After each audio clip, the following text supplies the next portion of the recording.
Dobro utro to cricket fans around the world. We are live here in Sofia, Bulgaria with not 5 but 6 T10 matches coming up for you on this bumper Super Saturday. As this tournament progresses, the stakes continue to get higher and these matches are only getting closer and closer. Today, we're adding a new team to the mix. Afyon SHS have traveled from Turkey, and this side have a wealth of experience and championship pedigree because there's a number of key players in this team from the defending champion Istanbul KSK side. How are they going to fare in this tournament? Are they going to be able to topple some of the established teams, or are they going to find it difficult going in a hostile foreign country? Stick around and find out, because live action is up next.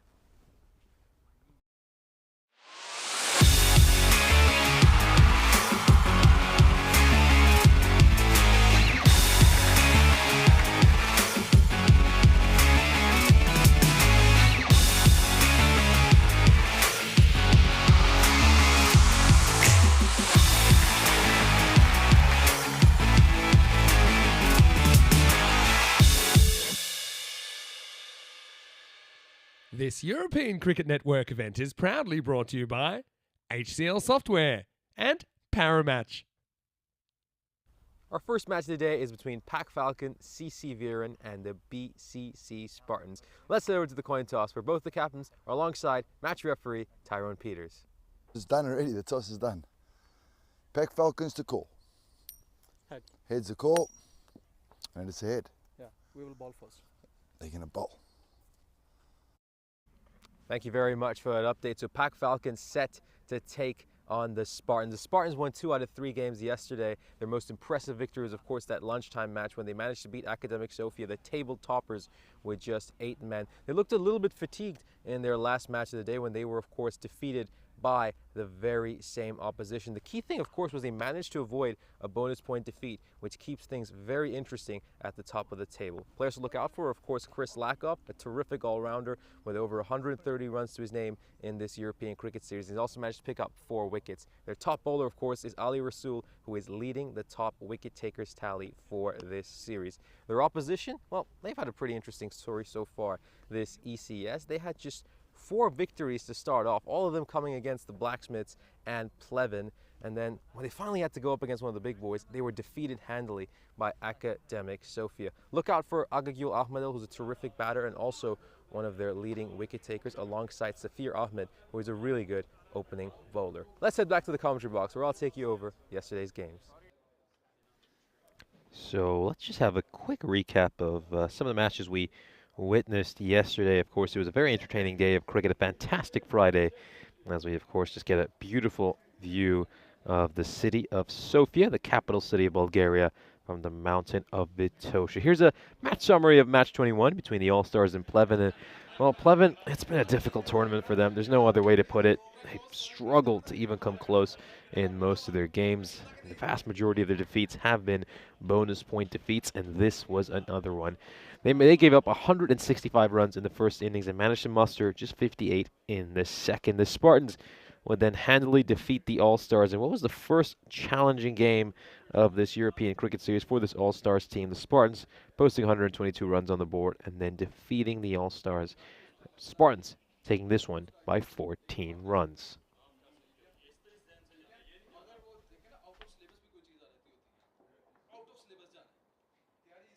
Our third match today was an absolute surprise. The Spartans were missing 3 players for this match. They fielded just 8, and they somehow managed to beat Academic Sofia in an absolute thriller. What an incredible victory for the Spartans. They showed real guts, courage, and heart in this match, and Academic Sofia suffered their first defeat of this European cricket series. And then Pleven would lose yet another match, their 12th defeat of this European cricket series, when they were defeated by the All-Stars. They posted just 68 runs on the board in the first innings, and then the All-Stars would comfortably chase this one with 5.5 overs to spare. Another bonus point victory for the All-Stars.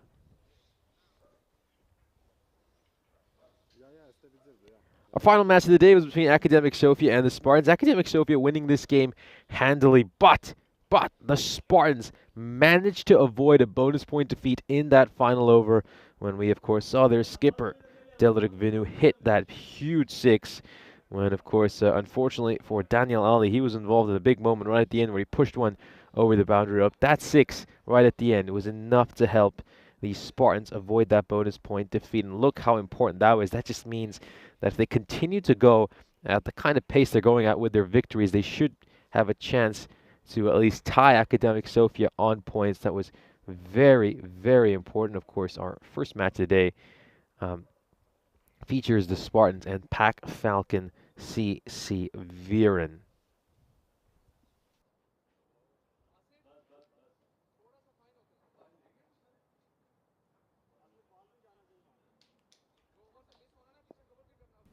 So here's a look at the fantasy dashboard for our upcoming match. Viren against the Spartans. As we can see, of course, it's going to be a big challenge for Viren going up against a quality Spartans team. Their only match against one of the bigger teams was, of course, when they placed Academic Sofia. Here we go. First ball. And it starts off with a terrific one. Of course, the Spartans coming into this match as a big favorites, as we can see from the win predictor. Not at all surprising considering the form they've been in. And yeah, I think we really need to see where this Pack Falcon team are really at. They won some games against opposition you'd expect them to beat, but how are they going to do when they have to go up against a bigger team? We saw a bit of that against Academic Sofia. Oh, this is a second bite at the apple. Oh, they're going to come across here and just pinch an extra run. That's a wide to start things off. And, of course, very good morning to everybody joining us in the chat. It's great to have you all here for what was going to be a bumper 6-day, should say a 6-match day. I mean, that happens so often. I think that is a common mistake we often make, is we often say a 6-day match rather than a 6-match day. Maybe that'll be the next innovation on ECN. We'll get a 6-day match in as well. Rob Thompson joining us. A very good morning to you. And, of course, KC Vlogs coming in from Canada. Oh, this is just pushed away towards cover, and that is going to be a single.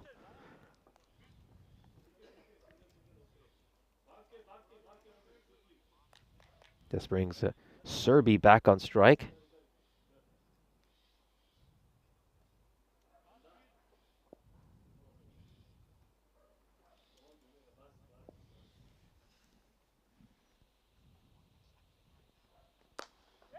Push towards mid-wicket. This one's going to be a tight one. But the fielder's just not been able to collect it cleanly, which means that the throw to the non-striker's end never came. Let's have a look at this one. Just angling into the pads. He uses his wrists to just work it away towards mid-wicket. Closes the face of the bat. Gets the run. A tight single.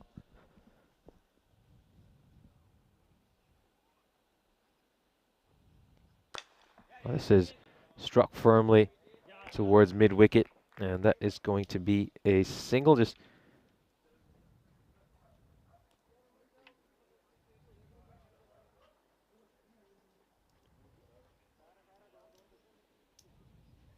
now, should be just moments away from this next ball. 5th ball coming up, and it's been very tight bowling so far. They've restricted him to just singles. Ah, there we go. Well, right on cue. He just pushes one down the leg side for a wide.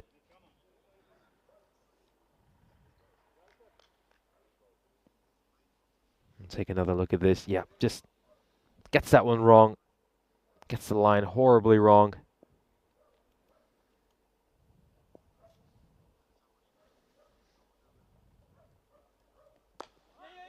Now pushed away towards mid-off. And that is going to be a single.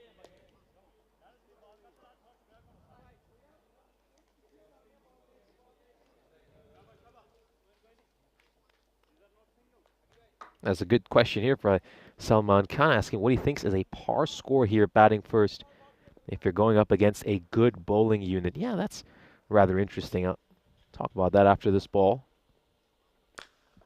Oh, struck firmly and straight to the fielder at cover, and this is a throw that's going to be fired in. And they'll take another single to end the over. 8 runs off the first over. Yeah, nice looking shot there. Meets someone on the full Serbi, but he picked out the fielder. I mean, either side of him, that was going to go away for 4. And here's a look at the stats. So yeah, this was what I was going to bring up, Salman. So here's a look at the stats for this ECS. As you can see, the run rate's about 10.9, which means that a par score you'd think is about 110. I think when you see these better teams go up against each other, probably goes up to 120. Have to keep in mind that run rate is being pulled down by the likes of the Blacksmiths and Pleven, who have been struggling with their batting. So I'd say a par score probably in that 115 to 120 range.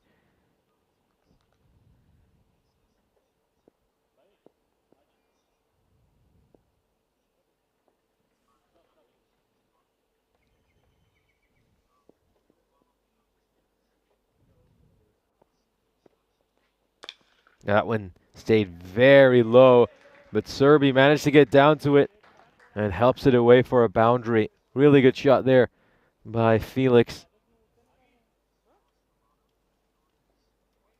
Yeah, this one was a shorter delivery, but it just doesn't rise. It just doesn't rise, and Serbi has to watch it very closely, and he helps it away for a 4.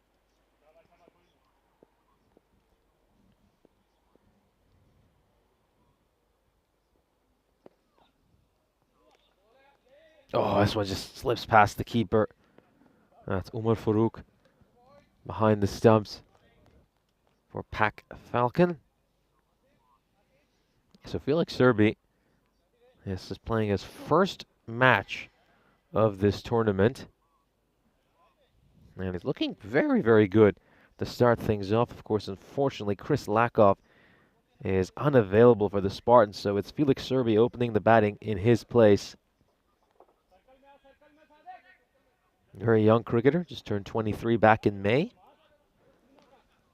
And he's also wearing that blue helmet, which makes him look like a UN peacekeeper. I think we've seen a few people donning that helmet. Oh, this one again just stays very low, well outside the leg stump, so can never be LBW.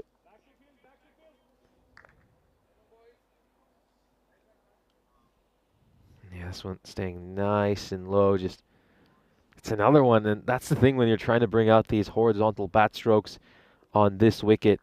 It can be such a challenge just because it's so difficult to judge the bounce on this surface. That's a much better ball there. Good bowling. Yeah, so Felix, of course, plays his cricket over for Cambridge St. Giles in England. He's been very involved in the youth cricket scene over in Cambridgeshire. And now, of course, he's out here in Bulgaria making a big impact. Playing in the Under-11 Premier League over in Cambridgeshire. This one is struck firmly down the ground towards long off. And that's going to be a single. He had early impressions. I mean, this is, of course, the first time we're getting to see him on ECN. You can tell he's a proper cricketer. He's got brilliant technique, watches the ball closely, and I like the fact that he just bats nice and low. I mean, this is a slow and low wicket. He's really bending down, watching the ball closely.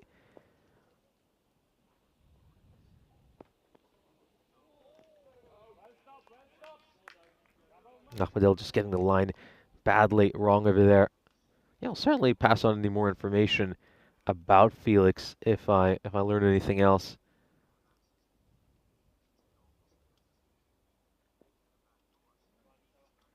Yeah, certainly looking like a very, very solid player during these first 7 deliveries. Hits this one away towards mid-wicket. That's just going to be a run.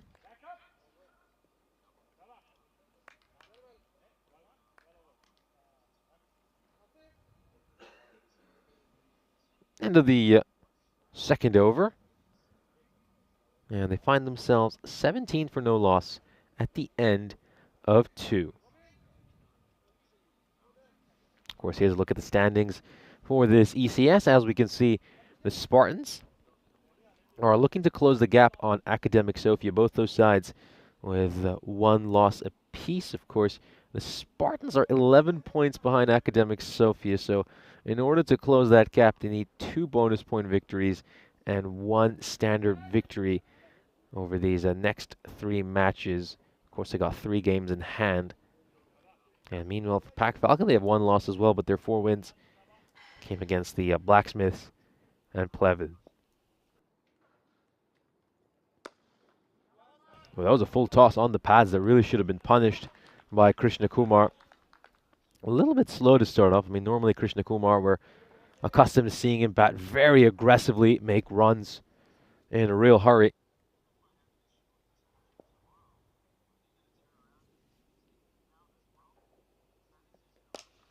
Now struck away, struck firmly, and this is going to go towards the boundary rope. It's going to go all the way for a 6. A great hit over there. Beautiful use of his wrists. Oh, lovely, lovely stroke. Just works it off his pads. Just times that one. It's pure timing. Doesn't hit it too hard. And it's gone the distance. And he goes for the wide Yorker there, but misses it. Misses it by a fair bit. Ends up just being a wide.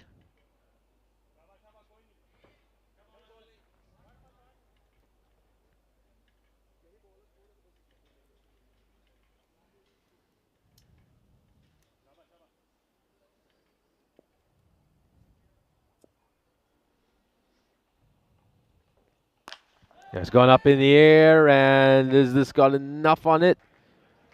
Yes, it looks like it's gone to the ropes. It's going to be 4 runs, just looking at the umpire's signal. So 4 more runs over there.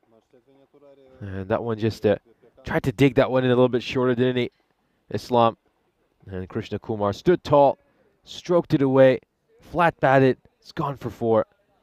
And Krishna Kumar, she seems to have woken up now after what was a slow start. A lowish full toss, hit straight towards mid-off, and you got to say he's done pretty well considering there was a Tortuga bounce, and well, there was for a slight moment the batters considered coming back for a second run, but that second run was never on, and oh dear, well, certainly looks like the bowler's done something. They're immediately calling for the medic.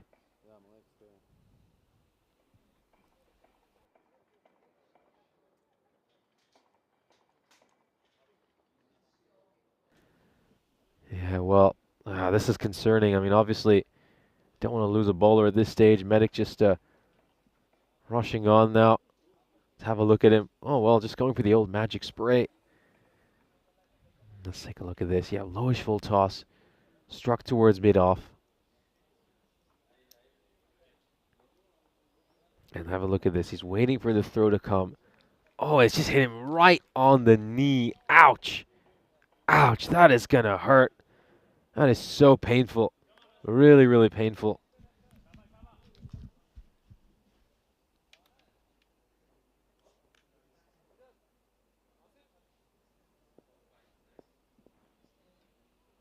There you go. 2 balls left in the power play. Oh, he comes back with a pretty good ball after getting struck on the knee. And oh dear, they're going to pinch a second run here. The keeper missed from point blank range. He missed from point blank range, and that just allowed them to sneak in another run. Yeah, it's not been the best start for Umar Farouk.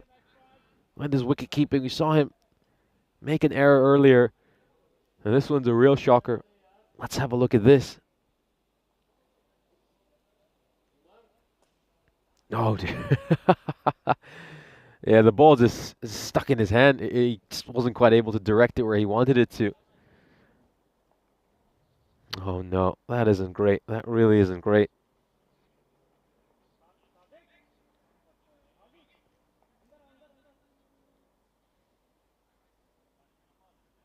He's going to tie Serbi's shoelaces.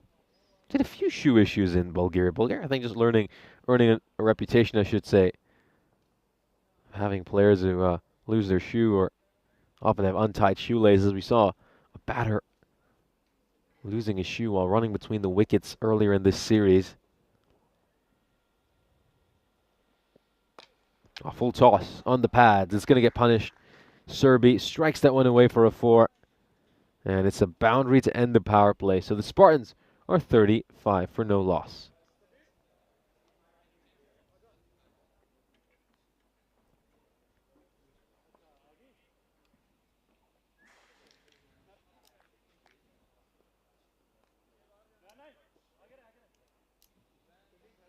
Just a good final over of the power play. That really just will help the Spartans get back into a good position in this game. I think now after that power play, they will probably even be the happier of the two teams. You know, those first couple of overs were certainly quite good for the bowling side. But then that 18-run over really just spoils things. I think the fact that they have 10 wickets in hand and are 35 for no loss is going to be a good position for them to find themselves in. Very good morning to SF Shohag.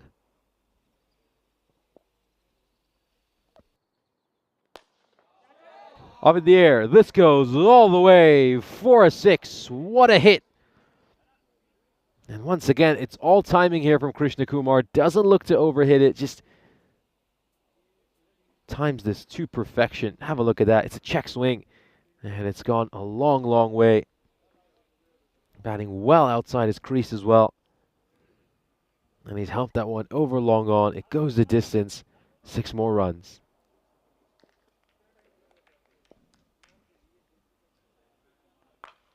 Top edged, and this is going to go away for a 4. Yeah, lucky boundary here. Lucky boundary. Throws his bat at this one. Catches the top edge, and it goes away for a 4. A good question here by Salman, asking if who does he think won that power play, the batting side or the bowling side? I would say the batting side just edged it with that third over. You know, usually I think in most European cricket series, if you're going at about 12 and over during the power play, you know, especially in, say, a place like Hungary or Cyprus where I've done quite a bit of cricket, or even over in Rome, where, you know, you obviously have some really, really stacked batting lineups. You could go to Estonia or, you know, I would say most countries on tour right now, because, you know, this year in particular, we've just seen run rates and maximo rates just skyrocket right through the roof. You'd say 12 and over in the power play is pretty decent for the bowling team. But here in Bulgaria, where run rates are a lot lower, I think they'd be very happy with that, especially considering the fact that he didn't lose a wicket. This one is struck away towards square leg, and he's going to use his feet to stop that. It's foot fielding out in the deep, but they come back for a couple of runs. And also, a lot of these teams here in Bulgaria are very top-heavy. They are very top-heavy. If you can get rid of that top 2 or 3, then you can really restrict them to something very paltry.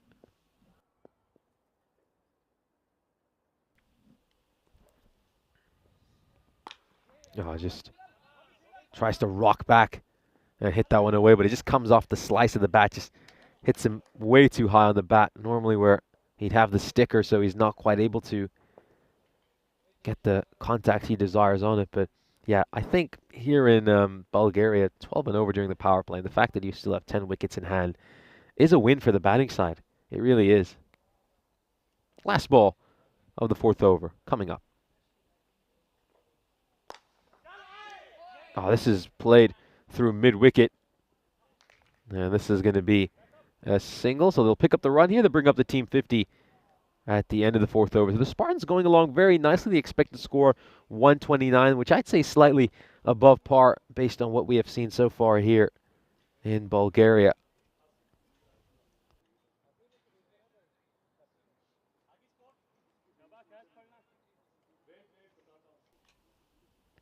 There's the graph going along at 12.5 and over.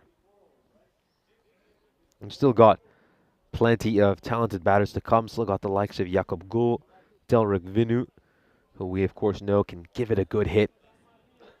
And if these two, you know, bat at this rate another couple of overs, then they really set up a good platform for Vinu and Jakub Gul to just come in and look to attack and not worry too much about their wicket. Hans bowling the 5th over. Ooh, well, that's going to go away for a 4. Very lucky, just waiting for the umpire signal. It's been given a leg by, so Even if the keeper had caught that, it wouldn't have been an out, but he would have been able to save his side some runs.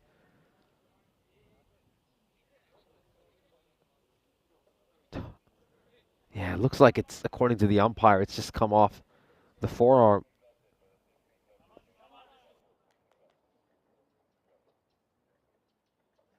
Okay, the umpire has just changed the call, so yeah, it's been given off the glove.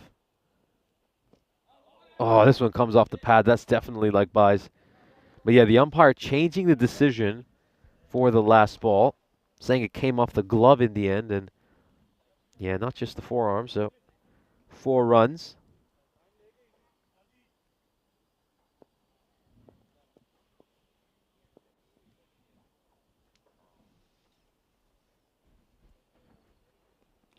Edged and gone! That's the end for Serbi. And it's very well taken there. Finally something going right for Umar Farouk in what's been a difficult first 4 overs for him. He's somehow running in there. Hans, not the straightest run up as you can see. And the batter looking to cut that one away. Serbi just catches the top edge of his bat along the way. And he's gone. He has been dismissed. A decent first impression in his first ever European cricket outing. You can tell he's a technically very gifted player. He'll make 16 of 12. And the Spartans lose their first wicket.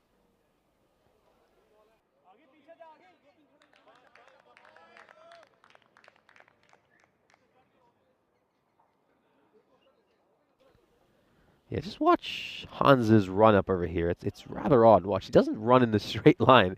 It's a very zigzag kind of path. Certainly not optimum, and I think this is something where you'd really like to see a coach work with him and try to improve this aspect of his game. Watch this here. Whoop, whoop. No, you gotta run in a straight line just to get that momentum, so can really go through the crease nicely and get that pace. Just have a look at this. Well, that's not ideal. That really isn't ideal. I mean, I'm no fast bowling coach, but you'd love to hear any bowling coach's opinion on this. I mean, there's no way you're going to generate any pace when you're taking a sideways step while bowling.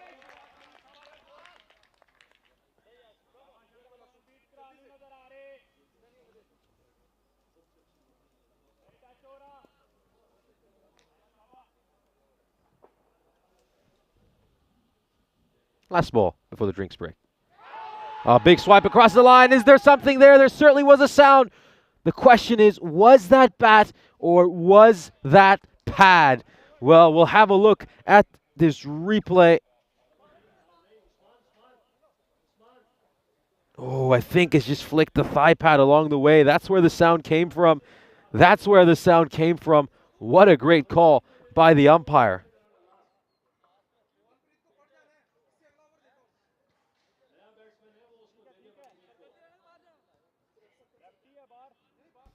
Yeah, looks like it might have been thigh pad.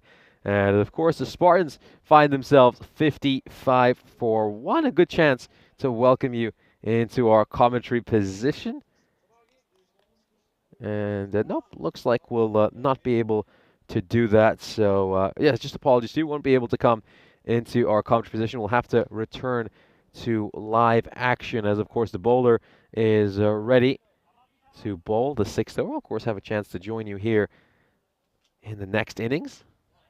Oh, wayward delivery there by Ahmedel. Really, really got that one wrong. Just must have stuck in his hand or something.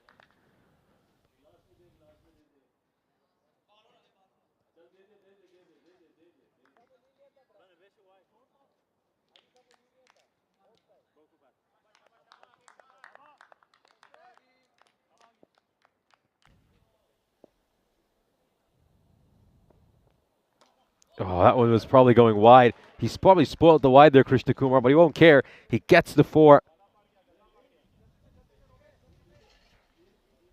Yeah, nicely played. It's a poor delivery. Very wide. It's short. It's a half tracker. And on this pitch, it's always going to stay quite low, so it's easy pickings. The batter's eyes would have lit up, and he smashed that away for 4.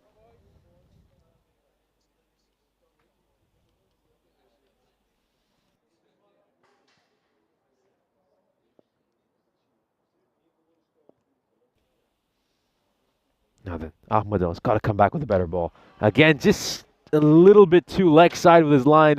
And this one is going to get battered away, sent straight into the dugout over at that golf driving range.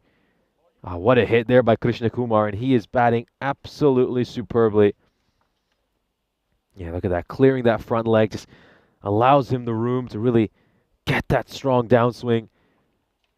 And he's hammered it away over mid-wicket. What a shot. What a shot.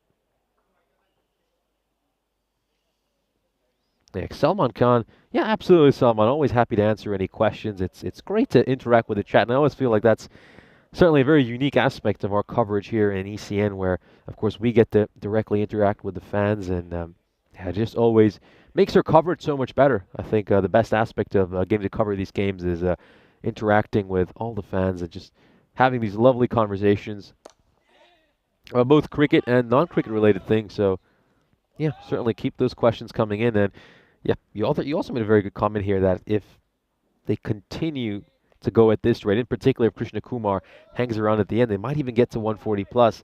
Yeah, I agree. And, you know, if Vinu can bat the way he did during yesterday's games, that could be on the cards. I mean, right now that expected score is at 126, but if these two play at the pace we're accustomed to them playing at, Delrick Vinu certainly hasn't found a higher gear just yet, then yeah, you wouldn't be surprised if they could get there. Very good morning to Ivan B joining us. And KC, where in Canada are you watching from, if you mind telling us? Where exactly from the Great White North? This is pushed away towards square leg. This is going to be a single.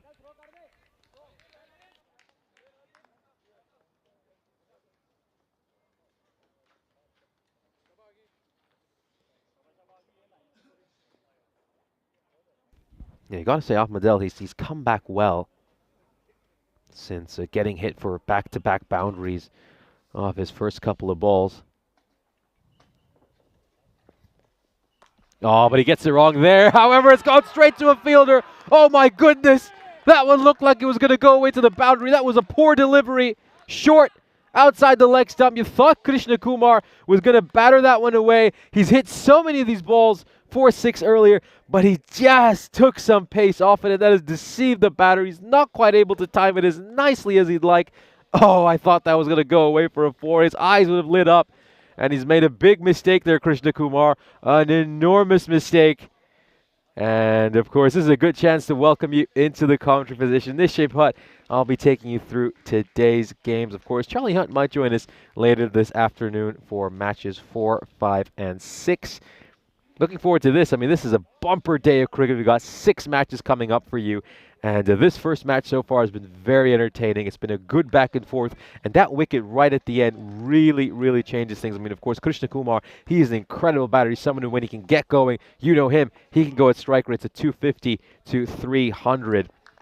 Let's see, of course, how they're going to manage and negotiate over these next couple of overs. Delrick Vinu right now is not quite looking himself. He's a little bit slower than how he usually bats.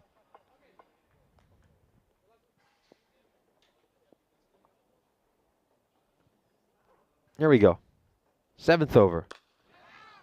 Hasn't quite got that one out of the middle of his bat, Vinu. And he can tell he's starting to get frustrated. I mean, he knows he can do better than this. We saw him yesterday make 49 runs, just 18 deliveries. Yeah, usually bats with great firepower. Gul ready to face his first ball. Oh, well, is this one going to go on to hit or just sliding down the leg side? Umpire shakes his head. Then we'll get a run off leg buys. We got Tony Mal joining us from India. Well, very good afternoon to you, I believe, isn't it? It must be afternoon right now in India.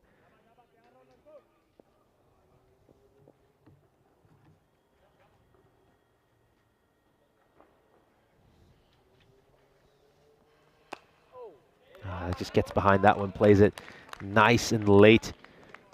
Delrick Vinu.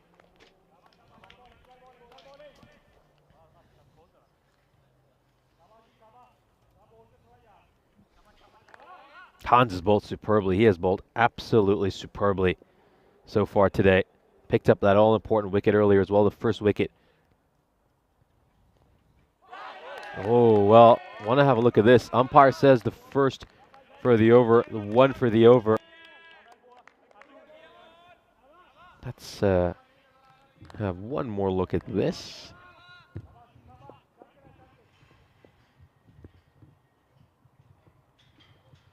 Yep, spot on there by the umpire.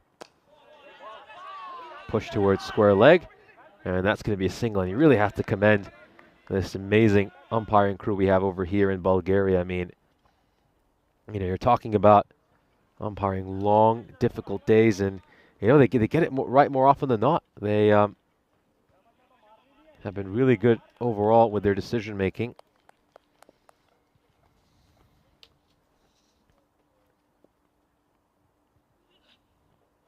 Oh, just kind of trapped in his crease there. Goal, no real foot movement. Just wasn't quite able to get to the pitch of the ball. Really needs to be moving that front foot and trying to get his head towards the ball. 71 for 2 at the end of the 7th.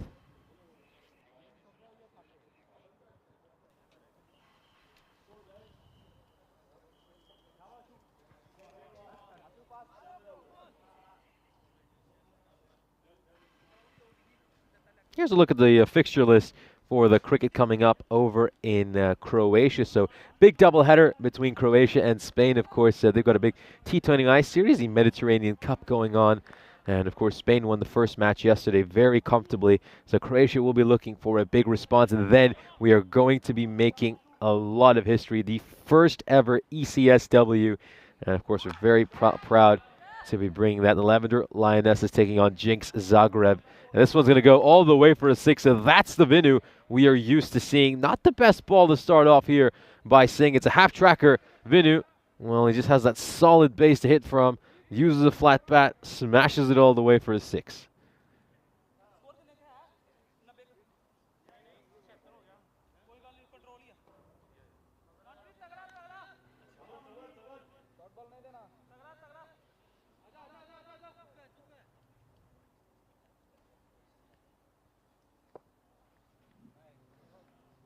Yeah, just going to tell him to wait. So, of course, Vinu, it's been a very key part of Bulgarian cricket. You know, played his first ever international match for Bulgaria all the way back in 2020. Oh, this one's gone up in the air. Could be a soft dismissal. It is going to be a soft dismissal. That one just holding up in the pitch a little bit. And Vinu is through his shot a little bit too early. Goes up in the air. And that turns out to be a fairly simple catch for the fielder at cover. Nicely taken. Very nicely taken. And Vinu will depart. The third wicket falls. Yeah, he's going to be disappointed, isn't he, Vinu? He's going to be really, really disappointed. I mean, it just looked like this was set up for him to come out here and attack in the second half of the innings and really go on to make some big runs. But unfortunately, he's not quite able to do that for his side. And the Spartans find themselves 77 for 3. So they have slowed down in the second half of the innings. I mean, if you do remember, the expected score around the halfway stage of this innings was somewhere close to 130. I mean, it looked like they could get to 128, 129. And yeah, they've been slowed down. 4 runs. Gets off the mark with the first ball. Good shot there by Rasul. We've obviously talked a lot about how good he is as a bowler, but his batting is certainly very, very good as well. He's a quality batter. That's not something one can deny. But yeah, leading wicket taker so far. This ECS is going to have a big role to play in the second innings. He's somebody who's capable of giving it a hit. I mean, he's clubbed a couple of 6s so far in this European cricket series. I think the problem just is that he doesn't get a chance to bat much. He's made more runs this ECS than he has in any prior ECS. And this one struck firmly, but straight to the fielder at cover. But yeah, his bowling, of course, I mean, that's where you really, really take notice of him. has almost 35 career wickets on the European Cricket Network. Of course, that's only in T10 cricket, not even talking about his T20I career.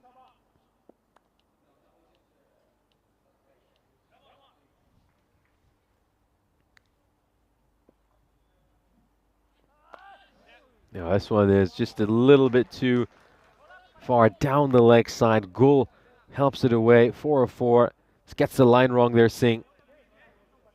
And it's good batting by Gul. Strikes that one away. We'll take another look at this. Yeah, gets the line wrong. Too far down the leg side, and away it goes for 4. Yeah, good comment here by Salman Khan saying the Hans has really changed the game for the Spartans. They need to find boundaries. Otherwise, it's going to be an easy task for Pac Falcon. Yeah, I mean, they certainly need boundaries, but I don't think it's going to be an easy task for Pac Falcon regardless, just because of how good this Spartans bowling lineup is. Oh, up in the air. This one's been belted. This one has been absolutely belted. It's gone away for a 6. The second boundary of the innings for Gul. That is just all bottom hand. Look at the power he generates as he muscles this one away. Manpreet Singh's over goes magical. The biggest over of this innings. 21 runs off it.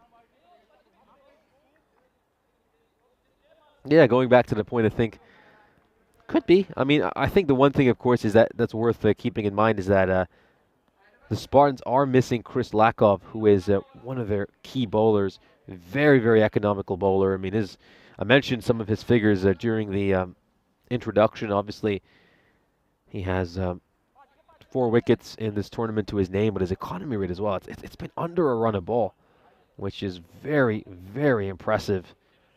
Regardless of how this pitch has been behaving, I think any bowler who has an economy rate under 6 is just a stellar bowler in this format. Yeah, 5.4 to be exact. That's his economy rate for this European Cricket Series. This one's another one that's just going to get away from the keeper, who, unfortunately, Umar Farooq has had a few issues.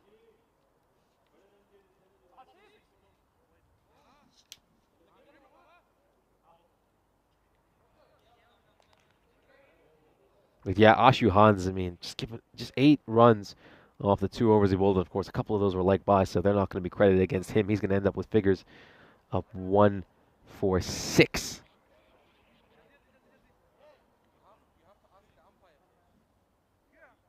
Yeah, now looks like keeper's going to need some treatment here as well.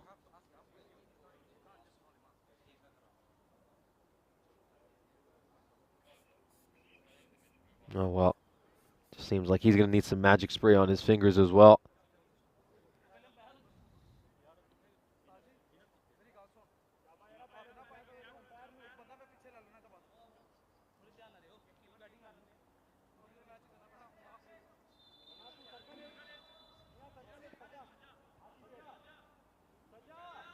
There we go then. Let's see if we get a legal delivery. 2 overs left. Spartans 94 for 3. Can they get into those 120s? Now this one hasn't quite got the distance on it. It's going to land safely at mid-on. I think it's a good call in the end. The second run wasn't on. Jakob Gul was right.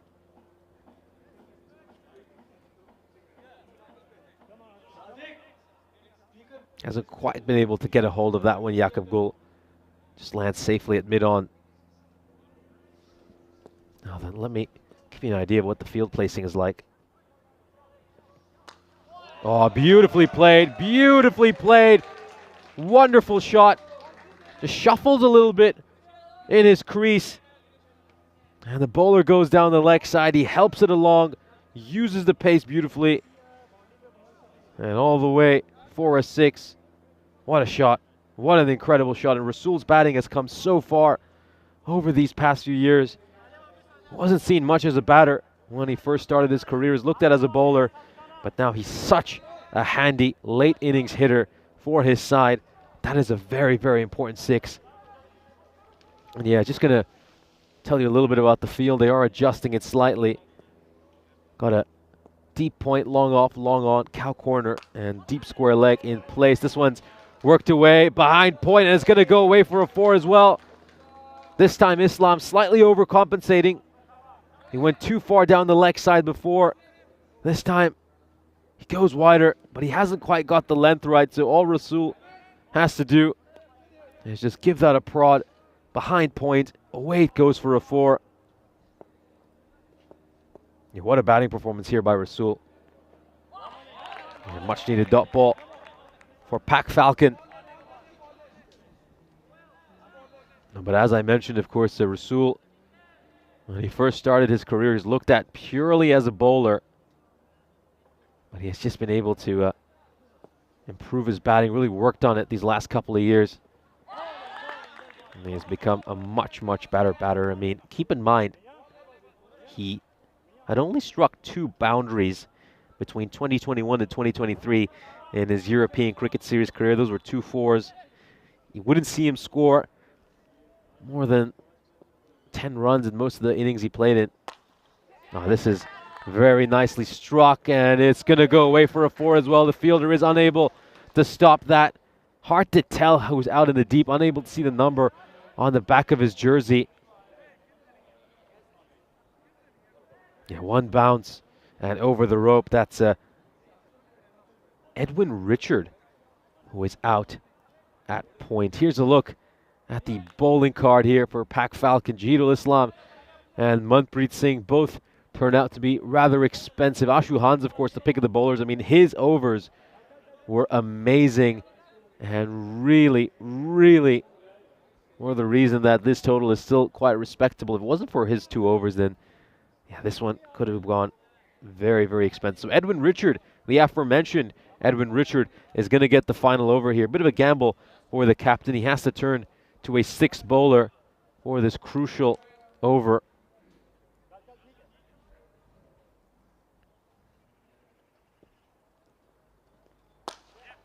This one's going towards long off, and it's going to go away for a 4 as well. Now Gul joining in on the party.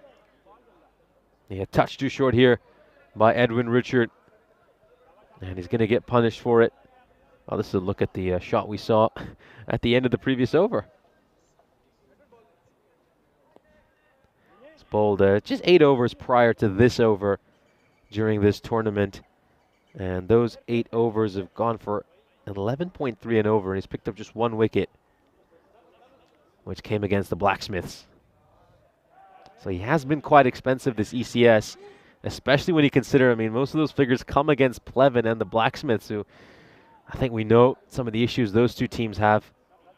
So the Spartans, well, they have a chance to get a really, really big over in here right at the end and get to those high 120s, maybe even the 130s. Easy decision there for umpire Dimitrov. That's been given a wide.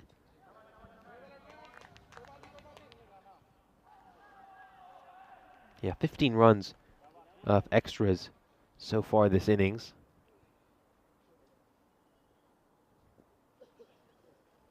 Oh, beautiful ball there by Richard. Perfect Yorker.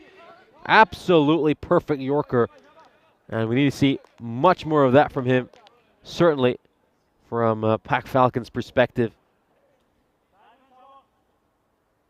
Yeah, right between the feet. But it does mean the dangerous Ali Rasul is back on strike. We're seeing the ball so well right now. Man has made so many strides with his batting and has made himself such a weapon for his side later in the innings. Is he going to strike another boundary here? Goes for the wide Yorker, and in the end, Umar Farouk has done a terrific job to make sure that doesn't get past him for buys. Take a look at this. Yeah, easy wide call, of course, but then look how it takes off, and he leaps up like a volleyball player and manages to bat that one down.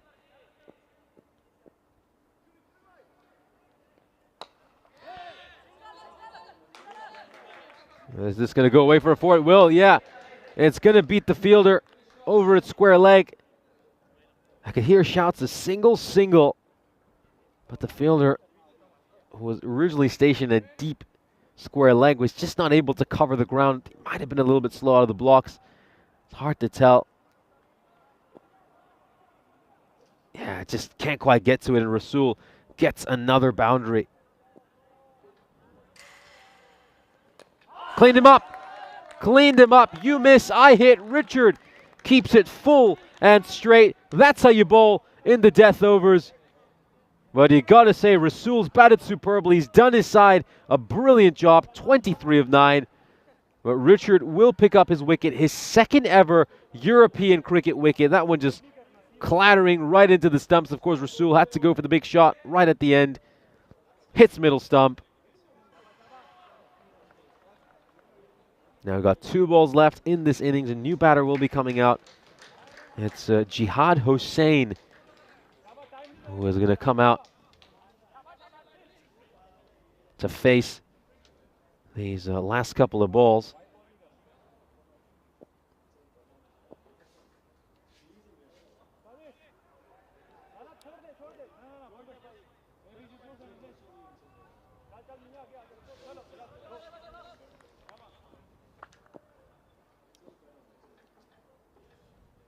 Here we go. 5th ball of the over. Oh, he's going to swipe across the line there, and oh, this could be a run out. This could be a run out. I mean, the batter is certain. He's already making his way back to the dugout, not wasting his time. Oh, great comeback here by Richard. Really good comeback these last couple of balls, and also a good comeback by Farouk, who was struggling with his keeping earlier. Oh, no mistake there. He's going to, of course, have to look at this side on to confirm whether it's a run out, and there we go. Not even in the frame. Not even in the frame.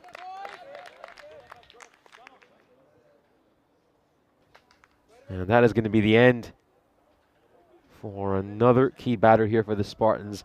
Gul will depart. And considering we saw 11 runs off the first 3 legal deliveries of this over, it's come back very well.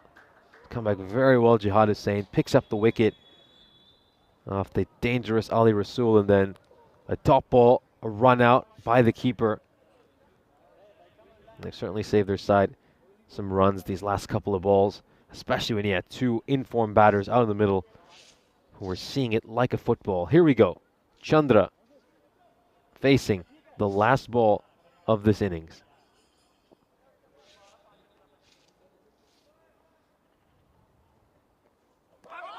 So top ball, and it's going to be another run out. This one is given it out. No worries over here. This one is clearly a run out. And that will bring up the team hat trick. The team hat trick. They get 3 consecutive wickets off the last 3 balls. So the last 3 balls of the innings producing 0 runs and 3 wickets. Yeah, you got to say they came back really well at the end of that over.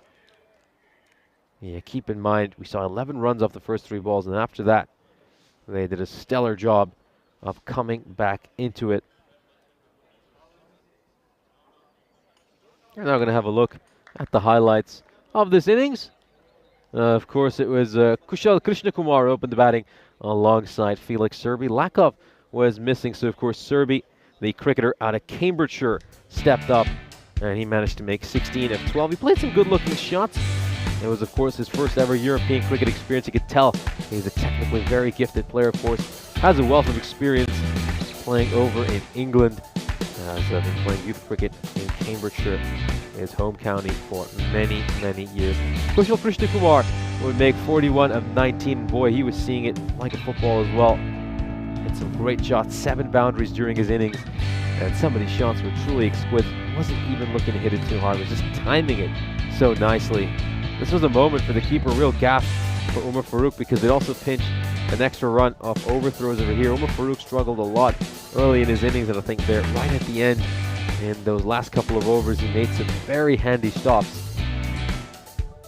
Coming back well after struggling early in this innings. And it was that kind of a game. It was a game of comebacks. It was a good back and forth between both teams. It was a very competitive inning. You know, it never really felt like one side was able to get away from the other. Anytime you saw the Spartans land a big punch, then you see the opposition, Falcon, do the same. So It was very evenly contested first innings, and you feel like this match is finally poised with a target of 120. Ali Rasul, boy, has he grown as a batter in these last 3 years. As a player who previously had a top score of 11 on the European Cricket Network and just wasn't someone that you could rely on to get many runs. He was looked at as a proper tail-end batter, but now Rasul looks to me like he has had some serious development in his game. And he, of course, ends up with 23 of 9. We'll have a look at the scorecard of this innings, and then, of course, once we're done with that, we'll have the bowling card up for you as well. So we'll leave you with the graphics. They should be up very shortly. We'll, of course, take a short break here, and we'll be back in about 7 minutes' time for the second innings.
This European Cricket Network event is proudly brought to you by HCL Software and Paramatch.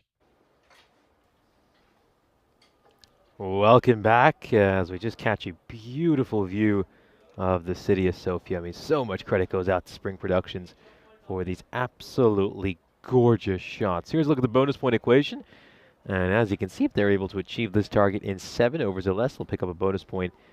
And if the opposition is restricted to 84 or less, then that bowling side picks up the bonus point. So let's see if either one of these teams can get the bonus point. It's going to be challenging either way. To me, this looks like it's set to be a very, very competitive match.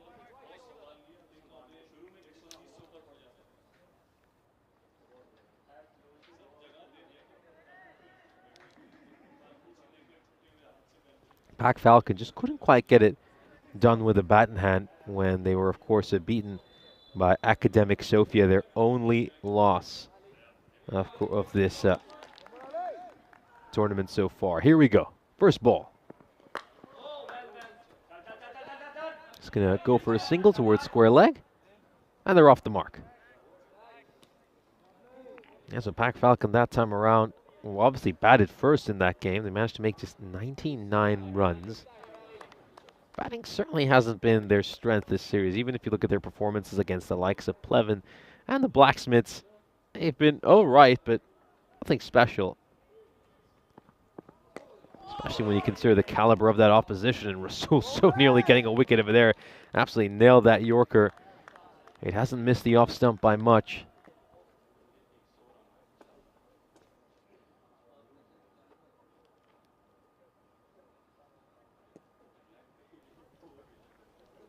They're just going to need one big contribution, you feel, if they want to get to this target of 121, I think.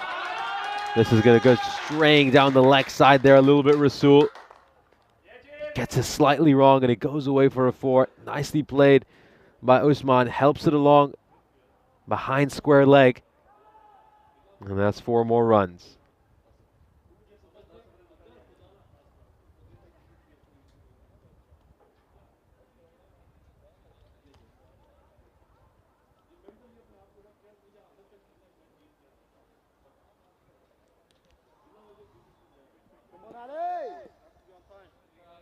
Here we go then.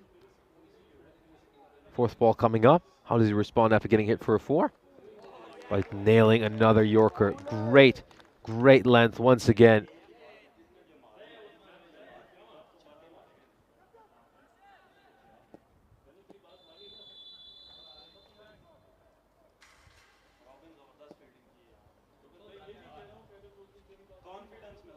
Two balls left. Oh, it's just caught a bit of pad along the way. And again, the line over there wasn't the best. And, you know, Usman should be looking to step inside and taking the wide over here. This would have been a wide. Yeah, just step inside, take the wide. I think in the shortest format of the game, you really have to take these wides. You get that run, then you get that extra ball. Oh, this one stays really, really low. Very, very low. Of course, can't be an LBW because it's just so far outside the leg stump.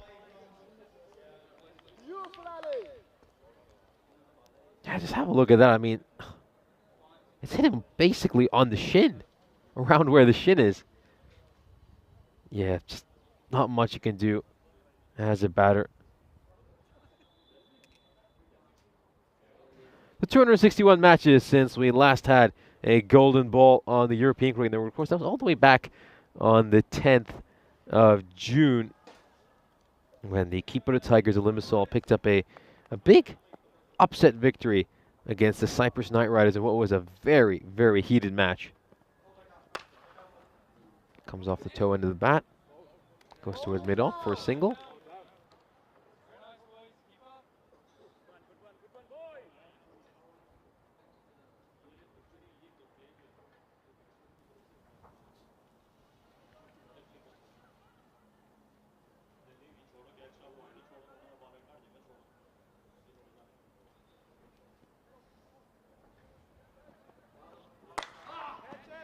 Oh, and what an effort there by Rasul. What an effort.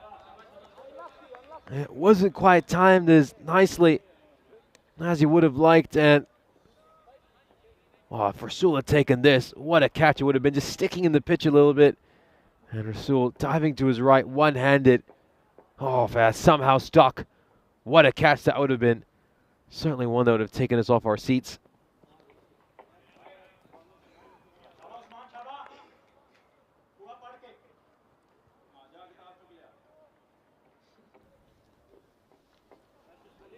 To get a move on though here, Pack Falcon. Yet to see a boundary. Like Parton's seen just the one boundary so far.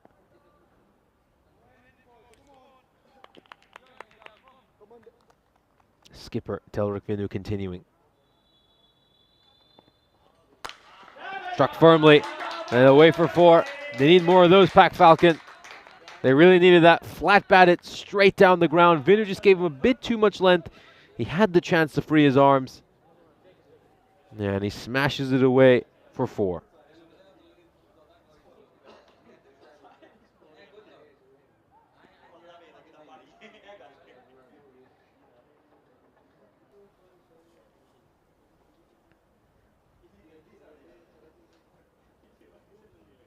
Yeah, it looks like we're going to request a new Grizzly. Yeah, he struck that very firmly. Seems to have just gone up that little mound. And it's probably lodged somewhere where we can't quite get it. So new Grizzlies being requested. The brand new one has been sent out to the middle. So yeah, mid-off just being brought up. Who have they sent back? We'll just try to get you that information when I can. Yeah, another wide. Another wide.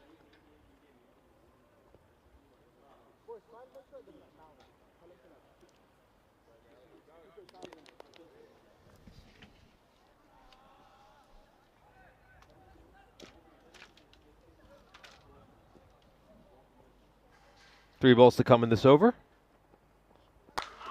Flat batted once again down the ground. 4 more runs. Second boundary of this over for Usman. Yeah, really nicely struck. It's a terrific shot.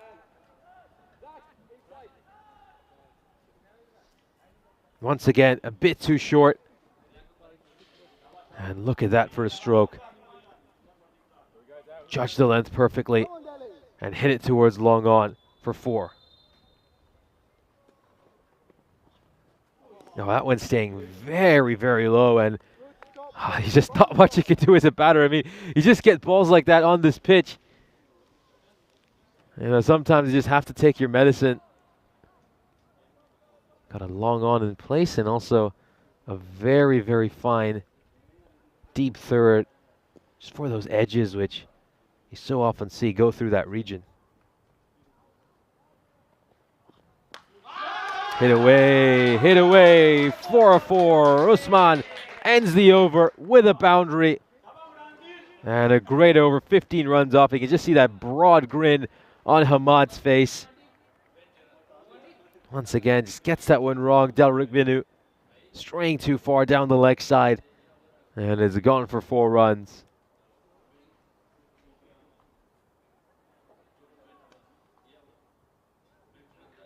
Here's a look at the standings, of course, for this ECS. The Spartans just 11 points behind Academic Sofia, so that's a couple of bonus point victories and a regulation victory they'll need to tie Academic Sofia at the top of the table. Meanwhile, the Pack Falcons have had 4 victories so far in this ECS. All of those have come against the Blacksmiths and Pleven. When they had their first real stiff task against CC Academic Sofia, they were defeated very handily, making just 99 runs, batting first in that match.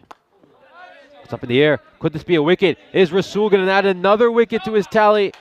No, it's going to go away for a 4, so the fielders failed to judge it.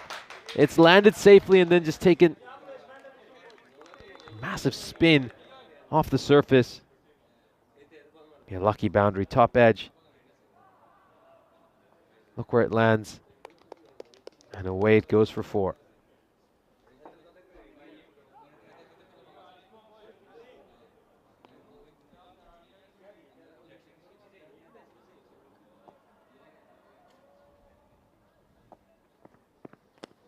Oh, what a length there. I mean, he has managed to get these Yorkers in and around the off stump 3 times now by my count. And on each occasion, Rasul has been so unlucky that he hasn't been able to get the wicket. Yeah, just been bowling superbly throughout this ECS. I think in that last match yesterday, I really felt for him. He was obviously very fatigued and he went for a few runs. He really didn't deserve that because of how well he had bowled throughout the day. And oh, he doesn't deserve that either. He doesn't deserve that either. He draws the outside edge. And that should have been a fairly regulation bit of fielding. Instead, it's going to go away for a boundary. Oh, the fielder out in the deep. Who is that? It's hard to tell, really hard to tell. Is that Jake Matthew? I think that's Jake Matthew. Out of deep third.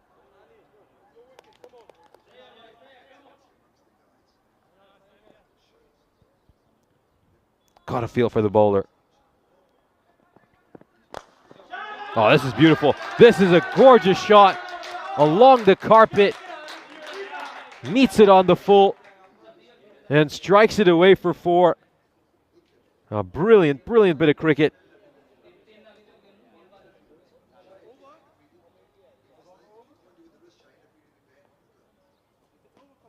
So nicely played.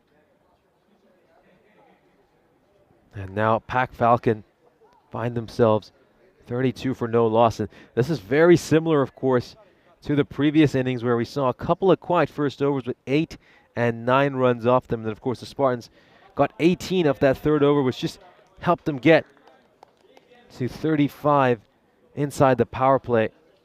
Pac Falcon already on 32.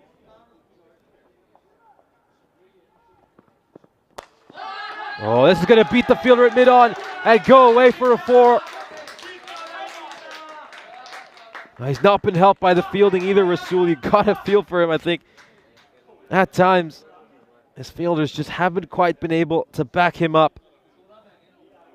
The bat is turning a little bit in his hands, closes the face of his bat. Goes past the fielder at mid-on. Of course, that's Felix Serby in that position. He's going to push this towards mid-wicket, and it's going to be a single. So they go 5 runs better, I believe, than what the Spartans were at this stage. So a good power play for Pac Falcon, of course. It all started with that great over for Ali Rasul, the first one that went for just 5 runs, but then he managed to get 17 off his second over. No, just a 2-run difference in the end between the two teams at this stage.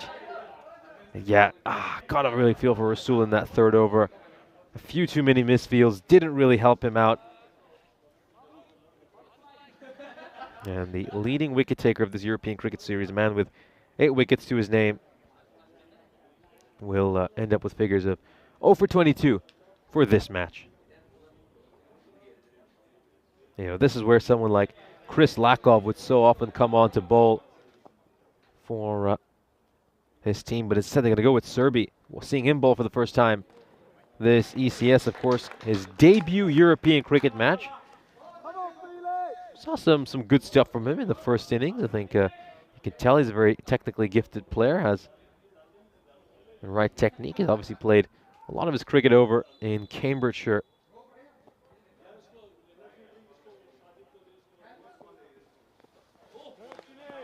He's even been involved in the youth cricket there, playing in the under-11 Premier League since, of course, he was just a young lad.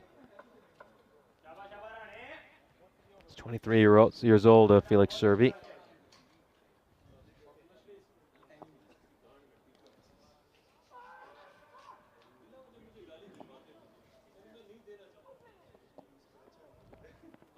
That's another wide.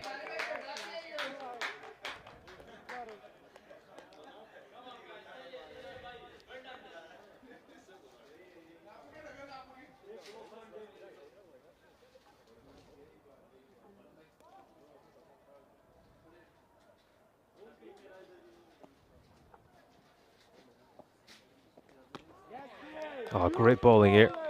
Finally gets one right. Lands it on the right spot there, Serby, after starting off with 3 consecutive wides. Getting some nice shape on the ball as well. Look at how that just takes off and hits it right on the sticker.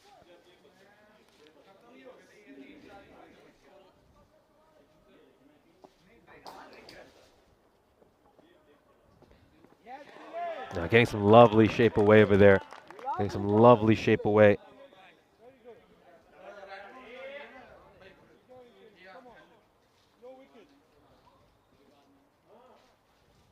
Here we go now. Serbi seems to have found his rhythm.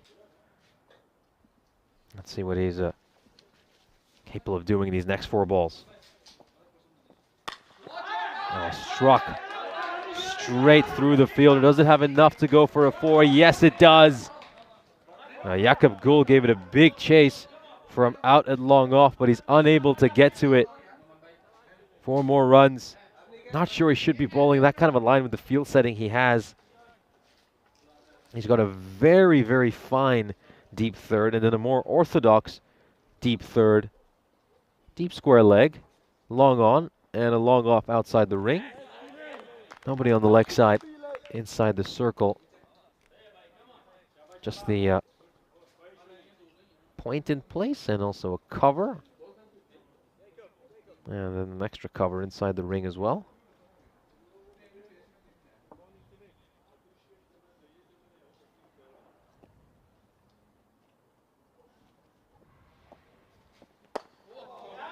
Pushed away towards mid-wicket. There's no one out in the deep in that region. It's going to be quite a chase for the 2 fielders. And the batter's going to come across very comfortably for a 2nd run.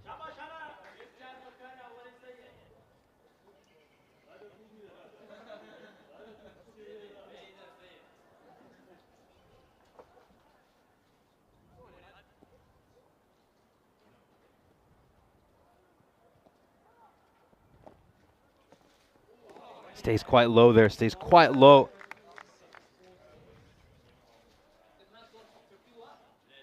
Again, just doesn't quite rise much off the pitch. As the over comes to, and it's a pretty decent over in the end. 9 runs off it, they won't mind that too much. You call that over a draw. Maybe even slightly in the Spartans' favor.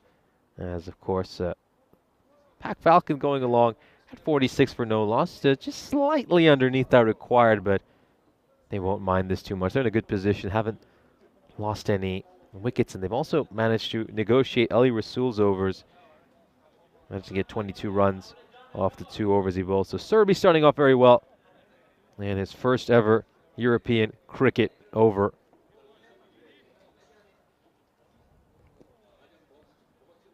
There you go now. It's going to be Jakob Gul to bowl the 5th over.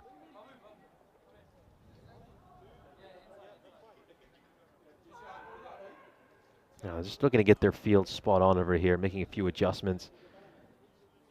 Gul obviously has had a very good campaign so far.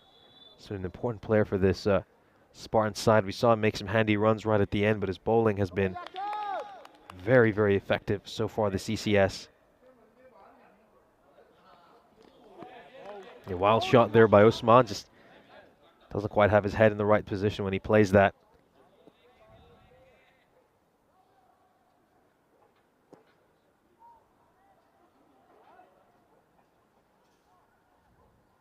There we go. 2nd ball of the over coming up. That's almost a carbon copy of the previous ball. It's almost a carbon copy, and just falling away a little bit here. Osman needs to get his head towards the ball.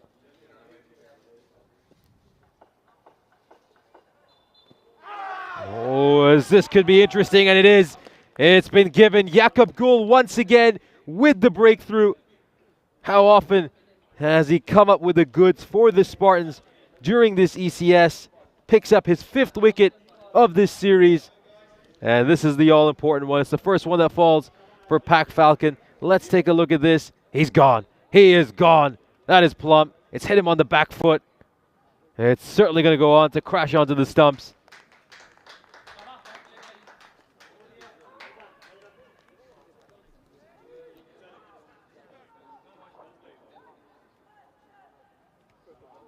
Yeah, we'll just have a look at that front on over here, and yep, you can tell that is as plumb as it gets.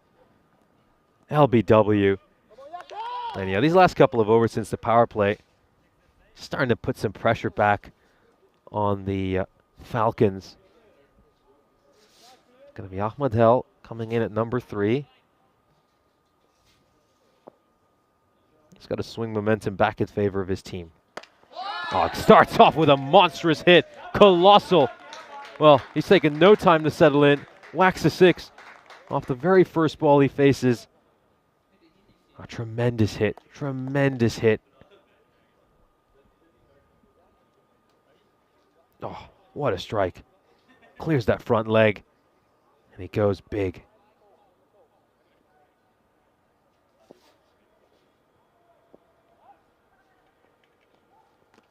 Just moving around a little bit in the crease to think, oh, wow, this has been given a wide. This is a little bit surprising. Let's have a look at this replay.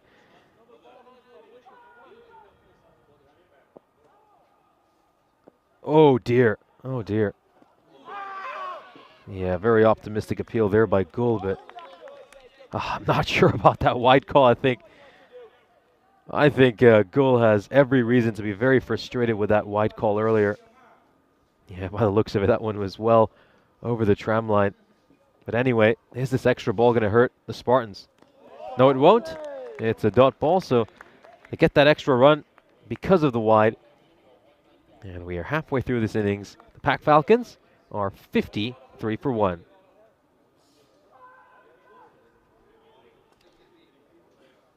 Here's a look at the upcoming events on the European Cricket Network. Of course, we are here in Bulgaria through to Sunday, the 11th of August. And right now, over in Croatia, we've obviously got a big series going on, as today's a big, big day over in Zagreb. We got a couple of T20Is between Croatia and Spain, and then the first ever ECSW, when, of course, Jinx Zagreb and the Lavender Lioness will be taking on each other in a big series. And then just look at some of the other destinations we've got coming up: Rome, Valletta, Amsterdam, Austria, and Croatia. Looking forward to that. Should be a great, great summer of cricket as, of course, we head over for our final stretch before the ECC. This one's just going to evade the fielder, and it's going to go away for a boundary.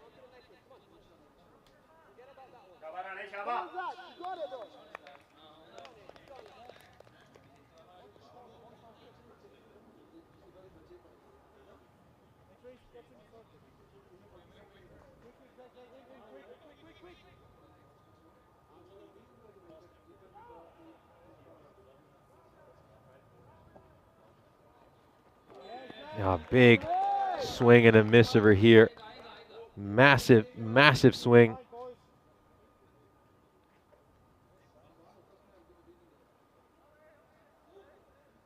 It's a shake bowling this 6th over. Oh, just pushes that one down the leg side, and full credit to the wicketkeeper for doing really well to get across in time. Yeah, it's good keeping there by Kushal Krishnakumar. He's anticipated that really, really well, and that's why he's able to get across. Otherwise, that would have been 4 wides. No one, absolutely no one behind square leg, both inside the ring or outside the ring.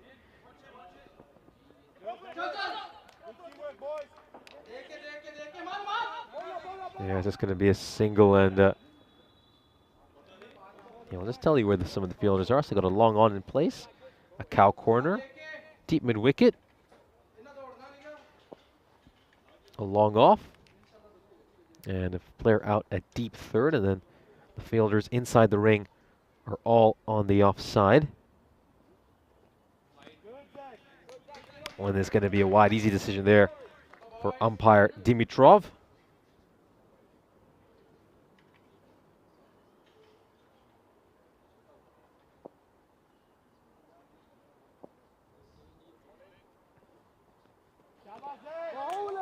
Yeah, this could be a wide. This one could be a wide, should be a wide. Will be given a wide.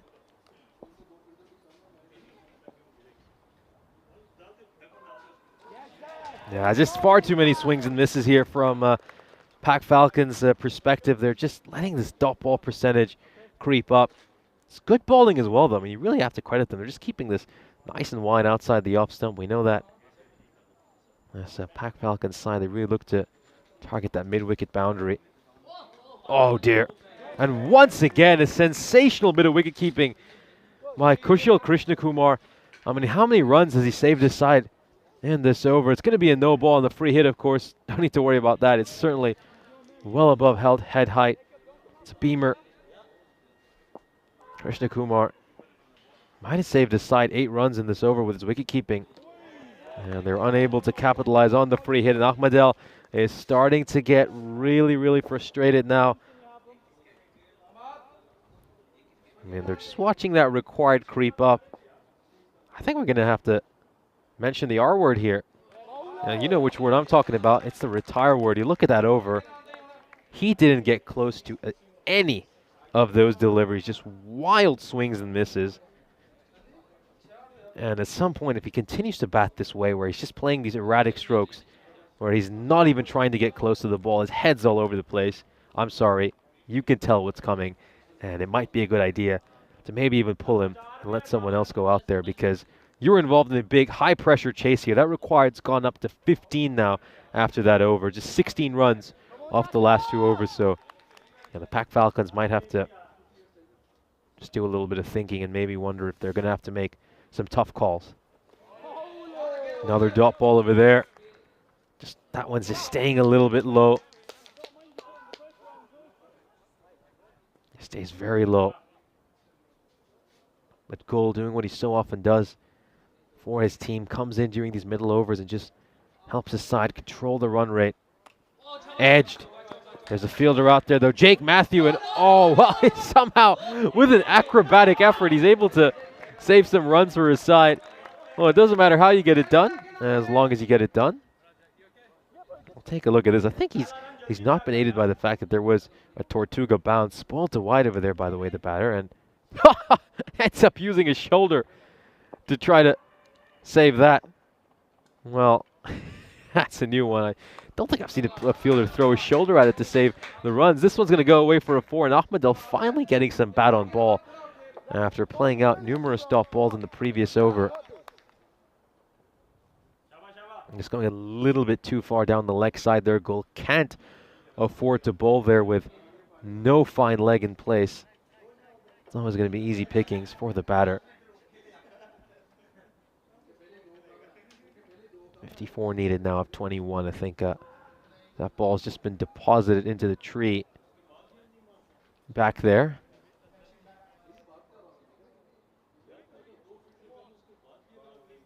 Just going to have a brief pause as we, of course, get another cricket ball over. Looks like it's out now. So we can resume with live action.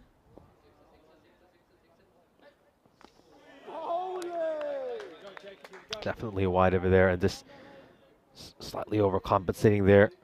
Jacob Gul.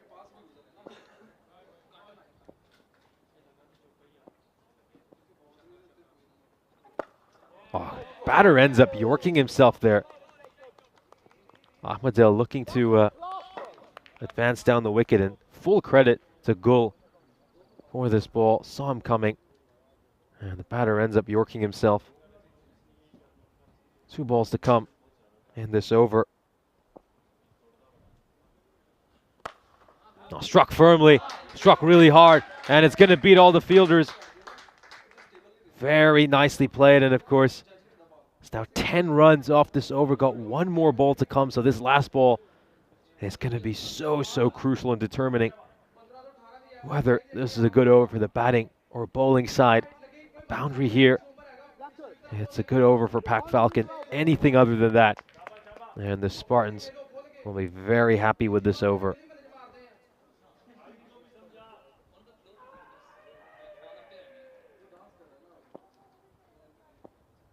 Here we go. Last ball of the 7th. Edged, and once again going to Matthew. So they're going to end up getting just 11 runs off this over. It's a terrific over for the Spartans, and the Pac Falcon have a really tough challenge on hand in these last 3 overs. It's certainly doable, but you feel they're going to need to have 1 really big magical over to have a chance. So here are the options that the Spartans have. They got Delric Vinu, still got 1 over. He went for 15 in his first. Serbi went for 9 runs in his first over, and Zakita Sheikh went for 9 as well, so you'd expect these 3 to bowl the remaining overs. Here's a look at the fantasy dashboard for the upcoming match. Pac Falcon will, of course, play Afyon Karahisar, who obviously made the trip over from Turkey. A lot of their team is made up of players who are part of the Istanbul KSK side, who won the ECS last time around. Huge six there by Ahmadel. And they needed that instant pressure on Jake Matthews. So this is quite an interesting move. They obviously had an over from Serbi, Sheikh, and then Vinu himself, the skipper, had an over. But they turned to Jake Matthew, and he gets clobbered for a 6 off his very first ball. Boy, if this over ends up going expensive, might look back at a few decisions here, the skipper, and wonder whether he should have turned to the 3 options he had. Get rid of that graphic with the single point. Pac Falcon are obviously not going to lose in a bonus point defeat here, so we don't need that graphic up. Let's get the regular graphic up. 42 needed of 17 if Pac Falcon want to win this game.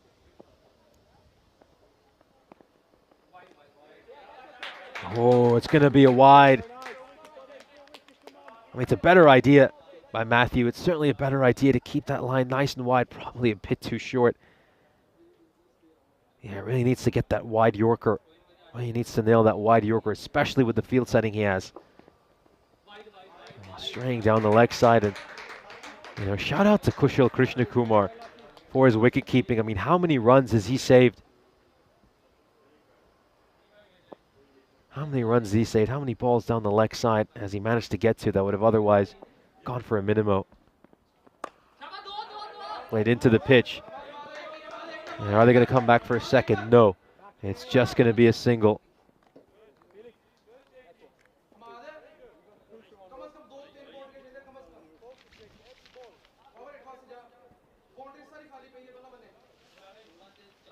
High drama here. Great match to start things off on this bumper Super Saturday. A hextuple on for us today. 6 big games. No, just playing the wrong line over there, Hamad. 39, needed a 15 now to win this. Just gets that to just seem slightly away, doesn't he?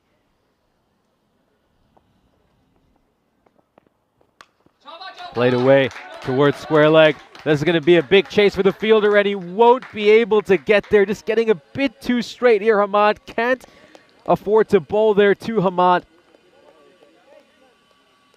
You can see the bat just turning in his hand a little bit, closing the face of that bat, helping it away behind square leg. 13 runs off this over so far. Here we go, 2 big balls coming up here for Matthew. Oh, that's going to be a wide. I don't know why Hamad is trying to reach out of that one. 14 off this over. Is this the big over that Pac Falcon were desperately looking for?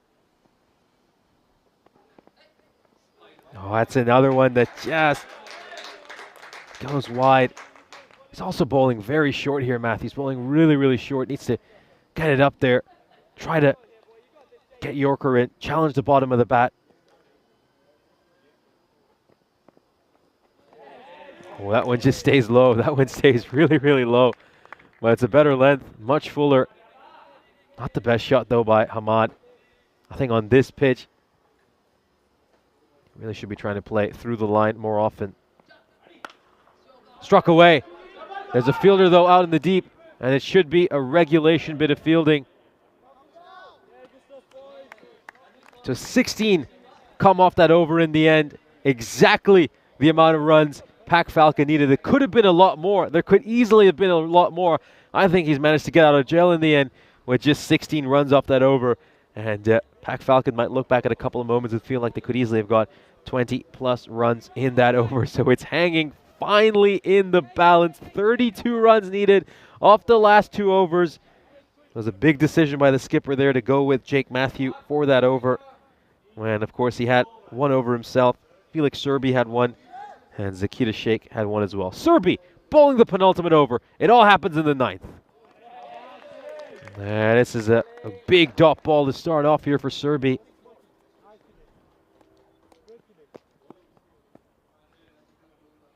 .32 needed of 11 now.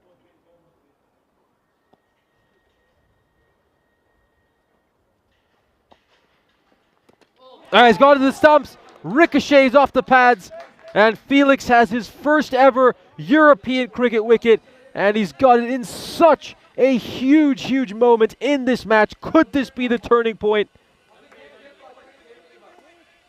Little bit fortunate there for Serbia. And it's crashed onto the stumps. He gets rid of the main man, Hamad. And what a moment here for the Spartans. What a huge moment.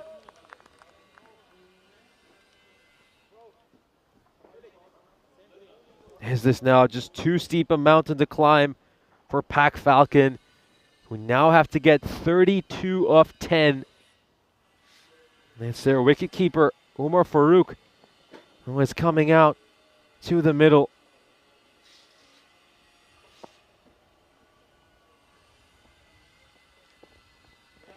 And once again, just swiping across the line. And there have just been a few too many dot balls from Pac Falcon's perspective over these last few overs.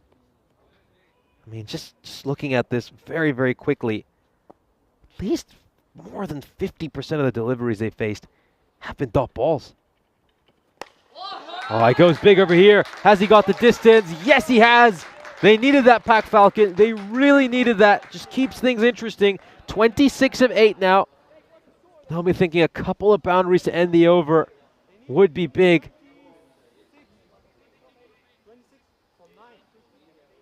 26 from 8. 26 runs needed of 8 deliveries. I think they're just trying to pass that message along over in the playing field as well.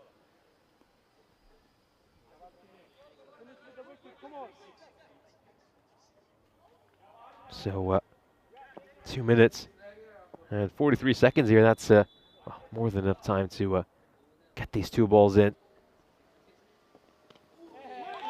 Oh, well, could there be a chance for a run out here? No, there won't. It's a great comeback ball there by Serbia after getting hit for a 6.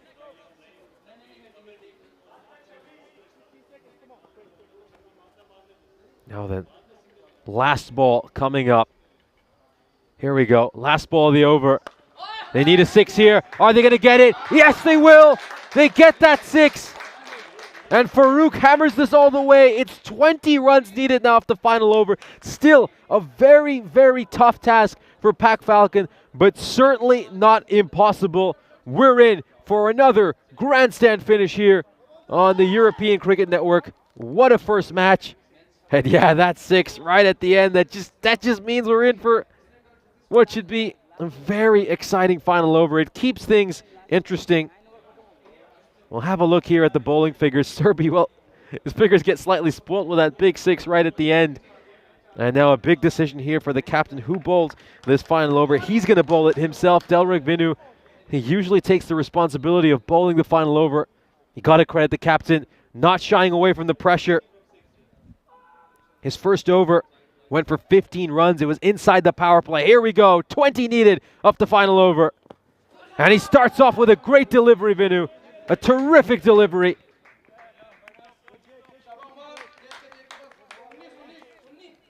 Batter just shuffling across. Obviously that one just going on to miss the leg stump, but it does mean that the danger man, Umar Farouk, is on strike. He struck 2 6s to start off his innings. They're going to need plenty more from him here, Pac Falcon. 19 needed of 5 now.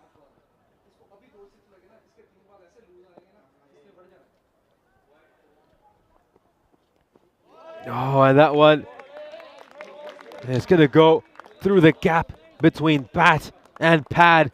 Massive, massive dot ball. Oh, dot balls are like gold dust right now for the Spartans. I mean, if he's brave, will he bring out the ramp shot here? I mean, there's absolutely no one over at fine leg. I think that's the boundary. He might look to target. Maybe just look to shuffle across here and target that boundary. Hits this hard, hits this firmly, but he finds the fielder. That's Serbi once again. You can't keep him out of this game. A terrific bit of fielding, and now they need a 6 off every single ball to win it from here. 18 of 3. 19 of 3. Beg your pardon. Farouk has not run that single. So 3 consecutive 6s to take us to a golden ball.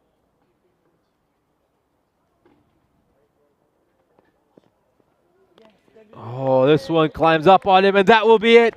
That will be it. Let's have a look at this. Once more. It's been given the one for the over. And oh, that really should have been a wide. It goes over his helmet over there. And they'll feel hard done by. They'll feel really hard done by. But it's not going to matter. The Spartans look like they're going to win this one. And what a great victory for them this is going to be. So wide down the leg side. So in all honesty, we could have had 2 consecutive wides. This could easily have been 17 of 3. Just 18 of 2 now. But yeah, sensational victory. This looks like it's going to be for the Spartans. You got to credit them, of course, coming off that loss yesterday against Academic Sofia. They just looked tired and very fatigued in that final match. They had a tough day out in the hot sun. Obviously picked up a few victories earlier yesterday. They're not running for anything here. I mean, at this point, Umar Farouk might as well run. They're not going to win it from here, Pac Falcon. Yeah, you might as well run at least just to avoid the damage to your net run rate. Last ball coming up. Just needs to be a legal delivery.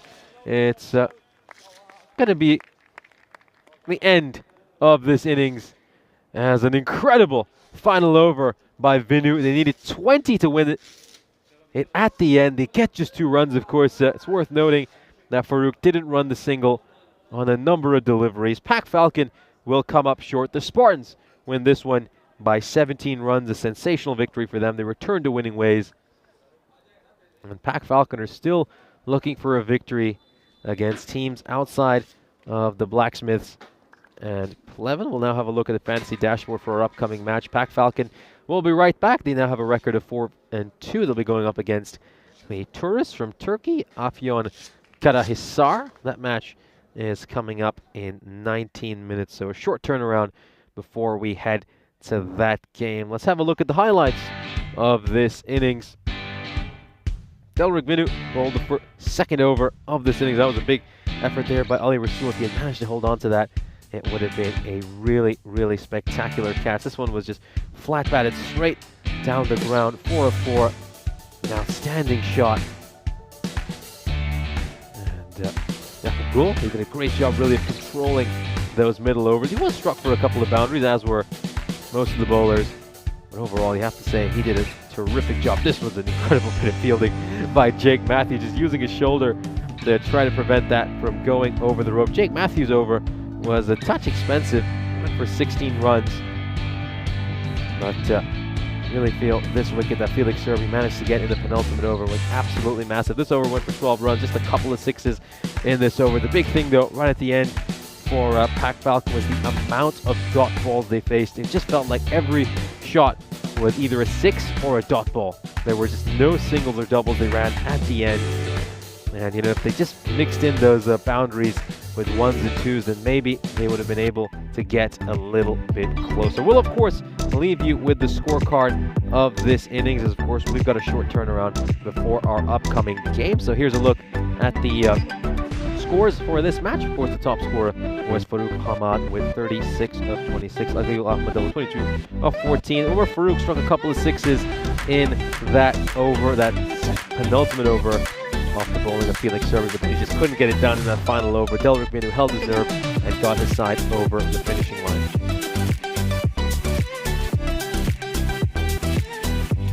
We'll now turn our attention to the bowling figures, and looking at this, I've got to say Delric Vinu will be very impressed with his personal performance. He was a touch expensive in his first over inside the power, but they came back really strong in that final over and got his side over the finishing line. Jacob Gould was great at controlling the run rate during those middle overs. And Felix Serby, for his first ever European cricket match, you got to say he's put in a good impression, and it certainly looks like he's going to be a great young cricketer coming up on the scene here in Bulgaria. 17 runs of extras, that's a concern for the Spartans, something they'll certainly have to work on. So we're going to take a quick break, and we'll be back in 15 minutes time for our second match of the day. The Spartans win this one by 17 runs.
This European Cricket Network event is proudly brought to you by HCL Software and Paramatch. Welcome back for our second game of the day. We'll head over to the coin toss of match 27 between Afyon Karahisar SHS and Pac Falcon CC Viren. Afyon Karahisar to call. Tails is the call. It's a head. We will ball first. They're going to bowl. Thank you very much for that update to match referee Tyrone Peters. So we're going to get to see Afyon Karahisar for the first time this tournament. We'll once again get to see this absolutely gorgeous drone shot of this beautiful, beautiful city of Sofia. We're of course looking at it from Mount Vitosha. What a sight. What a gorgeous city. What a gorgeous part of the world.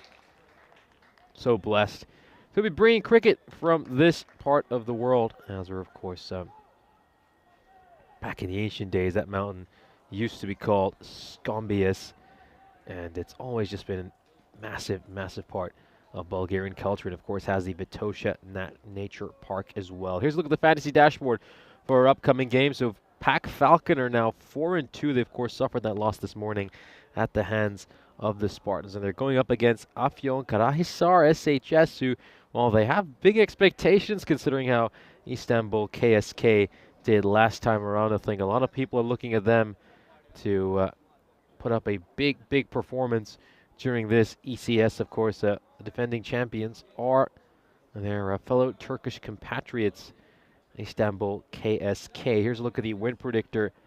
As we can see, PFCV 83% favorites according to this, and Afyon Karahisar only 17% favorites. I think I'd just eliminate this. I think the reason the win predictor is at 17% for Afyon Karahisar, I think, is just because they're an unknown quantity. We don't quite know what to expect from them just yet, but based on the things I've heard, they look like a side who are certainly coming in with big, big expectations. But hey, let's see if they can deliver. Let's see if they can deliver on the big expectations they're coming in with. And they're going to have a tough challenge here against Pac Falcon.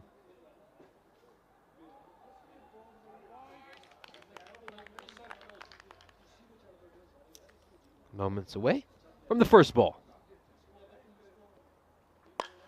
Oh, nicely played. Plays a lofted drive. And the first ball for Afyon Karahisar is a boundary.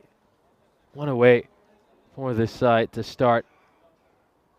Plays that one beautifully through the line. And it's gone away for a 4. Terrific shot.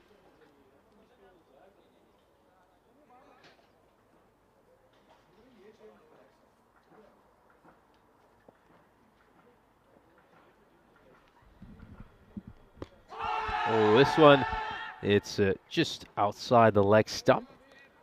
It's a big appeal, but you're not going to get those. Pretty sure there was plenty of bat on this as well, so. Oh, no, actually wasn't. But yeah, pitching well outside leg stump. And the impact was outside the leg stump. The height as well, I mean. No, there wasn't really much going for it. Oh, it's gone up in the air. Could be a chance. Is a chance. Is taken. And the first wicket falls here for Afyon Karahisar. They started out with a boundary, but Ahmed has come back well. He's dug this one in short.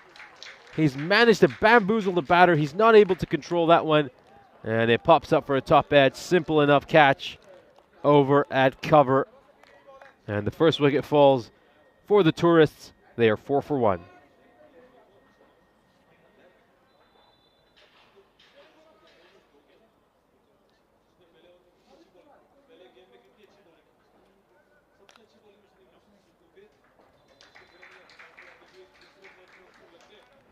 So the new batter is coming out to the middle. And talking about how there's a few players from the old Istanbul side that won last year, just a couple of them. And this man is one of those players, Mesut Öztürk, who of course played in last year's ECS.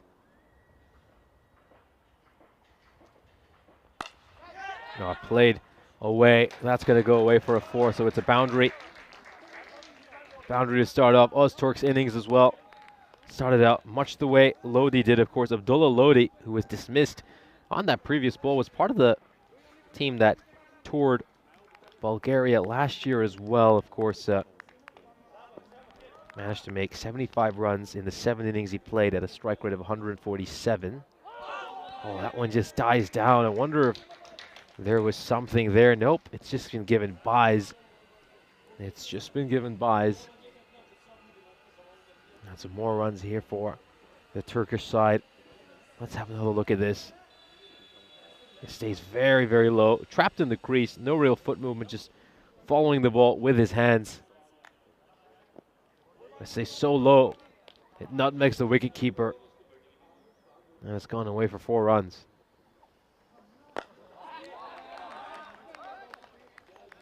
And in the first over, Afyon Karahisar are 12 for 1. Here's a look at the schedule for the action on today in Croatia. And my word, what a start for Spain in that second match of their series. They had Croatia at 12 for 6 at one point during the 4.4 over mark. Croatia just building a mini 17-run partnership since then. They're right now 29 for 6. And you have Spain win this game, which it looks like they most probably will. It'll be quite a mountain to climb for Croatia in the remaining matches, of course. This is a best-of-5 series between Croatia and Spain. Of course, we'll be making a little bit of history as well in that ECSW.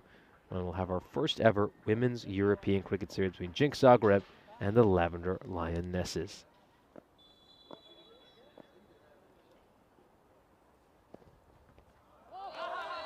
Oh, what a ball. And seems like Durmaz was not quite ready for that.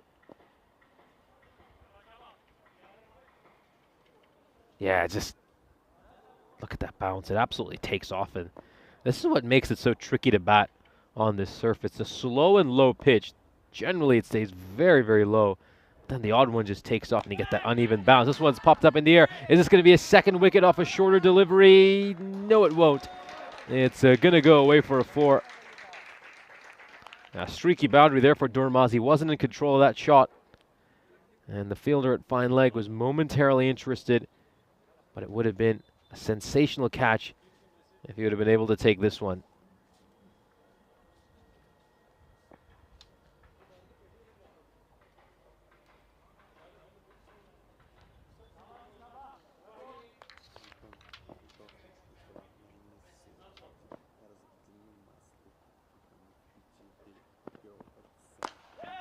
Struck away and towards mid-on, and he's gone.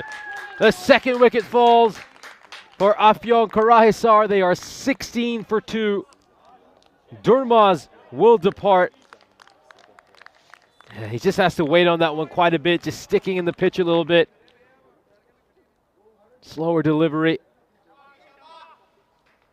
And he's popped this one up for the fielder at mid-on. It's a simple enough catch. Afyon Karahisar are 16 for 2.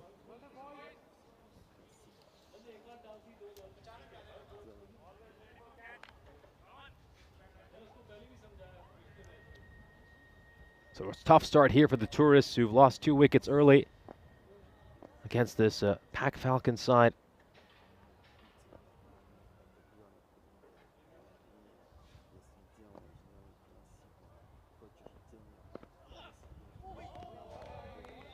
I just wonder if this could have been a wide. I mean, officially speaking, anything down the leg side is generally given a wide. So by the letter of the law, that probably should have been given a wide.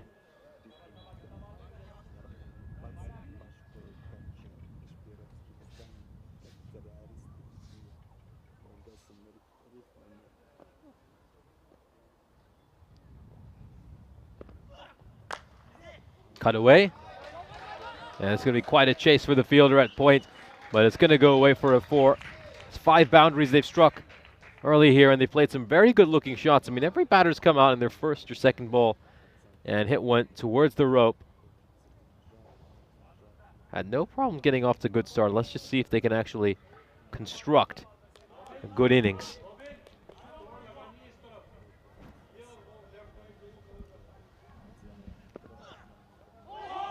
Oh, this one is just playing the wrong line over there, Nath. He's played the wrong line.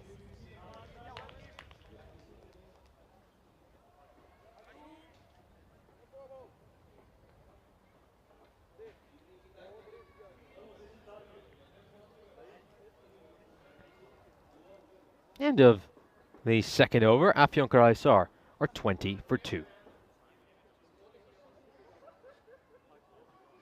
Here's a look at the standings. And as we can see, Pac Falcon, they have won 4 games so far this tournament. All 4 of those wins coming against the Blacksmiths and VTU MU Pleven. A couple of losses for them.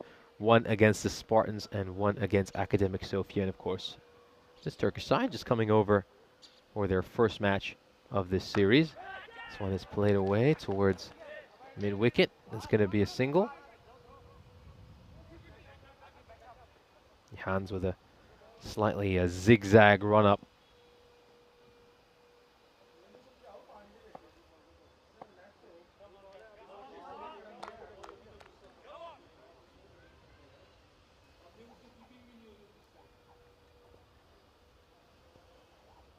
Look at that, such a unique run-up. It really is nothing like it. It really is nothing like it.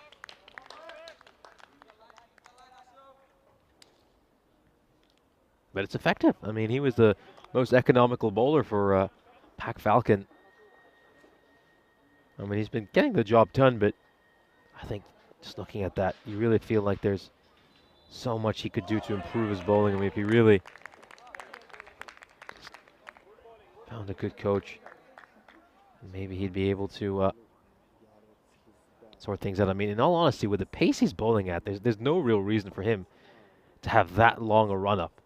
I mean, he's bowling from, well, almost the edge of that green mat. I mean, with his pace, he could probably just bowl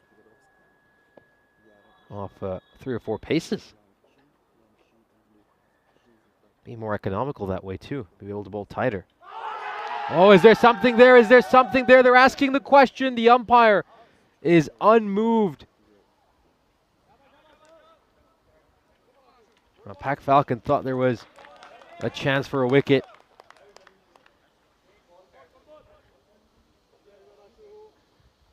What's that flicked along the way? Has it just clipped the pad or something? Has it just clipped the pad or something along the way?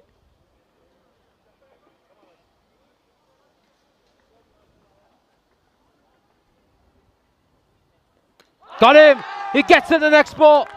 No question about this one. He's castled him. He's knocked it over. And it's timber here in Sofia as Nath will depart. Well, there was a big, big shout for a caught behind, but there's no problem with this one. Top of the off stump, perfect ball. And another one bites the dust for Afyon Karahisar. They are 22 for 3.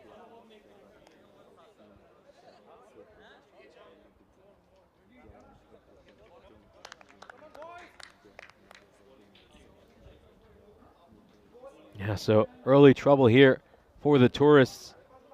Obviously coming into this match with big, big expectations based on the reputation that Istanbul KSK built last year. And many thought they would play in a similar vein. We're still very, very early in this game and, of course, very early in their tournament, but this is a difficult start. A full toss. And well, he should be getting more run from that. I know it's his first ball, but you'd expect Yilmaz to really look to hit that one hard through the line. There's nobody at cover, so he would have had a boundary.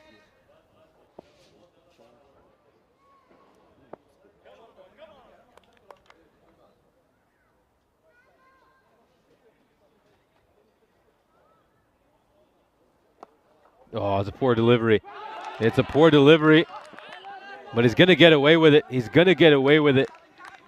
Öztürk probably should have hit that a little finer than he got it. Instead, he's picked out the fielder a square leg. Could still have gone for a boundary. And mind you, he's very unlucky that he's managed to pick out that square leg fielder because either side of him is going to go away for a 4. But I think ideally I'd like to hit that one a little bit finer.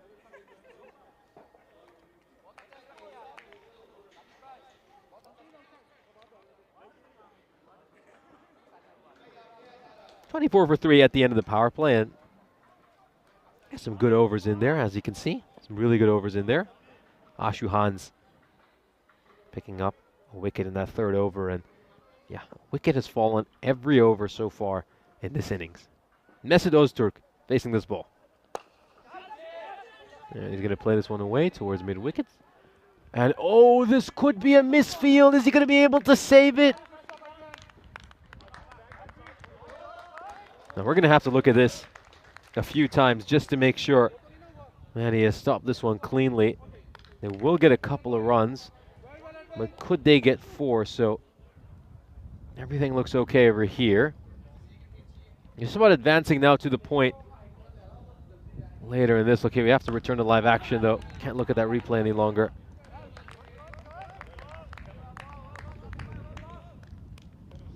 Yeah, Mesut Öztürk, of course, played in last year's European Cricket Series for Istanbul KSK. We're just having a look at that moment again and save the runs for his side. Job done.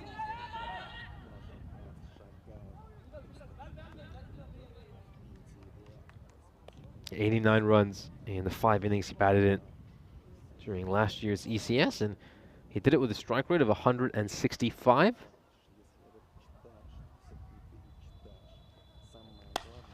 That goes long.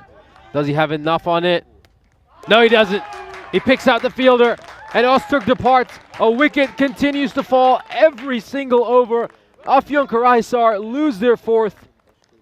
What a start here for Pak Falcon, coming off that tough loss in the previous match against the Spartans. This one's gone high up in the air, and no mistake here by the fielder at mid-on. Holds on to that, and they are 26 for 4.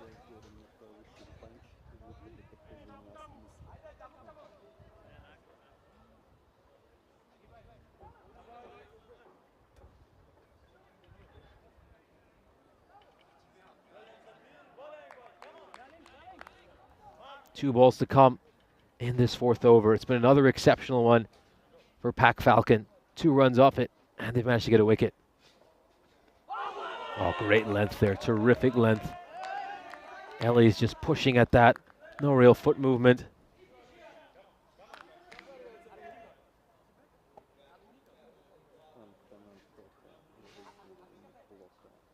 Salih Ellie's, of course, I'll tell you a little bit about him after this ball.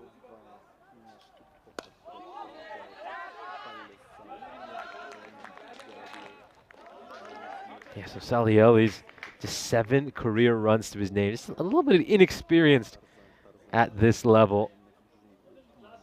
Hasn't been involved in too much European cricket, and it's hard to judge him really just based off 4 matches where he scored 7 runs. And he's bowled only 3 overs on the European Cricket Network as well. They've gone for 49 runs, so that's an economy rate of 16. Be interesting to see if they use him much as a bowler in the 2nd innings. Here's a look at the graph. As you can see, Afyon Karahisar going along at 6.5 and over. They just keep losing wickets at regular intervals, and that's really, really starting to get to them. And we could see this run rate potentially even dip down below 5.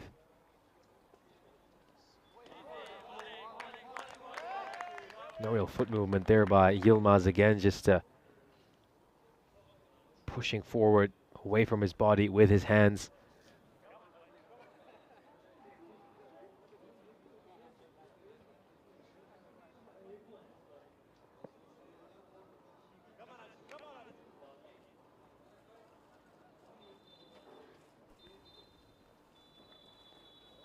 Oh, wide. Big, big wide. That's going to be a minimo. So that's 5 wides.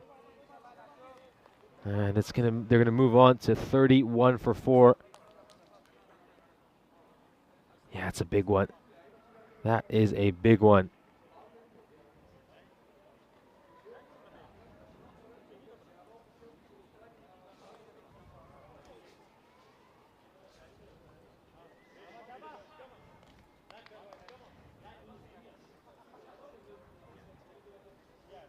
There we go. The 5 balls left until the drinks break.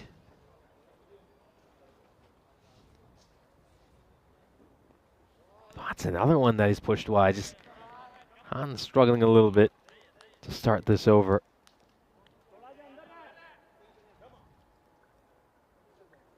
Murat Yilmaz, of course, is playing is on strike. He's played for Afyon Karahisar and also represented his team at the European cricket level.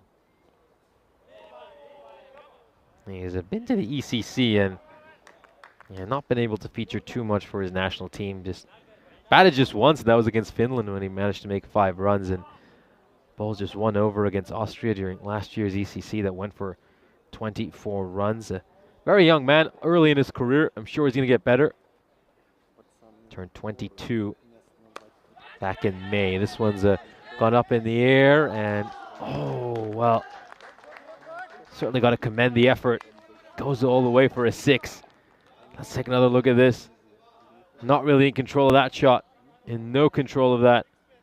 And he leaps up, trying to save it for his team. Great effort. Great effort. But it's not enough to save the boundary.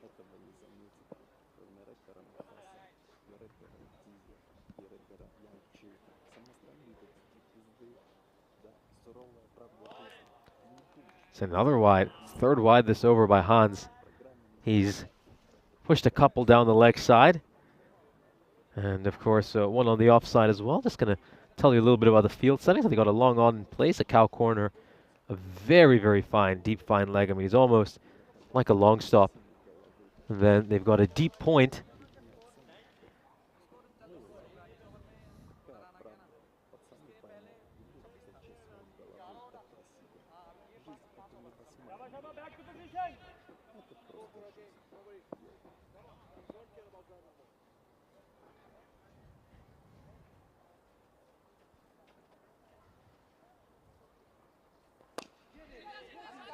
Played away towards square leg.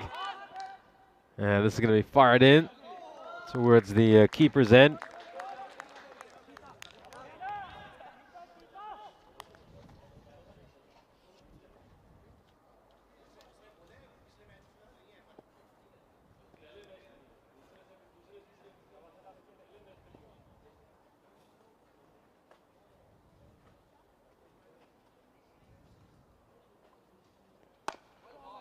He just gets behind that one and blocks it out.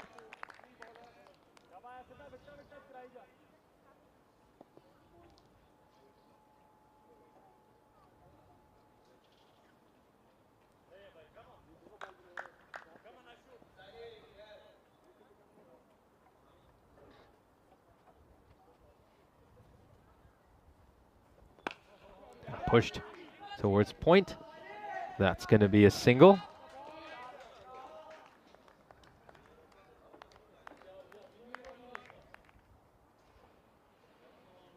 Got 1 ball left in this 5th over.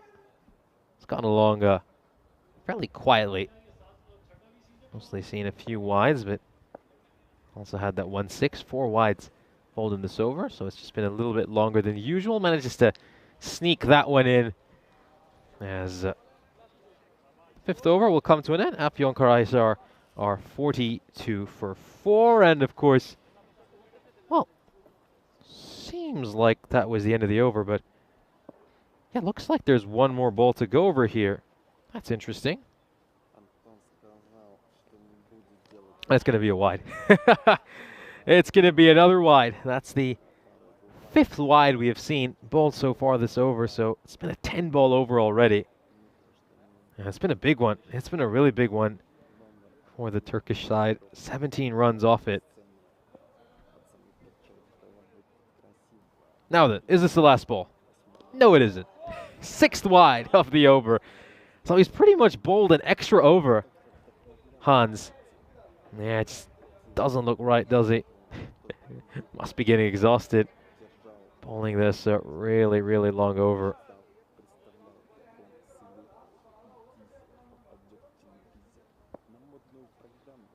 Here we go. Last ball coming up. Well, it was a risk saying it was the last ball, and he almost gets a wicket off it. Should have had it. Oh, Yilmaz. Yilmaz will feel that he's a very lucky boy. That one went straight to Agapgul Ahmedel. And he's been dropped. And yep, what a huge moment there. Massive, massive moment And of course, this is a chance to welcome you into our commentary position. This J-Bot here, and I will be taking you through these first 3 games on this Super Saturday. Of course, we've got a massive, massive slate of games lined up, a hextuple of cricket, 6 matches coming up. We've also got the action over in Croatia, and right now Spain really look on top there, and it looks like they will probably go on to win the second T20I between those 2 teams. So we've got 240 overs of cricket, I believe, today, which is just amazing and a testament to the amount of cricket we have on the network. So yeah, I'm sure many of you have obviously got your split screens out. You're probably watching the game on 2 screens, and it certainly is a good day to absorb some European cricket. Turning our attention to this match we have at hand, Afyon have had a pretty rough start to their tournament. These first 5 overs, they look really unconvincing, and to be honest with you, they've been outplayed by Pac Falcon so far. They could almost have lost another wicket right before this little mid-innings break, but we saw that catch put down right at the end there by Agagyul Ahmedel. And now we'll see if they can just pick things up a little bit from here. They obviously managed to get 20 runs off that last over, largely because Ashu Hans bowled 6 wides in that over. It was a 12-ball over.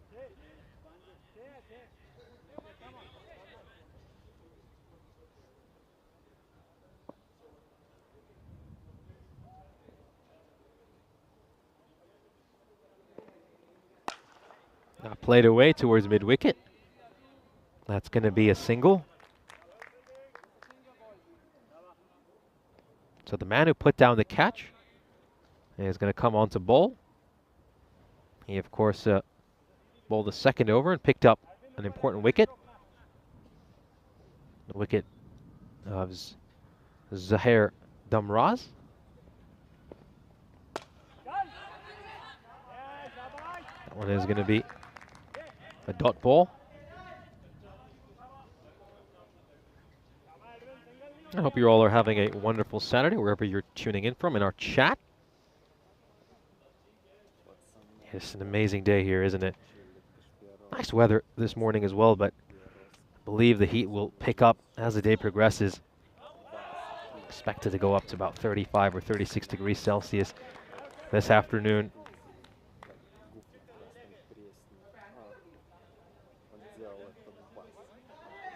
Take a look at this. It's been given a wide, and yeah, good decision there by the umpire. Bowler can't have any complaints. I mean, the rules are pretty clear in limited overs cricket. Anything down the leg side is a wide. And what's happened over there? Has the umpire changed his decision? Wait a second, I'll update you on that. Yeah, he has changed his decision here. So the umpire has changed his decision. He claims there was some pad involved, and it's no longer a wide. It's been given a dot ball. So that's why the score has just gone from 48 down to 47.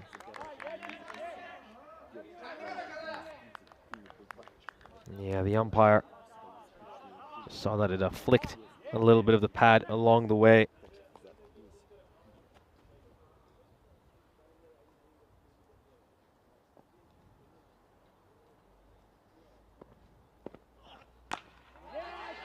Gets behind this one and blocks it out. See some vast majority of Afyon Stars runs this innings have come through that cover boundary. 21 runs on the offside and 15 of them through covers.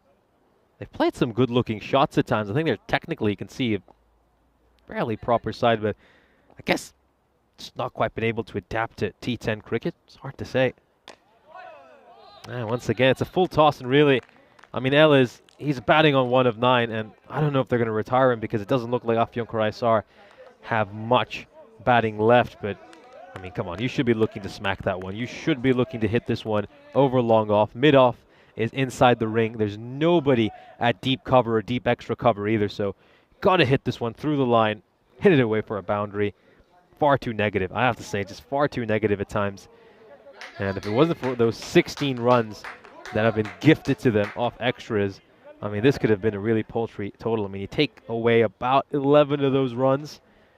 You know, I mean, obviously, you're not going to see a game with 0 extras. Maybe a 36 right now, off 4.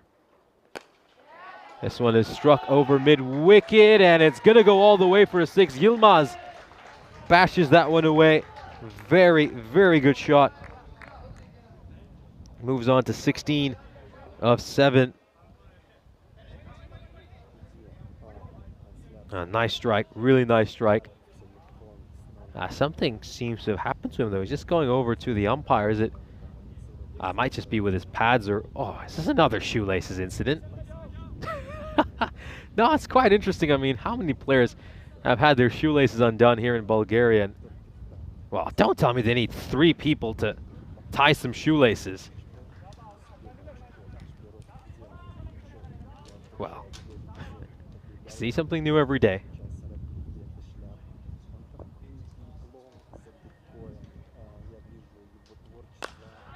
Hit over, long off, and oh, it's a misfield.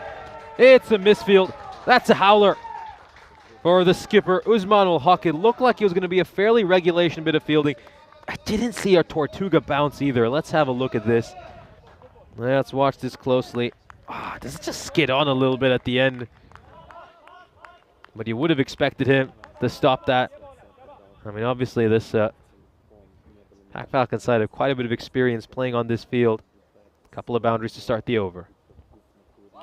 It's going to be a wide. It's going to be a wide.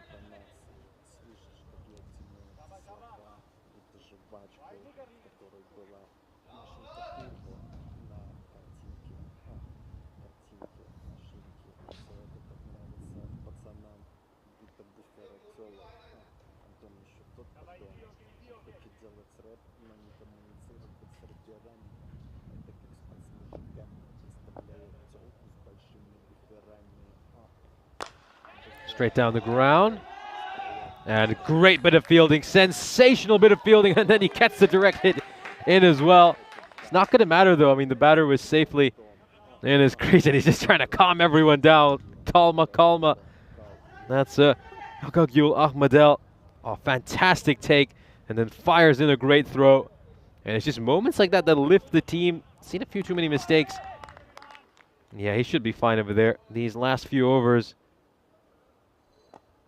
from Pack Falcon. Obviously the 5th over, Rashu Hans going for 20 runs. 12 of this one already.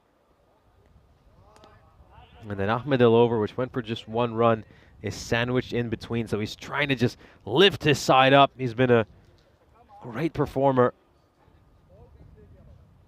Obviously had that one chance he put down when he was in cover, but just trying to get his side up.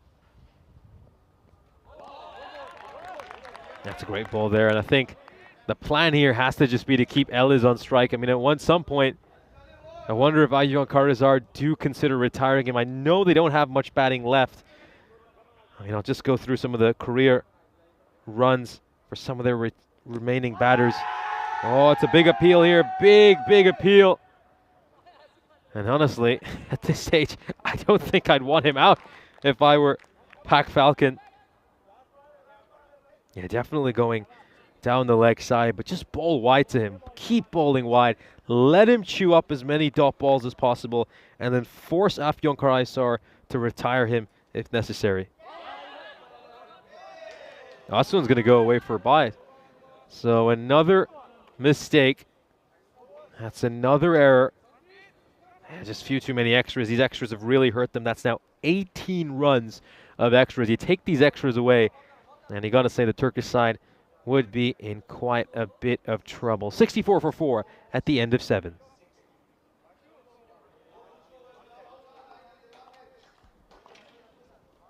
So here's a look at the ECS calendar spanning the breadth of Europe. The 2024 European Cricket Series has been a tapestry of cultures, landscapes, and thrilling cricketing action. Of course, all started all the way back in Cyprus back in January, and since then, it's been quite a journey across the continent. We've seen cricketing drama unfold against the backdrop of some of Europe's most iconic cities. And as the weather heats up, so does the cricket. We've, of course, got plenty of great series to come as well. And it's going to be a real joy to bring you all these remaining games. And it's just incredible. I mean, each series has helped us grow our European cricketing community. It only increases our love for the game. And what a pleasure it is to be part of a movement where we witness the beautiful game of cricket take root in new lands. And here we are, writing another splendid chapter in the annals of European cricket. This one is just low, and it's going to be a wide. And it's great. It's just great that we still have so much more to come, both this summer and for the rest of the year.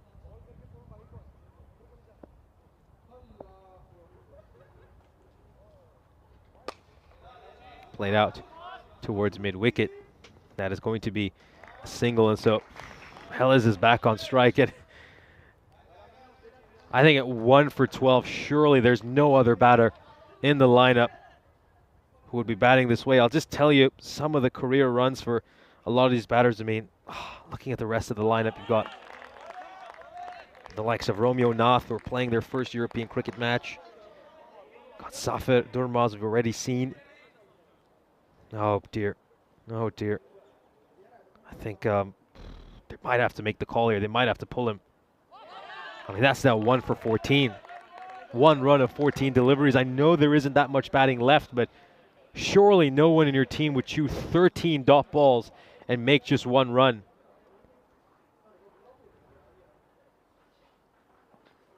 But this is good bowling by Singh. Just keep it wide. Keep it wide. Don't let him get any bat on ball, not even an edge. Yeah, that's going to be the one for, that should be the one for the over. Didn't see if the signal was made.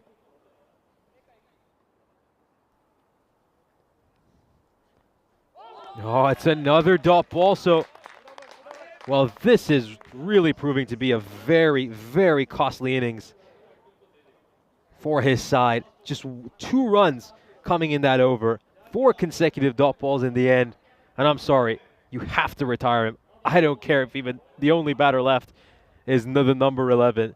He doesn't look like he's ever going to get close to a ball. You got to feel for him. I mean, he's clearly trying really hard, but the captain's got to make the tough decision here and pull Salih Ellis, who's on 1 run of 16 balls. I mean, that's a strike rate of 6.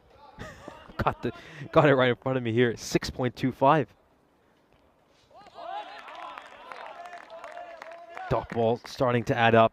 And this is what's happened. I mean, every time there's been a good over, they followed it up with a pretty bad over. Ashu Hans is 5th, going for 20, then the following over by Ahmed El going for just 1. They get a good 7th over. Then the over right after that going for just 2 runs. Jahidul Islam is coming in here for the 9th over. And that once again, that means he's back on strike. That means Salih Ellis is back on strike, and you've just got to keep bowling wide if you're Pac Falcon.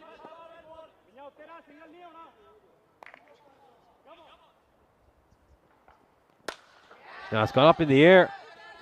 Oh, can he get a boundary here? It looks like he will. He's managed to get one away for 4, so Ellis finally gets some bat on ball. And yeah, of course, just take a look at that win predictor right now. It's 2% for the Turkish side. I know, you gotta feel good for Ellis. I mean, he's trying hard, but it's just not worked out for him this innings, of course. He just missed the ball here on live action. There was a big swing and a miss. And Ellis had another dot ball. I mean, this pretty much sums up most of his innings, and I don't understand why he's backing away. If anything, he should look to go across because, you know, credit to Pac Falcon. They have the perfect strategy here, which is a ball outside the off stump to him. I mean, I don't see a point of backing away and trying to make room to hit it over the offside.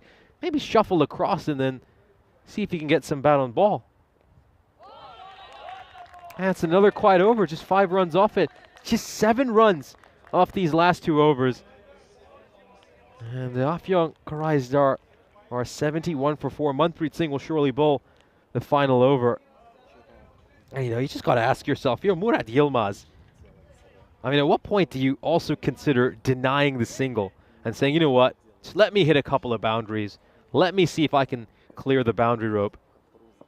Because it doesn't feel like the captain's willing to make the tough decision of pulling Salih Ellis. He's on 5 of 20.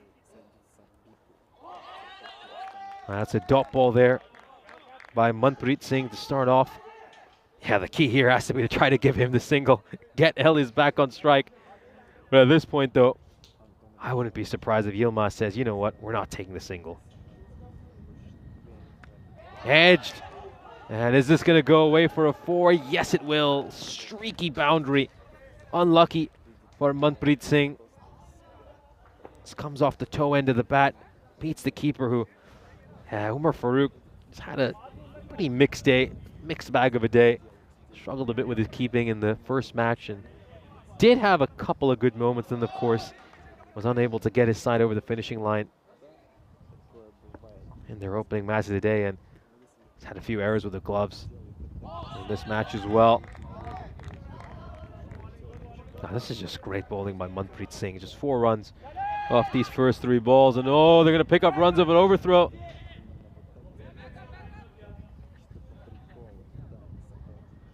But do you really want to bring Ellis back on strike if you're Yilmaz? Do you really, really want to do that? I mean, I get it. They get the extra run, but I mean, you're better off. You're much better off if Yilmaz faces the next 3 balls and tries to hit them away for a boundary. Because this is pretty much what Ellis has been doing for the whole match. 5 of 21 now.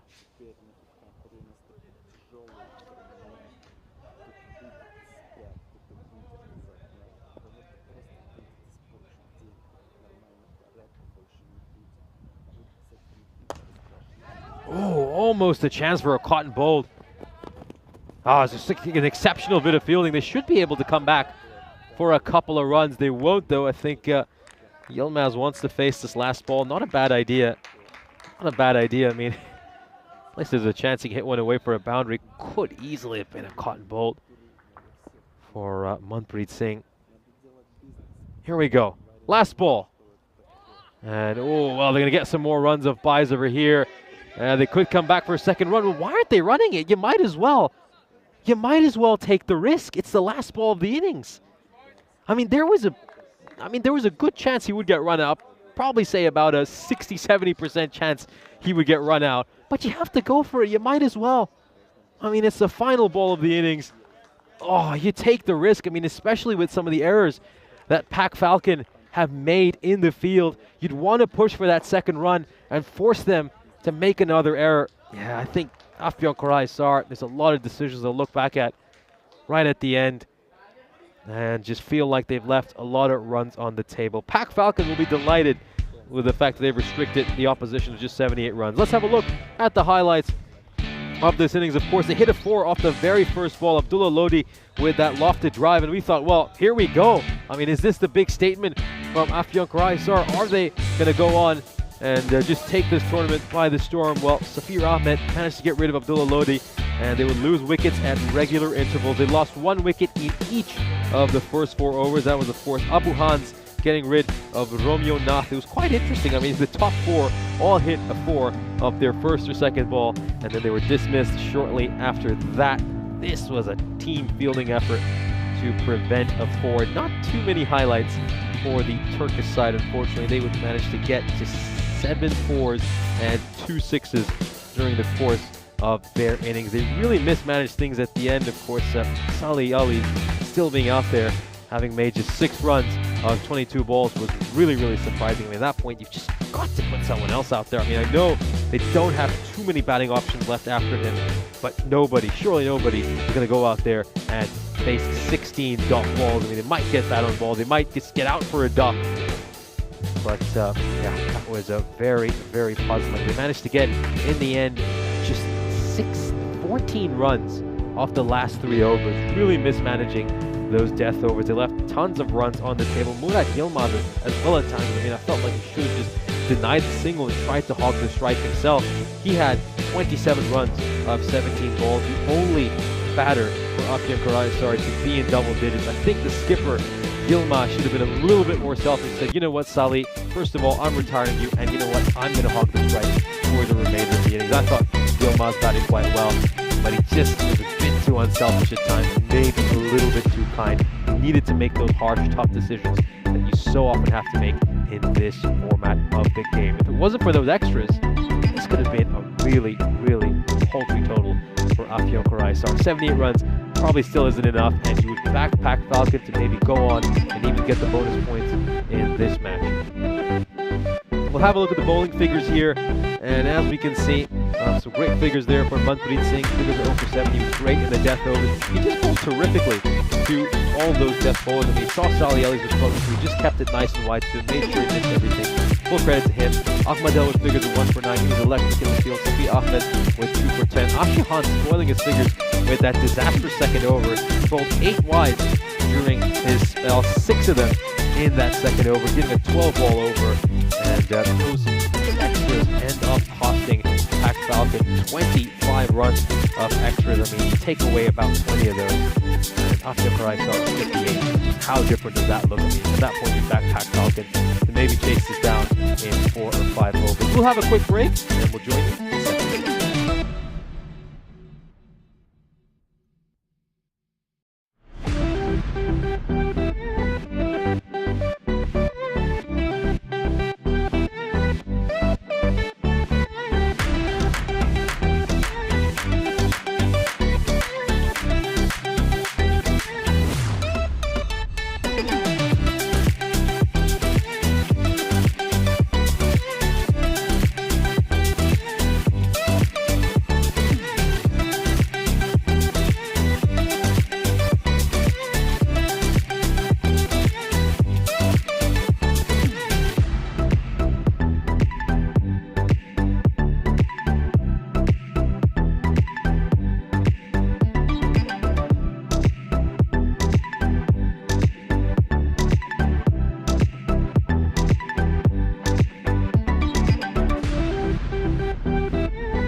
This European Cricket Network event is proudly brought to you by HCL Software and Paramatch. Welcome back for the second innings. Afyon Karahisar were restricted to just 78 runs in the first innings. And of course, Pac Falcon need another 79 runs to win this one. They'll be backing themselves to get that bonus point, of course. If they can do it in 7 overs or less, they will pick up the bonus point. That'll require them to go at just above 11 and over, which is very doable. And I think them getting restricted to 54 or less is probably not going to happen. But let's see. I mean, stranger things have happened before on the European Cricket Network. And yeah, Pac Falcon, I mean, they bowled superbly in that first innings. There's no other way to do it. I mean, obviously, you know, you can point some fingers at the way Afyon Karahisar batted. I think they made some mistakes. They mismanaged things. But if they're just able to improve on these things in their upcoming matches, they should get better and better as a side as this tournament progresses. Just made a few errors with how they handled their strategies with the ball in hand. I think at times, just, you know, not retiring certain players, maybe not showing that acumen to that tactical acumen which you need when playing cricket. Here we go. First ball coming up. Towards mid-on. Very fine deep third in place.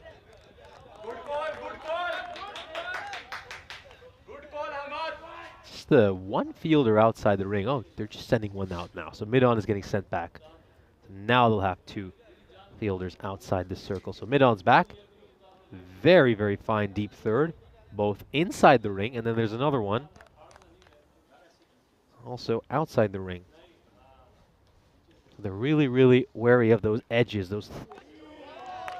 going towards third, which, you know, I don't mind that. I mean, we see so many runs going through that region.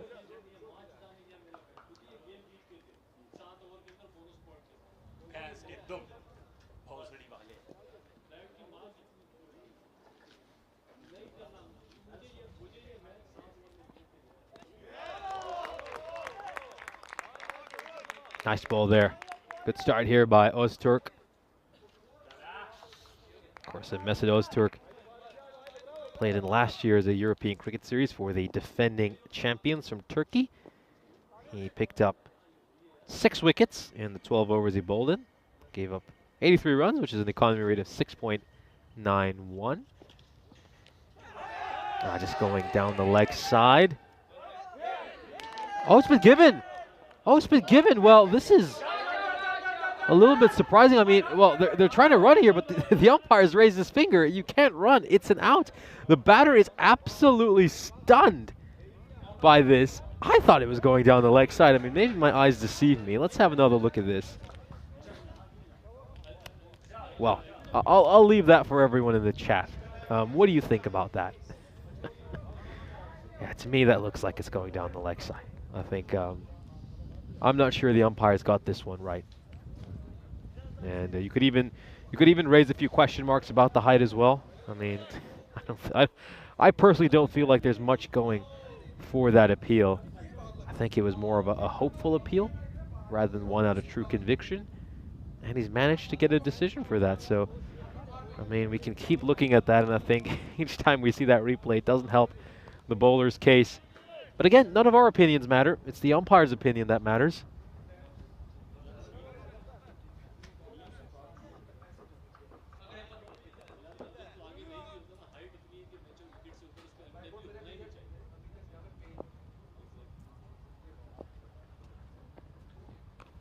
Outside edge. And it's going to go away for a 4. Oh, that is a lucky, lucky break for Pac Falcon. They maybe deserve that bit of luck after that last decision. Just beyond the wicketkeeper's grasp. Mertkan Filiz is unable to get to it. And that's 4 runs.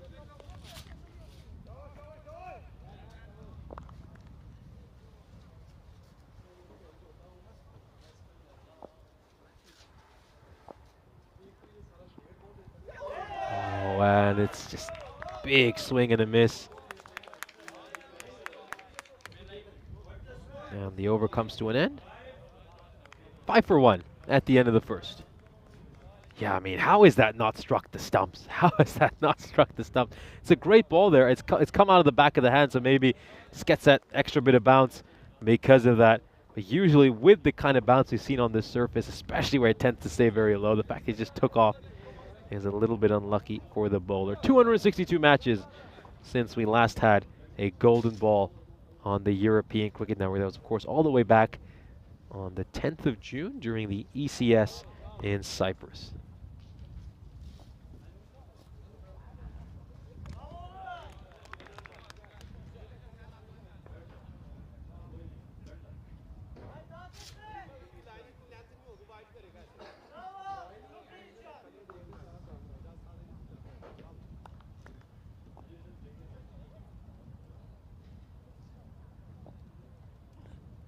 That's another wide. Just needs to get his bearings right here. It's Dalian bowling this over.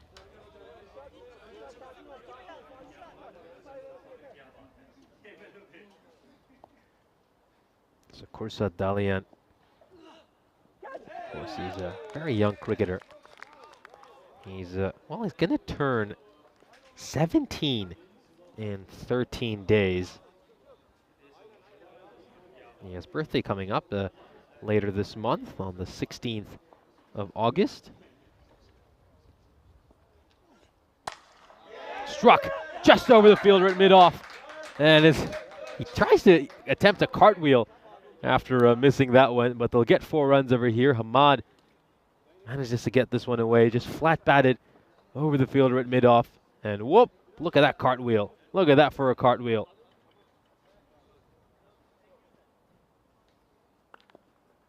That's the 5th match he's playing in on the European Cricket Network, Dalian.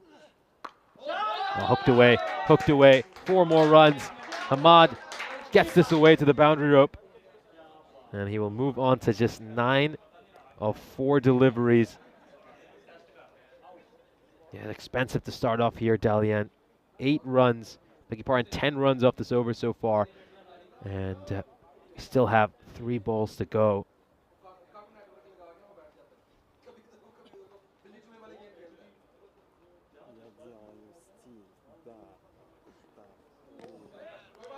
Now big swing and a miss. Yeah. Of course, this is a big match for both these teams.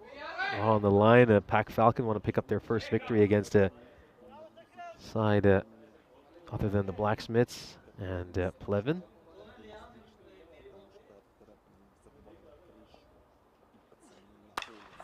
That comes off the toe end of the bat.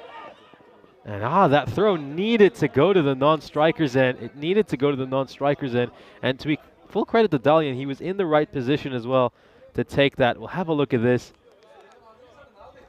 Well, just goes to the wrong end. I mean, obviously, I think Dalian should be a little closer to the stumps, ready to run out the non-striker.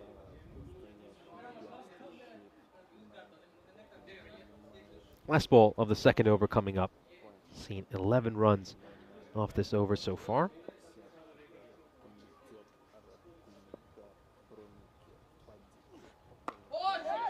And this is going up in the air. And it's just going to be a single. So Pac Falcon will be 17 for 1 at the end of this second over. Yeah, decent start for them. They're going along at the rate they need to. I think if they want to pick up the bonus point, they'll have to speed up a little bit. I think for the bonus point, they just need to go at about 12 and over from here. Of course, we could do the exact calculations right after we have a look at the standings over here. As you can see, Pac Falcon are looking for their first win against the side not named the Blacksmiths or Pleven. They've had 2 losses so far against Academic Sofia, and then, of course, losing earlier today to Spartans.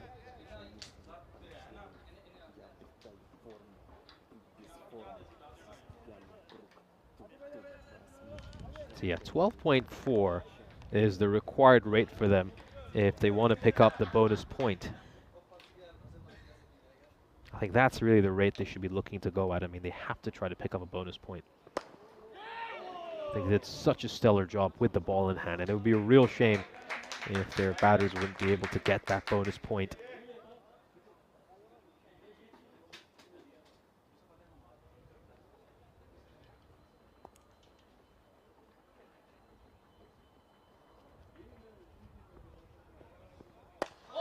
Gone up in the air. This could be a catching chance, and it is. It is very well taken. He's backpedaling to take that, but he holds on to it. That's Abdullah Lodi who takes that catch. Oh, really nice one. Nice little celebration there at the end for the cameras as well. He knows exactly where they are. Oh, he's a showman. He's a great showman. He's clearing that front leg, trying to go for the big shot. And it's very well taken there at mid-off. So the second wicket falls. And, well, they're making this difficult, aren't they, Pac Falcon? I mean, you would have thought this would be a fairly straightforward chase for them. But first of all, credit to Afyon Karahisar for really hitting the right lines and lens, bowling well early in this power play. Pac Falcon not helping themselves with some of their batting.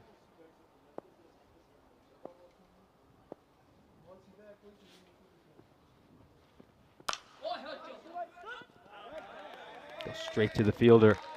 And it's going to be a dot ball.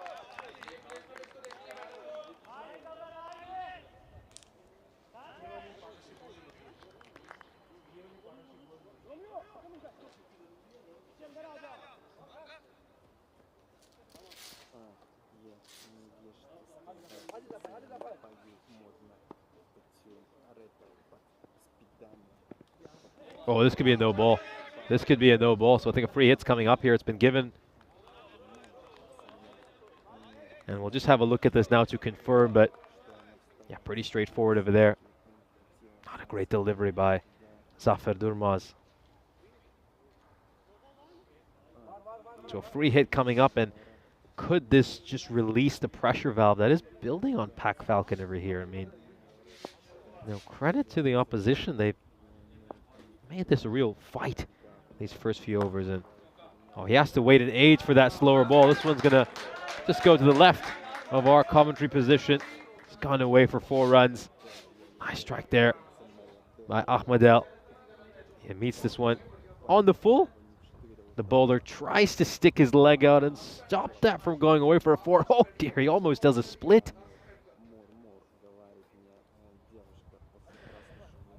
Well, I don't know how he was in gymnastics class, but I think when he's trying to stop that one from going for a 4, that was the one earlier, almost did a split. Yeah, showing great flexibility when he went to do that. So 7 runs off this over so far. We've got 1 ball to come. It's been a good over here by Durmaz, despite that no ball.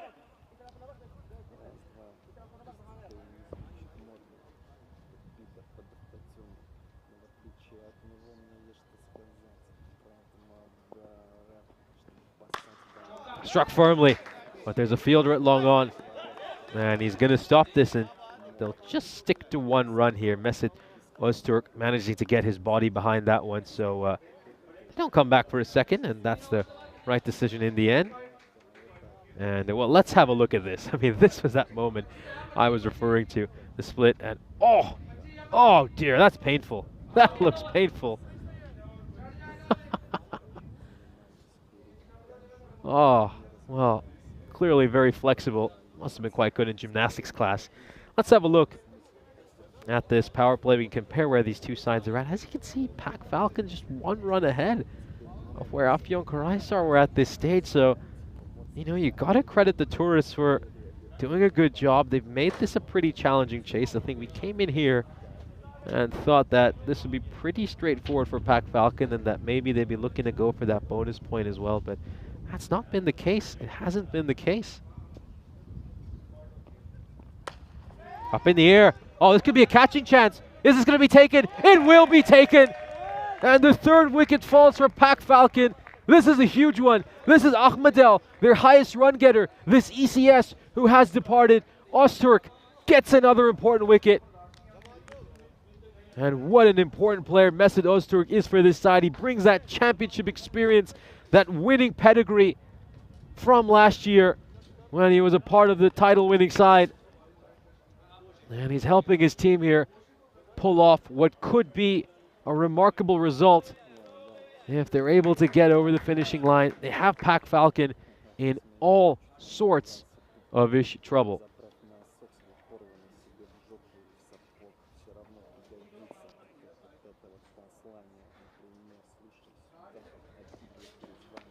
Well, this is just pushed away towards third. That's going to be a single.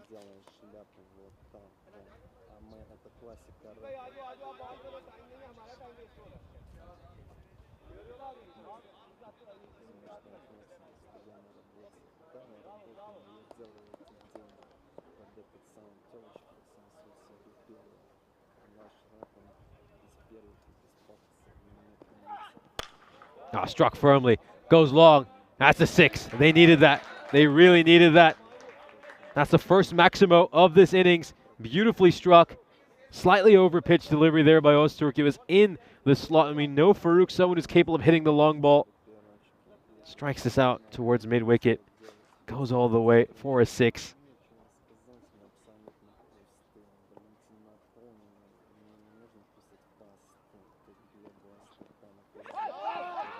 A big swipe across the line again here by Farouk.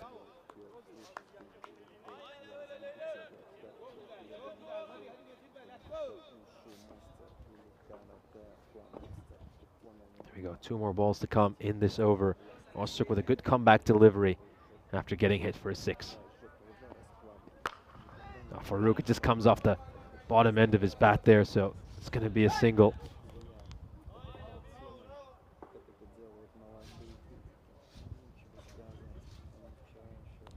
Such an important phase in this match. Being able to control these middle overs can so often be the difference between victory or defeat.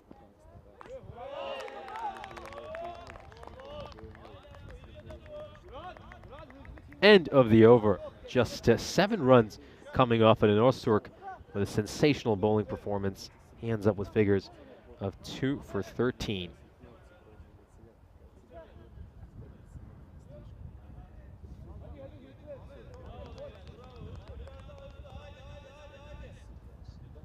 So here's a look at the graph. As we can see, Pack Falcon are going above the required rate right now. They have lost 3 wickets though, and you know, for a match in which they really only need to get a target of 79, you would have expected them to do this a lot more comfortably. I mean, as I mentioned previously, the expectation was they would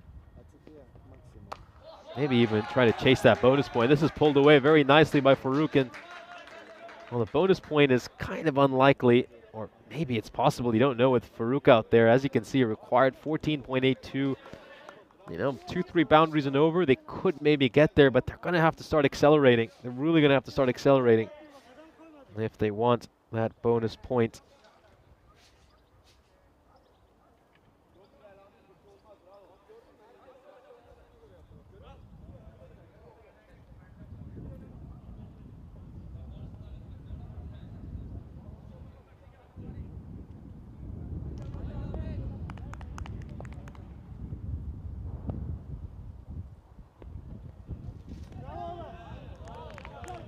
Big swing and a miss there. The batter's looking for the wide call.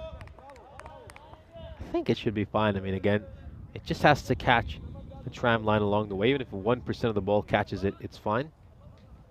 Oh, well. Maybe that one is another one that could divide opinion. Oh, he certainly reached out of the wide ball there. That one was very, very wide. Spoils the wide. Comes off the toe end of his bat. And it's going to be just a single.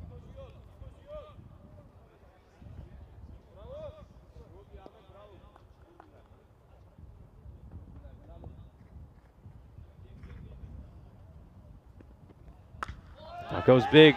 As a fielder there, it'll be a tough catch if he can take it. I think he's not stepped on the rope, so it should be okay. It should be okay. We'll have another look at this just to confirm.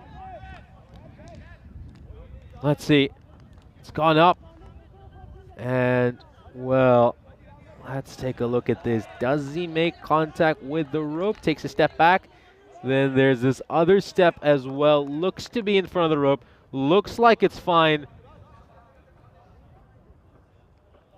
And that should be okay. That should be okay. So another wicket falls here. That is Sofia, who is going to depart for Pac Falcon.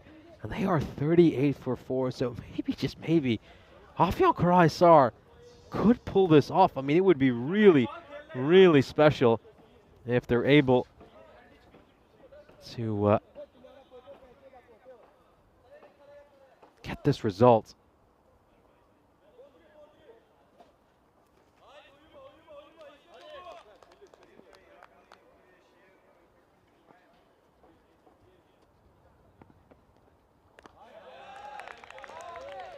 Given a wide.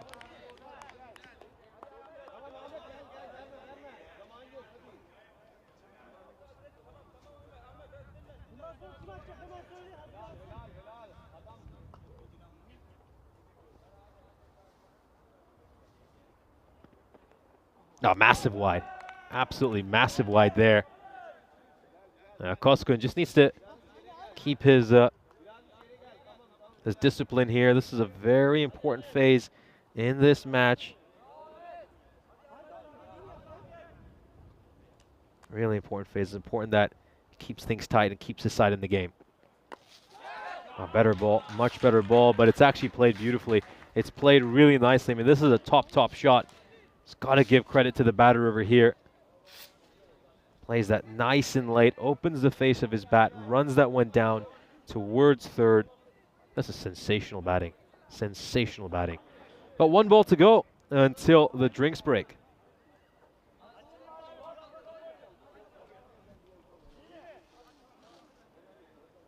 Now the bonus point is still possible for Pac Falcon. I mean, it's really going to come down to whether or not Farouk is able to really put together a great batting display.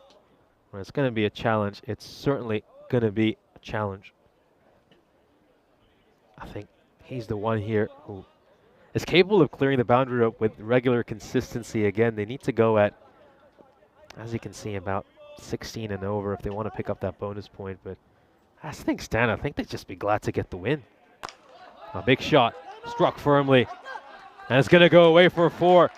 Enormous, enormous boundary, and you know what? That keeps the bonus point still on here for Pac Falcon, as of course we'll have another look at this replay. It's a short, wide delivery. It's flat batted away, and it's gone away for 4. So here's a chance to just welcome you into the commentary position, as of course the players have a quick drinks break. Nishchay Bhatt and I will be taking you through the remainder of this second match. And yeah, we've got an exciting matchup over here. Of course, Pac Falcon, you would have thought this would be pretty straightforward for them, but they've had to fight, and they've had to fight hard in this second innings. You really got to credit the tourists, Afyon Karahisar, for coming out here and making this a real challenge. They bowled superbly, really hit their lines and lengths, and I think they've done a stellar job in the field as well. They've taken their catches. Their ground fielding has been spot on. You really feel like if they do lose this game, they lost this match in that first innings when they just didn't put enough runs on the board. Meanwhile, for Pac Falcon, are they going to be eyeing that bonus point now? I mean, when we headed into this match right at the start, we thought that this would be pretty straightforward for Pac Falcon, and they'd certainly be able to get the bonus point, considering they had to go at just above 11 and over to pick it up. But it's suddenly just come back into contention these last couple of overs. They've hit some important boundaries in these last 7 or 8 balls, and that means that bonus point could still be on. Let's see if they really look to attack. But of course, the risk they carry is if they lose a wicket or two here trying to attack, then maybe even this match could just slip away from them in its entirety.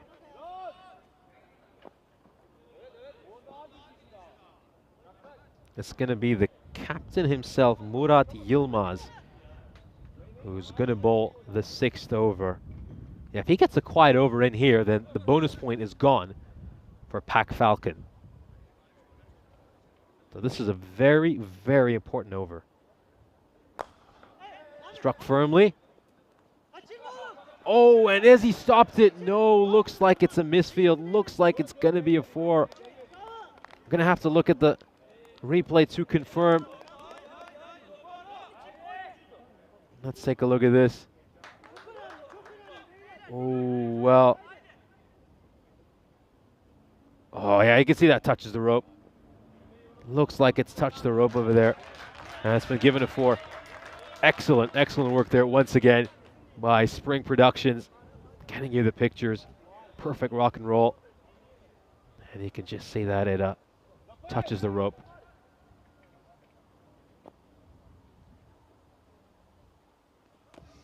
A wild swipe across the line.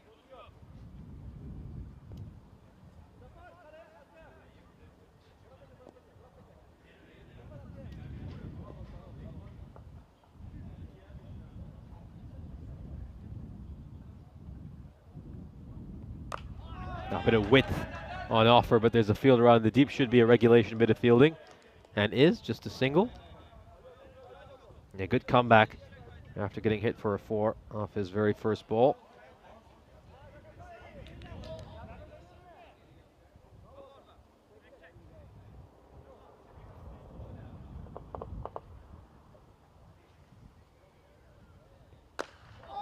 Struck firmly down the ground. And it's once again going to beat that fielder. He sticks a foot out to try to stop it. But unfortunately, just not able to get to it there, Ahmed Kozgun. Yeah, it's another important boundary.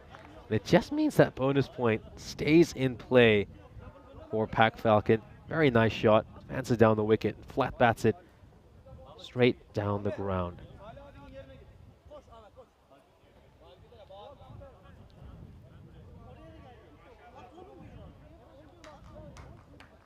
Two balls left in this 6th over. And now you just feel like the victory certainly looks like it slipped away from Afyon Karaisar. I think now it's just a case of trying to stretch this game as far as you can to maybe avoid a bonus point defeat and then also reduce the damage to your net run rate. Oh, full toss, not the best ball. It's going to get hammered away. It's now 16, needed of 7 for the bonus point. And I said this over was going to be the really important over. This was going to be the crucial over. If this one went expensive, then he just knew that they would still have a chance, Pac Falcon, to pick up that bonus point.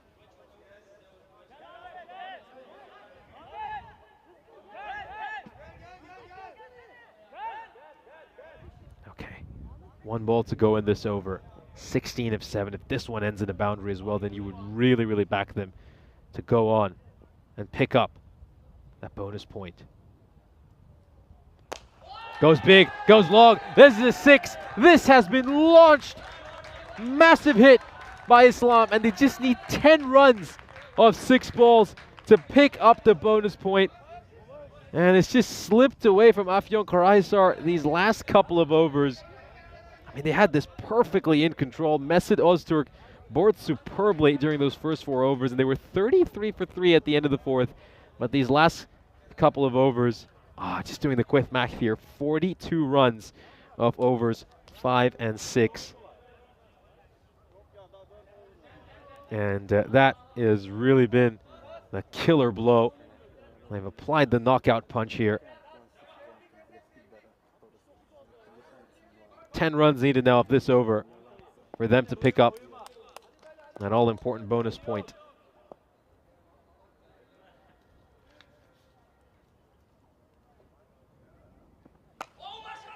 It's up in the air. And it's going to take 1 bounce before going over the rope for a 4. Just lands in front of the rope. Let's have a look at this. Yeah, right in front of the rope. That's just going to be a 4.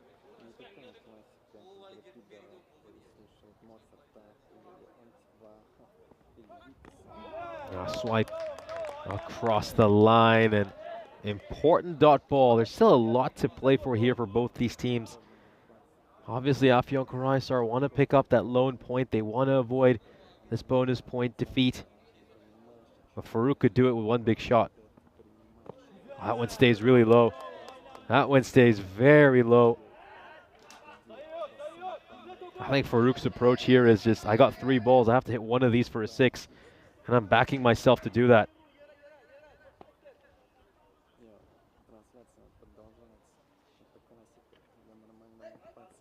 Oh, it's another dot ball, so 6 needed of 2 now. He's whiffed at a number of these balls.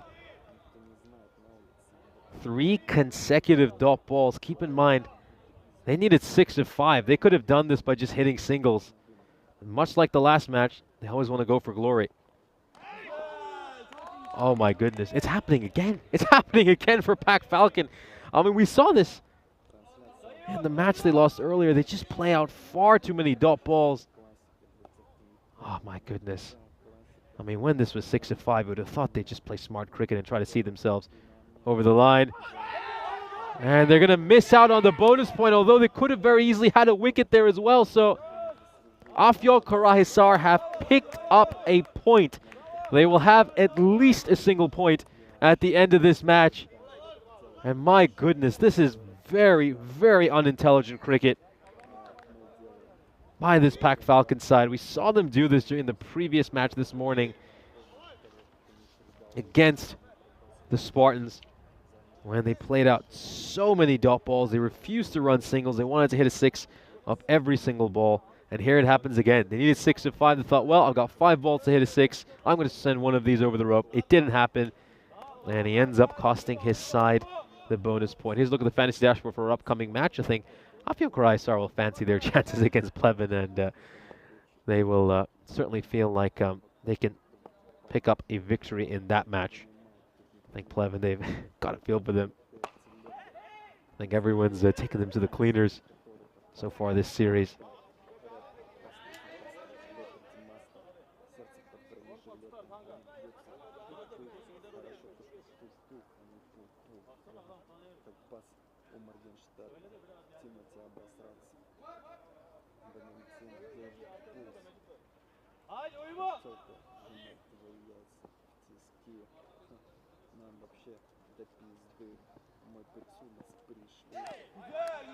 It's going to be a dot ball. So just 4 runs needed now for Pac Falcon to win this. I think, again, the big news here is the fact that they miss out on the bonus point because of what one would say is slightly selfish play. I think a player was just looking to end the game in style rather than doing the smart thing. 6 runs were needed of 5 balls to pick up that bonus point, and they couldn't do it because they tried to swing it all 5 and hit a 6.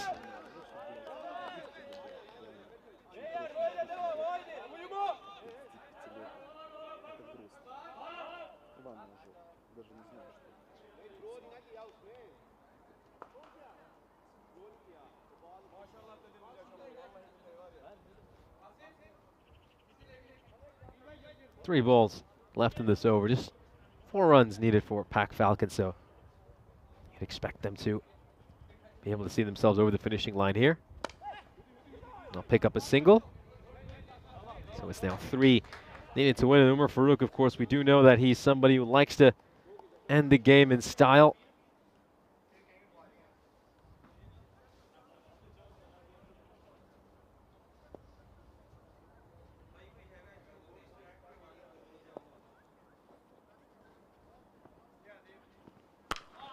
Gone long, goes big, and Farouk was trying to hit that 6 in the previous over but couldn't do it.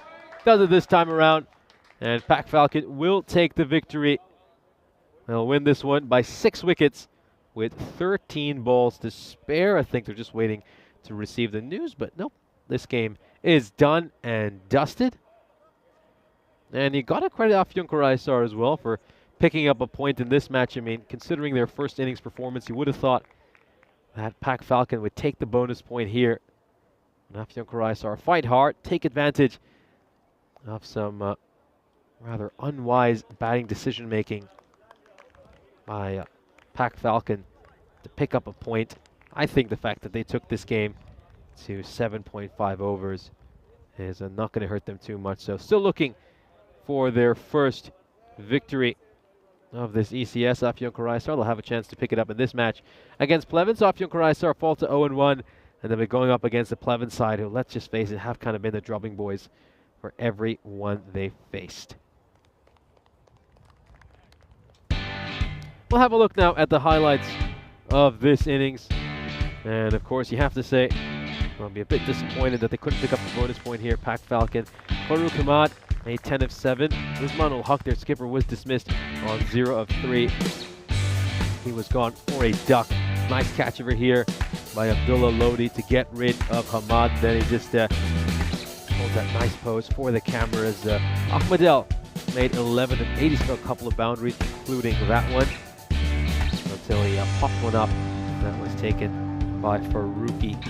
Then Umar Farouk would play an important innings to help his side. He would make 29 of 19. Of course, he was involved in that crucial 7th over when his side needed 6 runs to win off 5 balls, and he chose to try to hit a 6 of every single one of those 5 balls. In the end, whiffed at all of them, and his side would not pick up that bonus point, but he could easily have just done it by picking up singles and doubles in those remaining 5 balls. We'll just take a look at some of these boards. Shah some of the full toss. Jadul Islam was superb, 25 of 8, 3 fours and 2 sixes for him. He really attacked during overs 5 and 6 when Pak Falcon managed to make 36 runs. They would get over the finishing line in the end. They pick up the point. And well, the concern for them will of course be that they take only 3 points in this game and not 4. And Afyon started really well in the end to get 1 point and not 0 based on what we saw earlier in the innings. Here's a look at the scorecard. Umar Farouk, the top scorer with 29 of 19, but I think everyone's going to talk about that 7th over where he swung and missed at all those deliveries. Jahidul Islam managed superbly, 25 of 8 for him. We now turn our attention to the bowling figures for Afyon Karahisar. I think you've got to look at Afyon to be very impressed by the way he bowled. Figures of 2 for 13 for him. Abdullah Lodi had terrific figures as well, picking up the 5 runs in the sole over he bowled. But unfortunately for Afyon Karahisar, he just didn't have enough runs and just didn't bat well enough in that first innings, and it meant their bowlers had a mountain to climb. The first one is in the books. Match 27 is in the books. Afyon Karahisar failed to pick up a victory in their first match. Pak Falcon had their first victory as well against the side not named Blacksmiths or Pleven. We'll come back in just about 25 minutes time for match 28, our 3rd match of the day. Make sure to tune in.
This European Cricket Network event is proudly brought to you by HCL Software and Paramatch.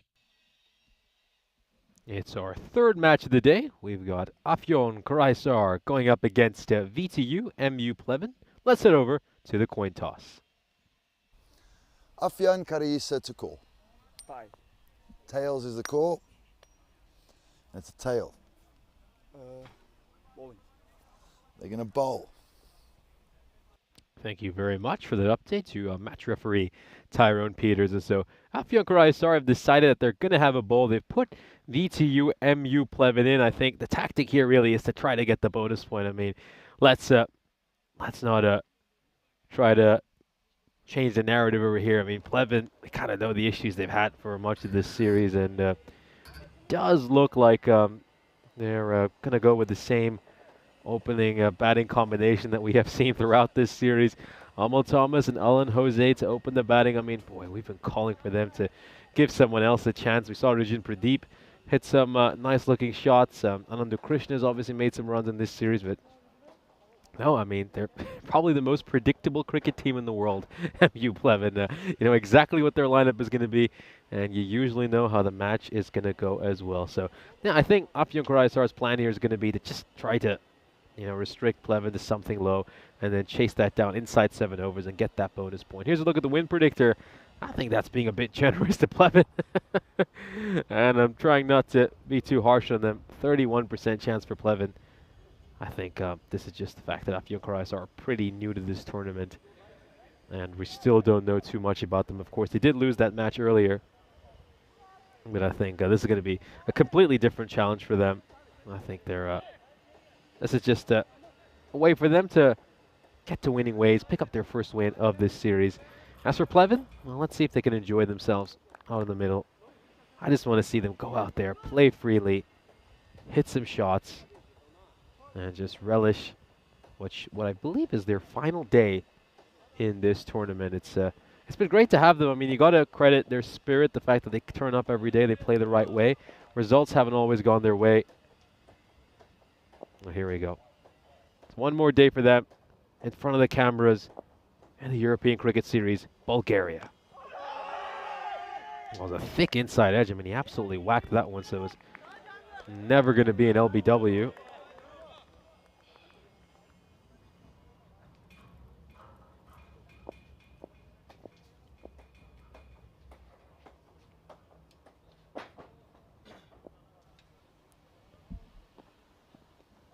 Down the leg side, that's going to be a wide.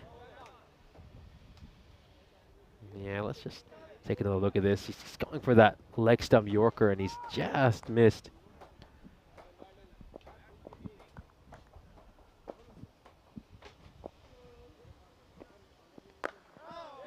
He's going to block that one out. It's a fuller delivery. And Nishay Putt in the commentary box, and I've got the great pleasure of Charlie Hunt joining me for match number 3 of the day. Yeah, good morning, everybody. Pleasure to be back, and good to see Pleven starting as they mean to go on here. And it's going to be 4 dot balls to start this one off. Yeah, good positive, well, slightly positive start for the Turkish side, of course. Losing that one, but there were some positives to take out of it, of course. But they'll be hoping up against the Pleven side here, they can pick up their first victory of the tournament. Another one flows through. Of course, Mesut Öztürk.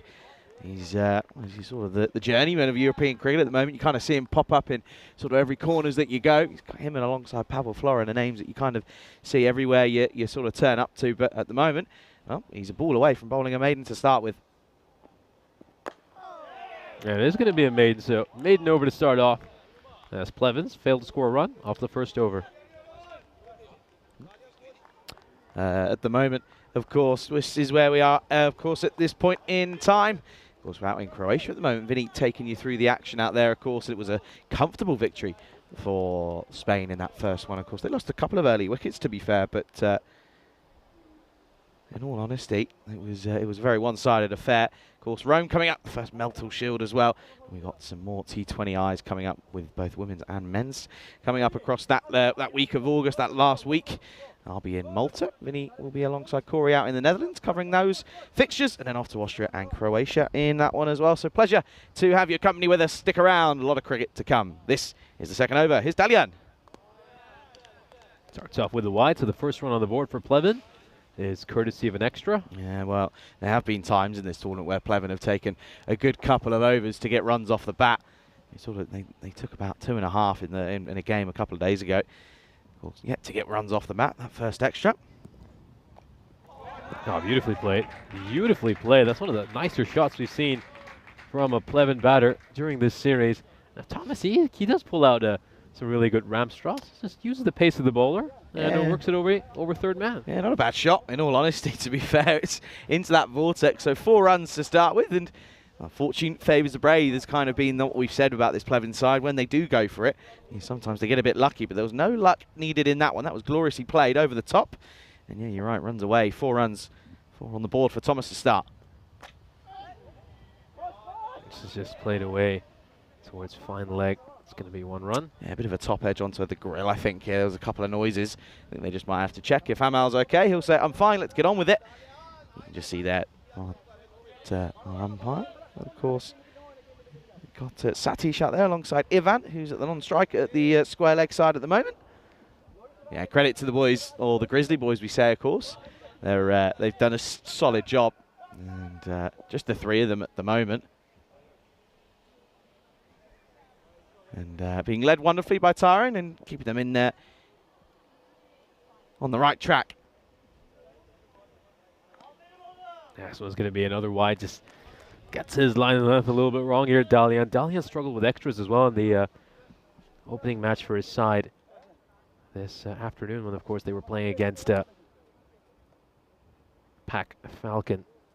It's an issue he's going to have to address as this tournament progresses, because Seidel and made to pay for it in closer matches. I mean, how often have we seen games where extras prove to be the difference between the 2 teams? Yeah, extras has been a prolific run scorer in this tournament, isn't it? It's been a time where extras have often been in that top sort of 1 or 2 run scorers. That is worth taking another look at this one. I don't think we'll be able to. Yeah, they have got the tallest man right in front of our camera out there. There is a very tall fielder at point. This one's a very straightforward one. It's going to be another wide for Dalian. 3rd wide already this over. Might see him change angles here. Might try and go around the wicket, and that's what he does go for. And he's only going to come off a couple of paces here. He just wants to get it right, and you can understand why. It's not gone the way of him so far. It gets this one right, and honestly, against I mean, that works against most teams. I think I've seen far too many bowlers overcomplicated by focusing on pace rather than accuracy. Still got 1 ball left to go in the over. Hold your horses. How many times have we seen that over the course of the last couple of days? Getting ahead of ourselves, potentially. Thomas, 4 off his first ball. Since then, been a couple of dots. This is another one that's going to be played out towards 3rd. Nicely played. I mean, Thomas is very good at using the pace of the ball. End of the over. Pleven are 10 for no loss. Yeah, going at 5s, which still isn't probably going to be enough, you feel, because, of course, you look at where that Afyon Karahisar side got into with the bat, of course, got up to the 70s. So, and that was probably, you'd argue, against a much stronger side. Let's have a look then. You can see there, Pleven still somehow not bottom yet. Of course, that's due to, as I mentioned, the Turkish side. And Afyon Karahisar only picking up the 1 point in that last game. You can see there, Pleven yet to get a win on the board. And this is the thing, it kind of gets down to it. They've got this game and 1 more, and that's them done. So it's a question of, can they get a win? Or I mean, this is the big thing here. If they don't get a win today, that's 2 years now without a win on the network. Dunamas. Throws this bat. This one was chipped up in the air. And oh, well, the catch has been put down, and it goes for 6. Yeah, this is a bit of a surprise. I mean, Afyon Karahisar were amazing in the field in the last match. Didn't see them put down a single chance. If he's further back, he could make this catch a little bit easier for himself. But Romeo Nath, who took a good catch in the previous match, won't hold on to this one. Just gets a little bit excited, doesn't he, down there? Sort of runs in and then realises that, well, just maybe he could maybe just put the old brakes on. 6 runs to start. Thomas, look at this strike rate. This is mammoth for him at the moment. Pleven hit a 6. How often do we see that? True, actually. That's a really good point. Oh, dear. Well, listen, they know it's their last couple of hours on the network this year, so leave it all out there. Why wouldn't you? Yeah, thanks, Eunice, for covering me this morning. Much appreciated. I know it was another warm one. You mentioned there was it was a bit sort of all over the place this morning in terms of may have been a bit of weather last night. Yeah, I think we had quite a bit of wind.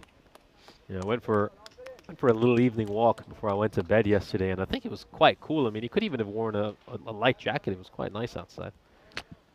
Yeah, that one was played nicely by Thomas again into the onside, but straight to the fielder. Yeah, I have to say, it was. I was trying to get some rest, but noisy neighbours. Bit like Man City with Man United, right? No comment. I mean, I'm a United fan, so just be careful. Yeah, something like that. You can word it the way you wish. Good delivery, this one. Gets just plays underneath it, does Jose. Disappointing time for him again, isn't it? 1 off 8 once more, yet to really get going.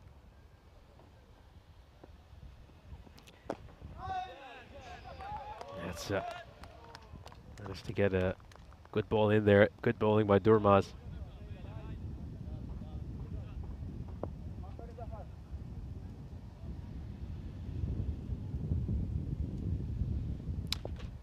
Yeah, Durmaz is finding the spot, isn't he? 7 at the moment. He's really proving to be asking the right questions. And that's why they've got that man at silly cover. Doesn't quite carry to him, but another good over. Just 7 coming off it. End of the power play. Well, Pleven, they don't lose any wickets, so that's a win for them, but still run rate not very impressive. It's 17 without loss after 3. So quite power play here, but I think about a run of ball is decent enough for Pleven. They're going around at the rate they typically go at, which is they try to get to somewhere in the 60s or the 70s. You forget that they also had a maiden in that first over as well, so you take that away and it's 17 off 2, which actually isn't too bad for them. It's all about taking the positives from situations. Look as if Kursad's going to come back here. Yeah, no Morad Ozbek in this side. He is listed in the squad for Afyon Karahisar, but to my understanding, a little bit similar to what happened last year. For the T20 internationals, there were issues at the with administration for him, so that's why we aren't seeing him here at the moment. Here is Dalian for his second over. Oh, and that one could have been a chance.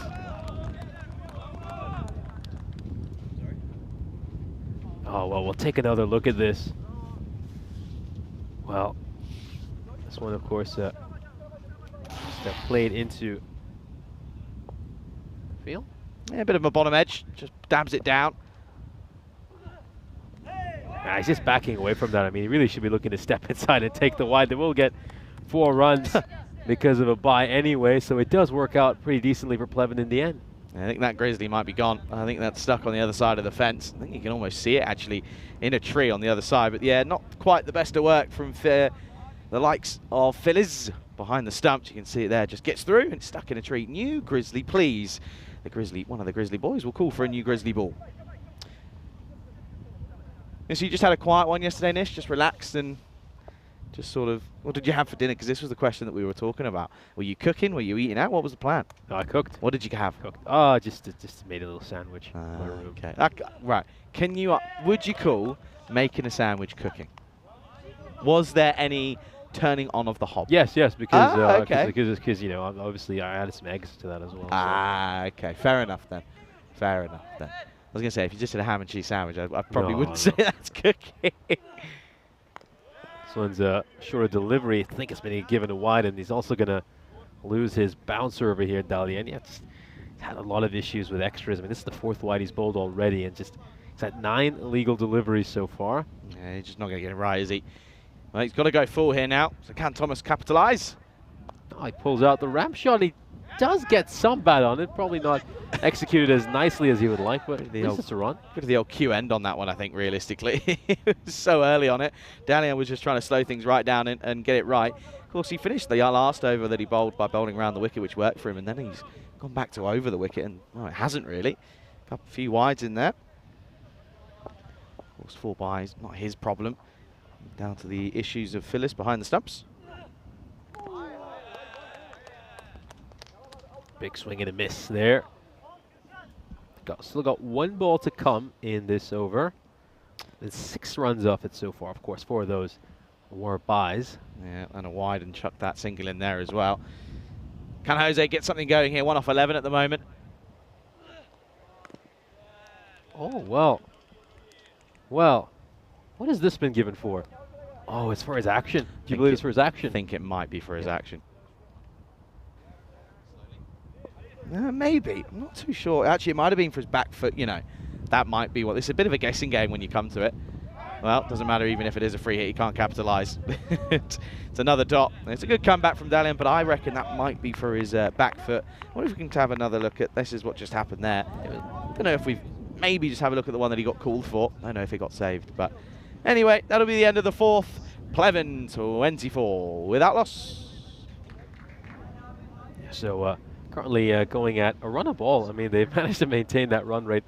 They get 6 runs off the previous over. Now the 5th over coming up over here. Yeah, they're going to go with Cosgun here. Very tall man, isn't he? Can he utilise his extra bit of height with a bit of bounce? Starts off with a wide. Well, good pace though. Not bad pace. Of course, this side had some struggles in the ECL, didn't they? Of course, they are wearing their ECL kit from earlier on this year, but yeah, they had struggles then, and looks as if they well, they had struggles, of course, in their first game earlier. This one shouldn't be too tricky against Pleven. Once again, he's trying to pull out the ramp shot, and well, his execution rate must be down to 5%. I mean, I've seen him get 1. Was that on my day off? Yeah, it was on your day off. He did manage to get 1 there. That by the way, that's 6 far away from being uncomfortable. Oh dear. Yeah, you're right. I reckon it is probably a 1% success rate, and it's not worked ever, apart from that one time. So now, after hitting a few boundaries, he's just joining up dots once more. Yeah, he's backing away to that one, Thomas. I mean, he knows that they're trying to bowl a pretty wide line to him. Like, that's gonna be better serve trying to actually go across. Was I hearing something along the lines of 1 off 16 at one point in the last game? Yes. Did it get worse than that? No, I think he ended up with 5 of 21. So he did manage to hit a 4. I believe that's what he ended up with. Jose's giving him a run for his money at the moment. This one is just pushed away towards mid-wicket.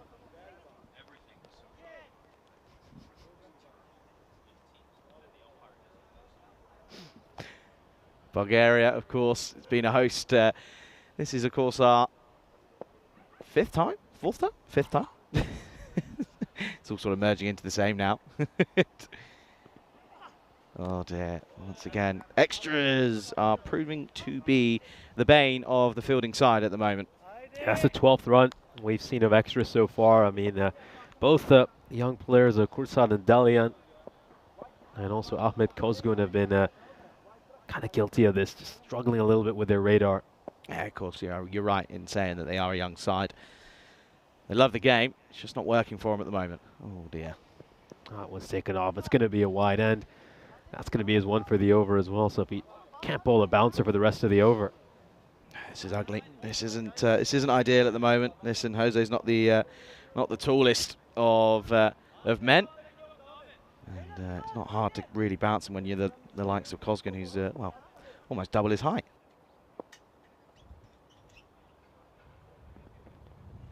Oh, it's another wide. It's 1 more wide, and he pulls up a little gingerly and then clutches the back of his hamstring. That might just have been a natural reaction. I don't think he's actually done something. Completely falls over when on his follow through. Just stumbles away. Doesn't stay upright and stay strong. Sort of that. You watch that left side just collapses on him more than anything. Has to get 1 straight over here. Don't know what he didn't do there. Stayed upright. Yep. Left, right didn't collapse on himself, and it was a nice follow through. You watch the rhythm. There's just more rhythm through the crease here. Nice follow through, nice and straight. Doesn't fall off to the left-hand side early on. Drags Jose into a full shot. Once again, not getting bat on ball. Good take behind the stumps from Phillies. He's had a bit of troubles this morning. Yeah, same issues. Same issues. I'd like to see him just come off a couple paces here, just get the ball straight, get out of the over, and pass the ball on to the next one, because it's just not Oh, no, hang on a second. Well, we've got an intruder. We've got an intruder. EK's here. EK's in and around. There she is. There. Oh, he is even. And well, he'll be very upset when he realises that Simon isn't here today and that there's not much food left for him, I don't think. But that's EK. That's the dog that everyone's been very fond of here. Oh, that's wide number 6 of this over. Ugh. So seen more wides than legal delivery so far. Not good, not pretty. Now someone does come and have a little conversation with him. You know, he's got to be sitting here right now. He's going to change the angle. They're going to go around the wicket. There's Mesut Öztürk. Yeah, EK. I love that EK doesn't dally around. She just bolts across. It's like, don't worry, lads. I'm just going the quickest route. I'll be out of your way in no time. Oh no. Oh no. I can see hands and heads now as well. And he needs some support here. He's not getting much support. Mesut's sort of saying, just telling everyone just to calm down, get off his back a bit here.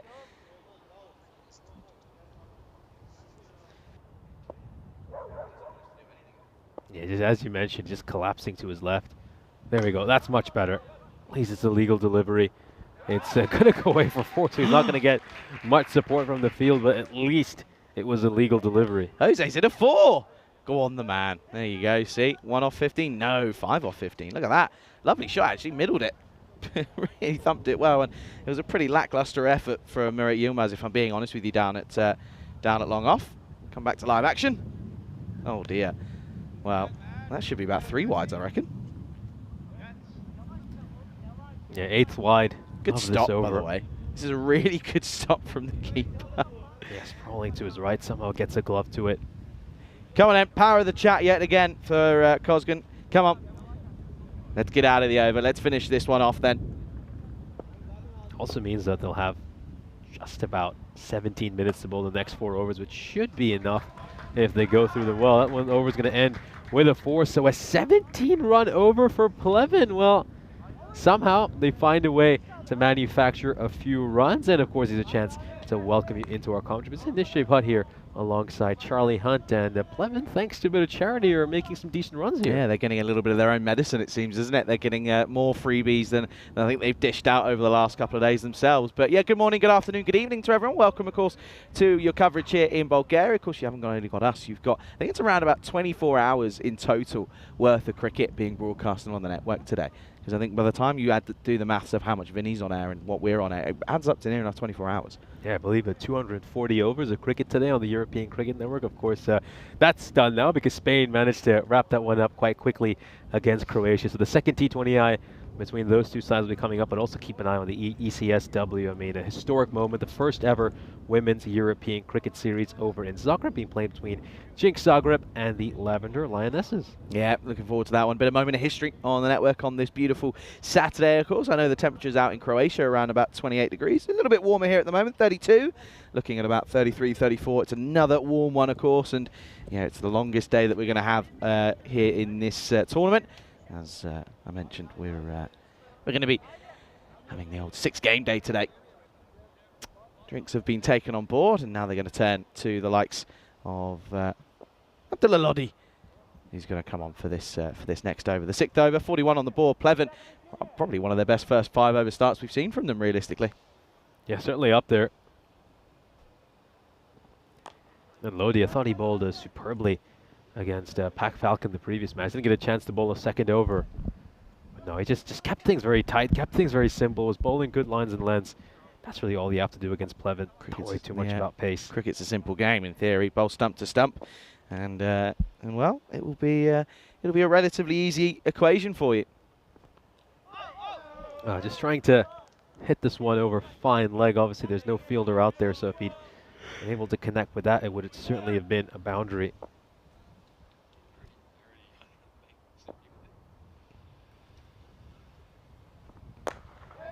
When it struck out towards long on. Good stop. Good bit of fielding by Faruqi.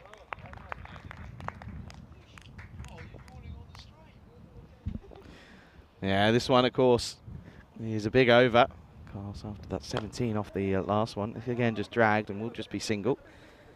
Big busy down there. There's Faruqi.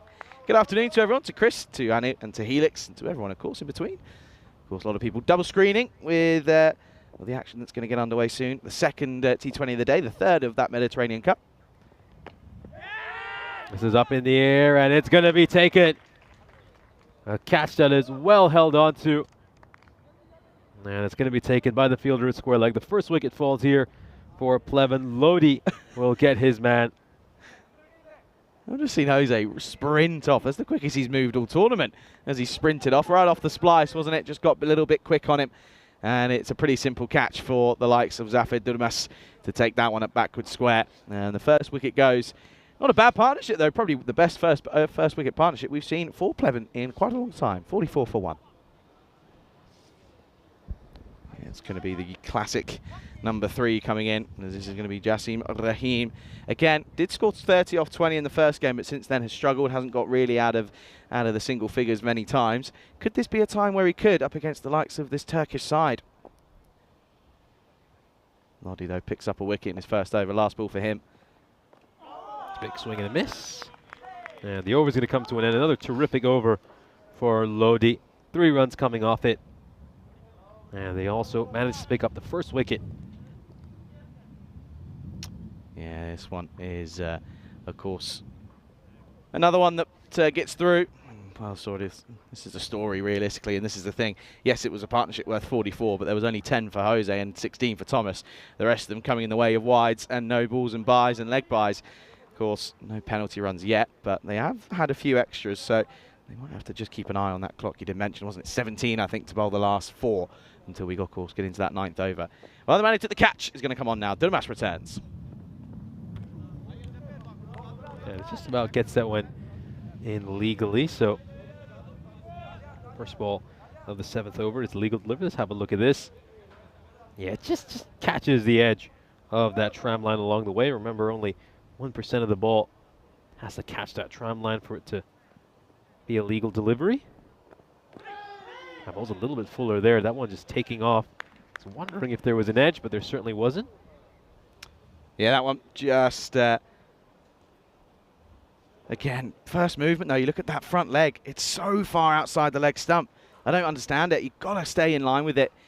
That's when he's hit stuff out of the middle of the bat. It's often been when he's stayed in line with it. Catching chance, gets put down, and now could be a chance for a run out. And he's going to get back just in time. It was a tough chance. It was a genuine edge from Amal Thomas, but he gets put down. Yeah, it's a big drop there. And as you mentioned, I completely agree with you. I think when Thomas stays nice and still, he plays much better. And this one was just, as you can see, fuller delivery, caught the edge. And they put down a couple of chances here. This is the second time that Amal Thomas has been dropped. You keep in mind he was dropped when he was on 5 as well. And Rahim, well, he's trying to go for the reverse sweep. I think for his side, you know, we're just struggling to play sort of basic cricket shots. It's like to see him try to drive that one. Absolutely, bang on. I haven't seen him hit a scoring shot in a while when he tries to play a reverse Malachi. I don't get it. Come on, Ray, stick to the basics. Basics, I guess, is leaving a wide, to be fair. Yeah, so Amal Thomas dropped on 5 and then again on 16.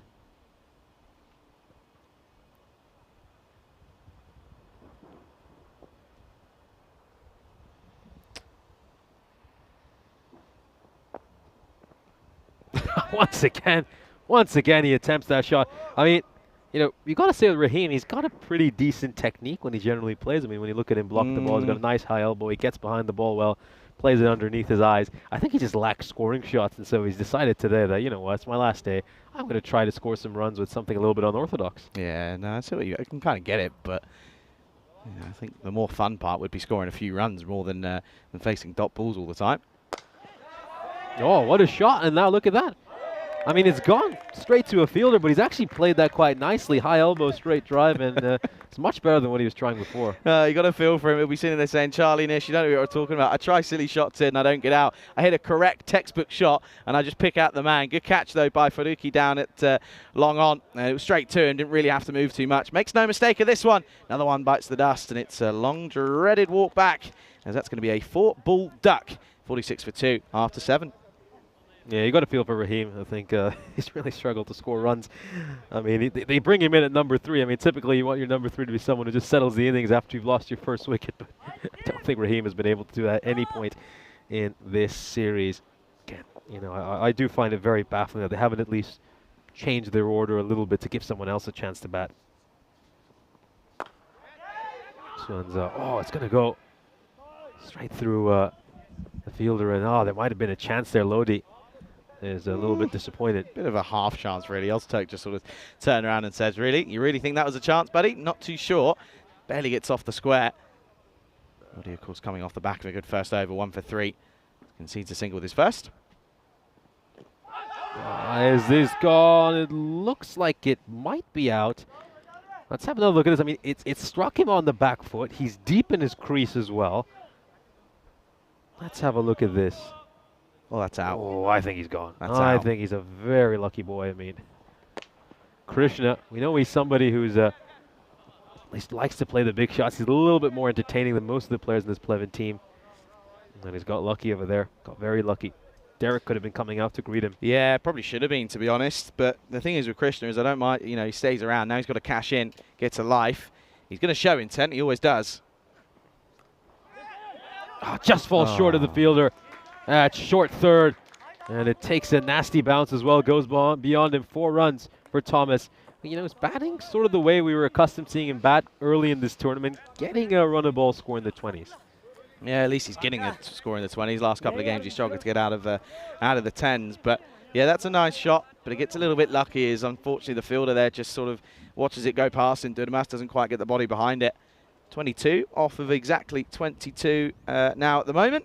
Brings up the 50 with that one as well, by the way. Yeah, nice trigger there by Thomas. I mean, he steps inside, he takes it wide. There have been a few occasions where Pleven have spoiled wides, but doesn't make a mistake there. Lodi, can he get out of the over quietly? It's what he'll be hoping for. And struck away firmly. And it's going to be a bit of foot fielding. Could have gone for that with his hands, but I think Pleven should have gotten the second run there. They really should have gone for the second. Not a fan of that. Not on this outfield, because if that takes the old Tortuga, it could pop up or even stay under your foot, and then you end up hurting yourself. Last ball of the over. It's going to be a dot ball, nothing off the middle of the bat yet again. So it will be a decent over, though. 9 runs coming off it. And at the end of the 8th over, the score, 54 for 2. Of course, we're counting down the days until we reach the all, of course, the coveted ECC. Of course, it's the first time ever that we're seeing it split into 2. And, of course, the Challenger Division getting underway on the 23rd of September. And then, of course, from the 3rd of October onwards is Group 2. Or I should say Group A of the Premier Division. Yeah, absolutely. And, of course, the hosts in Group 1, they'll be playing against Croatia, Turkey, Slovenia, and the Isle of Man. So, I mean, obviously got a Turkish side here. Some of these players will be representing the national team. So it's a chance to just identify a few trends, get your scouting reports in. Well, this is, of course, Mesut Ozturk coming on.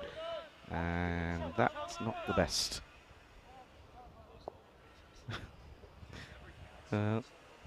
Supposed to be a tech wizard, is Nish. He's having a few tech problems at the moment. It's not working for him. Oh, we're back. We're back. We're back. Yeah, Maida very kindly came to us to give us our lunch, and I believe got the tablet over here, and I believe I just closed it. I think, yeah, one of many reasons to dislike a certain browser that we have here. I mean, I know I've been going at. You are very. Well, got him. Ozturk goes full and straight. And Thomas again trying to get that front leg out of the way. Minimal sort of celebrations realistically from Mesut, as I think he knows that it was just a matter of time. But another one falls, 54 for 3. Yeah, we'll take another look at this. Hits the leg stump, picks up the wicket. Oh, great ball. Terrific delivery. And Amal Thomas, he rode his luck a little bit, was dropped in 5 and 16. And the third time around, he's finally been dismissed. Yeah, it's another one where you can, look where that front leg is. I don't know if we can maybe see that one more time, but just look at where he plays this and his body shape. It's entirely wrong. You just look at this front leg that steps away. He's pretty much square on as he tries to hit it. Look at where the shoulders are. Just everything about it not really correct. And he has to go. I think if you could just frame the point where the ball goes past his bat. I mean, that is a very uncomfortable position to be in. Yeah, not going to be playing too many cricket shots. Not ideal. Tafsel Taj is in at 5. Of course, we've been saying that he can hit a ball. He did show signs of it at times, but hasn't really done so since then. Just plays this into the onside. Will just be 1. Yeah, of course, Ozturk. He's a well-seasoned campaigner in the old T10 format, as I mentioned, probably one of the journeymen of the ECN. He's been around in a fair few different countries and a few different tournaments. He's seen it all unfold in front of his very eyes. Last ball of the 9th. To go for the shot out towards mid-wicket. And it's going to be a single to end the over. And once again, just terrific bowling figures for Öztürk. 1 for 2 over 2 overs. I mean, this is giving Chris Lakoff yesterday a run for his money. Yeah, it certainly is. End of the 9th, it is 56 for 3 with an over to go. Can they get into the 60s? They've often done well to get into the 60s, sometimes even into the 70s when the old power of the chat was in full effect. You can see there, yeah, you're right. A maiden for Öztürk, of course, to start us off, and then just 2 singles against him with a wicket as well. Oh, you seem to be losing your balance there. Need to watch out. There's quite a few cables at the back of our box. I had a moment with this, with our old case over here for the cube's trying to monitor yesterday. The cube's trying to take me away. Well, he's done the old splits. Krishna is might be putting his application in for the old Olympic gymnastics side. Watch this here. One of the biggest stretches ever. He pretty much does the splits. We'll come back to live action, and he doesn't take it. It's going to be a wide. We actually had a player almost do a split for Afyon Karasir back in the previous match, just trying to reach out desperately to block one out. This is a shorter delivery. Just looking at the square leg umpire here, it's given the 1 for the over. Now, hard to tell much about the height of this. Probably right. There you go. Yeah, just skimming the top of the helmet, although he is on his tippy toes. This one's a top edge, and it's going to be taken. I love that. Just sort of tells the umpire, come on, put your finger up. I got him. I took the catch. There you go. And it's going to be the end of Krishna. So no real chance of replicating the sort of form. They rush off, by the way, to Pleven. They're not here for a good time, not a long time. And well, I think anyone could have told you that. It's 57 for 4, 3 balls to go. New batter, Alvin Thomas, comes out at 6.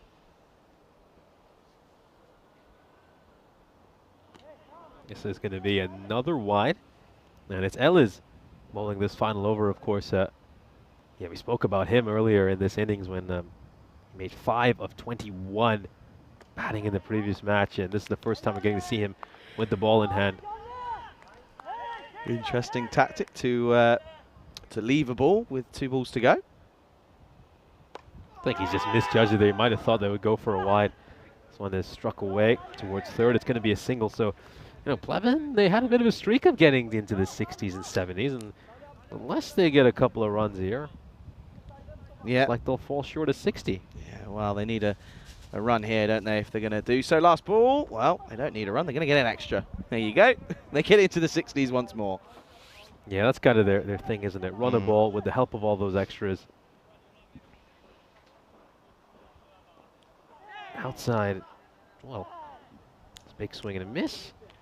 The innings comes to an end. Pleven are 60 for 4 at the end of their innings. So Afyon Karasir will be hoping to make quick work of them in the second innings and try to pick up a bonus point. Pleven, this is their second last match of this series. So well, it's a pretty typical performance of what we're accustomed to seeing from Pleven.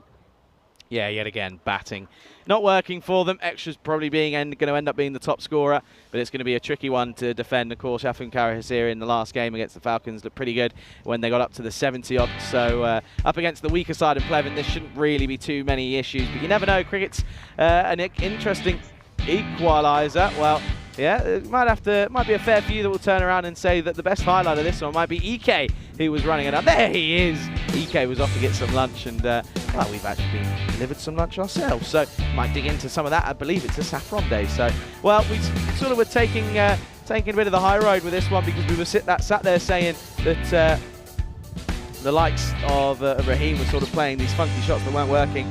So we then turned around, okay, well, I'm going to listen to you. And he did. And he turned around and played a nice textbook shot, but was gone and was caught down at long on in the deep. Let's just take another look at some of these highlights. Yeah, not too much to cheer for if you support Pleven. I mean, it was good to see Amal Thomas hit a 3-boundary. He also managed to hit a 6. I think that was quite a moment for Pleven. Don't see them hitting 6s too often. It was an assisted 6 based off a drop catch. But hey, all that matters is we'll go down in the scorebook as 6 runs. We'll have a quick look at the scorecard of this innings. Amal Thomas top scoring with 23 runs. And of course, Alan Jose making 10 of 19. And then, well, you look at the rest of the order, not much to talk about. No, not really. And once again, Amal Thomas being the top scorer, but it's, yeah, you're right, 23 off of 26, which just isn't really going to be the pace that they need to be at. Alan Jose, 10 off 19 as well, not ideal, but yeah, extras once more, 23, so it's a neck-and-neck race between Amal Thomas and extras. Of course, we're having a bit of the old problems with getting the graphics up, so I'll just run you through it. Mezidos Turk picked for me, 1 for 2 off 2. Ellis was 1 for 4 off his single over. He was happy to see that he was successful. The youngsters in Dalian struggled with a couple of wides, but the thing is he bowled 4 wides, get this, 4 wides and an oval, still only went for 12 off his 2 overs, so when he gets it right, he's tricky to get away clearly. Durdamas picked up a wicket as well. 1 for Lodi, he finished with 1 for 11 off 2 as well, and it will be just 60 exactly for Pleven once more. Looking lackluster yet again, but of course it's their penultimate effort here, as they, of course, are going to look to try and maybe get a point against this Turkish Afyon Karahisar side. Looking forward to the second half of this one. Pleasure to be back alongside Nish, of course. You're watching the ECS Bulgaria right here on the European Cricket Network.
This European Cricket Network event is proudly brought to you by HCL Software and Paramatch.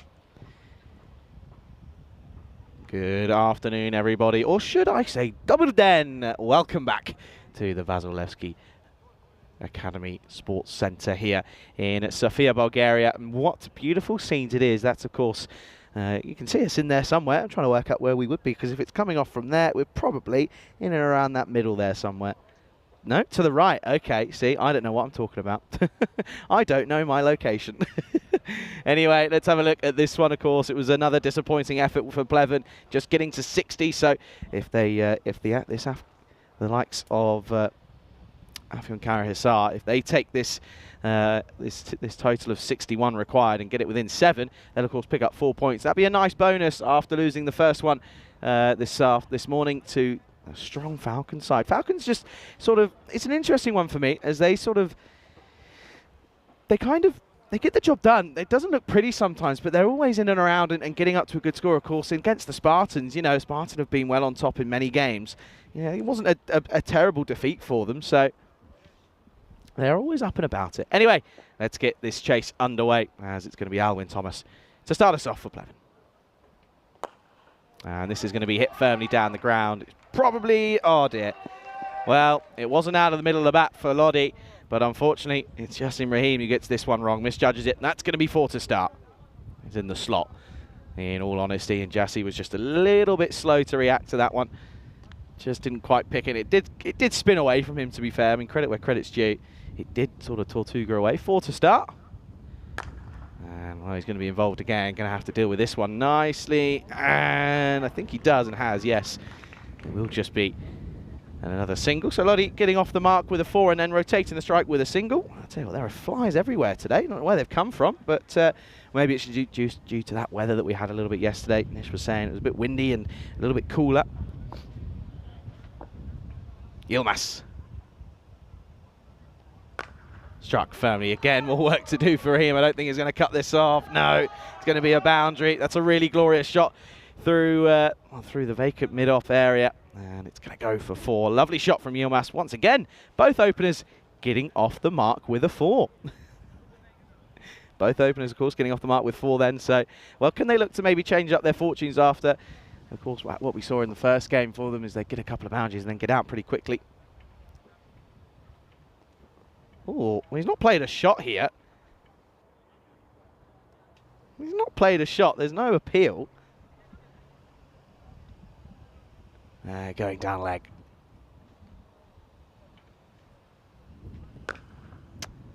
Top ball. Well, followed up by another one. This is a good, nice little comeback this from Alwyn Thomas. Yeah, huge thanks to the LOC, of course, the Federation, for looking after us so wonderfully. It always is the case here in Bulgaria. Well, this one stays low. We'll have another look. As Ivan turns around and says, that is too wide for me. Thomas just getting his line slightly wrong there this time around. Yeah, it is too wide, isn't it? Doesn't really. Just outside of where it could be. It wasn't far off. I'll go straight to this one off the splice. Shouldn't get through. And, well, it could be a run out here. He was a little bit tentative to get off the strike, was Yilmaz, but he won't. It'll be a dot to finish. A good comeback from Thomas after going for 10. After a couple of boundaries, he ends up coming back nicely with a few dots. End of the first 10 without loss. 2-6-3 matches into Golden Ball, of course. Well, depending on if we get one, we'll of course see a big jump in 1 or 2, of course, later on, because, well, we have more ECS action, of course. ECSW taking place, I should say, for the first time ever in Zagreb. That's going to be a big moment, a momentous occasion. Krishna is going to take this one on. Oh dear, could be a mix-up here. Oh, he's thrown it to the wrong end once more. Pleven, they've done this time and time again. They have often been okay in the field, and there have been times where they could have had some run-outs, but they just go at the wrong end. He goes at the non-strikers. There was nobody home at the strikers' end. See there, Lodi got through for a single. Yilmaz was just stuck in no man's land. We'll come back to live action. And it's a top ball. And somehow, from not very far away, the keeper in Taj has missed out here. Let's have a look. He throws it at it rather than just sort of taking the stuff. Oh dear, oh dear. We'll come back to live action. This is a full toss and timed, and this is going to be 4. Nice shot. Doesn't really try to hit this too hard. He just places this one away beautifully. And that's out of the middle of the bat. 4 more for Yilmaz. The aircon unit has been reinstalled back in the cube, aka lifting a side up and holding it there. That's what we do. It works though, every now and then. It was a warm one this morning. It's going to be a no ball, by the way, just due to height, so not quite the best of starts this for Krishna. Free hit. Oh, mistimes it. Drags it straight down to Yassi. He's been involved. Oh dear. Been involved heavily, and he's almost taken the umpire out as well. There's always caught one there, and Jassy just sort of winces at this one. Look at this, the old Matrix coming out from. That's well watched from the umps. He's up and about it this morning, as Satish. He's clearly had his strawberry lassie. Short, and oh dear, well Jassy just doesn't know what to do there. Doesn't know what to do, and to be honest, I'm just glad he doesn't get anything on this, because this could have been an ankle breaker. And another 4. They race into the 20s now. Watch this here. Oh, no, this is going to be ugly. Oh, no. That's just not what you want to see. Not one single bit. Well, there's one flight. Got him. Got one. Yeah. I'm like the Karate Kid. Get the old chopsticks out. And even though I can't use chopsticks, but... I actually hate it. I hate going to like a nice Chinese restaurant or an Asian restaurant and then kind of have to do the classic thing of just like... Can I have some knife and forks, please? Just and you can kind of feel the low-key judgment from the waiting staff. They're kind of like, yes, you can. I kind of guess depends on where you're going and which restaurant you're in, but yeah. Anyway, that's 4. Good Chinese takeaway in England. Oh, doesn't get much better than that in the UK. Launched, and that is brilliantly hit. That's 6 runs. Gloriously played from Lodi. He muscled one into the onside, but this one is gloriously played. New Grizzly, please. That one's gone a long way. Nish is currently just digging into some lunch here, and he's getting involved in the old early afternoon food chat, and he says the thing that surprised him most was this at uni. This when you were back at uni? Yeah, at Cardiff. He said the thing that... okay, it was somewhere. Okay, he says the thing that got him was Chinese fish and chips. Welcome to England. Well, welcome to Bulgaria, where Pleven are just leaking runs here a little bit. That's well fielded though, out in the deep. Well watched. Just gets a single. And the thing that does mean is that Lodi will keep the strike. Good hitting from him, and a good over. 18 come off it. 28 without loss after 2. Yeah. It's never, I reckon, on a day like this, it's never too early to have a bit of food chat. Never too early at all. Well, looks as if here at the moment, Pleven are going to drop eventually. It was kind of, it was inevitable, really. They're going to drop to bottom of the table here. Looks as if they're going to go 13 losses in a row. Add on to what they lost last year. Of course, it hasn't been pretty for them. Alwyn Thomas is going to return here up against Lodi. Carved away. That's 4. Very nice shot from Lodi. Doesn't really need to sort of waste any energy on this one. Don't run them. That's going all the way to the rope.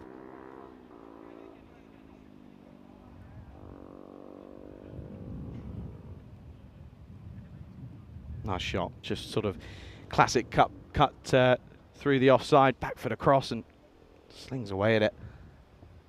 Can they get a wicket here, or just something to smile about here, Pleven? This is not going to be a wicket. This is going to be another boundary. Making the most of these early boundary restrictions here in the power play. Goes over the top and runs away. It's another boundary. 6 and 4. Well, not 6 and 4 because it was 4 and 4, but I'll say it anyway. He looks hungry for more, doesn't he, does Luddy? See-ball, hit ball stuff at the moment.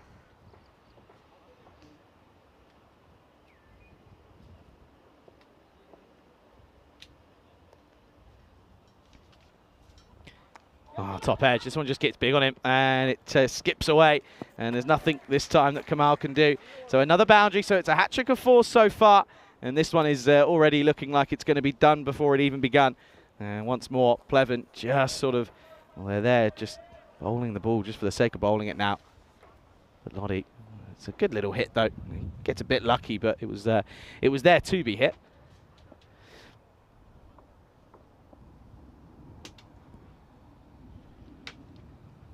Looks to get funky off the pad. They'll probably get a couple here. They actually just stick to 2, or just at the 1. So I think Lodi's just going to turn around and get the single, and then going to turn around and say to Murat, "Well, go on then, have a go." Why not? Because at the moment they're already pretty much a runner ball for a point. So they'll be hoping to do a little bit quicker than that with some of the deliveries that they might face. Just 20 needed now. Well, if they get a few extras, they won't be too upset either. Another one down the leg side. Yeah, of course. A bit of conversation. We'll mention it. Of course, Croatia is coming to a pretty heavy defeat in that first T20 this morning. The second T20 of the tournament, of the series. That's well played, well watched, well bowled from Thomas. Good cricket all round there. Croatia, a little bit lacklustre, but one thing for me, I have to say, I don't think they've ever experienced the likes of Adil Raja and both the Atif lads out there on that wicket. It was, there's no other way to put it, it was warrior. It was troublesome to watch really yesterday. Davidson Talair picked up a bit of a nasty scalp on the noggin. That's 6 more, by the way. That's gone for 6 runs. Lodi moves into the 30s. Nice way to end the over. A very good power play, and they can do it in just 2 hits now. The score is 49 without loss. Good shot, good pickup, but it's in the slot 2 straight. And again, Pleven. Well, I'm sure Amel Thomas at the toss for this game would have had his heart in his throat when he lost the toss, but then probably would have said, "Oh, it's okay. We're still batting first anyway," because it's kind of been a similar story, hasn't it? Bat first and not get money on the board, and then everyone just sort of knocks them off relatively easily. Just 2 6s will do it for the Afyon Kara Hisar side. So a good comeback after a tough loss against the Falcons. Falcons, of course, first time that they've got a victory against anyone that isn't Pleven or the Blacksmiths in that one, so that'll do their confidence some good. But yeah, you feel that Afyon Kara Hisar probably going to be that sort of 5th, 6th side in this tournament. You feel, unless they can maybe get off to a heater, off to a flyer maybe. Well, Jassy is just trying to gift them in wides at the moment, isn't he? That's 1 to the total yet again.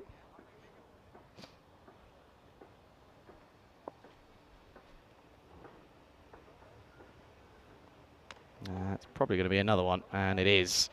Raheem is genuinely gifting them to them at the moment. Offering them up on a silver platter at this point. And you must just sort of saying, "Come on, give me something to hit, I want to go." They want to give it a go, don't they?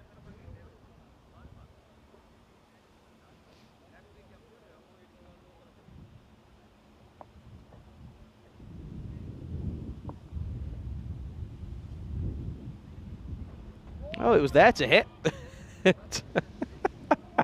Tars just sort of, oh dear, well this is sloppy. Good running, but Tars just kind of looks as if he's playing a game of hot potato with this one, does the keeper.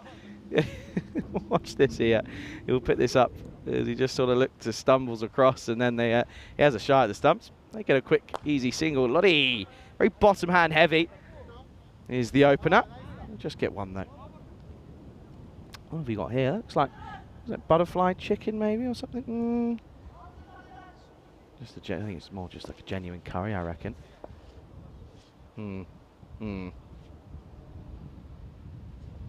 Ah, well there you go. There is a sign of positivity for the Pleven side. Raheem gets one straight. Plays all round it as Yilmaz. And that's going to be the first wicket to go. That's a bit of a stat grabber really, isn't it, for Jassim? As it's the first one to fall. Good partnership though, 53 it was worth as the first wicket falls, 53 for 1. Of course, fourth game of the day is going to be coming up soon, of course. It is the Falcons who return. They take on the All-Stars, so I think that could be a pretty even playing field maybe. I think Falcons probably just ahead on paper. Next batter is Nath.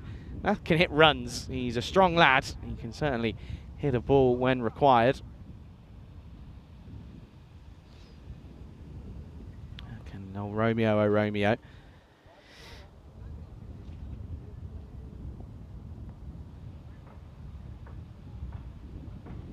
Well, this has just popped up. Could be taken. Oh no.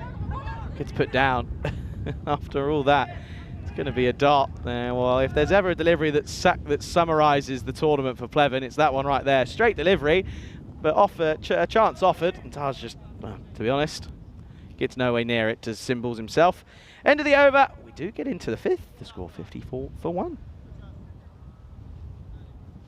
So yeah, so the All-Stars taking on the Falcons in that one, of course. We'll be looking to see the likes of Amadel perform nicely once more again for them. Looks as if the skipper in Amar Thomas is going to come on, and you can see that. It's an interesting graph, that one. Interesting looks-wise. Well, Nath is on strike. 7 runs needed. Well, he's tried to absolutely hit this into next week. You could almost argue he's tried to send this back to Turkey here, but doesn't get anywhere near the middle. So it gets a single, which means that, well, Lodi can bring it up with a 6 here. The victory, of course. It will be 4 points in, no matter what happens. Well, look at this. Stands well outside of his crease. He's not bothered. And this is why, because he will do it with a 6. Game, set, and match. Thank you for coming, says Afyon Karahisar. And Pleven, again, are going to fall to another heavy defeat here in this fixture. Credit to them, they gave it a go, didn't they? Match 28, of course, of the European Cricket Series, done and dusted. And it's a very comfortable 9-wicket victory for Afyon Karahisar. SHS, well, I wonder if I have to try and work out what that SHS stands for at some point, because I'm sure someone will know. You'll have to let me know in the chat. But credit to them, and yeah, good to see that Afyon Karahisar come back nicely after losing that. After, of course, losing that game earlier, but yeah, credit to them. Let's go with the, of course, a look at what's coming up. There we go. Pac Falcons CC taking on the All-Stars, of course. Kadian, he's going to be crucial. And, well, you look at that, you sort of look at Agyakul Ahmadel, of course, and Umer Farouk is going to be big for them. Sadiq Afghan, of course, coming in for the first time this morning. Looked okay. Looking forward to that one. That's coming up in just under an hour's time, so a 55-minute break. Let's roll these highlights. Well, I reckon if you put the 2 highlights from the both innings, they're probably only going to be about a minute long. This one was the first ball, and it snipped away from Jassy, and that was kind of a sort of pathetic fallacy, really, because you kind of knew that as soon as that happened, it was just going to be the sort of similar tale for the rest of the innings. Some nice shots, though, by Abdullah Lodi. He hit some really, really glorious strikes to all parts of the ground, to be fair. It was see-ball, hit-ball stuff from him, to be honest. It wasn't great. And from the bowling perspective, this was a top edge, of course, that, well, again, just sort of ran away and kicked on. And once more, not really too much that the fielder can do. And this one was lofted up, and again, well, that's what I mean by the sort of metaphor, really. Just kind of couldn't really take much, and it was a 6 off the last to finish. And it will be another pointless, I say pointless when I mean that, I mean as in they'll get no points from this game. For Pleven, another pointless victory, another pointless game for them. So they now will drop all the way down to the bottom of the table with that loss. But it does mean that it's a first win here in this ECS for Afyon Karahisar. Of course, you can see there, 42 for Lodi, 10 for Yilmaz. Didn't actually look too comfortable, to be honest, so it'll be interesting to see what comes after that, of course. You see Remenard just going at the run ball too, just nurdling to get Lottie back on strike. But a very well made 42 off 14. 7 extras in just the 4.2 is not ideal either for the Pleven side. Of course, they've got one more game coming up. That's I believe the 5th game of the day. It's the penultimate game of the day, and an array of bowlers being used. Just the wicket for Jassim Rahim. Not a bad over. In fact, 1 for 4, probably the best economy rate you'll see ever by a Pleven bowler this year. But of course, it's going to be a long old break, just under an hour, 53 minutes time is when we'll be back live in action as the Super Falcons take on the All-Stars in that one. So should be back alongside Nish, of course, as you're watching it. The European Cricket Series here in Bulgaria. And, well, in that break, you might get an early look at, get half an hour to go ahead and have a look at what's going on in Croatia as that gets underway soon. We'll be keeping an eye on that one as well. Make sure you go and wish Vinny all the best. We'll see you soon then, as we'll be back in around about an hour's time.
This European Cricket Network event is proudly brought to you by HCL Software and Paramatch.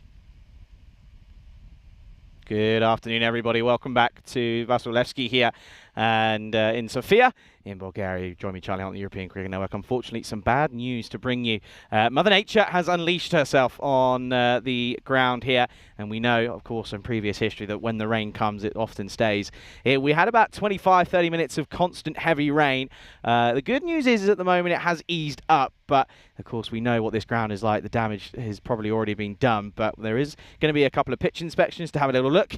But we're not going to leave you without any action at the moment. We're of course going to keep you entertained, of course. Well, not only that, you can be with us here, but you can also go and see some live action out in Croatia. So we'll keep you updated at the moment. We'll keep you updated in the chat, and of course, well, when we have more information to bring you, we will certainly look to bring that to you. What we're going to do then is we're going to go back all the way back to the start of 2023 to the 2nd of March 2023. It was the night match. It was the 5th game of the first game of action of Group B. And it was, of course, the Indo-Bulgarian side taking on a strong VOC Rotterdam. We're going to go back in time. We're going to go with Vinny Sandu and Corey Rutgers, who are going to run you through that one, as we'll leave you with an interesting classic match. When we know some more information, we'll, of course, bring it to you. But at the moment, all we can do is send you back in time, and we'll leave you with that. So when we have more information, we will bring it to you. Until then, have a good couple of watches of this one. It's an exciting one. We'll go back in time. Vinny Sandu, welcome back everyone around the world for the nighttime fixture here in the beautiful Andalusia at the Carnama Oval here in Spain. And well, there's the oval you can see there. It's a beautiful little ground here, and I reckon it might be the first time for a lot of these players playing under lights, which is always an exciting thing. And well, VOC, they'll be looking for a big response as the two umpires, Nilkash and Suleiman, walk out. And happy birthday to Suleiman, his birthday. And the VOC team, they'll be looking for a quick response after a bit of a loss earlier today. The two openers coming out for Indo-Bulgarian, Dunbar and Mishra, they're going to need to get off to a flyer. Now have a look at the two lineups, and there's the only one change for VOC Rotterdam. Arthur Koppanyang, I should say, has come in, it looks like, for young Sieb. And I'm sure they'll ask a little bit more from that batting lineup. And for Indo-Bulgarian, we'll have to see if they can manage against this tough team. 91-91 affair. The sun is gone. The hand warmers are out. Looking at Peter Saylor at deep long on, and he's shaking his head.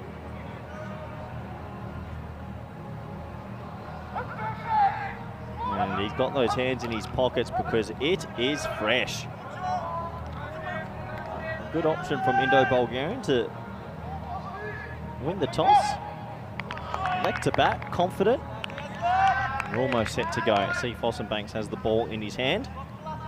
There's Peter Saylor. The old boy's back at it. Hand warmers, bit of shivering. How exciting to be back playing cricket, Pete. So we're almost set to go. It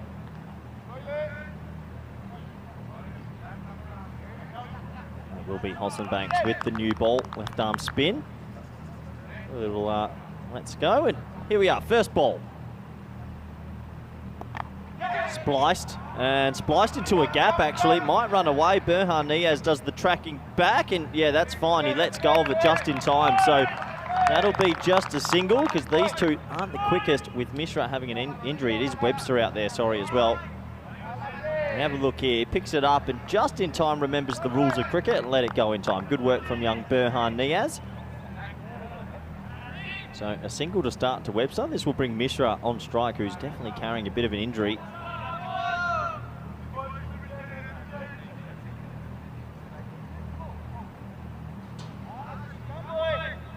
So VOC sticking with spin in this first over.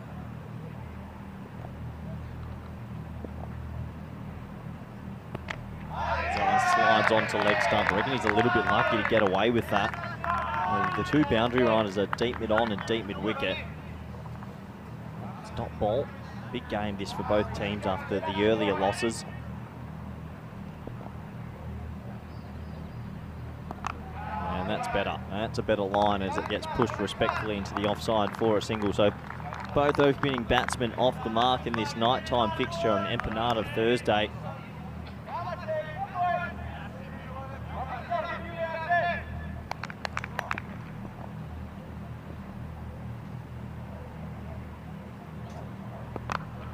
better from Hossan Banks, who got a little bit of tap in the earlier game.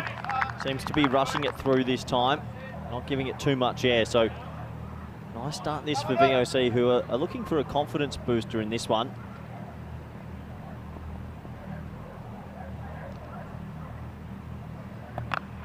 Cut away and straight to Berhan Niaz at backward point. So plenty of dot balls and a very good start this for VOC. A little bit of pressure building on Indo-Bulgarian.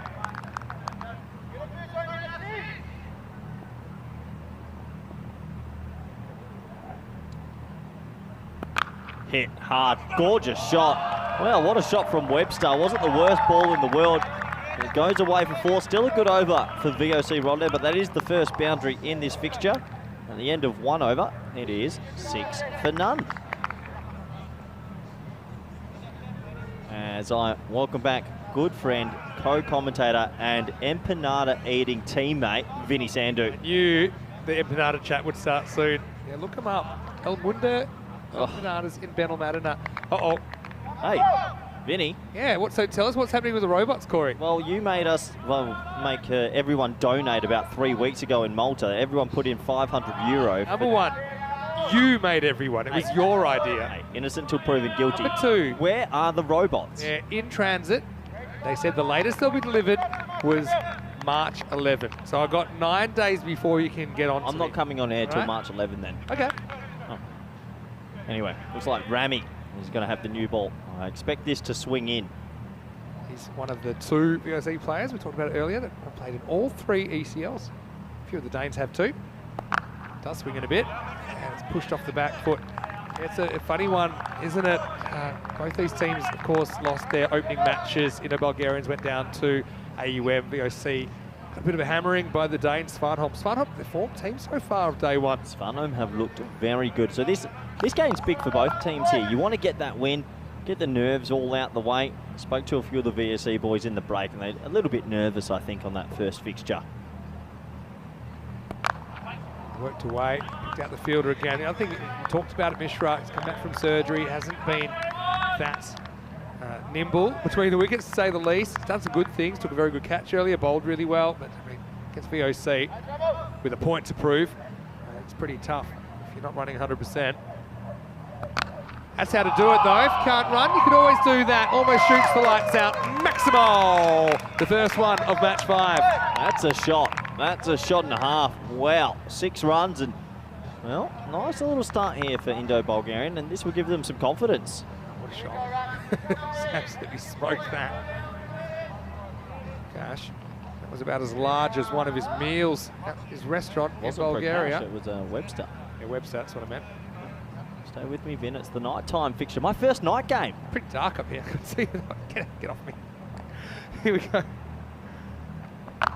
And Luke. And it picks out the field. They've made the change now. Airmails the throw, but that's okay. And VOC, talk some of your former teammates. You got the VOC jacket on. I do not, Vin. No, you want to. I did have a chat with them in the break. You got a lot of new players, and look, they were nervous, and they said they've been doing a lot of indoor training, but there's nothing like outdoor practice. And kind of practice under pressure, which is what matches are. Sharp wraps his bat around this one. He'll get a single. Now we've got a bit of work to do, and I need everyone's help in the comment section as well. You and I, we're going to pick the team of Group A. Remember we did this last year in the ECC? So we're going to pick the team of Group A. I can't remember everyone's name, Vinny. So Hornchurch. normally you give vague descriptions and I'll get you their names. Okay? Pumped straight to the field. They don't get a run here. So no wickets, but not a lot of runs yet either. It's 15 without loss after 2. Okay, let's do it quickly. From Hornchurch, Okay, I've got... start writing names down. Wait. Hankins and Malik are probably in team of Group A. Okay, hold on, wait. Hold on, you let me look at this. Well, Yeah. here we are. Walk me through the These 2 table. teams at the bottom, unfortunately, because they had a poor morning. Svanholm, they've raced away. But look, it's a small group, and you only play everyone once. A win here, you're back in it. A loss here, though, you've got 1 foot out the door. Hankins and Malik from England. Hankins and Malik from England. The big mummy guy from the Greek team deserves to be in. Ahmed Mumtaz. Yeah. And then you can keep going. You love doing Stokes, this. This Nighting- is so you. You said, would it be great if we... let's go get the footage first. Let's have a look at Schonheim. Comes on and gets French cut away for 1. Corey, I'd love to get the audio from September. Wouldn't it be great if we did a team of the group? Yeah, but it only goes for 3 days now. I'm not as interested. Team of the group? Let's just do it. It'd be super Let's just do a whole group best team. I don't want to do every group. Let's get everyone's ideas in the chat anyway. I'd rather focus on the cricket, Vinny. We've also said we will do this. Just remember that. In the air, 4. And so Schoenheim leaving a little bit of width out there. Webster, well, they moved into the top. Dunbar failed. Didn't see too much of Dunbar early in this early in day 1 play.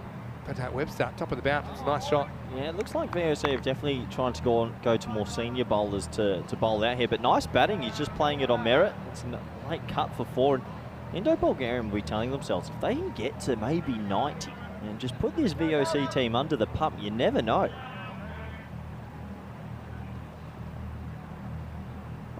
Yelta, another one of those players. He's played all 3. Probably a wide, straight over the wide line. It's the birthday boy, Suleiman Saeed. Well, I heard there was cake. Did you say cake?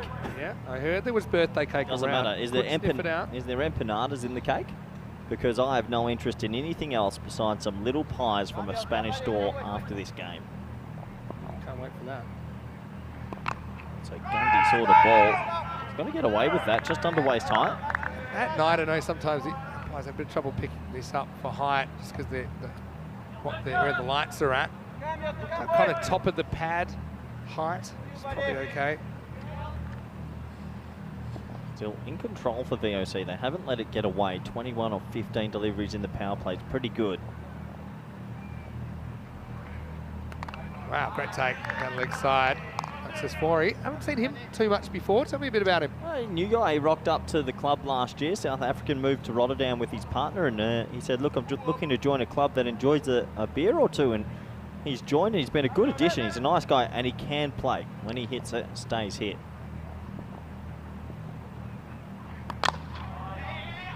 One is down just for 1. Just the single. So out to Schoenheim, changing his pace up a lot here. It's a better start for Indo-Bulgarian compared to their earlier fixture, but VOC will be happy with this start as well. They'd like a wicket maybe to get the boys together. I'll throw some names at you and you give me yes or no for the team of the week. This is so you. You've come up with an idea like the robots, and I'm having to follow it through. You had the idea for group of the week. Our team of the week, everyone wants it. My attention span is not... I know what your attention span is. Can we do it at the end of this week? A and B together? If you can't remember them now from Group A, how are you going to be on Saturday night? Well, I'll probably be out. It's your home. Anyway, Yelta 8 off this over so far. High in the air. Will be short of Done. Van Everding out there, who does the mopping up. Looks good on camera. We'll put it to...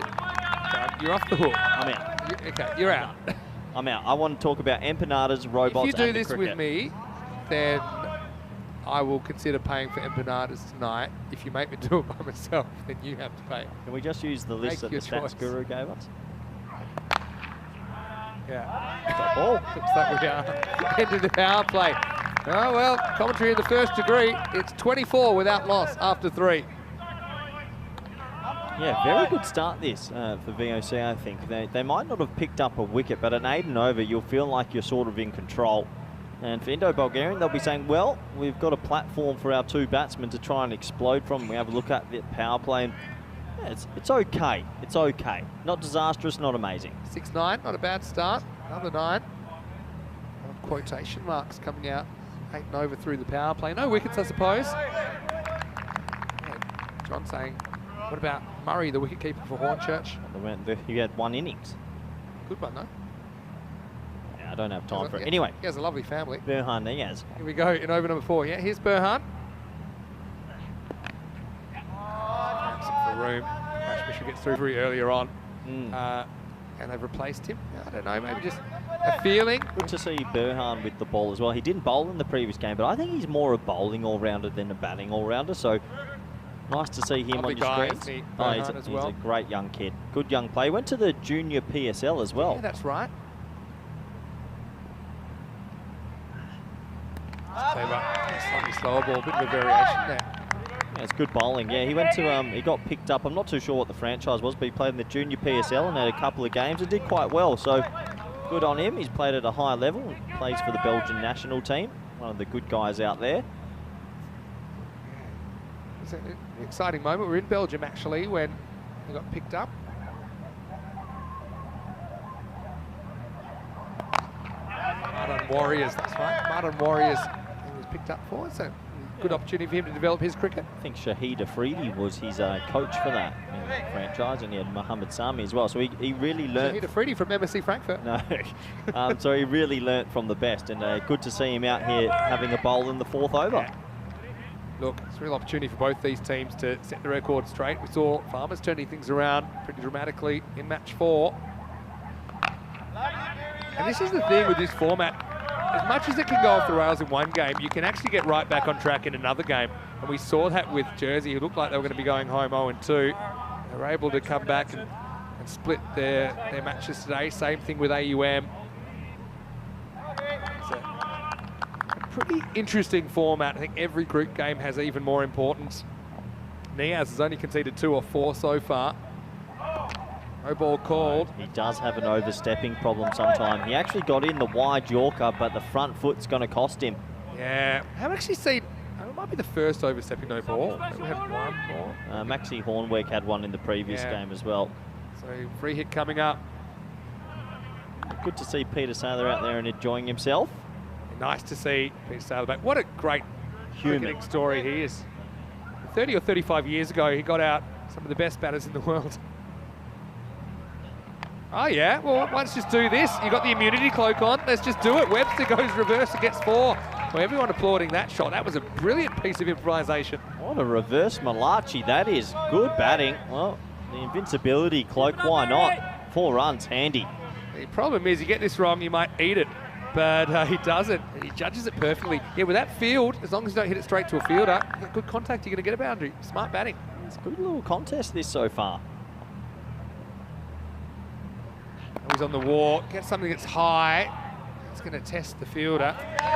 There's Yelcha Skoonine making some good ground to his left. Yeah, I think he charges. As far as the height of this delivery, you've got to judge it at the crease. That's why you've got to kind of geometricize it. I think it was coming down below the waist, so I think it'll be okay. Yeah, good. That was fine for me. They might have a closer look at it. I know he charged, but it was tight. I think it'll be all right, and it will be the end of the over. Have a look one more time, nice and slow. Yeah, I think it's because he's so far out. It's very difficult to I think call. it's dropping. End of the over, it's 33 without loss. Oh, nice day in cricket here. I'm enjoying this singular round robin. I really am. Exciting stuff. It's living on the edge, isn't it? I mean, anyone could stay, anyone could go. A lot of pent-up energy. Okay, early in the season, pretty much the start of the season for most of these players based in the Northern Hemisphere. So, yeah, you just understand the players might be a bit rusty, but you don't have too long to find your feet. There's the male model, Maxi Hornweg, to bowl over number 5. Gets hit straight back over his head for 6. Maximo!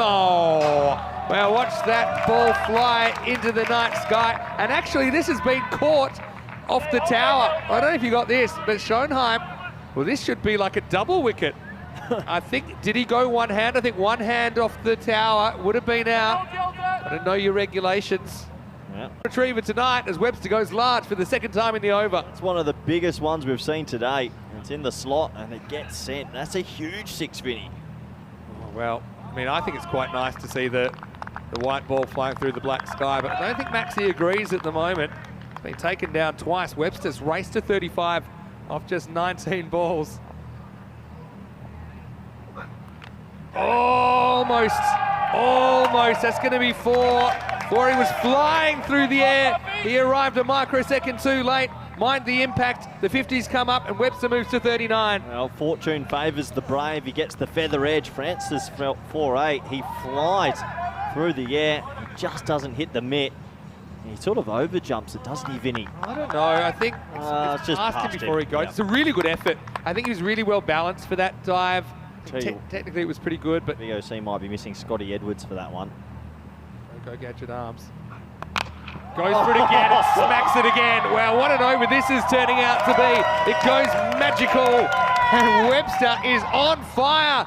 Thursday night cricket from Khartoum. Well, he's got to change it up. Yorker, bouncer, back of a length. They're all half volleys.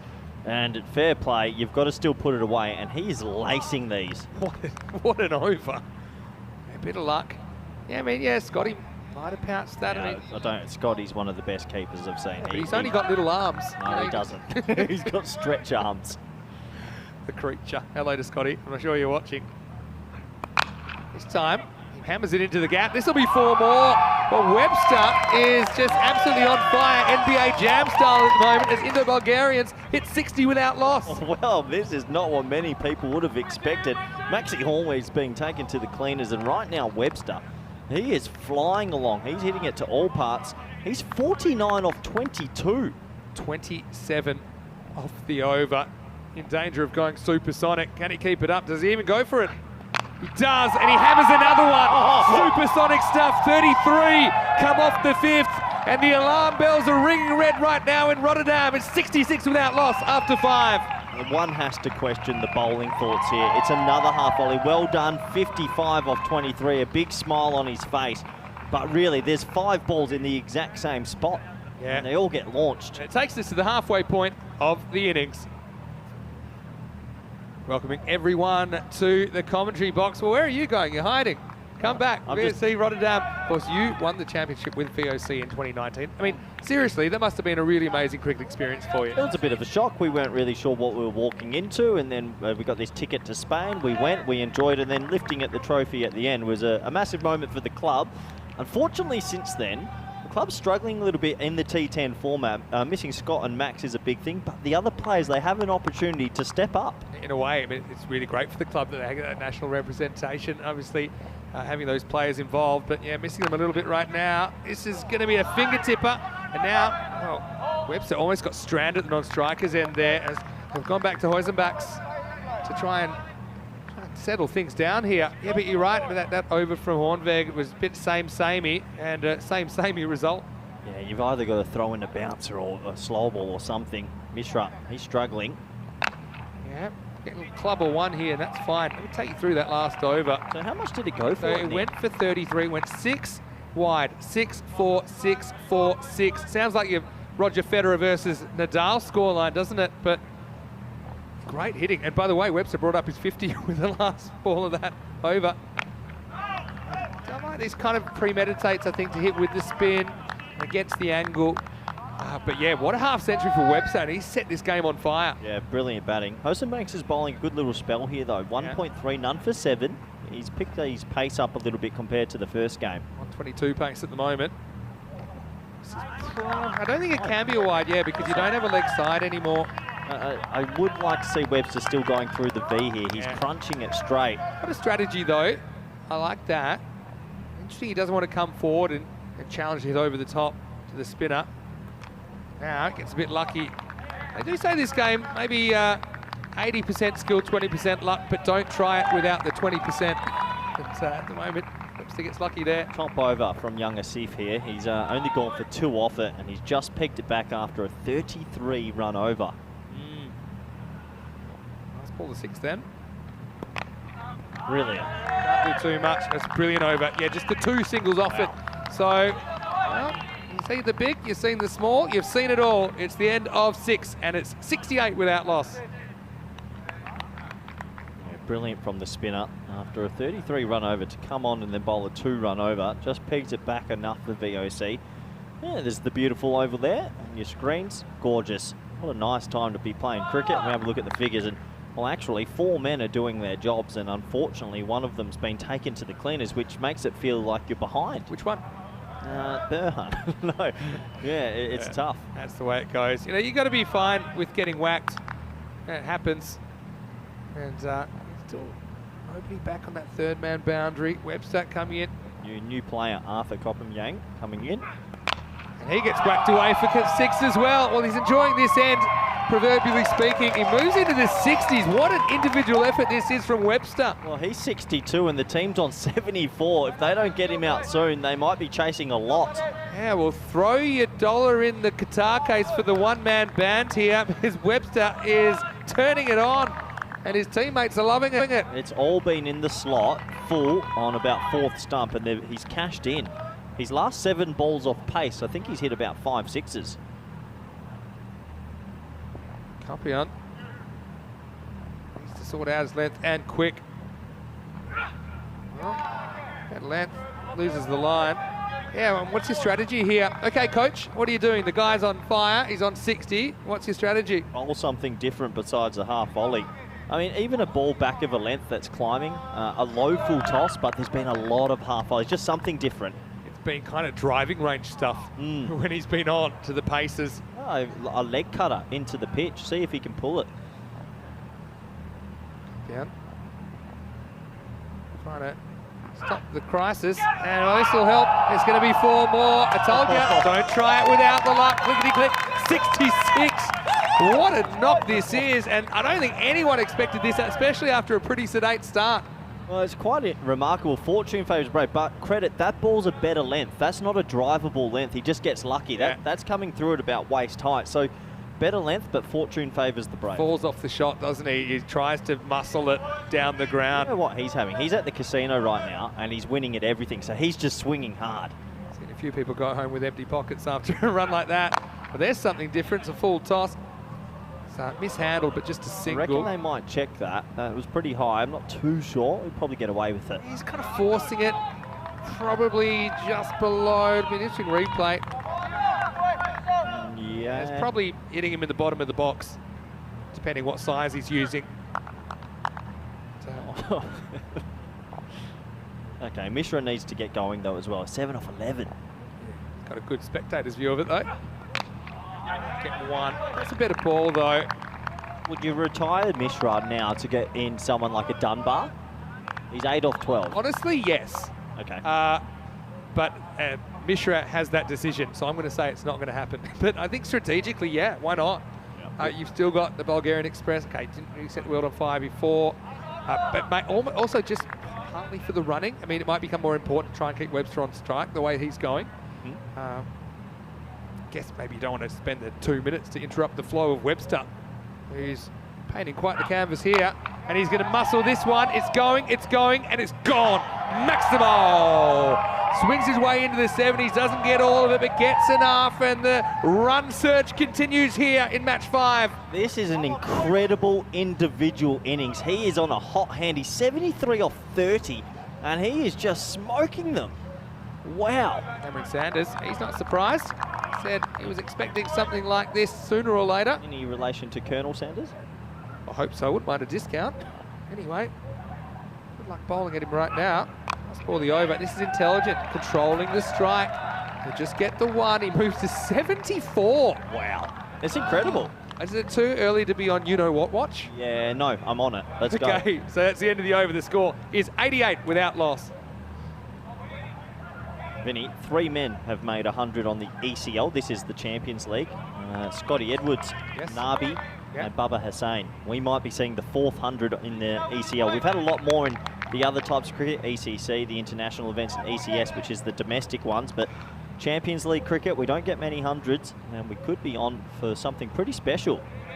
Yeah, for sure. What a innings. turn. Expect the unexpected.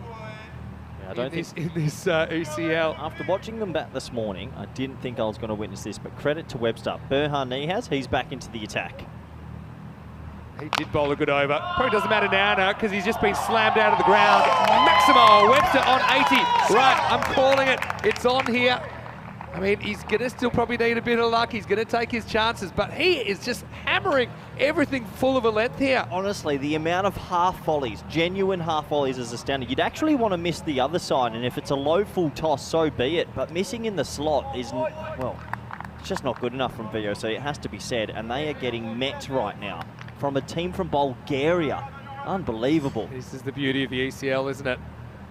Burhan, can he get the right of reply? Doesn't go off, just plays it from the crease, gets 1. He's on a century watch for sure. He's on 81 not out, and Mishra's got to get out of the way. I think Mishra's chewing dots. Anytime Mishra's on strike, it doesn't bother him. There's Tim de Kock, the captain. He must be pulling his hair out at the moment. I'm not too sure where he goes from here. Good question.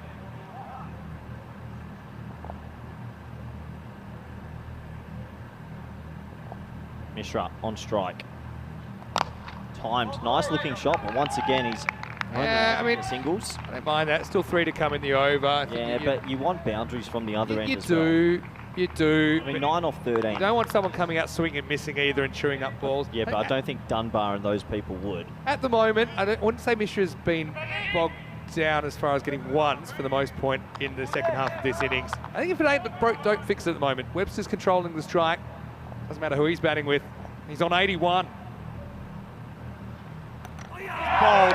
He's going to go. It's clever bowling. I mean, this is what you said. Try something different. He digs that one in. I think he just rolls the fingers. It's a bit of a rolling cutter, but Webster, what an innings. And there you go. You see, he just turned the doorknob, didn't he? And the opening partnership broken at 96, but 81 of those runs off the bat of Webster. What a knock that was. Yeah, special innings, one of the best innings we've seen so far in 2023. Berhan Niaz uses his brain. He bowls a cutter slower into the pitch, which hits the top of the stumps. It's not a half volley. That's how you bowl. But unfortunately, a lot of damage has been done. And what a special innings we've witnessed. Webster, oh, he'll go home and he'll enjoy the highlights because he smoked them. He absolutely did. He's like, maybe he's nocturnal because he came to life under lights, didn't he? As he departs, his team's in pretty good shape. The Bulgarians, 96 for 1. And let's see the ovation they give Chris Webster. What a knock. Yeah, fair play. 81 off 34. 8 sixes, 6-4 strike rate at 238. I'm liking it. Why not? Doesn't get the century, but he's left his team in good shape. Well, now we're at a crossroads, aren't we? Dunbar comes out at 3. He's on a pair. And he'll get runs here. It's not a great one. How many? He'll get 4. So yeah, it's a kind of shin high full toss. Dunbar gets across, doesn't miss out. That brings up the 100 now for Indo-Bulgarians. Big 11 balls left in this innings. It's a low fully. Nice shot from Dunbar. The 100's up with 11 to go. They'll be thinking 125 plus. And wow, what pressure that will be on VOC, who capitulated earlier. Dunbar, 4 off 1. Good intent straight away. Yes, clever player. Let's hit back over his head. Bit of a chase, but Stonheim's got it covered. This will be the end of the over. The score, 101 for 1. Tell you what, Vinny, this is getting me pretty hungry for empanada night coming up pretty soon. Dave's banned me from century talk ever. Well, thought nothing could stop him, but That was one of the better innings we've seen. He was smoky. The noise off the bat, fantastic.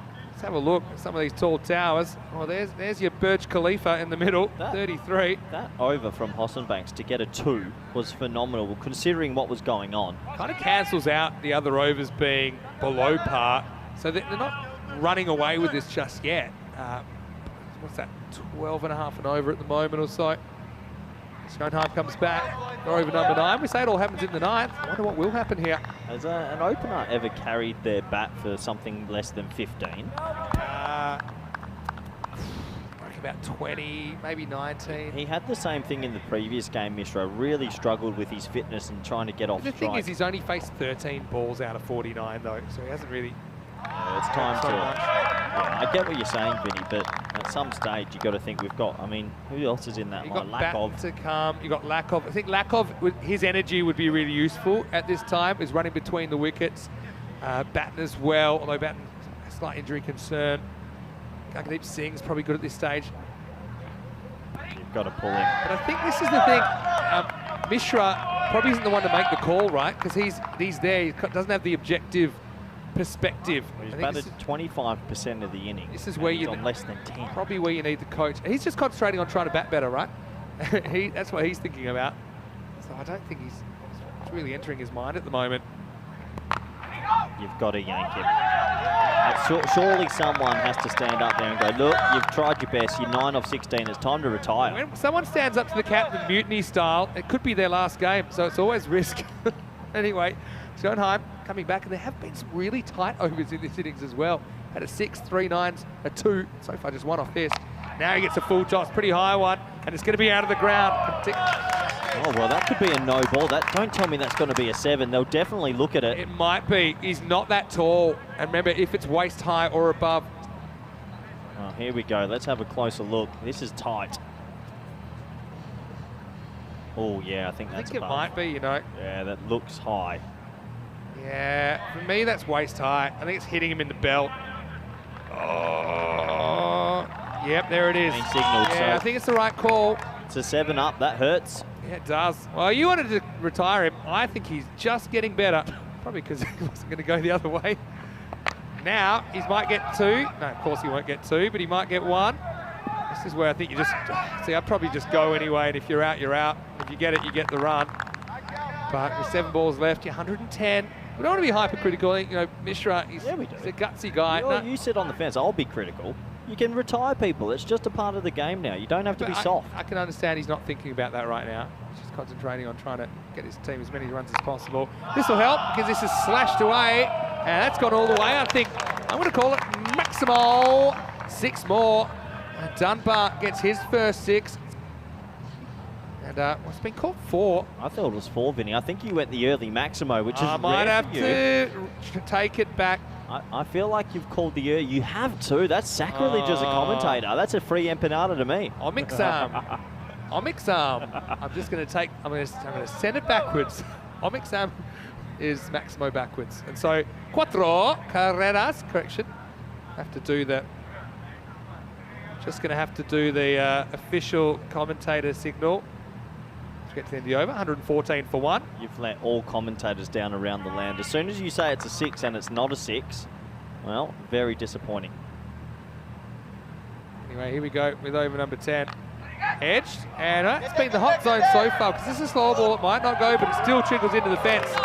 And well, Mishra, sign him up as he gets another boundary. Well, there's a new type of V in town. There's been a few that have gone in this area. Who cares? It's the last over.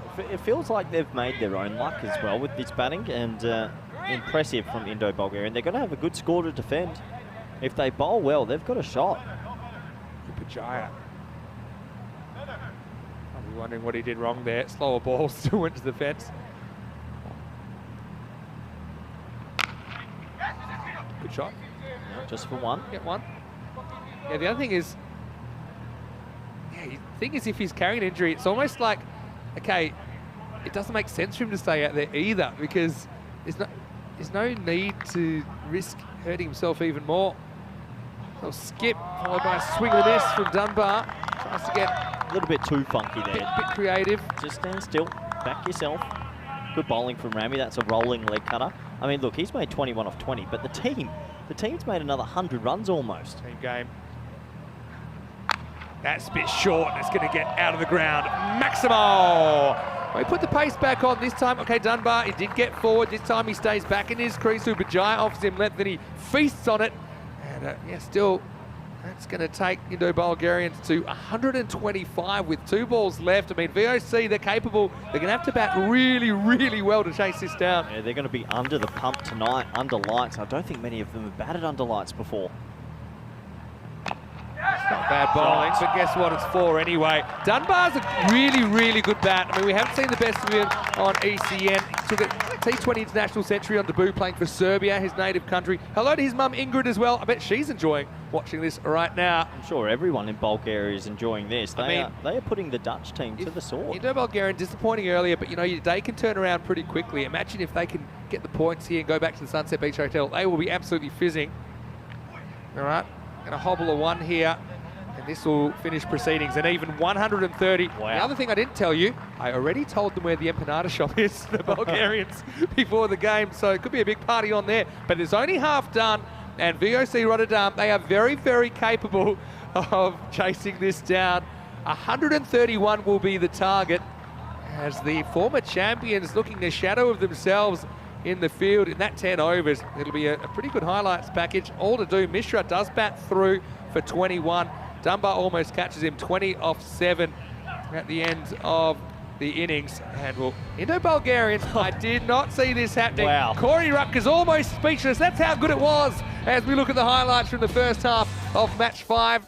Well, the sun was setting on the opening day in Group B, and VOC pretty desperate to prove a point after getting shake, rattled and rolled in the first game they played earlier today. But they ran into a one-man army, and Webster, he was just whacking them everywhere, Corey. Yeah, Webster, credit to him. It was one of the better innings we've seen on the network. But to be fair, he got a lot of half volleys. They kept bowling it in the slot. He played all around the wicket when he had to, but he really favoured over deep mid-off. That was a reverse Malachi off the free hit. He got inventive when he needed.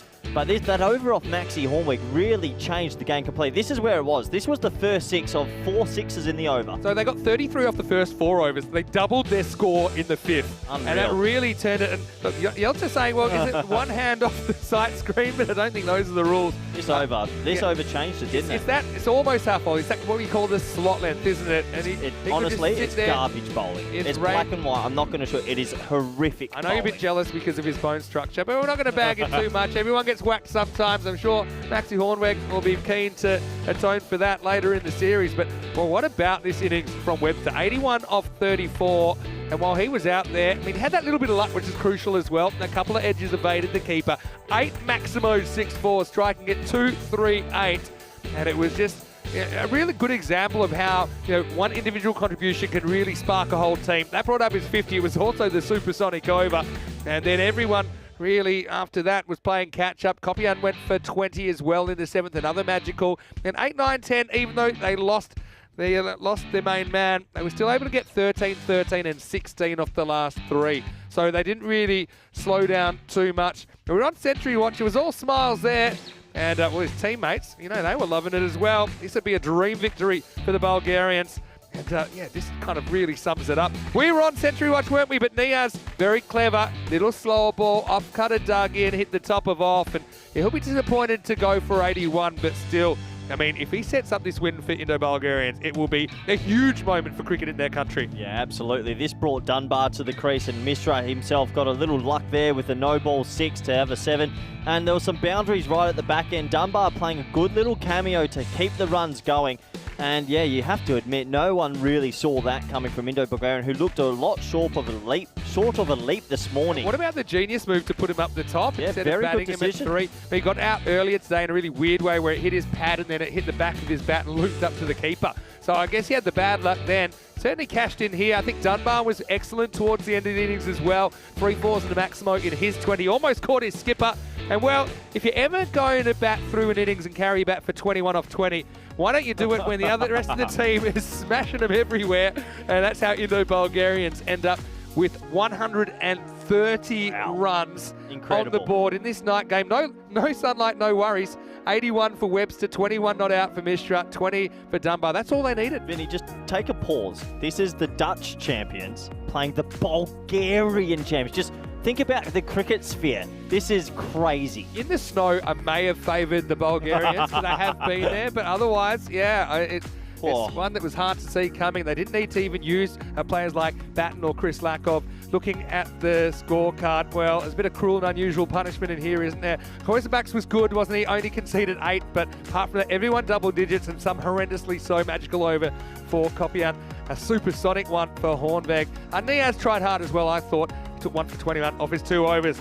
Well, everyone settle down, grab the stress ball, come back in about 10 minutes. We will start the chase, and it will have to be a big chase. VOC, though, and they can turn their day around with 10 overs of good batting. Let's see if they can do it. Vinny Sandu, Mr. Maximo, with former VOC All-Star Corey Ruckers. We'll see you after the break for the end of Match 5, the end of Day 2 in this European Cricket League.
This European Cricket Network event is proudly brought to you by HCL Software and Paramatch. Our fourth match of the day features Pac Falcon and the All-Stars. Both these teams have had a bit of a mixed bag of a tournament so far. They've not quite been able to click to the level they want. They've picked up some victories in matches you expect them to win, but when it comes to challenging some of the bigger sides in this tournament, they haven't quite been able to do it. So this is going to be a very important match between both these sides because they might be battling it out to grab that fourth spot to make it to finals day. Pac Falcon have won the toss and they've decided to have a bowl. Over to Charlie in the Ice Cube. Well, Ice Cube it may be called, but Ice Cube is not what it feels like. It is hot, it is muggy. Good afternoon, everybody, and thank you for your patience, as we did have an interruption, and I tell you, it was the mother of all storms that ripped through this this Sofia, this beautiful city, and of course, in the last couple of years, we probably would have sat here and gone, well, that's it, that's the rest of the day done. But the good news is that the sun has come out afterwards. And to be honest with you, it's actually not too dissimilar to those drone shots that you're seeing at the moment. It is a glorious, glorious afternoon now. There is a slight schedule of rain later on in the afternoon, but we'll ignore that. We'll just carry on as we wish. Okay, of course, news then, as we'll let you know, it is a 3-over game between these two sides. It's a 3-over game, 1 over power play, 3 bowlers used, 1 over per bowler. Pac Falcon taking on the likes of the All-Stars in this one. So it's going to be interesting, of course. That toss was done, and the Falcons did win it, and they did choose to bowl first. So it could be an interesting one in this one because, of course, 3-over game, anything can happen, and that's the win predictor that was shown maybe at a 10-over game. But to be honest, considering it's a 3-over bash, I'd probably sit there and go, it's anyone's game, 50-50. Whoever gets off to a flyer with the bat is going to be those that end up proving pretty positive. There you go, confirmation, 3 overs aside, 1 over power play. 1 over per bowler, 3 bowlers being used, so it's going to be a quick bash, and well, they're probably going to look to open up the bowling with Sofia. There you go, you can see here, of course, the normal, pretty well affected areas in here in Bulgaria at this ground is normally at deep mid-wicket and deep third man in the vortex.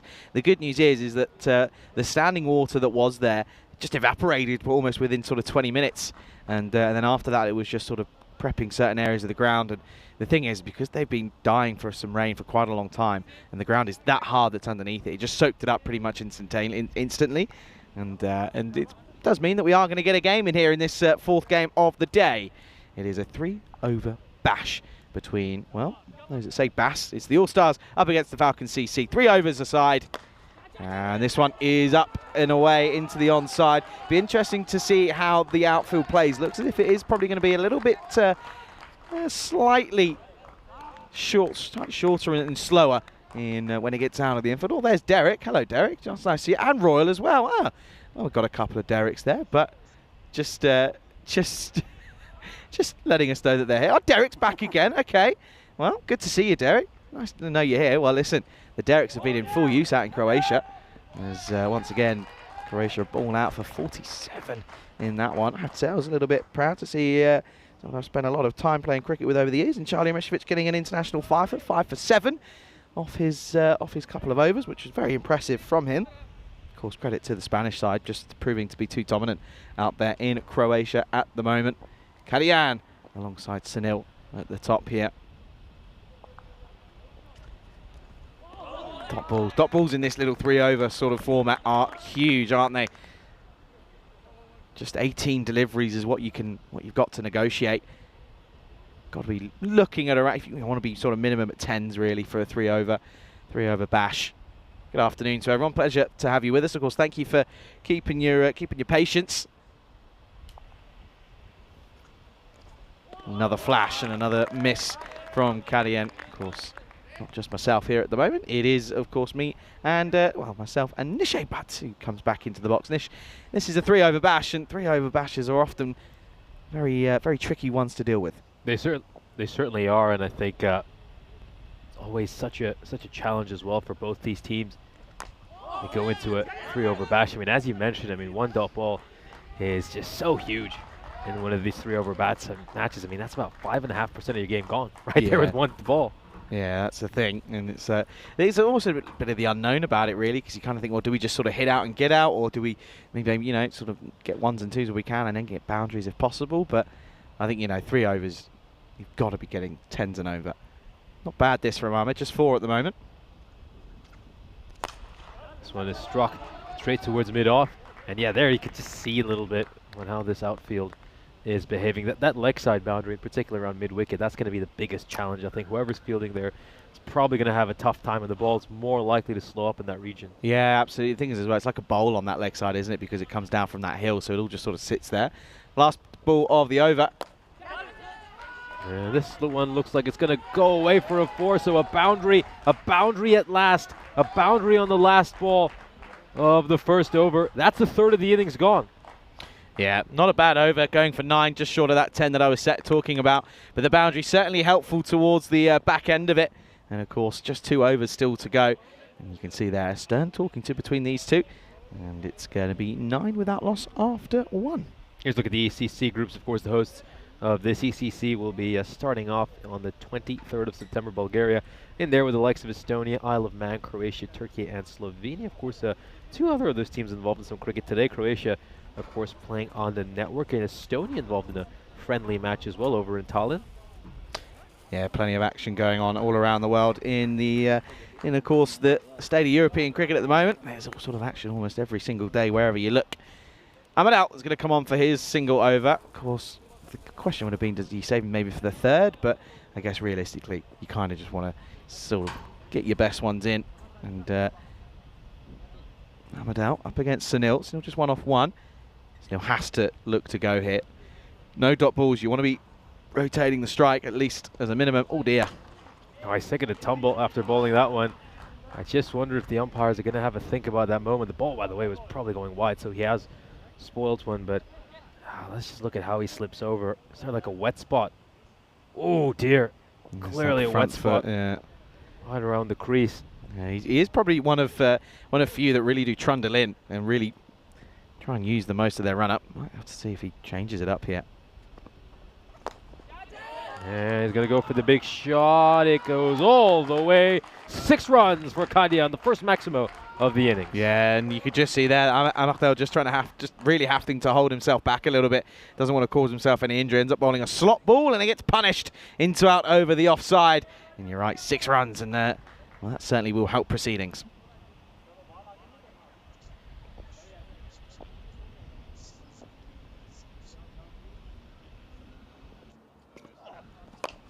This one is struck away towards mid-off, and they're going to settle for the single here. Move on to 17, and we're already halfway through the innings here, and the All-Stars, they're on 17 right now. I mean, that expected scores of 38. You'd feel that wouldn't be enough.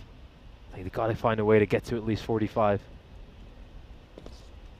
Oh, what a ball. Incredible ball.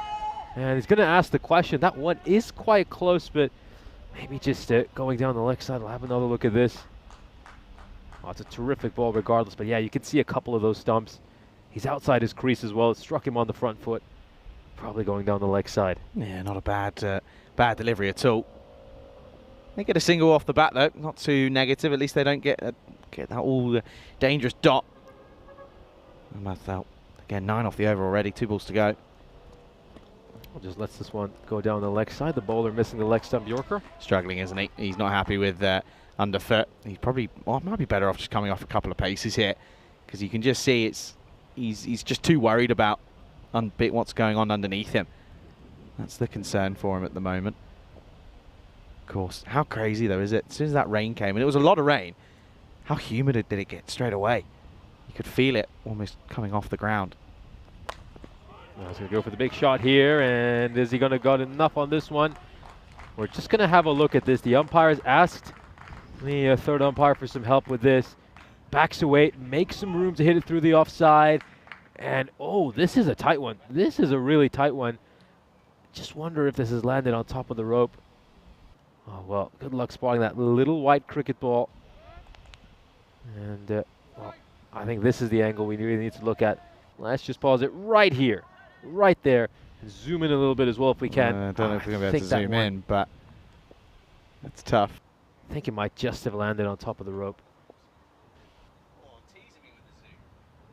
Yeah, I think it might just have landed. Just inside, I think. Yeah. Yeah, it goes down as 4.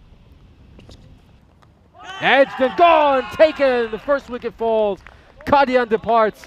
And a little bit of joy here for Ahmadel on the very last ball of his over. The first wicket falls for the All-Stars. They're 23 for 1. Yeah, I mean, to be honest with you, damage has already been done. 14 off the over is pretty expensive, especially in the context of what we have had so far in this tournament. 14 off the over is a good over, but they do lose the big one in Kadian. He will go. Good catch behind the stumps, though, this time around for Umer Farouk. Just sticks into the webbing, and it's 23 for 1 at the end of the second. Just 1 over to go. I think we'll have another look at this here. Look, it's one of those reaction catches that just sticks, and as a keeper, there's not too much more that's as satisfying as that. Yeah, there certainly aren't too many better moments, and now, well, this is how quickly it goes by when you're watching a 3-over match. We're already 2/3 of the way through the innings, and we got just 1 over to go. Here's a look at the standings. A lot on the line in this match. I mean, you really feel like these two teams will probably be fighting out for that last spot to make it to finals day. And this is a big move, of course. They've decided to go for Ashu Hans to bowl this final over. He's got one of the most interesting run-ups in cricket. Uh-oh. Oh, costly mistake. Really costly mistake. And Umer Farouk, he's had so many issues with his wicket-keeping today. I mean, he's let tons of balls go past him. Just taking a great catch, don't get me wrong. But, yeah, this one just stays a little bit low. And maybe deviated slightly off that sort of bit of artificial turf there. But... yeah, not quite good enough. It's going to be a little bit frustrating. They get a 4 byes there. Yeah, it's been such a mixed bag of a day for Umer Farouk. I mean, there's been bright spots, there have been low spots. It's been a real roller coaster for him.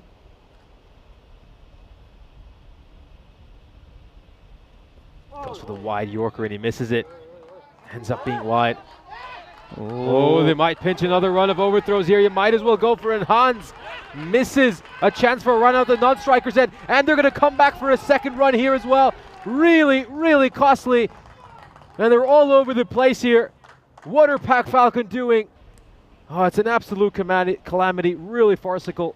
Take a look at this. He decides to have a shy at the stumps. He misses out. And full credit to the batters. They're aware there's an opportunity.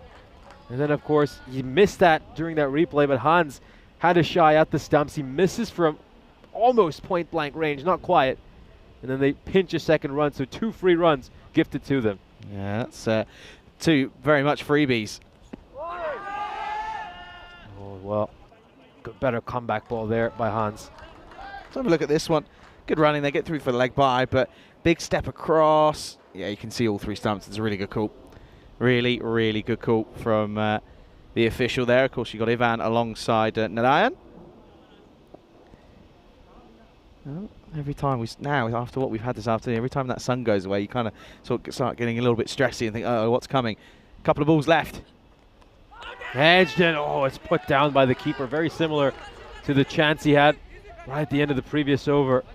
And they'll pick up a single. Yeah, that one just didn't stick. And they will. It was again one of those that he was trying to get, but yeah, it just doesn't really have the foot movement capabilities. Does Umer Farouk?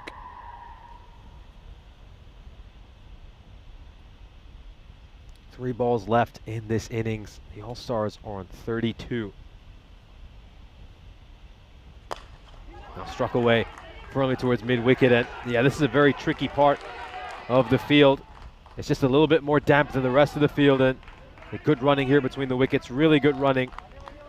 Yeah, it's a good bit of work out there by Edwin Richard out there. As you said, it's tough to be fielding out there in the deep, and to be quite frank, he's actually not done too badly there. But yeah, you're right, they come back for the second. So again, they haven't dealt with any singles, and they of course have had 2 overs now of plus 10, 14 off the second, 11 at the moment with 2 balls to go off the third and the last over. Oh, big dot ball. Huge dot ball. He's gone, by the way. Yeah. I think he knows he's nicked it. He's running. And he's out. And anyway, even if he hadn't nicked it, was going to be a run out. He was gone. Look at him. Away went the likes of Papu. Well, why is he waiting now? He's gone. You've set yourself. You're off. See you later. Look at this. He doesn't even look. He's not too bothered. And there was a run out nevertheless. But, oh dear, he knew. There was definite edge. And you can see there that that's going to be another one that falls. So last ball to come, score 34 for 2. Now, Hans has bowled really well this over. I mean, it's gone for 11. 4 of those were byes, which there's really nothing he could have done about. And then that one wide goes for a couple of extra runs because of a well, a fielding error, which could say certainly played his part in that as well. But it's been great bowling here by Ashu Hans in this final over. And even if they can hit a 6 off this last ball, it just gets them to 40. Yeah, it's a big, big over this. Really is. 11 have come off it.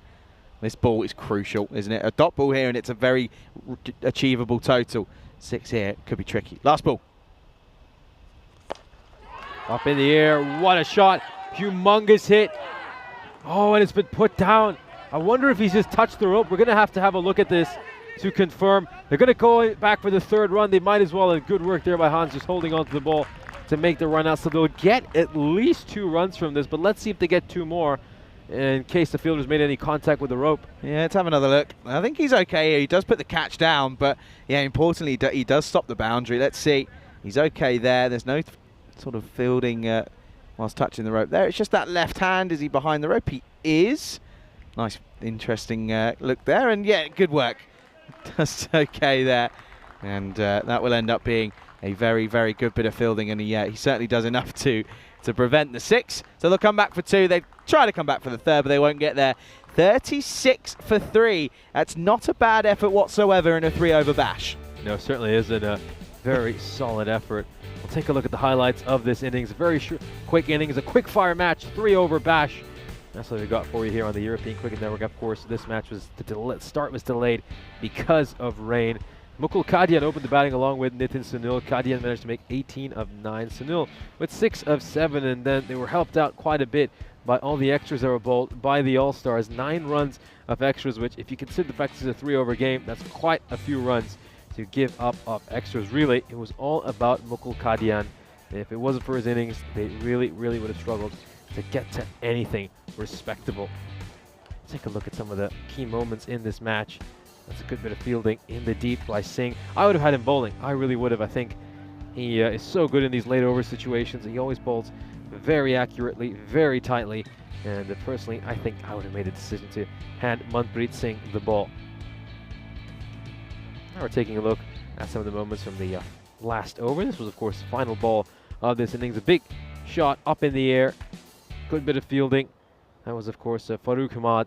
Managed to stop that from at least going for a boundary, although he did put down the catch. And they'll get a couple of runs off the final delivery. So BSU All-Stars will end up with 35 runs. So that's the final decision. I wonder if there was one short right at the end. I'll keep you updated, of course, if I do get any news regarding that. We'll now have an opportunity to look at the scorecard. If it does come up, if it doesn't, I'll just read out the score for you. So Mukul Kadian managed to make 18 runs of 9 deliveries, 6 of 7 for Nitin Sunil. Hari Kumar making a single run, and of course Padvat with 1 run as well. We'll now turn our attention to the bowling card.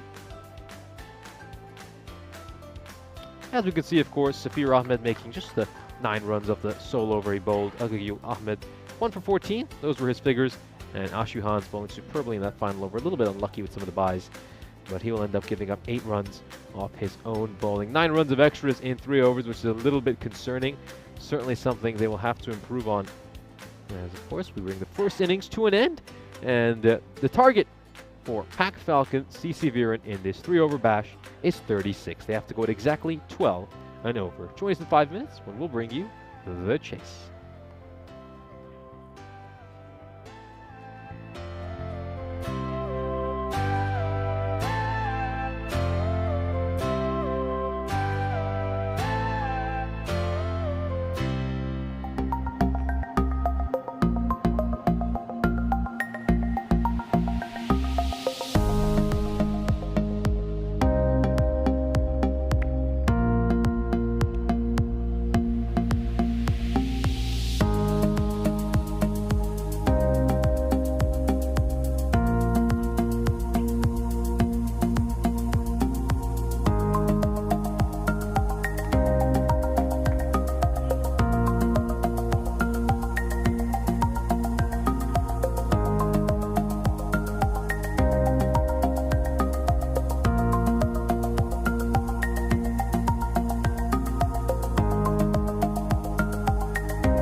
This European Cricket Network event is proudly brought to you by HCL Software and Paramatch.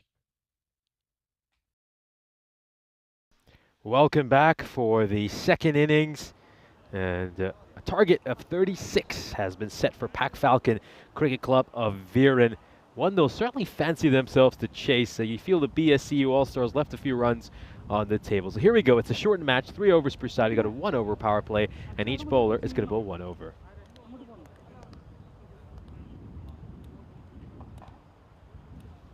Of course, it's also worth keeping in mind that the loser in this match will pick up at least a single point. There's no bonus point in play during a shortened match.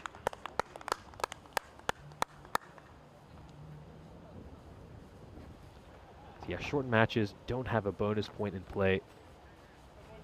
I mean, it'd hardly be fair to have a bonus point in play during a match.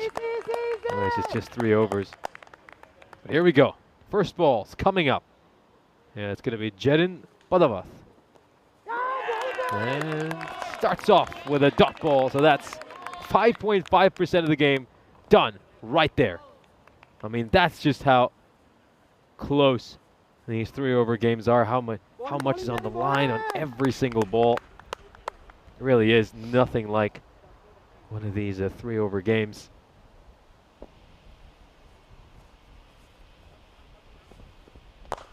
And he tries to go for the wide Yorker, hasn't quite got it right. It goes just to the right of the commentary position, and it's away for a 6. A big shot, nice comeback there by the batter.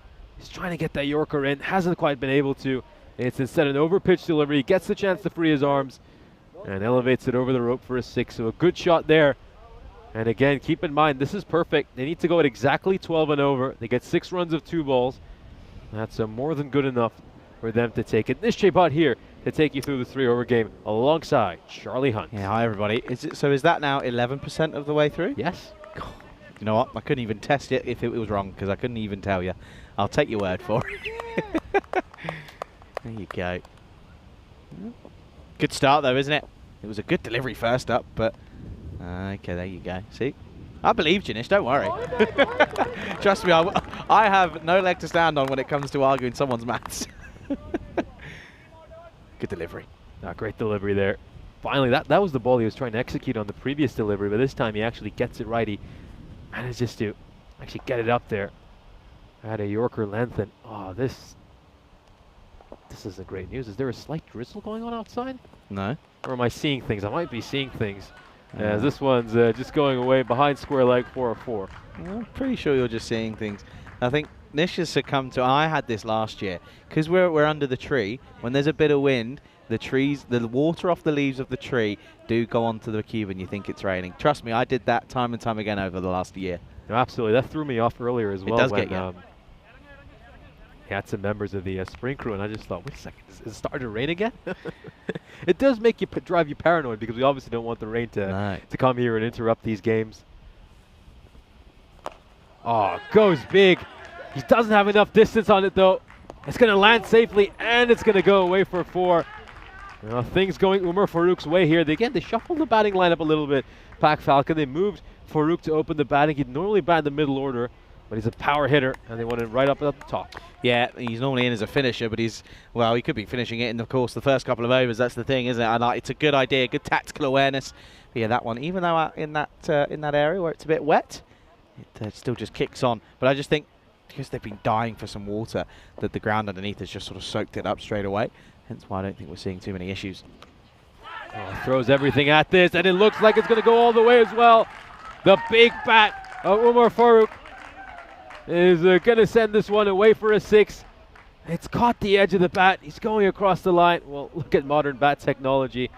An outside edge flies over the rope for 6. Yeah, he was looking for cow corner, wasn't he, more than anything? But it's going to be the end of a good over, a magical one of that, and that pretty much puts it right into the park of the Falcons. It's 20 without loss after 1. Of course, do you know the origins of why it was called cow corner? No. I only found this out recently. Ty told me this. It's an interesting one. It's actually due that obviously back in the day, you had your textbook shots. You would play straight, you'd play square, you wouldn't hoik across the line, and that was always said that you could go and put your cows in that part of the field because there'd be no balls flying their way. So they called it cow corner because obviously you could sit there, you put your cows and they wouldn't be under any fire. But obviously the game's changed, it's become more modern, and balls go over there, hence why it's called cow corner. Harakuma. That's a really interesting story. That's a bit like when Dave explained this, where the saying by hook or by crook came from in the chat. Very interesting. Haven't seen Dave for a while. I think he's been he's sort of indulged himself in the Olympics and has got lost in the world of the Olympics recently. Oh, could be a stumping chance, and this one is probably going to be the end of the batter. To me, it looks like he's gone. You can tell from his expression he's, of course, waiting to see. Oh, well, do we have a replay here? Oh, that angle's not going to be able to tell too much. No side on. I think he's gone. I mean, if I had to guess, he's probably gone, but do we have the conclusive evidence here? Yeah, no side on at the moment. So, this, I mean, you can see here, does he get anything back in time? Well, there's no, the foot's definitely not back and the bat's up in the air, and there's enough evidence there to suggest that he's gone, and that will be the end of Farouk. So he was getting like animated out there, and he's animated as he walks off. That's going to be the end of him. So again, this game could be ebbing and flowing, 20-1. Now you'll see here, it's a little bit of an interesting one, but look, there's definitely enough evidence here. You can see the back foot doesn't move, and there's nothing, the bat isn't down. It's definitely going to be a wicket. Excellent work by our crew here with Spring Media. Agakul Ahmadel comes out at 3. Yeah, they needed to get that. Farouk, though, he's still at the other end, and he's the real danger man. Here we go. Hari Kumar. Oh, it's a big swipe across the line here. Farouk's desperate to get to the strikers, and you can understand he's getting a little bit agitated at the other end. Watching all these dot balls. That's now 3 consecutive dot balls. Yeah, another one to take. Join the dots. Akshay, the skipper, Harakuma, leading from the front here. They needed an over like this. Can he continue this pressure building over? Oh, it's a poor delivery. It's a really poor delivery. And Hari Kumar, who's done so well until now, drops a clanger on that one, tosses one up, gets it badly wrong. It's a juicy full toss, and if anything, he's lucky went for 4 and not 6. Yeah, he really is. It was a poor delivery, wasn't it? You're right. Just sort of, I don't know what the thinking was behind it. Maybe try and change things up, but it hasn't worked. And it's going to be a boundary, and again, now just 12 off 8. If they can keep the next 2 quiet, take it into the last, make it interesting. Gets one across the line, and this has Good been delivery. a sensational over. Just 4 runs off it so far. And we've got 1 more ball to come. Game over in Croatia, by the way. Another thumping victory. They do it by 8 wickets to Spain in the 9th over. A low full toss. This is struck away. They've got to come back for a second run. Farouk needs to be on strike heading into the next over, but they'll only get the 1. And Farouk isn't going to be on strike to face the first ball of the final over. 11 needed to win, and it's going to be Ahmadel on strike. Yeah, big moment in this game, isn't it? It is going to come down to the last, and they just get 1 off the last ball of the second. So 11 needed off 6, and they're going to go to Mukul Kadian for the last over. Well, just a little teaser. Of course, it has been, as we said, a good few games, I should say, since a golden ball. Tingle, Nish? Certainly feeling the tingle. At this moment, though, you'd have to say this still favors the batting side. And I think, this is where you really feel like the All-Stars left so many runs on the table despite a sensational 5-run over. Pac Falcon are still the favorites, 60% according to the win predictor. Yeah. I'd even put it up to 65 or 70. Yeah, I think you get a single, get Farouk back on strike, see what he can do. Here we go, last overtime, 11 needed to win. Goes for the big shot. You might not need Farouk. You might not need Farouk as Ahmadel strikes the boundary of the very first ball of this final over. If you're going to swing hard, and he carves it away over point. And it's 1 bounce, 4 runs, and takes the slower outfield out of the equation after that rain this afternoon. And what a lovely shot that was. 4 to start, then 7 off 5. Still, though, for this All-Star side, they have to be aware that a couple of dots, and they're right back into this. Has to go for the Yorker. Has to go for the Yorker here. Yeah, the field suggests so, doesn't it? 2 fielders back straight.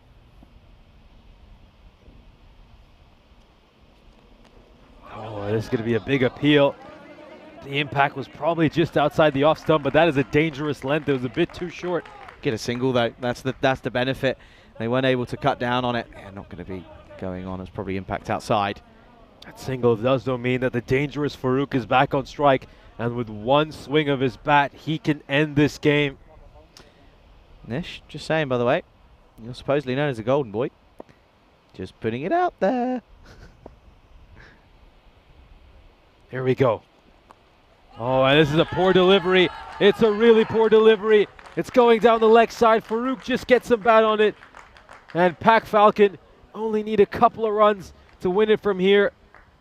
And it's Farouk finally going to get his side across the finishing line. Of course, he was part of that rough result they had this morning where they came up just short against the Spartans. Farouk couldn't quite do it at the end. And then, of course, he failed to help his side get the bonus point against Afyon Karadashir. And now... Not over, though, Nish. It's not over. It's not over till the fat lady sings. Yep. And, you know, nerves could get the better of Farouk here. Of course, he'll probably turn around and whack this over for 6. But a dot ball here, and it's game on again. He's going to go for the big shot. Has he got enough on this? Oh, it's been put down. It's been put down. What a costly drop. What a costly drop. It's a literal match-losing drop. And Pac Falcon have taken this 3-over bash. They beat the All-Stars. And we're going to look back at that drop for ages to come. If he had taken that, it would have been the end of Farouk. And 2 runs to win it of the last 2 balls. Massive, massive error. But Pac Falcon, they won't care. They have won this match. And we're starting to see a few handshakes out in the middle. What a thoroughly entertaining encounter. But Pac Falcon are going to come out on top in this one. Yeah, look at the celebrations from Ahmedel as well. He knew there straight away that they got enough and they got over the line. So the Pac Falcons will beat this All-Star side. Not enough runs on the board, and to be honest, it was just the firepower from the openers it was that first over, really, wasn't it? The magical 20 off the first over was kind of the first sort of dagger into the hearts of this All-Star side. So they go down, but don't get me wrong, they go down with a fight. And, well, of course, the next game coming up is going to be in around about 35 minutes' time. Still, even with that rain and that delay, of course, it is going to be Pleven taking on Afyon Karahisar, and this time it's going to be the Turkish side, or the Turkish side, who bat first in that one. So Pleven, in their last game, well, it's already a bit of a mini loss for them. Yeah, certainly is. The last time we'll see Pleven playing in this series. Again, results haven't quite gone their way, but let's hope they can enjoy their final match. Match 30 of ECS Bulgaria is coming up for you in a very short amount of time. We'll take a look at the highlights of this second innings. Of course, it was a 3-over bash, and Umar Farouk got them off to the perfect start. He smashed Jedin Padvat for 20 runs in that first over. He went 6-4-4-6. And those 20 runs proved to be vital to get his side over the finishing line. Here's a look at some of the other key moments in this match. Of course, that was the edge, which went flying over the rope for a 6. And then Akshay Harikumar, he bowled sensationally in that second over, gave up just 5 runs. And he also managed to get this very important wicket. A great bit of work there by Spring Productions to help judge whether that was a stumping or not. This was a very poor delivery by him. The only mistake he made in that over, a full toss around the pads that was sent away towards the boundary. Mukul Kadian was given the responsibility of bowling the final over when they needed 11 runs to win. The first ball he delivered went for a 4, as you saw earlier. And then Umar Farouk would strike a 4 as well. This was a poor delivery going down the leg side. He just helped it along. But then the crucial moment right at the end. 2 runs needed to win of 3 balls. Farouk sent it up in the air. This catch should have been taken. If it was taken, it would mean a new batter would have been out in the crease with 2 runs needed of 2 balls. Instead, they would grab those 2 runs they needed to win. And a massive, massive mistake. And a mistake that ultimately costs his side the victory. We'll now have a look at the scorecard. Yeah, well, we will, but I tell you what, the saying of the old catches win matches comes back to straight to my mind. You can see there 26 off 8, a great innings from Farouk. Of course, Farouk Hamad was at the top, but he was, of course, stumped off of just the 2 deliveries, no runs for him. Ahmedel came out, a couple of 4s for him, which was certainly useful. But yeah, once again, it was just that first over. Realistically, they bowled okay with the All-Stars, just the 1 extra, so nothing too drastic for them. But yeah, unfortunately, it's going to be a 3-point victory for the Falcons. So the All-Stars go down. They go down swinging, but they go down in this match 29 of this European Cricket Series. And of course, match 30 is coming up in around about half an hour's time. You can see there, it was the choice of bowlers, there was an interesting one, of course. Akshay Harikumar fought his way back, his side back into this game with that second over going for just 5, but unfortunately it was that big over from Padavath. 20 runs coming off it, not ideal whatsoever. So it's going to be a 30-minute break. We'll be back, and it'll be the 5th game of the day, but the good news is it's not the last one. 6 games here today, so the penultimate game coming up, it'll be Pleven taking on the likes of Afyon Karahisar. Looking forward to that one. We'll be back soon. You're watching the European Cricket Series in Bulgaria with myself, Charlie Hunt, alongside Nishay Butt, right here on the European Cricket Network.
This European Cricket Network event is proudly brought to you by HCL Software and Paramatch. Good afternoon, everybody. Welcome back to Sofia, Bulgaria for the 30th match of this European Cricket Series in Bulgaria. It is, of course, the Turkish side in Afyon. They take on Pleven in this one. It's Pleven's last game here, and listen, Pleven, it's been a tough tournament, but it's their last outing. Can they do the unthinkable and maybe, just maybe, get a win on the board? Let's go ahead and see what happened at the toss as Tyrone Peters had the two captains. Pleven to call. Heads is the call. It's tails. Betting. News from the toss then, the skipper for Afyon, they're going to have a bat first here, and I know for a fact that Amel Thomas will be a little bit upset about that one. He would have been hoping to have won the toss and batted first, so already a bit of a little loss for them in this one. But I don't mind the move from the Turkish side. I think realistically we know that they probably feel that this is a good opportunity for some of their batters to get some time out in the middle and really look good on the cameras here, of course, at this European Cricket Series here in Bulgaria. They're going to look to dominate with the bat, and then hopefully, well, they'll be thinking that they can maybe, just maybe, skittle the likes of Pleven out in the second innings. Looking forward to this one. Back over to you, Nish, in the commentary box. News from the toss, that's this Turkish side in Afyon having a bat.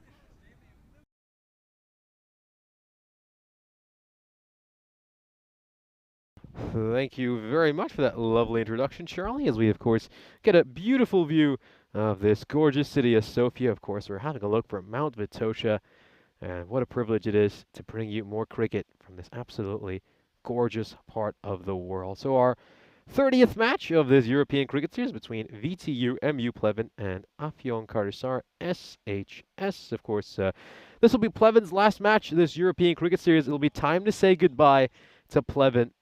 And although they've not quite had results go their way, I think it's be nice to see them just enjoy themselves in their final outing in this European Cricket Series. Meanwhile, their Turkish opposition, they'll be looking to pick up their second victory of this ECS. They beat Pleven earlier today, picking up their first victory of this tournament, and they'll be looking to pick up back-to-back victories. The win predictor says Afyon are 83% favorites here against Pleven. I'd probably go even higher. Let's just be honest with ourselves, I think. Pleven go into pretty much every game as massive underdogs. And here's a look, of course, at the run rates by year here in Bulgaria. As you can see, around 10.5 is pretty much the norm here in Bulgaria. 2021 and 2022 were sort of odd ones out with very low run rates. But yeah, usually what we tend to see here in Bulgaria is a run rate around that 10.5 region. Of course, I'd say that the par score when the really good teams play each other goes up to about 115 or 120. Keep in mind, sides like Pleven and the Blacksmiths do pull that run rate down substantially. So I think when the real big boys play each other, probably getting up to about 115 or 120 for a par score.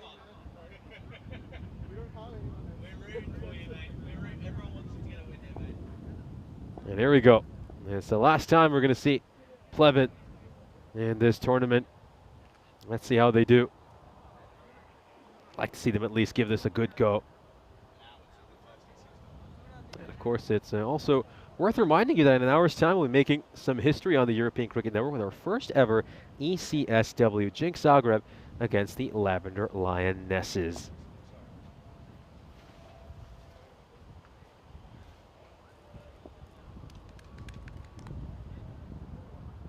There we go. First ball coming up. This one is down the leg side. It's a big wide. Let's just have a look at the fielding restrictions here. So fielding placement, I should say. So two fielders outside the ring are a very straight long on. And a fielder at deep cover. Just overcompensates there, Thomas. Ball's one wide down the leg side and that one wide down the offside.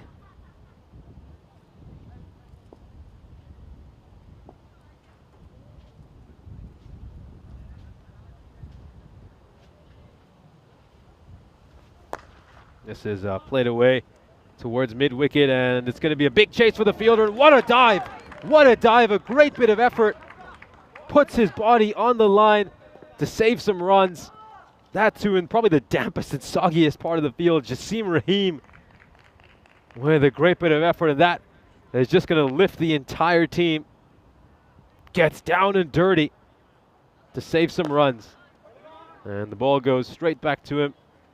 Puts out that long barrier. Of course, just referring to what occurred during live play. I was describing this moment right here.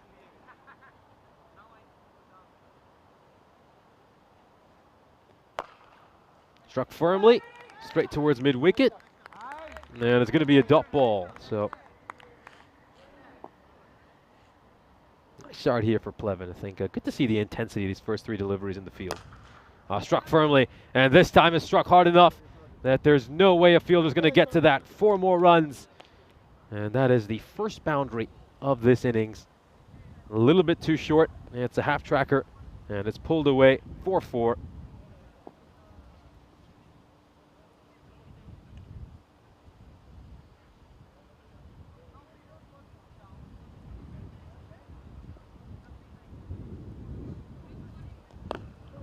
He just gets behind this one, blocks that one out.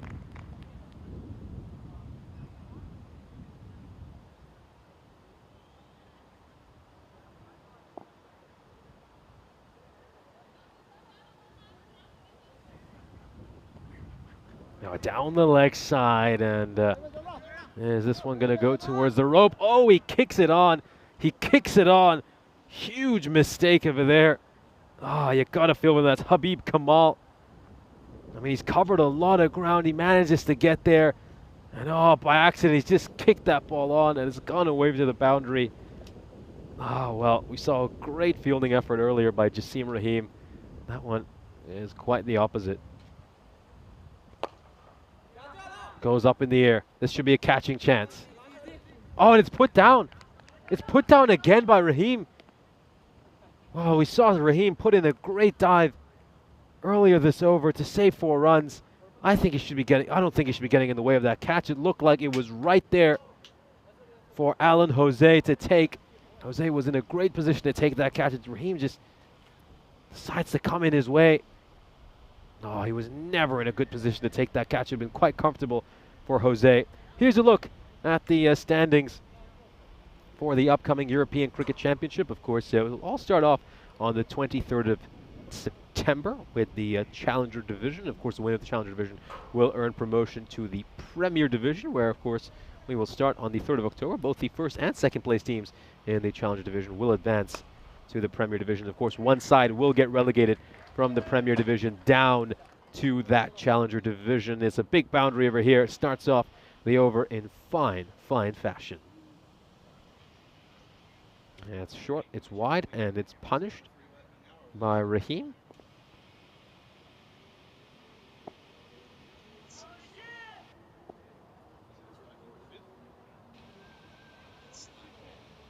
Here we go.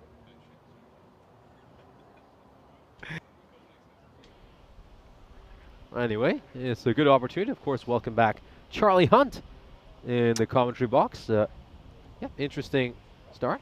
Yeah, it is an interesting start. So is that. It's going to be a wide down the offside. Yeah, good afternoon, everybody. Dober den, of course. Dober den. Good afternoon in Bulgarian. Or so I'm told. I hope it is. Could be interesting otherwise. Launched over the top. No one there. And it doesn't matter where you put your fielders. That's 6. That's gone all the way. So the second 6 of the over. Good start this to the power play. Yeah, very good start. It's in the slot. It's punished. Wonderfully hit through the line. And it goes over the rope for 6. Yeah, nice couple of hits this for Romeo Nath. He has got a decent record when it comes to being out here on the network. Well, speaking of which, he's going to get a bit of a top edge. Gets away with it, though. And they'll come through for just a leisurely single. Yeah, they stroll across for the single here. It's a leading edge. It's popped up in the air. Gets quite lucky that it lands safely. But yeah, Romeo Nath has had, he's got a good, not a bad record. That's Ozdemir, who has been elevated to the top of the order. But he's, of course, has played for Istanbul KSK. He's played for a number of teams. Of course, has represented Turkey as well. This one, flat batted. He wants a single, but he won't get there. He scored 29 against Bulgaria back in last year's action in those ECIs. So he has got a decent little record. He's actually scored 16 against a very strong CRYMS side back in the ECL at the start of the year. So he can certainly bat. And we're seeing that here, 20 off 9 for him at the moment. Yeah, of course, just under, you mentioned you mentioned yourself, Nish, just under an hour before the first ever ECSW. This carved away, good stop in the field by Joe Paul. Yeah, great work there by JP. Gets across and he's also put in a good throw. JP? Nickname bases, are you? Friends, are you? I like it. No, I don't mind it, JP. It's good. Yeah, ball not under control there, by the way. Yeah, absolutely. End of the second over. And, of course, the score in this one is match 30. Of course, the score at the end of the second over is 30 without loss. So, very good start here for the tourists. Obviously looking to get back on track after that loss they suffered this morning. A couple of wins will certainly do them a world of good. Here's a look at the standings. Both these teams currently sitting at the bottom of the table, of course. Afyon and Karahisar, as we can see, have only played 2 games, so you understand why they're down there. Alan Thomas is going to come into the attack for the third over. And that's just going to be a couple of runs.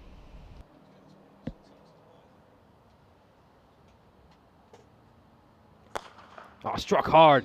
Struck straight at the bowler. And that is very painful for Thomas. That is really, really going to hurt. God, look at where it strikes him, right on his fingers. Oh, well, he's going to feel that one. It's a good thing. This is the last match he's going to be playing this ECS. Through the covers. Fielder out there. Does pretty well. And we'll get a single. Have to say, I reckon they probably did have the best kit at the ECL at the start of the year. It's a good-looking kit. I love the colours. It's very certainly, good kit.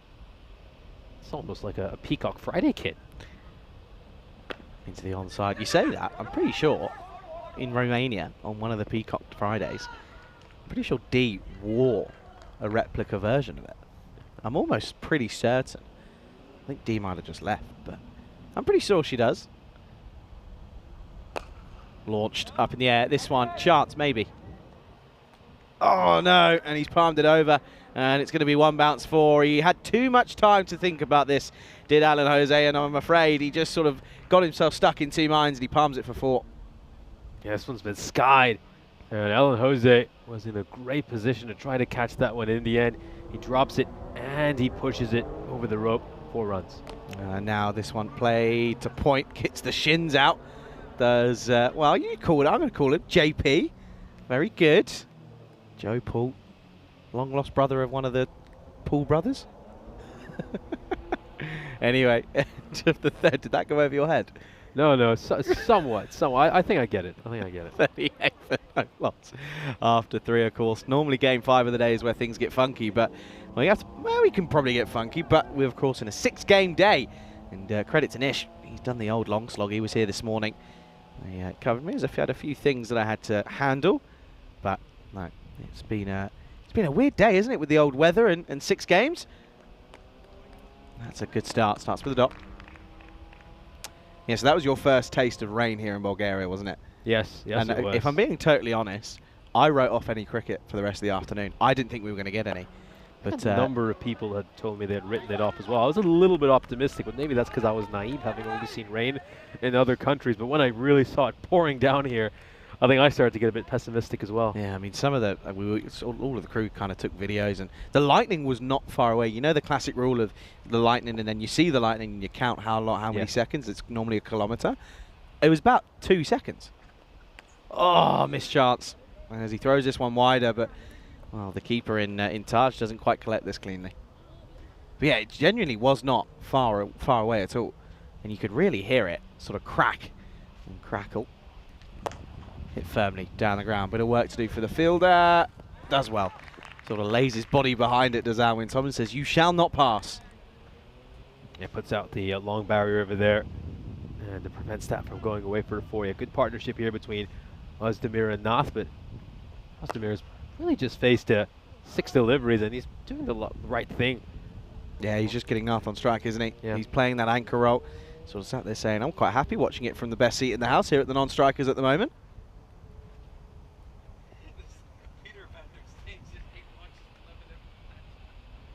And there's nobody there. That's going to be a boundary this time around, I'm afraid. And that one's going to be another 4. Well, someone's tickled Nish. Yeah, I mean, I love our chat. I really do. I think all of you have just a wonderful sense of humor, and you all make our day with some of your comments. So this one, Who's got you tickled? not the best delivery there to.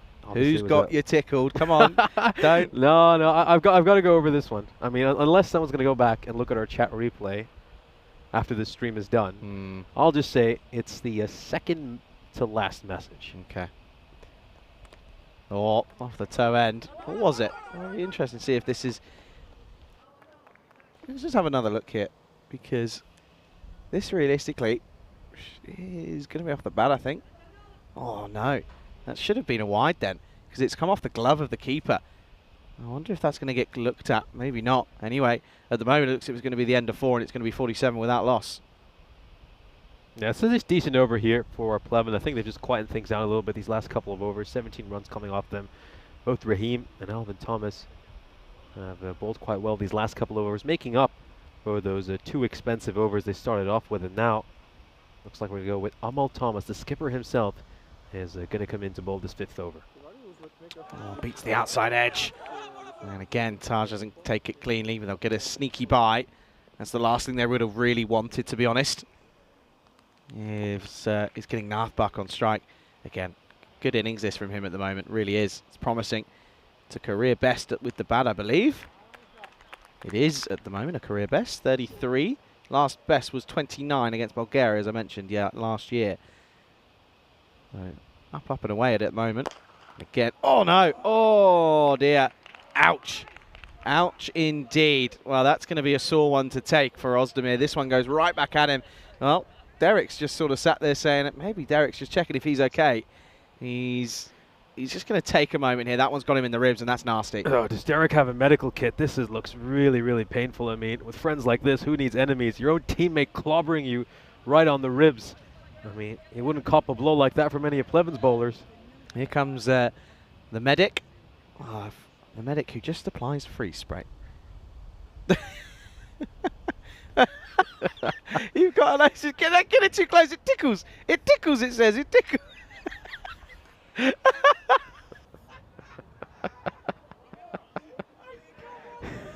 You can't write that. Oh, come on, please. So we've got that as a replay. Save that one because it tickles. I'm not sure. It tickles. I think he might be going off it. And look at the... Oh, no, it's cold. It tickles. I think he is going to see himself off here. He's going to retire hurt. And that's fair enough, to be honest. He's probably just sort of saying this again. That one is slightly going to do damage. We laugh at that, but of course we do hope that he's okay. But oh, he's a bit of a ticklish man, is likes of Ali Ozdemir. Oh, look, he's a tough cookie, though, Ali Ozdemir. I'm sure he's going to just take some time to recover from this, and he's going to be back and strong for the remaining fixtures this series. Of course, this is the last match they'll be playing today, but they've got plenty of cricket over the next few days, so that's the wise thing to just take him off now, let him recover, especially in this match where, let's face it, they're heavy favourites to win. Oh, it's right into that sort of lower rib cage, isn't it? Next batter who's going to come out to replace him after that injury is going to be Loddy, who, of course, comes off a very good 40-odd in the last game. And, well, this is going to get pumped for 6. That is flat and hard. And I'll tell you what, there's a couple of all-stars hiding in the trees there. They are under fire. Yeah, short ball, gets punished. Absolutely drilled for a flat 6. Great hit. Just needs to get it up there. Length is a bit too short. Yeah, get it 4 on the toes. That's where it's got to be. Well, thanks for letting us know that's a partnership. 6 off 1 between these two. Hey, listen, stats are stats. Good afternoon to everyone, to Peter, to Saif, and everyone in between, Wayne as well. Pleasure to have you with us for this 5th and penultimate game of the day. That's better. That's nice and full. He can't get underneath it. He has to correct himself. And with the ball to go, it's not been a bad over, realistically, for Pleven, with just 7 coming off it. So, last ball before the drinks break is going to be Lodi, who's going to face this ball. Of course, he was part of the Istanbul KSK side, which won the ECS last year. Yep, that'll be a single to finish then. And it will probably be a very quick drinks break as that will be the end of the 5th. Score 56 for none. We can welcome you into the cube here in, of course, Sofia, Bulgaria. Pleasure to have you with us. And I'll tell you what we can do, of course, with around about 45 minutes time to that first ever ECS W. And tell you what, we can go ahead and have a look at the lineups for that one, of course, as we might be able to go. There you go, Jinx Zabrid taking on the Lavender Lionesses, of course, and a first ever ECS W. And looking forward to it, of course, you've got for the Lionesses, the likes of Nikolic with the bat, and Dunja Demic as well. And of course, well, for the likes of the Jinx Zabrid, of course, being led by Helen Leko. And yeah, looking forward to that one. A moment in history on the European Cricket Network. It certainly is. And one thing I always love about women's cricket in particular is that the passion and energy they play with. I mean, it's often not like the men. They really enjoy every ball when they're out there. I mean, even if the result isn't going their way, they're still having the time of their lives. They play cricket the right way. And I think I made this point when I got my first chance to cover women's matches all the way back in Malta last year. They remind you why you first fell in love with the game. Absolutely, 100%. My first experience was back in Estonia. And the thing that I love is that, you know, they leave it all out on the field. As soon as they come off, they're all sort of sat in their own dugouts. They're all sat with each other, mingling. And I even know for a fact that after that Estonia-Malta bilateral series, they all went out and had a nice meal together and sort of, you know, spoke about growing the game and you know, loving what they do. As this one is going to be up in the air as Krishna comes out to bowl, and Jose, just couldn't get there. And Lottie gets a boundary to open up his boundary account in this game. Yeah, this one just a bit short and wide, gets punished, one bounce over the rope. And Wayne's just got a question. So is that 150-meter sign behind the square leg on a golf course? It's actually part of the driving range. It's of course the driving range being used as the dugouts at the moment. Or for these 2 weeks. Too wide. Can't bowl there. Can Krishna? Yeah, I think from the center of the pitch, where that sign is, it'll probably be about 75 meters, if I had to guess. Well, in theory, because, well, I tell you what, this is going to be launched, and this is probably going to be hit for about 65 meters. That's a nice shot from Lodi as he just launches this one and goes large. Yeah, very, very nice hit. It goes over the onside. Beautiful shot, hit with a straight bat. I'm going to hazard a guess because, of course, from there, that's 150, of course, from where the bays are. So that's going to be, you take away probably 30 from there. So you've I reckon you're looking at around about from the middle, from where the batters are at the moment, to that 150 mark. That's okay. Good I ball. think 65. I think 75 is a bit optimistic. Yeah. I think, no, because if you're taking 30 away from there, I reckon you're only going to be, I reckon that's still about 120 meters back to that way. 100%. From the center of the pitch. From the center of the pitch, yeah. This is launched again, flat batted, and gets through Deepak Bright. It's going to be another boundary. Yeah, very nicely struck. It's a bit short again, and he can pull this one away towards mid-wicket. It's tough fielding there for the fielder. He does quite well. Manages to had that one away, so Deepak Bright is unable to stop that. Got a couple more balls left in the 6th over. Yeah, good start this for Lodi once more in the slot. And just slows this one down slightly, and they'll take on a very, very cheeky single, and they do so successfully. Yeah, smart running between the wickets. I mean, it was a very early call, and they set off, which is why they were able to make it on time. Of course, tomorrow, Nish, you're riding solo. I've got the day off. Have you been looking into maybe what international day it could be, and maybe taking a point out of Rico's book? Because listen, 5 games on your own is never easy. But you got any? Because I've only recently come up with the whole hunt the answer thing. That's quite a new thing. I sort of had a bit of a brainwave, and all of a sudden I was sort of teasing Rico, saying I'm going to get a graphic for it, and did. You thought of anything that you might look into? I think on solo days, it really comes down to interactions with the chat. I think the chat is just big time. They're so helpful in getting through those long days. And what I love about everybody and our great community is they really just lift you through those days. And that's where those conversations we have in the chat are just so important, as they always are. But I think on solo days, it's just that much more important. Oh, so absolutely. It's a chance for us to have a conversation about different topics. And yeah, I always enjoy that. Yeah, they keep you going through the day, don't they? Because otherwise you kind of start to feel like you're talking to yourself for 12 hours a day. And yeah, you're right. And that's such a unique aspect of the ECN. 73 with that loss after 6, by the way. Here's Jose. And that's going to be up in the air. Potential chance? No. 6 runs. Glorious shot from Nath. And he's now getting closer to that 50. Yeah, smashes this one over. mid-wicket for a big 6. That is launched. Really, really nice hit. And yeah, as you mentioned, just 3 runs away now from that half-century. This one is going to be that half-century, and a glorious way to bring it up. It's at exactly 200 strike rate, and it'll, well, maybe a little bit less because it's 51 off 25 for Romeo Nath. First ever European Cricket Network half-century for him, and you can see he's happy with his efforts, and rightfully so. Yeah, biggest career score for him. Prior to this one, his top score was 29 last year. He'll be very proud of himself. Gets a 50 here against Pleven. The aircon's starting to misbehave. The aircon in the cube starting to fight back at us. I knew this day was going to come. The old robots and AI coming back. Okay, so I want to know what your opinion on AI is. Are you a fan? AI. I think it's a complex question. I mean, it's not a fan or not a fan. This one is going down the leg side, and that one I think it's just sliding. I think it's going down the leg side. We'll have another look at this. Yeah, probably. Quite clear. Arguably, probably umpire's call. Could see maybe if it was given, you could maybe say it's probably potentially just nipping leg stump. Up in the air and gets through the fielder. And again, Alan Jose, I think patience starting to wear thin for some of these bowlers, because it doesn't matter where that sort of goes up in the air and who it goes to. You kind of pretty much know it's almost going to go through the fielder. Yeah, beautifully played, straight batted, and goes straight towards mid-on. So nicely stroked away by Lodi. Oh dear, short, and this is a nicely played shot over the offside, and oh dear, well they'll probably just get one, but Raheem was sort of trying to play the old relay throw, but well, Amal Thomas wasn't too keen on the idea. Jose Over's gone for 15 so far. And he's going to finish with a wicket, and it's the big wicket as well of Romeo Nath.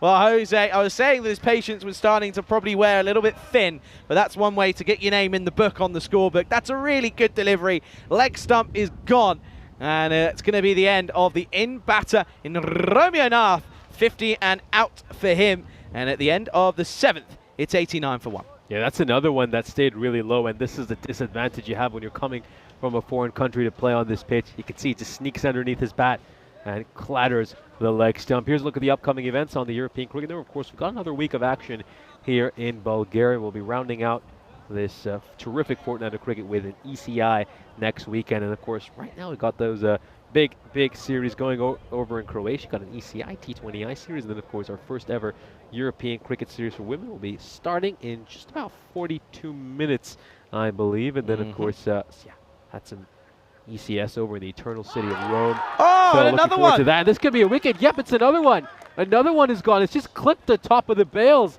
and back-to-back wickets here for Pleven. Oh, wow. I don't think I've seen some of these fielders in this Pleven side move as quick as they have done in the last 2 deliveries. 2 big wickets and 2 big fish back in the shed as well. They got rid of Nath, and now they've got rid of Lodi. Lodi's gone, and they've lost him. And all of a sudden, they're in a little bit of spot of bother here. 89 for 2. Yeah, this certainly makes that bonus point equation, which is something they'll certainly try to aim for, a lot harder. They lose some wickets in quick succession. This, of course, is the return of the opener, I believe. Or is it not? No, it's not. I lie. Sorry, Zafir Durmaz. Yeah, that's Zafir Durmaz. Doesn't comes look like out. Sorry, fellas. Sorry, everybody. Mezid Ozturk at the non-strikers end, by the way. Durmaz in at 4. And this one is up in the air. This could be a chance. Oh, no. Oh, Alan Jose just gives up on it. I would have loved to have seen him just give that a go. He had protection coming round. Oh, dear, oh, dear. I think that's a chance. Yeah, certainly was a chance. It would have been a difficult one, but he's played that one very conservatively, hasn't he? Hang on a second. EK, come on, what are you doing? EK this time isn't in as much of a rush. Getting ushered. Oh, give EK a bat, come on. You can't really turn around and get angry. EK, go on, off you go, under Iba. Oh, look at him go. Off you pop. Simon's not here. Mr. Positive himself isn't here to give you some food. Oh, gosh. Anyway, we'll return to cricket action. Oh, dear. You know I told you about the horse story? Yes. That's the old dog story now. Yeah, a couple of pitch invasions by EK today. Hey, it's the second been one. around. I hope he was okay during that storm. Genuinely, my first thought was, where is he? Was he okay? Where's he hiding? Yeah, animals just tend to have a sixth sense for these sorts of things, so I bet you EK was probably aware of that coming well before us. Do you reckon that's why all the flies were in here before it happened? I'm not Were even they? joking. Yeah, well, I don't Before remember that storm, the flies were everywhere, weren't they? This morning? No? No, that's an interesting take. I didn't quite think of that. Oh, see? I've just outsmarted the man with the masters.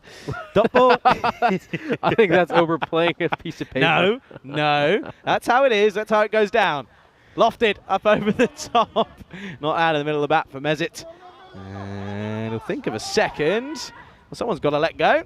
And it'll just be what? Oh, no, that's cheeky. You can't be. No, that's cheeky. He had to go around the batter. I don't like that. Not sure on that one for me personally. He had to go all the way around the batter. They'll come back for the second, but I don't like this. Watch this here. He had to go all the way around. Batter didn't exactly make an effort to get out of his way, and then Messick calls him through. That's, well, could be a crucial run. End of the 8th, it's 92 for 2. To be honest with you, I didn't see too much wrong with that. I think at the end of the day, it was a pretty errant throw, and not much that could have been done about it. Here's a look, of course, at the graph. 11.5 is what Afyon are going at, so they're on track to get to about 115. I think they'll be aiming to get something north of 120. Pulled into the onside. Amal Thomas comes on for this 9th. And oh no, not another one. Not another one. You're joking. It's another 4, and then it's another one that goes through the fielder. Yeah, horrible mistake. Horrible mistake. Just trying to get that long barrier down. And in that first over, we saw a couple of really, really good fielding efforts by Pleven, but since then, kind of regressed it. Good delivery. We've become accustomed to seeing from them. Good comeback from Amal Thomas, that is. It is a really good comeback. All over the gaff is Azafra Durmas. Swinging and straying. Well, off the toe end. Well, he chases the wider one and gets it to a severe degree of success. Another boundary, cuadro más. Here's a wide one. He chases out a wide one, throws his bat at it, and he will get 4 runs. Yeah, of course, another Chatiri Tochki. Apparently. 100 up for Afyon Karahisar. Still haven't found out what that SHS stands for, by the way. Good delivery. Good take as well. He's been more alert, has Taj. He's been a little bit more awake with the gloves at the moment. Yeah, of course, we know that Istanbul KSK were pretty good last year. They finished top of the table, ended up winning due to finishing top, but I don't know if Afyon Karahisar have the same sort of hitting power. Well, I say that Taj has been really good behind the stumps, and he could have a wicket here. This could be a stumping, and it could be a very good one at that as well. Durmas is unmoved at the moment, but body language tells us I'm not too sure. Oh, please tell me he gets out of the way. Oh, no, we can't see. Oh, really hard to see. I mean, you could maybe just look at his shoe over there when it lands between the legs of the fielder. You know, I think it's worth taking another look at the side-on angle. There's not much down. He's going to be gone. He's got him. I think if you look at this angle and you freeze it right there, and you keep going, you can just see his foot landing in that little gap. He's got him between the fielder's legs, and yep, you can tell the foot doesn't come down in time. He's got him, and what a moment that is for Taj, because he's had a really troublesome time with the gloves at moments, but he's proven to be very good there, and a big moment as he gets a wicket. So does Amal Thomas as well. Smiles at the moment for Pleven as it's 100 for 3.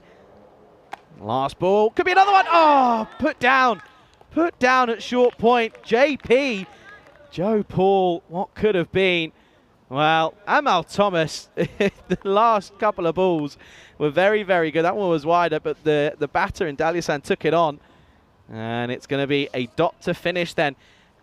Amal Thomas will finish with 1 for 16. Last time we'll see him with the ball, we'll probably see him with the bat, realistically, as Alan Jose will come on for the last over. It's 100 for 3 with 1 over to go. So, as you mentioned, it's probably going to be Alan Jose to bowl this over. It's interesting. Pleven are not a side who ever use more than 5 bowlers. I mean, they seem to be very rooted to a specific plan. Here's Jose.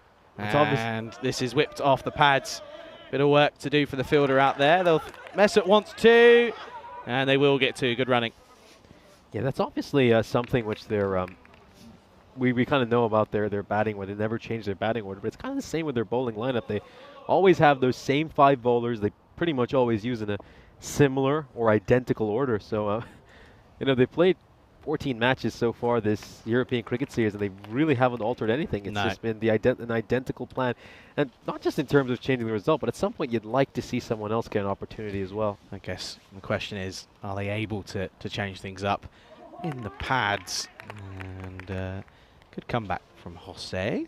Of course, Jos is should be called as Alan Jos, but, well, after last year, Rico and I sort of kept calling him that, and he said, yeah, it's fine. And, well, it's stuck ever since.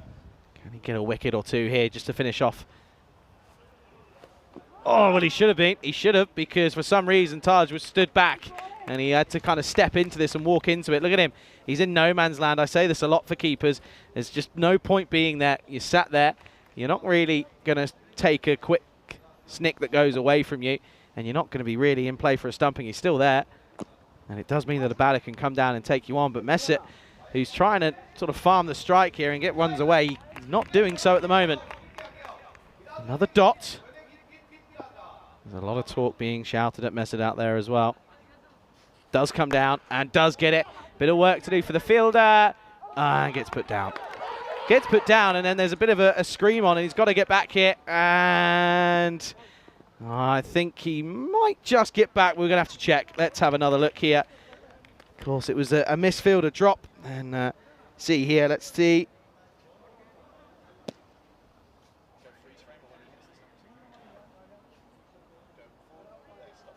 Well, I think he's short of his ground. I think that's out. There's enough evidence for me. I think that's going to be gone. I reckon they might have a run out. Let's have a wait and see. Yeah, they do. There you go. Perfect. Excellent bit of work again. Spring getting their money's worth today. And, well, they had to turn and go for the second because they wanted Mesut on strike. But eventually that's a really good comeback from the fielder out in the deep. That's Deepak Bright. He's put a couple through him and put a couple down. But he recovers well. The redemption arc is complete. So we've got the last ball of the innings coming up. And looks like we're going to see a new batter basically coming out to run right at the end. Öztürk is going to face the final ball of this innings. Potentially. It's going to be another one here, maybe, where they've got to get the ball back here. And Mesut, look at Alan, he's off, Andre! Well, let's double check this. Let's have a look to see the side-on view as to whether or not he's got a wicket himself or if it's a run out. The line's there. Oh, he's gone. Yep. He's gone. And Taj, all of a sudden, has got 2 stumpings to his name, and it's going to be 104 for 5. What a little comeback that is from Pleven. And again, I'm just glad the fact that they get to enjoy this final game together in this European cricket series. See a few bright spots from them right at the end. And, well, let's see if they can carry some of this momentum into the second innings, and hopefully they can play with the same freedom that we saw them play with in the second half of this bowling innings. Now, we'll turn our attention to the highlights of this innings. Of course, Afyon Karahisar posted 104 runs on the board. Romeo Nath scored a half century, making 51 of 27 deliveries. This was a great fielding effort by Justin Rahim, putting his body on the line, desperately trying to save some runs for his side. And we did see some nice strokes played early by Romeo Nath with 8 boundaries when he got his half century. Gotta say, extras, they were a little bit better in that department than they usually are. He did see a few misfields, and I think if you take away some of those misfields, this could have been an even better bowling performance. Yeah, they put down quite a few catches during the course of their innings. Saw some good shots in there as well by many of the Afyon Karahisar players. Romeo Nath making 51 of 27, striking 8 boundaries during his innings, 4 fours and 4 sixes. That was the catch that was put down by Alan Jose that then helped it over the rope. Went away for 4 runs. Ali Özdemir, he was retired not out for 4 of 7 when he was absolutely clobbered right there on the ribs. As you saw, that would mean Abdullah Lodi would come in at number 3. He played a quick fire innings, making 21 of 9, helping push that run rate up. And then you gotta say, Pleven, they fought back hard in the second half of the innings. Really started to make things very tough for the Turkish opposition. Full credit to them for going out there and making this a real challenge for a side who would have walked into this game feeling like this was going to be a walk in the park. Of course, we saw them win very comfortably this morning against Pleven. That was certainly not the case in this particular innings. Pleven fought hard, and Pleven gave them a real challenge, gave them something to think about. got a couple of stumpings as well right at the end. That was Anandu Krishna getting rid of Abdullah Lodi. Good wicket for him, well-deserved moment, and I'm sure he's going to be very delighted with that exceptional bit of fielding. This was another chance that was put down there. Alan Jose trying to get to that one, but he allowed it to drop. And of course we had Ike with a couple of pitch invasions during the course of this innings. We'll just continue to witness some of these fine moments in what was very entertaining innings to watch, particularly at the end. Tassel Taj involved in a couple of stumpings to get rid of Mesut Öztürk and Zafer Durmaz. Oh, what a shot. Incredible shot right there. But unfortunately, he found a fielder who would put it down. And this was, of course, the final ball of the innings. Great bit of work, sharp bit of work. And as Taj would have his man once again, second stumping of the innings for him. Alan Jose was absolutely delighted. And there he is, just making sure that if it's not a stumping, it's a run out.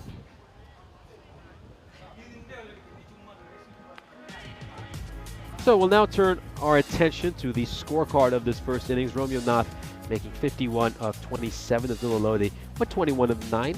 They have strike rates of 189 and 233 respectively. And outside of their innings, really, no scores of note.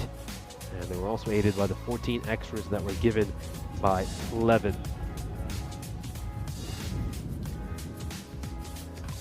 We'll now turn our attention to the bowling card for Pleven. And the pick of the bowlers has to be Amol Thomas with figures of 1 for 16. Superb bowling by him. And most of that bowling attack, I think pretty pleased with their effort. I think restricting an opposition to 104 runs is a very respectable performance. And I think this is up there with one of Pleven's better bowling performances in this European cricket series. The big question now, though, is that can Pleven chase down 105 and pick up their first win in 2 years? Join us in 5 minutes when we'll bring you the chase.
This European Cricket Network event is proudly brought to you by HCL Software and Paramatch. Good evening, everybody. Welcome back to the wonderful Vasilevsky Sports Academy here in Sofia, as you join myself, Charlie Hunt, on the European Cricket Network for the resumption of this match 30 of this European Cricket Series here. It is, of course, Afyon Karahisar taking on Pleven. Pleven finishing pretty nicely with a couple of wickets. 3 wickets in the last 8 balls, certainly went down pretty nicely. Of course, they need to get 104 for a win. It would be their first win in almost 2 years on the network. Of course, they haven't won all the way back since 2022. 72 would be where they would get a point. They haven't picked up a point in a very long time. And, of course, they'll be hoping to try and right some wrongs. Of course, they've got the bowling to deal with of this Afyon Karahisar side. So there is plenty of work to be done for this Pleven side. Well, for a moment there, my eyes were playing tricks on me. I thought we saw a change at the top of the order, but we haven't. It is going to be Alan Jose and Amal Thomas at the top. Well, maybe these two can take some of their positives that they did with the ball. Maybe they can take some of them out and use them with the bat. Of course, they're going to have some tidy overs from the likes of Mesut Öztürk, maybe Kurset Dalian as well. So it'll be interesting to see how they go about their business here. Will they just head out to get out, or will they just try and give it a go? You'll probably get some work from Zafir Durmaz as well. So plenty of bowling options at the disposal of Murat Yilmaz. It is going to be Mesut Öztürk who's going to come on for the first over. Of course, was scheduled to be playing in Romania, but unfortunately wasn't able to do so. It was down as a mentor in the end for that Zami side. Very tight field. 2 slips. This is interesting. 2 slips. They've got short mid on, short mid off. Oh, and he starts off with a peach of a delivery. And, well, it's an unlucky way to go. Alan Jose is going to go for a royal duck in this innings. And that is very, very unfortunate for him. But he gets done by an absolute corker. And you can see he runs off. He's not too concerned. And there he is. There's Derek. Royal Derek on this Saturday. And that's going to be another one that's not going to be very good to look back on for Pleven. First ball, first wicket, none for 1. As Raheem will come out at number 3, of course. Mesut Öztürk again, just proving as to why he is a very well-oiled or well-seasoned campaigner, I should say, in this format, of course. Picks up a wicket first up. And again asking the question, too high. And it's a good appeal, though. Very good appeal from Mesut Öztürk. He has a bit of a grin. He knows he was giving it the full beans.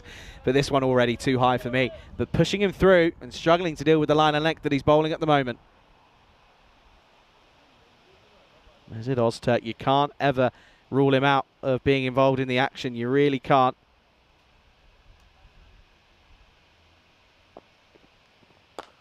Shot. No way. Oh, yeah. Over the top of extra cover, and it's gone for 6. Well, hello, Raheem. That is a glorious way to open up your account.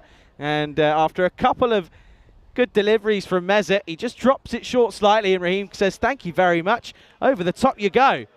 What a glorious shot that is. And, well, now they do change the field. This field is bizarre, have to say. There's no mid-off. They've got a very silly mid-off, to be honest. You can almost see him. That's Lottie in there. Now steps across, and this just looks like a completely different Raheem. He looks confident. Well, I say that. And look at him here. He looks like he's looking a bit gingerly on something there. Maybe he's coming at 3 and he's just ordering to just see ball, hit ball. Maybe they should have been doing that all along. Raheem, as I mentioned, back on Monday. Started off with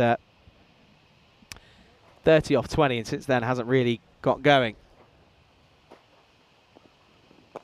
Inside edge, bit of work to do for the fielders, as it's going to be chased down by Salih Elise. He will get a single, and it will bring Amal Thomas on strike, who's yet to face a delivery. Pleven up and about the rate for a point at the moment, which would certainly be a positive end to a really tricky couple of days. Of course, less than a quarter of an hour till the first ever ECSW gets underway in Croatia. And this is going to be an edge through to the vortex. There's a fielder out there. rocking the old floppy hat. That's Romeo Nath. And Amal Thomas will get off the mark. He will take the strike. He'll keep the strike, I should say. And the first over is gone. It is 8 for 1. 2-6-5 matches into Golden Ball. Of course, it will skip one as we go on into the last game of the day here because of the ECSW going on in Croatia. So we're getting up there very quickly towards 300. And before you know it, we might be up to 400. And that 405 might be under threat. Speaking of threat, there is some scheduled interesting forecasts over the course of the next game. So we'll have to keep an eye out for that one. But of course, the next game is the last game of the day, 6th game of the day. Sophia Stars taking on the All-Stars. So it's an All-Stars affair, some would say. Kursad Dalian is going to come on for this second over. Good delivery to start with. Corridor of uncertainty. Nothing wrong with that one whatsoever. Good take as well by Mertkan Filiz. They've got 2 fly slips, and I believe that's going to be Sinar and Durmas who are there at the moment. You can see that there's Durmas. Good delivery again, and instantly just sort of stares back at the umpire. Instantly looks back at him and just sort of says, "Is that okay? Am I okay? Is everything okay?" No issues with that one whatsoever. Look, you see there straight away, turns around and sort of asks politely to Nalian, says, "Is that okay?" Well, it was okay, and he's going to do it exactly again. Short delivery, Thomas backing away once more. Actually, I say he's backing away. Steps right across to outside the off stump. Then that front leg gets out of the way, trying to hit across it. Of course, Steve Khan of Malta does that a lot of the time. His classic routine is just sort of swing and get that front leg out of the way. Good start to this second over. No runs coming off it thus far. Now they will. This one will be dabbed into the offside. They'll get a single. But I like it though. I like the move for this trigger to sort of step across rather than step away. And it's a positive sign of intent from Amal Thomas, who I have to say at the toss for this game looked very disappointed after the result of it. Sort of thought, oh, it's the old here we go again. But picking up wickets in the last innings, can they do something with the bat? Raheem on strike. Short ball gets rushed. And what's this hit? Has this hit the chest here? I think it has. He's just going to want to take a moment just to give himself a breather. It might be a little bit winded here. Is this one right into the cavity of the chest? He luckily just takes a bit of the sting out of it, does the grill. But yeah, he's good to see that he's up and okay. And he's back into... Huh? Oh, okay. Satish I thought he was signalling 6 there, but it was just a double thumbs up, saying he's okay. We don't need the medic to come out with some free spray. Raheem, probably up there as some of the top scorers for this Pleven side. He's got a ball to go in this second over. I like the intent. I don't mind the intent, just wasn't the execution he was looking for. End of the second, good over from Kursad Dalian. Only the 1 run coming from it, and after 2, the score 9 for 1. Good time to welcome back Nishay Butt into the comms box. Good start this for the Turkish side. Yeah, Afyon Karish are looking good in these first couple of overs, but I like some of the things I've seen from Pleven. Of course, the highlight of that being that 6, which we saw Justin Rahim hit. I mean, you and I have seen Justin Rahim for a number of games now. We know he's a player who always tends to play with the proper technique. He's more often than not batting on a 1 of 10. But yeah, it's just great to see him swing at one, finally middle it, and clear it over the rope. It is going to be Durmas for this 3rd over of the power play. Can they get a big over here? They need something. Well, there you go. And it's a wicket with a tumble, James Bond style from Durmas. And in classic Durmas style, he turns around and tells the umpire, get the finger up. Look at this here. The old barrel roll to add a bit of style points. And it's an ugly shot from Amal Thomas. Well, in the gymnastics, I'd probably give that a 7 out of 10. Sticks the landing, not too bad, and picks up a wicket as well. Pleven lose their second. They are 9 for 2. We'll take another look at this, and yep, nice little tumble right at the end. Does the old front roll. Let's have another look at this. Yep, it also stayed very low, which just makes it that much harder for Amal Thomas. As you can see, just sneaking underneath the bottom of his bat. Another one comes and goes. Krishna in at 4. 9 for 2 now for Pleven, and this is exactly what we expected from this Afyon Karahishar side. They just want to rattle them through here now at the moment. Full toss, miscued. And a bit of work to do for the field. It comes around, cuts it off.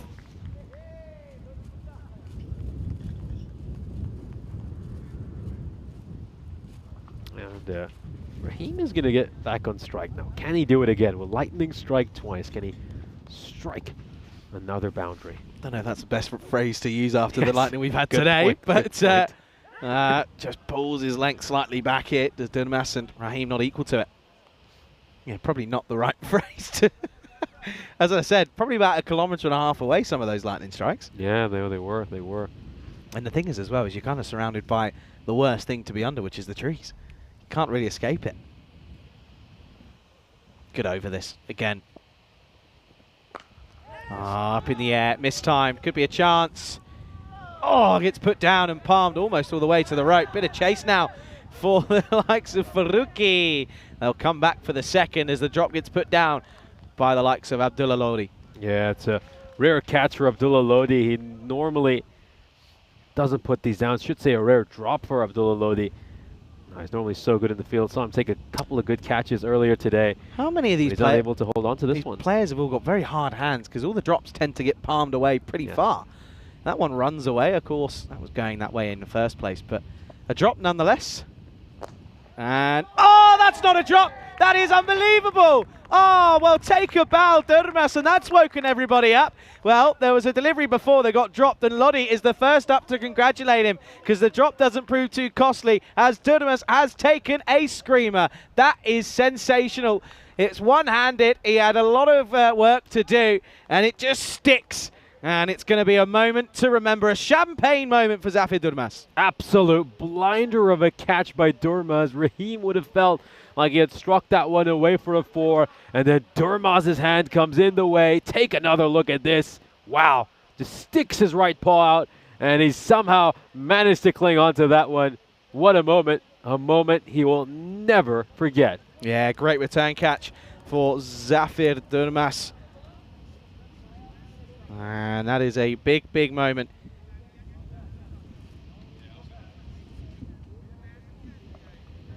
Wow, another one falls now. 12 for 3. Oh, and it's a tentative push from Taj. No intent. And you see there, with no intent, he just looks very, very nervous. Yeah, it's just no feet movement whatsoever. It's literally just using his hands. It's like his feet were in quicksand the way he was playing that shot. I mean, yeah, Taj, he's the kind of batter I want to see him play the big strokes. Doesn't matter if he gets out. If he can connect on a few, then he'll certainly entertain all of us as Pleven need 93 runs, 42 deliveries. Yeah, end of the third, end of the power play. Definitely all about the side of Afyon Karahi's Shard SHS at the moment. 12 for 3. And you can see there 8 coming off the first, just 1 and 3 off the second and third. They are going to go to Faruqi, who's going to come on for this this 4th over. Of course, the field's still pretty similar. Does spread now slightly with the end of the fielding restrictions. This is going to be a wide to start. Starts off with a wide, and this one is a pretty easy decision for the umpire.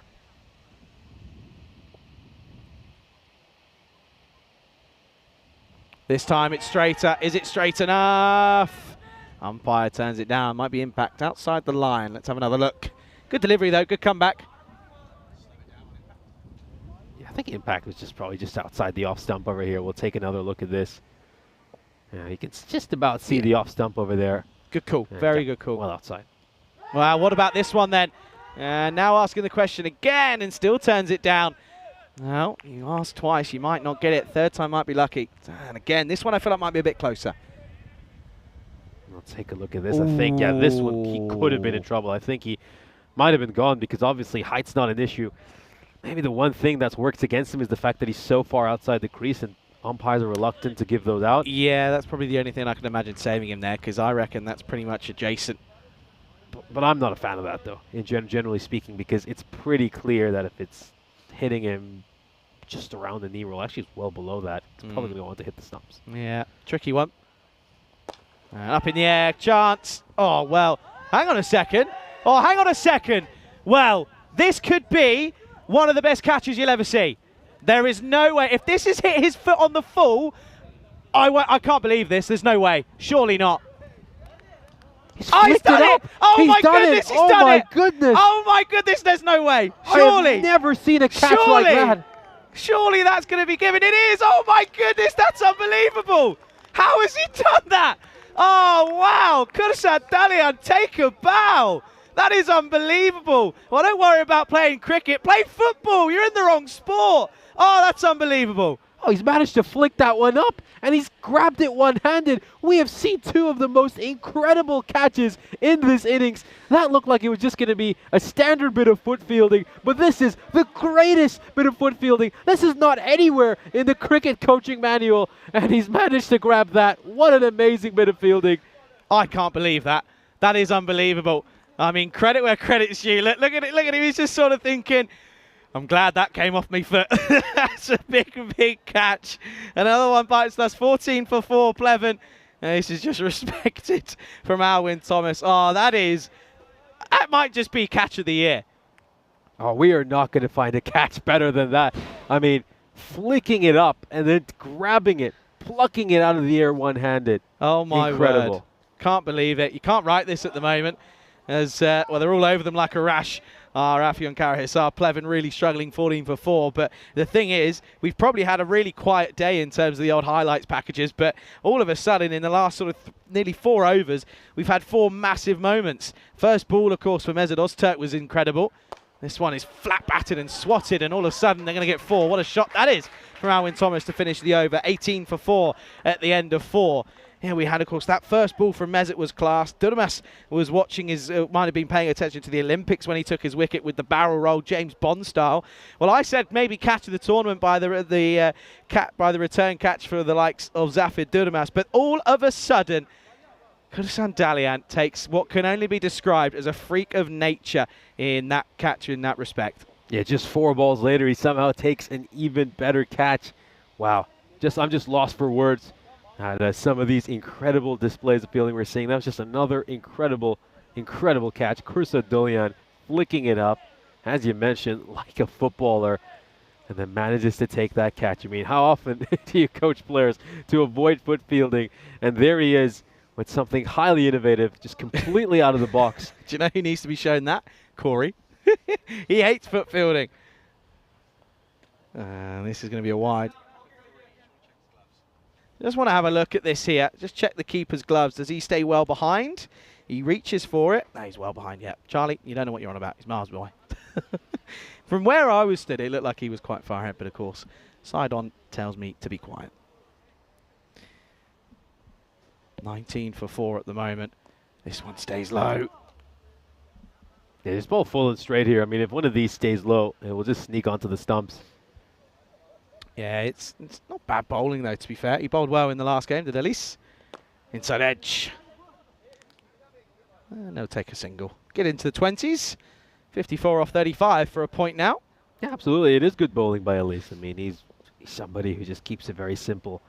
But if he's really looking to chase wickets, which I'm sure a number of players will be against this Pleven side, he'd want to just bowl it a little bit straighter. I tell you what, Bulgaria has a knack of throwing up some viral moments, and that is one that we've just seen there, because that's going to do the rounds on every media platform you'll see. I reckon that'll be picked up by news outlets, by everyone. And that is just unbelievable. It doesn't get better than that. It really doesn't. Couple of balls left in the over. Tentative from Thomas. 2 balls left before the halfway mark, of course, and yeah, it looks as if they are going to struggle here, Pleven. Yeah, so it looks like it's going to be a big challenge for Pleven. Another dot ball. Yeah, just backing away. They're looking to cut that one. Looking to go square.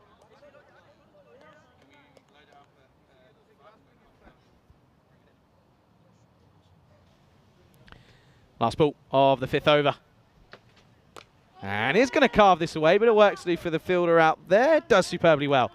That's Mehmet Kennard out there, and that will be the end of the 5th. Halfway stage, 21 for 4, and well, we welcome you into the com box here, but I don't think I want to see any of our ugly mugs. I want to see this catch again. This is what we're talking about when I'm talking about this viral moment. If you've just joined us, you missed a moment of brilliance not too long ago. This was it, off the bowling of Faruqi. It was hit firmly, and look at this, on the full, kicks it up and just nonchalantly takes it with one hand and just sort of goes, that's out. I've got my man. Thank you very much. And, well, that is a moment to remember. Oh, it's a one-in-a-million moment. He couldn't do it if he tried another million times. Incredible. Absolutely incredible. Just lost for words when I saw that catch. It's another one of these ECN moments that one just can't fathom. You know, I remember Vinny was talking about the final frontier on the European Cricket Network. I doubt he included that. That certainly wasn't something that would have crossed his mind. But it really was just an incredible catch. You know, you're never going to see anything like that ever again. No, you never will. Pleasure to have your company with us today. Of course, this isn't the last game of the day. We've got one more coming up. Of course, it's going to be the Sophia Stars taking on the likes of the All-Stars in that one. So do make sure you stick around and do make sure that you go ahead and tune in to just checking the time. In fact, I'm pretty sure they've just got underway in the first ever ECSW. So we'll be keeping an eye on that one. But of course, do double screen because you don't want to miss out on some of the action you're seeing here at the moment. Yeah, certainly. Big bit of history over there. The Lavender Lionesses taking on Jinx Zagreb. Two of the finer names on the network, and those two teams will be playing each other in a historic matchup. Turning our attention back to our live game, Pleven are 21 for 4 halfway through their innings. And, well, looks like they do have a mountain to climb in the second half of this innings. And outside edge work to do for Nath as he chases this one down towards the vortex, gets the old boot out, and they'll come back for 2. Good running. Yeah, now I'm going to look at every Oh, hang on. Hold your fire. There should be 3 here. Oh, no. No, he wasn't alert, was Thomas. He wasn't ready. After that display of foot fielding I just saw earlier, I don't think I'll ever look at foot fielding the same. I think you might have to invest in football skills for every single one of these fielders. Yeah, so out there at the moment, Lavender Lionesses have elected to bat their 9 without loss in the second over at the moment. Off the splice. We'll just be pushed for 1. Yeah, love to see it out there as well. Love to see that that everyone's up there and excited for what's going on out there at the moment. It's really good to see. Of course, credit to everyone involved for getting it the go-ahead. Of course, yeah, the Jinx Zagreb taking on the Lavender Lionesses. Love to know the backstory behind those club names as well. Good delivery again from Yilmaz. This is, of course, the skipper, who we're seeing here at the moment.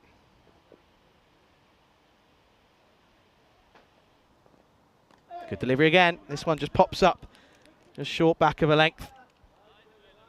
So, of course, I did try to look into what the SHS means in Afyon Karai Stars' name. Unfortunately, I wasn't able to find much, but this is another dot ball. Nice ball there by Yilmaz. Did find out a little bit about what the name Afyon Karai Star itself means. Go for it. The Poppy Opium Black Fortress. Which is? Apparently, this town back in Turkey. I think the closest major city to it is the capital city itself of Ankara. It used to be very famous for the opium plant being grown over there, and they also had a big black castle. So Karahisar means black castle in Turkish, and then Afyon means opium. There you go. The more you know. See, every day's a school day. End of the 6th. 24 for 4. Yeah, it's interesting, isn't it? I love finding out little things like that. It's like it just adds to it, doesn't it? It's cool. I'll have a look at the scorecard over here. You know, all these scores in single digits. Once again, just looking a little bit like a phone number when you have a look at that Pleven scorecard. It's going to be a new bowler coming in. It's a Mesut Öztürk, who, of course, picked up that brilliant wicket off the very first ball of this innings. Yeah. Absolute peach of a delivery that just came back in, bowled the batter through the gate. And this has certainly been an innings with many, many highlights for Afyon Karahisar. Slower ball. And just respected by Thomas. Just respects it, makes it with the full face of the bat. That's okay. I'll see that one away. No, but I just can't believe that we saw that incredible Zafar Durmaz catch the one-handed blinder. And we're probably not even going to talk about that one because it's been upstaged by what Kursat Dalian did, where he just flicks one up and takes it brilliantly one-handed. Yeah, it's one of those things that you're just going to sort of look back on in years to come and just think, well, you wouldn't believe it unless it was on camera. And, of course, credit to our wonderful crew at Spring Media for, well, catching it and putting it all out there. Because without them, none of it would be remembered and recorded. Thomas, can he get something going here against Mesut? No, he can't. He gets done between the legs. And, well, he's down on his haunches, and you can understand why. It's been a really tough tournament for him with both bat and ball. But it's going to be a disappointing end for him. Through the legs, and Messit picks up another. And it's going to be 24 for 5. Yeah, just played all around that one, Thomas. He was trying to get a little bit too cute, and credit to Osterk, he kept it simple, went for the Yorker, and he cleaned him up. It's timber here in Sofia. Yeah, another one bites the old dust. And, well, it's not actually that dusty at the moment because the grass is actually looking the greenest it's looked after we had that rainfall earlier. Out comes the next batter. I believe this is Habib Kamal, who's coming out at number 7. 24 for 5. Ugly scenes again at the moment. This is out. He doesn't get much more out than that, to be honest. Messit picks up his 3rd. That's going to be another wicket. It's a golden duck for Habib Kamal. No foot movement. Comes across, and yeah, it doesn't really get easier than that. That's as plumb as it gets. One of the easiest LBW calls the umpire will ever make. Derek comes strolling out, and I think he might get quite busy in the second half of the innings. Yeah, well, he's been busy out in the out in Croatia. He's now being pretty busy at the moment. Messit then, he's in the chance of a hat-trick, of course, at the moment. Let's have a look at these hat-tricks. Of course, these have been the ones that have happened throughout this year thus far. And yeah, we've had quite a fair few. Started all the way back with Lorne Burns back on the 18th of Jan. And of course, the most recent one was Sajjad Mahmood in Hungary. Here we go then. Hat-trick ball for Mesut Ozturk. Oh, asking the question. Oh, well, no foot movement at all from Joe Paul. JP himself. Let's have a look. Oh, it's probably a bottom edge onto the mat. It's one of the best hat-trick balls you'll ever see. No, he really deserved it. He really deserved it. I think the way Ozturk has bowled today has been absolutely sensational. He's been hitting those Yorkers with great consistency throughout this match. Oh, he really deserved a wicket there. Nice shot. It's carved away, square of the wicket, and you can see that's a big moment for JP. That stuck, by the way. That stuck for him as the old JP nickname. Yeah, Joe Paul. It was just instinctive. I mean, I simply heard Joe Paul, and I was like, well, JP, that sounds pretty good for him. End of the over. It is 25 for 6 at the end of the 7th. Mike Jones, of course, and Prakash Mishra are probably going to be at the top of the order. Sophia Stars take on the All-Stars in the last game of the day, match 31. And, well, some big news there. No Dunbar, of course. He's back in Serbia at the moment. No Bakhtiar Tahiri. So looking at maybe some other sources of runs potentially, and that might just be why the Sophia Stars, that is, have elected to bowl first in that one. Of course, the All-Stars coming off the back of that 3-over defeat to the Falcons earlier. So that one coming up in just under an hour's time, in 50 minutes' time. Yeah, Mike Jones, he's been incredible this series. 344 runs for him. Strike rate of 259. Still up there amongst the top run getters despite having not played in a couple of days. Oh, hello. Moonball. As this, of course, is Ozdemir, who is struggling with that side. Of course, he's the one that copped one earlier. And he's looking very gingerly. That one has snow on as it comes back down. It's a good delivery, though.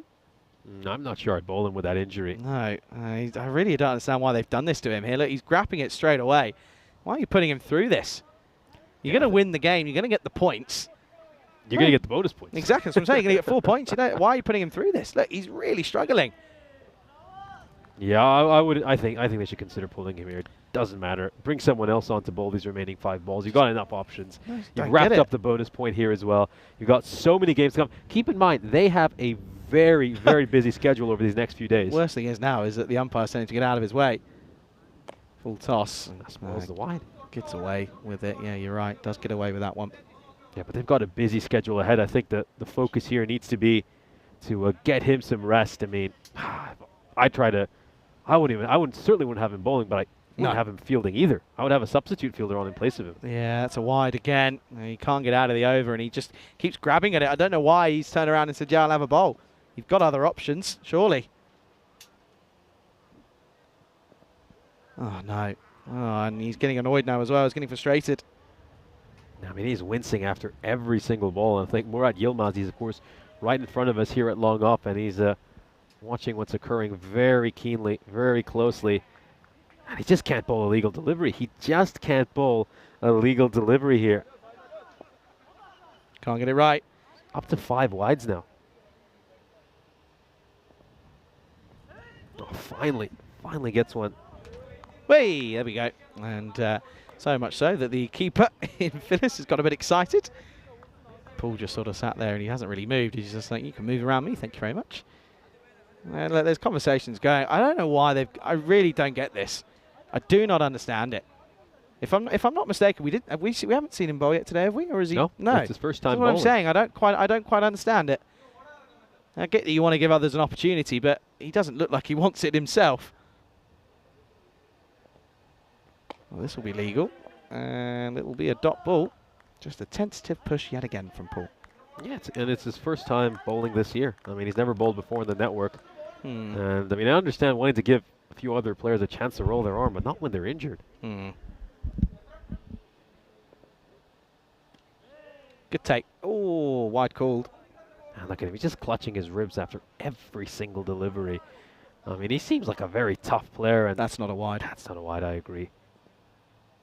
That's not a wide. And, well, he almost puts too much loop on it because it bounces over the stumps. He is in pain at the moment. Well, I tell you what, Murad is in front of us. Murad, change him. Why are you putting him through this? I don't get it. I really don't understand this. Just the ball to go. Can he just get this flat and straight? And, oh, well, he should have had a wicket. Mesut Ozturk in at silly mid-on. Doesn't take it. And it's he will get out of the over. And luckily for him, it doesn't end too badly. 8th gone. It's 32 for 6. Almost gets a wicket, doesn't he? He was so close to picking one up.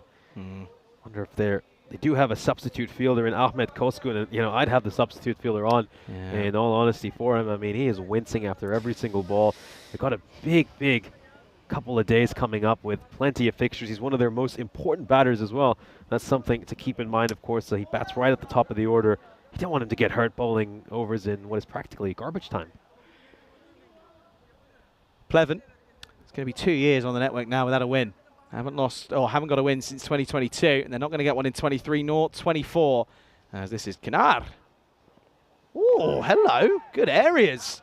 Good delivery to start for the youngster. Yeah, nice ball there. Really good delivery.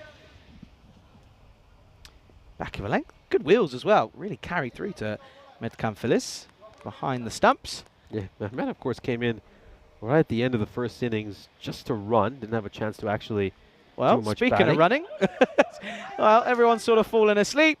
And, oh, there could be another one here. Oh, they won't take it. But it's going to be an extra run off the wide. It's everyone's. I think they might have switched off slightly here.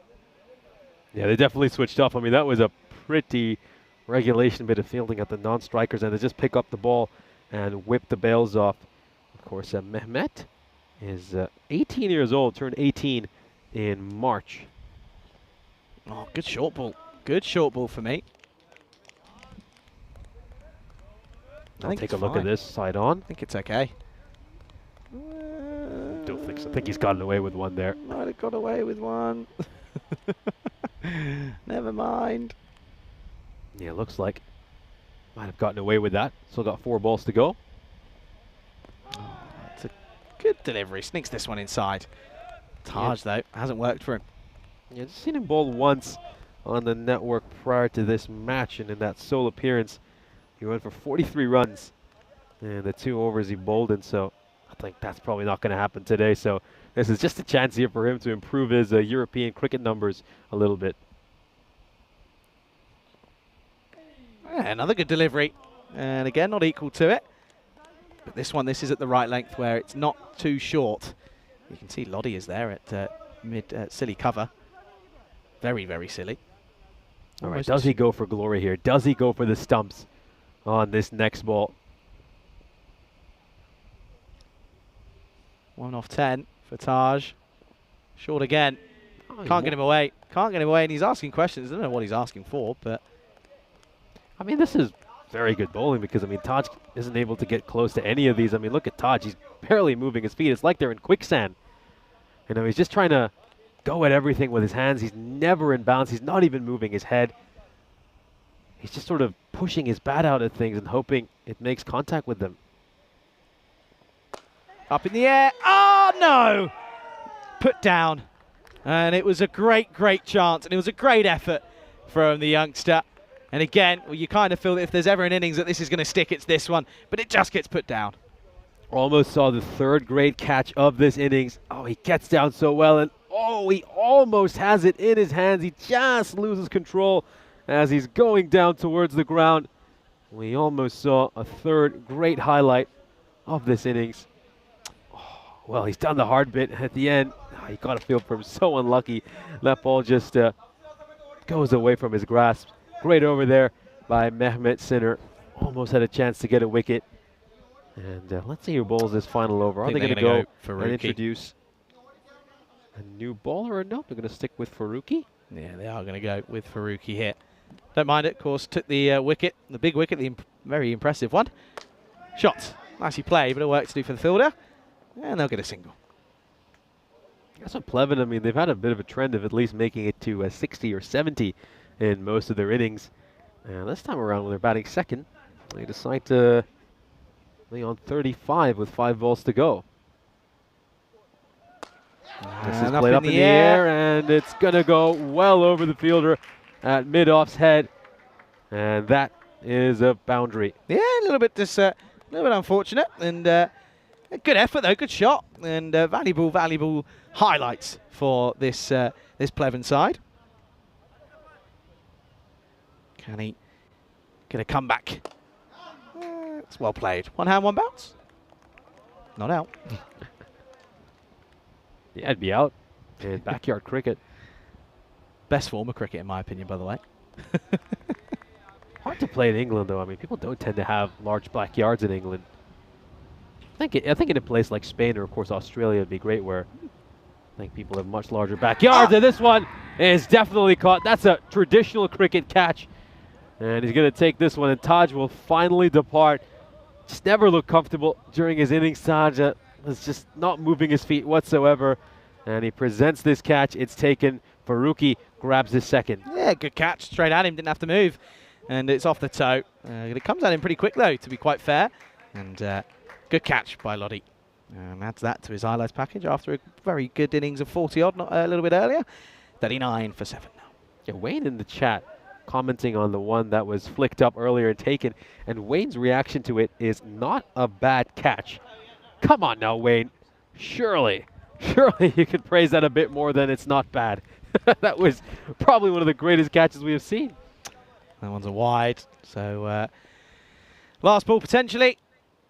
And it'll be, well, I think of trying to get a run. Maybe yes, no. Well, they're going to finish with a wicket. It'll be 39 for 8 all at the end of the 10. And it brings a curtain on a really tricky week for Pleven. But listen, this is the thing. And one thing, everyone's going to sit here and go, oh, it's been really tough to watch. But what I'm going to tell you this, if they don't play in this tournament doesn't take place.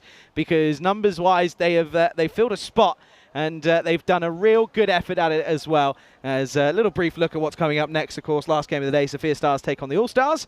But I'm going to keep on going about Pleven. Pleven, what can we say about them? Listen, they've turned up and they've left it all out on the field, right? They could have easily turned up after a couple of games and gone, nah, sorry, we're not doing this again. They didn't win a game last year, and they were staring down the barrel of some similar sort of things here. But to be fair to them, they stuck at it and they gave it a go. And they've really sort of embraced what we're all about here on the European Cricket Network, which is playing cricket with a smile on your face. Yes, it's been tricky, and there have been times where they've probably wanted to sort of throw the towel in, but they've stuck at it. And credit to Pleven, because without them, listen, without any of these players, but of course Pleven will probably finish bottom, but credit to them, they've stuck at it and they've given us quality entertainment at times. They certainly have, and I think they play cricket the right way. Behind the scenes, they're one of the nicest teams to work with, and they're also one of the most honest teams. I mean, how often have we seen their players walk after they've nicked it? I mean, so many players say rooted to the spot. We're taking a look at the highlights of some of these great catches. That was an absolutely sensational one-handed grab,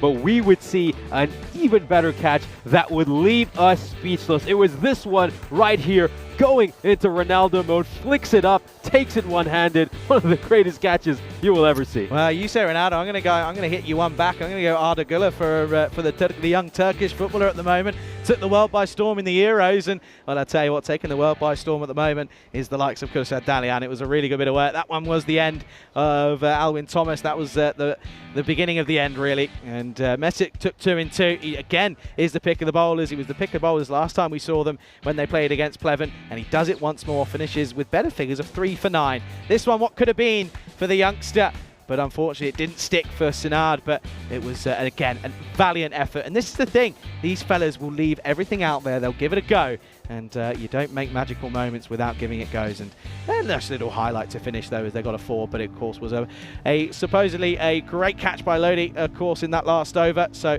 another couple of wickets for Faruqi, but they finished with a very easy run out, and it's 39 for 8. But Pleven, listen, take the results away from them, because it doesn't, at the end of the day, it's great if you win, but they come out here and they enjoy it. And listen, we saw an interview with them at the start of the tournament. Rico spoke to them, and at the end of the day, it's all about getting out there and being active. These are all students that spend a lot of time inside and spend a lot of time, of course, working hard at their degrees, and of course being able to take the week off here and really sort of getting outside and listen, making memories. And that's what they've done, and they've made memories for a lot of people here on the European Cricket Network, as we know that they will bow out here, they will go winless, but it's beyond the fact they've enjoyed their time, and we've enjoyed having them here.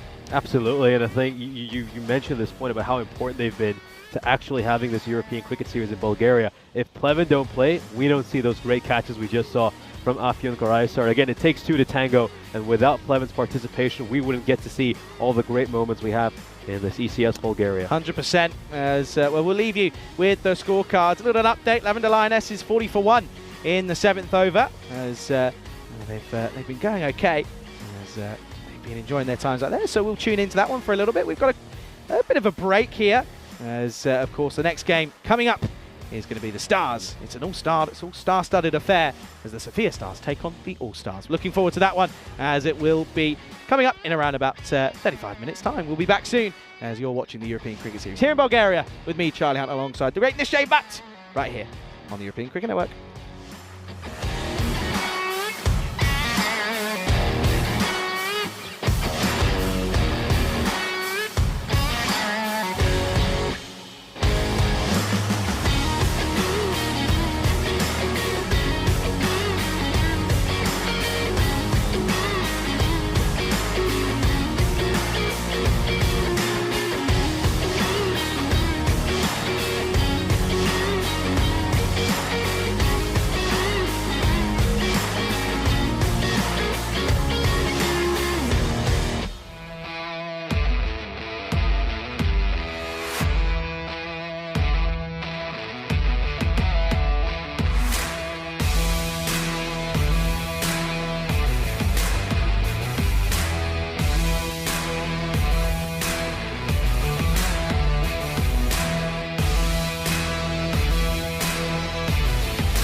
This European Cricket Network event is proudly brought to you by HCL Software and Paramatch. Good afternoon, good evening everybody. Welcome back to the 6th game of the day here on Super Saturday, of course, on the European Cricket Network. It is the last game of the day. It's match 31 of this European Cricket Series here in Bulgaria. It is, of course, the Sophia Stars, formerly known as the Indo-Bulgarians. They are returning for their only game today. They take on the All-Stars side in this one. Let's go ahead for the final time here today. Let's go ahead and see what happened at the coin toss. Tyrone Peters had the two captains. All-Stars to call. Tails. Tails is the call, and that is the head. You ball first. Ooh, they're going to bowl. Okay, then news from the toss. A shock decision here. Prakash Mishra for the Sophia Stars going to bowl first here. I think what they want to do is they want to restrict the likes of the All-Stars. We know that the All-Stars have had their troubles when they've come up against the better sides in this tournament, so we know that it's going to be an interesting one for them. Of course, one thing that Prakash might be thinking about is the fact that there is some rain forecast. Of course, we had some rain earlier on today. We, of course, saw that 3-over match between the Falcons and the All-Stars where the All-Stars came out on the wrong side of the result. So maybe that could be why Prakash wants to go ahead and bowl first in this one. Of course, as for the All-Stars, they're going to be very, very heavily reliant on that top order, aren't they? That's where their runs have come from, and they're going to have to put some runs on the board, of course, because Mike Jones in for this time once again alongside Jack Watmoe. No Adrian Dummer and no Bakhtiar Tahiri for this Sophia Stars lineup, of course. So a couple of changes for them, so we'll see how they go as we'll send over to Nish. Nish, news from the toss for the last game of the day. The Sophia Stars are going to bowl. Thank you very much for that introduction. It's our last match of what has been a bumper day of cricket. Super Saturday. It's our 6th and final match, and this proves to be a very exciting one. Sophia Stars against the BSCU All-Stars. And of course, we're now having a look at the city of Sofia from the mountain of Vitosha, which overlooks this great historic city, which lies at the epicenter of so many great cultures and civilizations. We'll have a look at the fantasy dashboard for our upcoming match. Sophia Stars are 4-2 so far this European Cricket Series. They've had a couple of days off, a chance to just recover after what was a very heartbreaking loss, which they suffered in our final match of the day a couple of days ago. And of course, they lost it on the last ball in a match in which they needed 4 runs to win of 3 balls. The All-Stars, well, it's been a mixed tournament for them. They've picked up a couple of victories in matches they really should have won, but have struggled when they've had to go up against the big boys. So the Sophia Stars will head into this match, rightfully so, as favorites, 66% according to that win predictor.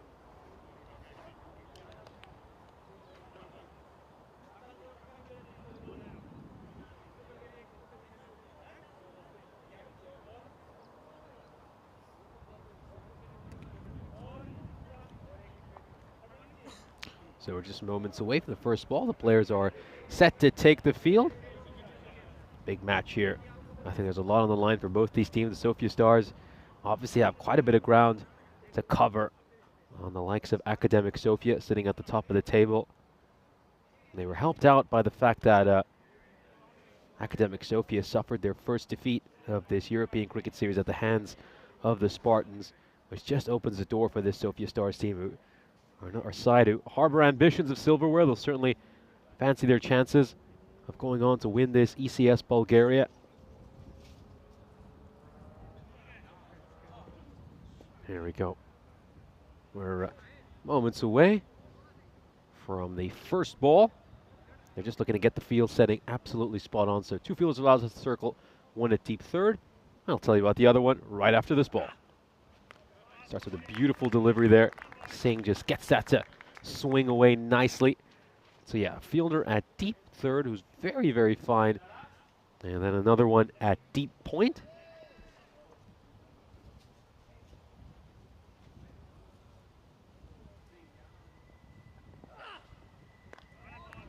Oh, and gets that quite a bit of sharp bounce over there. The batter is looking for a wide.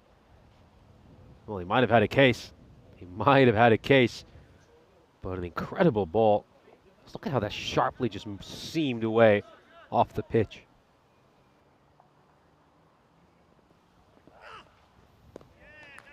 That's a good delivery again there by Singh.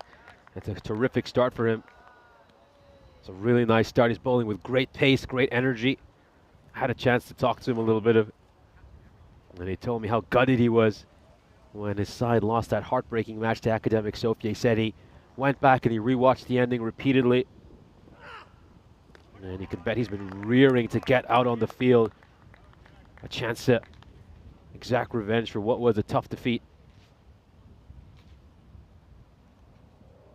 Of course, we've also got another match going on right now, the first ever European Cricket Series women's match between the Lavender Lionesses and Jinx Zagreb. Oh, what a ball. What rapid pace. I mean, this is scorching stuff by Singh. This is some of the quickest I've seen anyone bowl here in Bulgaria. Let's take another look at this. Back of a length delivery. Oh, my word. This is intense bowling. Amazing stuff. Of course, yeah, quick update about the score there. Lavender Lionesses set a target of 70. Jinx Zagreb, 15 for no loss. And he's going to strike this one away, and it's going to go for a 6. Well, that's all to do with Singh's pace. I mean, you get any bat on ball to this guy, you know it's going to travel a long way. It goes over point for a 6. Very, very entertaining over to start off. And Kadia just hitting that one square to the wicket. The All-Stars are 6 for no loss at the end of the first over. So, of course, there's a reminder of the match I was just talking about, the series I was just talking about. So a couple more T20 eyes to go between Croatia and Spain. Spain have won that series. They have an unassailable 3-0 lead. So Croatia will be playing for pride tomorrow. They'll be hoping to at least get one win under their belt in this T20I series. They were absolutely battered in both the matches they were involved in today. They were early finishes. Spain picking up 2 rollicking victories. And of course tomorrow will also be the last match between Jinx Zagreb and the Lavender Lionesses, of course. First match going on between those two teams. Looks to be a very competitive one. And it feels like the first ever ECSW match could be a real thriller. Of course, our final match of the day, so feel free to bring your random questions in. And I just gently prodded away. It's going to be a single.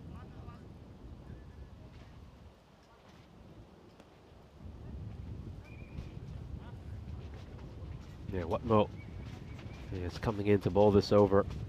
Yeah, it's a nice start here for the Sophia Stars. Really hitting their lines and lengths well. It's going to be very important that Watmo keeps things tight from this end. And once again, the batter looking for the call. He's not going to get it. He inquires. I think the umpire might have got this one right. Yeah, so keep in mind, just 1% of the ball needs to kiss the tram line. I know I keep repeating that, but that's the rule. And just, you can tell maybe the outside part of the ball just shaves the tram line as it goes along the popping crease. This one should be wide. Oh, it's not been given. Well, yeah, that one is a wide. I think they got lucky on a couple of these calls, I got to be honest with you. The All-Stars, there were a couple of deliveries that certainly look like wides that they have managed to get away with. They'll take that luck. They won't mind it one bit. Just backing away there, Kadian, and have a look at that. He's just not still at the point this ball goes past him. He's just backing away. His head's leaning back. Not going to be able to play too many shots like this. Needs to stay nice and still here, Mukul. Wouldn't even mind him just shuffling across a little bit and maybe looking to work it away towards the leg side, especially with the bowler going across. Oh, this one's a big shot, and it's going to go over the fielder's head. I mean, they have set that trap, the Sophia Stars. They're looking for him to play that shot. He just gets enough bat on this to work it away over that fielder's head. It's 6 more runs. And that's the thing with these short boundaries. I mean, keep in mind, it's a 45-meter boundary.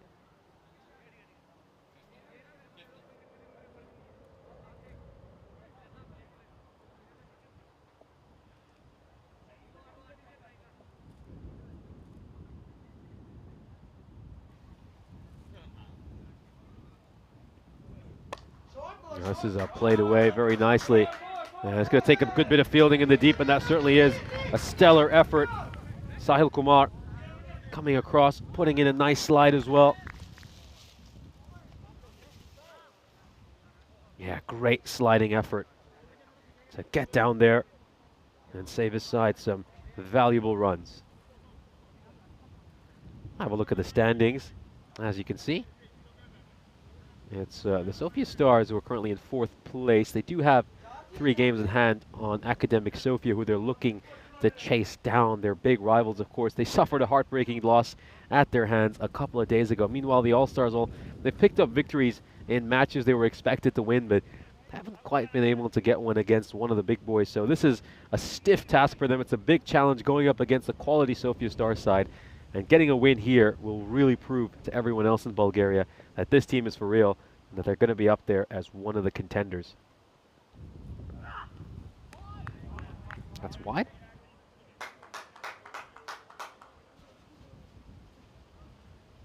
Take another look at this.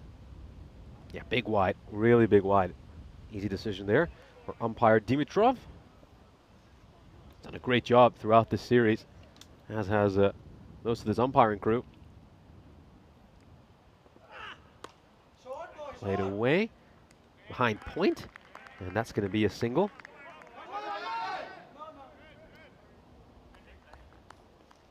Yeah, so the 2 teams in black, the 2 teams are called the Stars, going up against each other in a star-studded clash.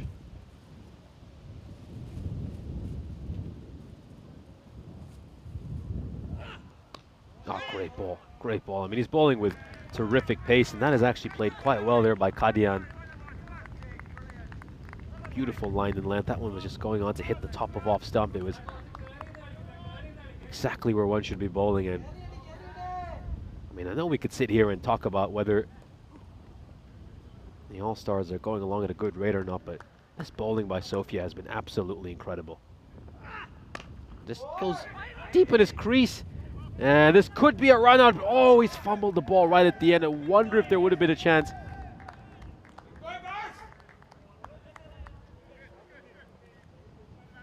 Take a look at this. And this is just thrown back to the bowler. Oh, well, if he holds that cleanly, might have been a chance for a run out. Once again, beating the batter for pace. That one just rushing by Kadian, and he just rehearsed a shot he really should have played right now.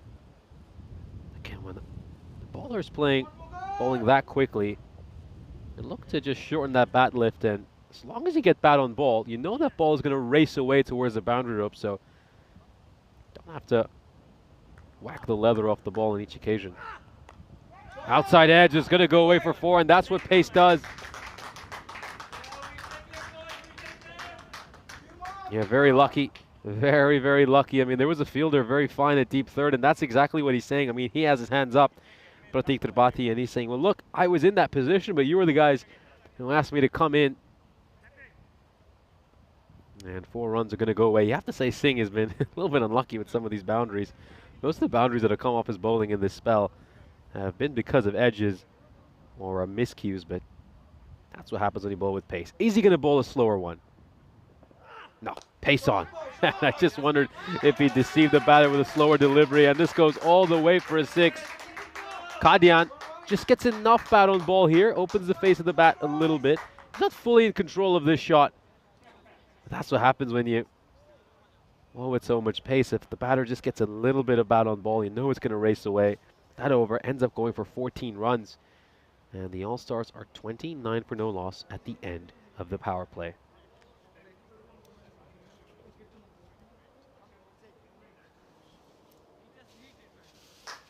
So here's a look at the bar chart for this power play. They're just steadily getting better and better by the over. Interesting. They're going to make their first bowling change here. So Jack Watmo is not going to continue and bowl his second over. Instead, they'll turn to Sahil Kumar.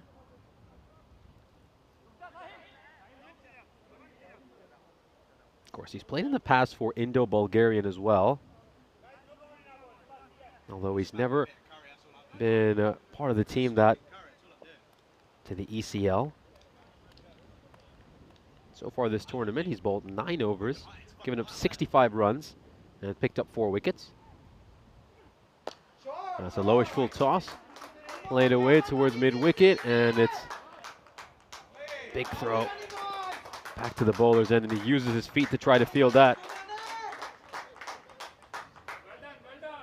No, I mean, we've seen some exceptional bits of fielding today, in particular with their feet. And he's now decided to use his feet over there as well. Big swing and a miss across the line. Very good evening to Mandrake joining us in the chat. Great to have you on board.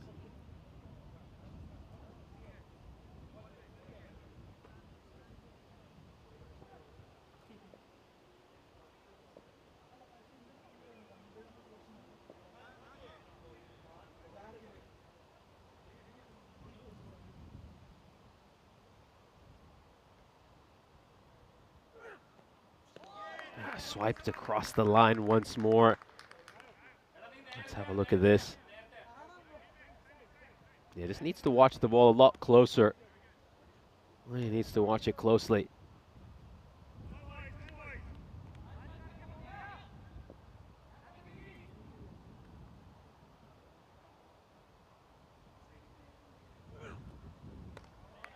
Now, could this be a wide? Well, they might have had a case there. Might have had a case here. Oh dear. Oh dear.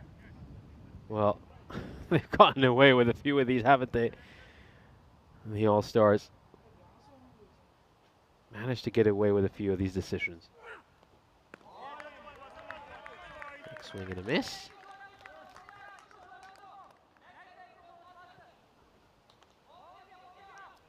I think he just needs to look to hit this one through the line.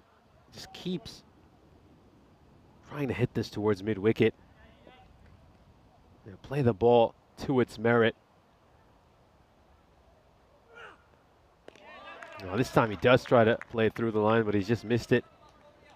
I think it wouldn't be a bad idea for him just to shuffle across a little bit. And that would help him access both the offside and also play some shots towards the leg side a little bit better.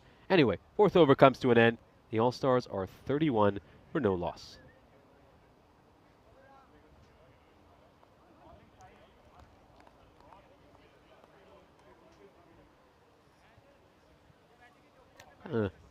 See a new bowler introduced into the attack. I think we're going to see Rakesh Yadav coming in to bowl this fifth over.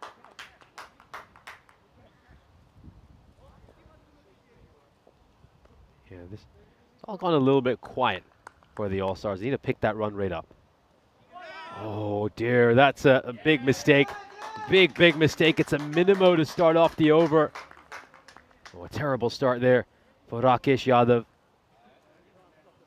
He just dies down there on the keeper. He's unable to get down in time to stop that from going away to the boundary. And it's a minimo to start things off. 66 runs given up by Rakesh Yadav in the 7.2 overs he bowled prior to this over so far this tournament.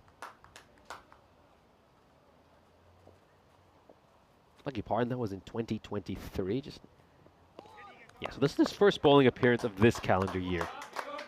He, of course, played a little bit in 2023, bowled 7.2 overs while playing for Bulgaria. And now, of course, he's made the move over here to the Sophia Stars.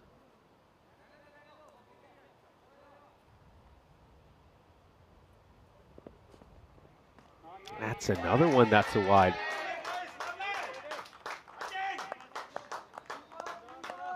Let's take another look at this. Yeah, big wide.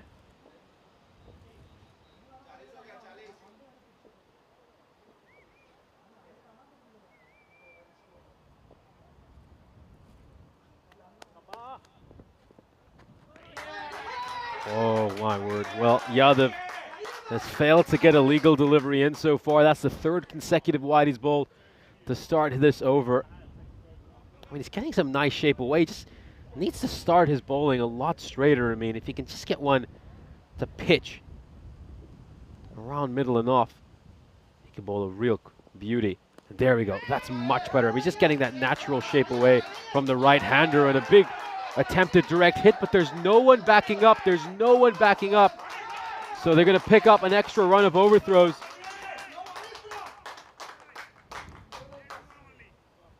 Just some runs being gifted very, very cheaply here to the All-Stars. That's 10 runs they managed to get this over, and none of them have come off the bat. None of those runs have come off the bat.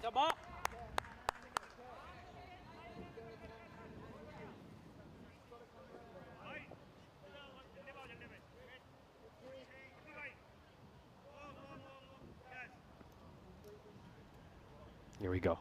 4 balls left until the drinks break. The keeper does get down well here and is able to prevent that one from getting past him. Yeah, just I think just enough of the inside part of that cricket ball has shaved the tram line along the way. Oh, this one struck firmly and over for a 6. Really good shot there by Kadian. Very nicely played. It's been very strong square of the wicket so far this innings. We'll just take a look at some of his numbers, hitting it through that region in a couple of balls' time. First, we'll appreciate just what a good shot this is. I mean, throws his hands right through that ball, and he manages to get it away for a 6. Terrific shot. Just a great, great shot there by Kadian. And he's been the sole run getter really so far for the All-Stars. His partner at the other end, Sunil, is struggling mightily on 5 of 9. Kadian, on the other hand, batting beautifully. 31 runs off just 19 deliveries. 16 runs off this over so far. We've got 1 ball to come. So yeah, 23 runs through that point slash cover point region so far this innings. That is the stat I have over here. Actually, if anything, now with the update, that will be up to 27 runs. There's a big appeal over here, and that will be not out. I just wonder where that sound came from. And yeah, maybe, just maybe. I mean, I heard a noise. It's very hard to tell. You know, you wonder if that was from somewhere else. But the 5th over will come to an end, and it's I think halfway through this innings. You'd have to say the Sophia Stars will probably be the happier of the 2 teams. The All-Stars are haven't lost a wicket yet, but they're going along at a pretty slow run rate, though. It's under 10 and over. They really need to be going a lot faster than that, because of course you'd want to be trying to get to at least 120 to 125. A chance, of course, to say a very good evening to a number of people joining in the chat. Of course, spoke to Mandrake earlier. Monica Ramos Acosta joining us from Colombia, and we have Chris Smith joining us as well. So very good evening to all of you, and hope you're enjoying cricket here in Bulgaria. Oh, what a shot. Incredible shot. And that one's going to go over square leg. Whacked away by Sunil. Will that finally wake him up? He struggled to start his innings. That is the first boundary that has been hit on the leg side. I mean, often do we say that in T10 cricket. I mean, we tend to see batters targeting that mid-wicket to square leg region, long on as well.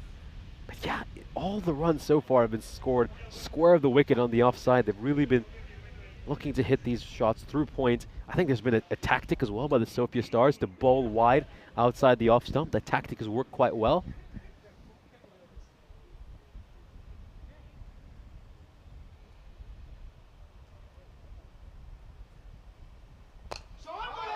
Played away towards mid-wicket. There's going to be quite a chase, and the fielder is going to be unable to get there, so it sneaks away for 4 runs. And that's back-to-back boundaries. Looks like Sunil has woken up after the halfway stage of the innings. Very good shot. Just gets to the pitch of the ball. Beautifully plays that one away. Very good cricket.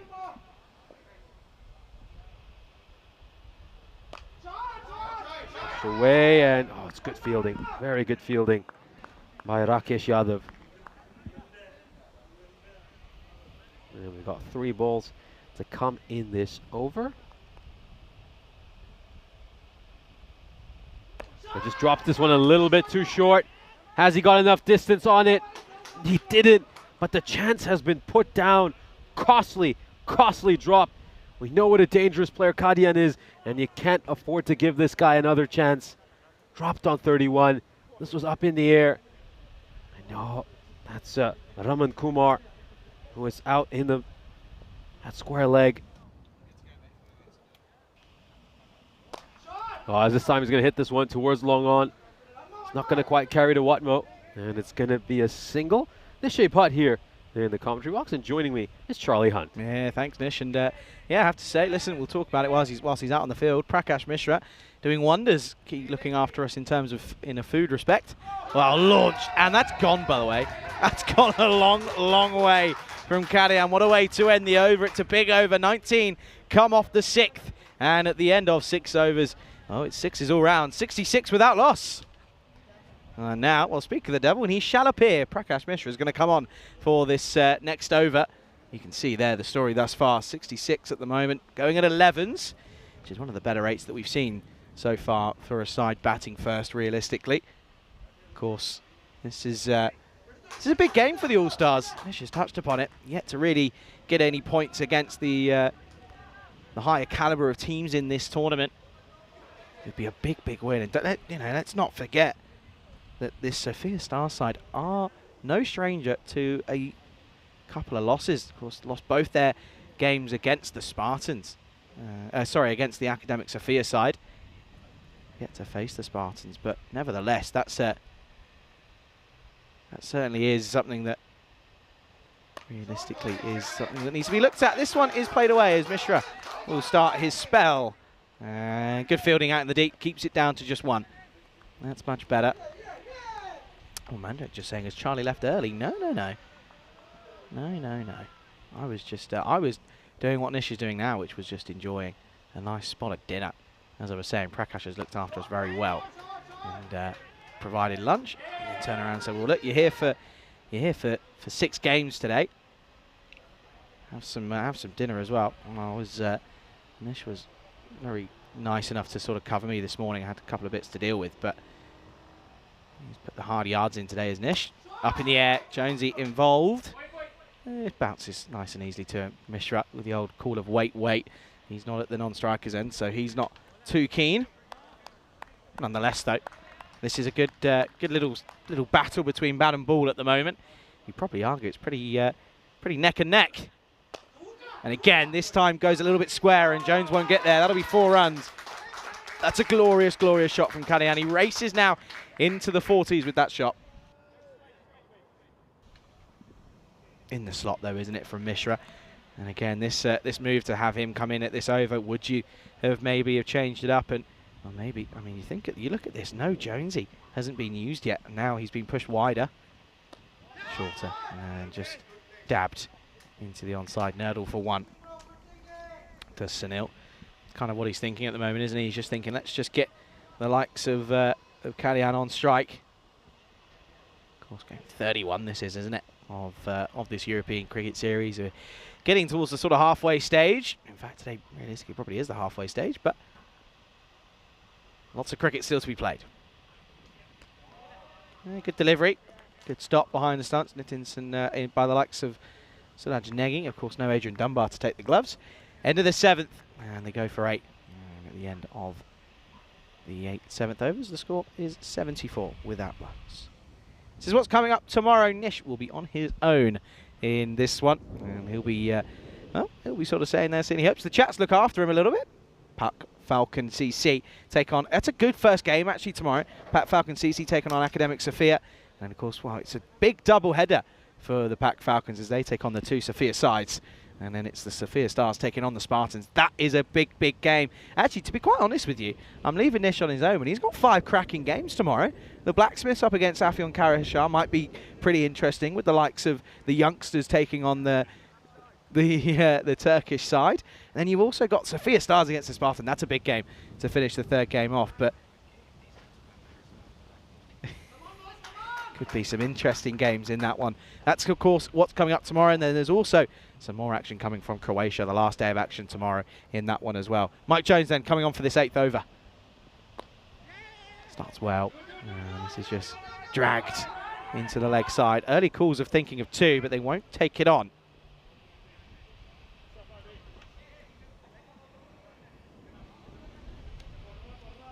I have to say, in a very nice spot of dinner. Very well looked after. We always are here in Bulgaria. Good delivery. Very good delivery and good stop by Negi behind the stumps. Not a natural keeper, has to be said. If he was, he'd be standing up to Mike. Symbols. Takes it though. That's all you can ask for.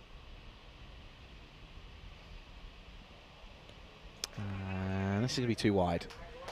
As deemed by our umpire there. Of course, that is Satish. Let's have a look. Yeah, it's too wide. No question about that one. Pushes it way too wide of that tram line. Well, is that a drop? Sounds as if, and well, going off everyone and their reactions, there was a noise. I personally didn't hear it, but there clearly was a little tickle in that one. Oh dear, feathered through and put down. And now he's going to get pumped down the ground. And it's going to be 1 bounce for, well, cricket. It's the best leveler, isn't it? Probably should have had a catch behind the stumps, and now he's going to get pumped down the ground for 4. That one just sort of comes out the out of the front of the hand, and that one just kicks on through. Under the barrier it goes. 4 more runs. Yeah, nice bit of butter chicken with some garlic naans. I have to say, very nice. And well, there's one way to my heart, and Prakash knows it. It's a mango lassi. Oh, stays low. Stays very, very low. 80 up now for this All-Star side. This is a really good effort from them, going at above 10s at the moment. Only just, though. They'd like to get it to 115 minimum with 2 overs to go. Again, lofted. And it's going to be another boundary. Great effort from the fielder out there in Watmo, but he couldn't cut it off. And it's going to be a couple of boundaries to finish off the over. 4 and 6. Have to say, the All-Stars are very much looking slick at the moment. 8 overs down. It's 84 without loss. An array of bowlers being used in this one. Sahil Kumar getting an over. Went for just 2. Of course, Yadav went for 14. Had a couple of issues with wides. Diman came on and got tomped, didn't he? Went for 19. Prakash only went for the 8. And looks as if here they're going to go back to a returning face, as this looks as if it is going to be Sahil Kumar who went for just the 2 off his first over. Of course, it was a little bit of a while ago. It'll be interesting to see who he goes for that last over, though, won't he? Because, as I said, you got the likes of Jonesy, Mishra, Rohit Diman, Yadav, and Watmo have all got an over left. So, be interesting to see where he goes with it. It's a big tactical game, this, isn't it? The All-Stars. It would be an upset, realistically, it would be.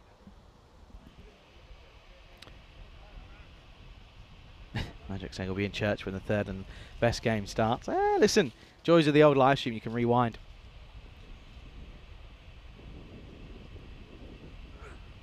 Got him! And that's a really good start for Kumar.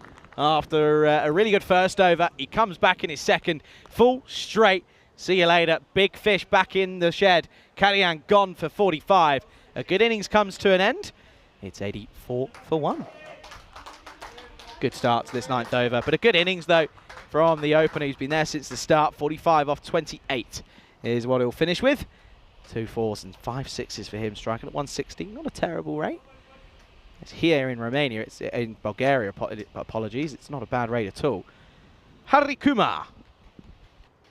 You know, he's going to come out at 3. Let's have a look at this again from Sahil Kumar. Full straight on the money in the block hole. Not going to get that one away. God, I'll tell you what, when I had my garlic naans, I didn't realise how poignant they were until Nisha just tucked into his, and they are stinky. Stinky garlic naans. Good though, that's always a sign of a good garlic naan when it smells, has to say.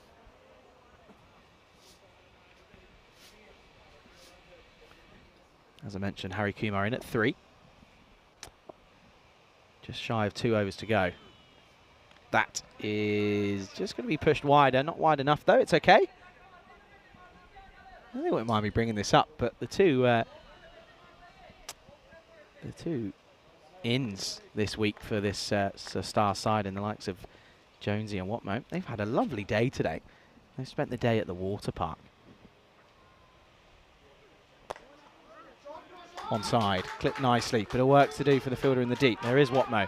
They turn and go for a second, and gets a little bit unlucky. And oh dear, oh dear. Watmo's had a bit of a stinker there.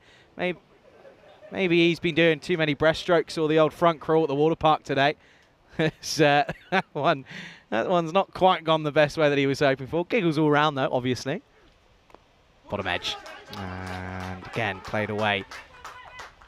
Not really attacking the ball, but they get a single.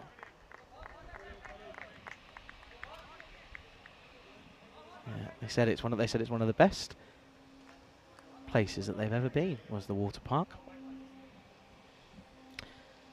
I'd love to know if they're at the water park when the storm came in. That's what I want to know. Taking cover under the old mushroom. Up in the air, and Kumar thinks he's got his man. I think he's going to want to check this. I think this might just be a bump ball. Let's have another look here. Kumar thinks he's got his man, and well, no one's really too sure. Let's see. Let's slow it right down on impact. It's a bump ball. Big bump ball, isn't it? And Nish is sort of telling me this is why Nish is smarter than I am, because he says, look at the physics of it. There's no way that it would just loop up off in the way that it did.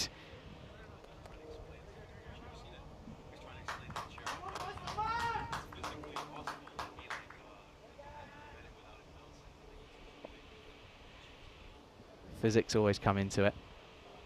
Yeah, you didn't have to quite... Don't think you need a physics degree to work that one out.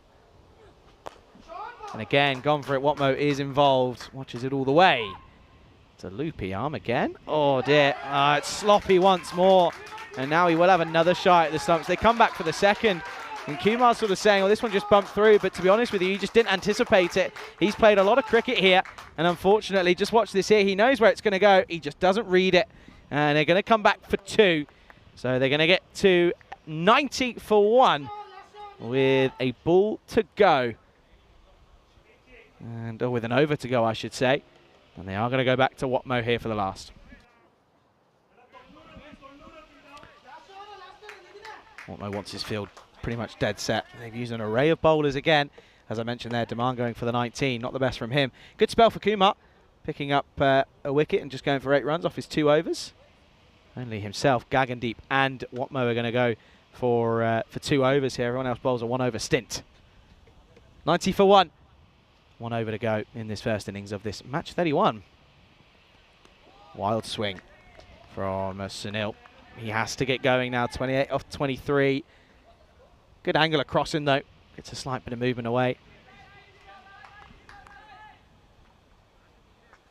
Maybe he's got that injury from the water pump. Going down the slides a little bit too quick maybe.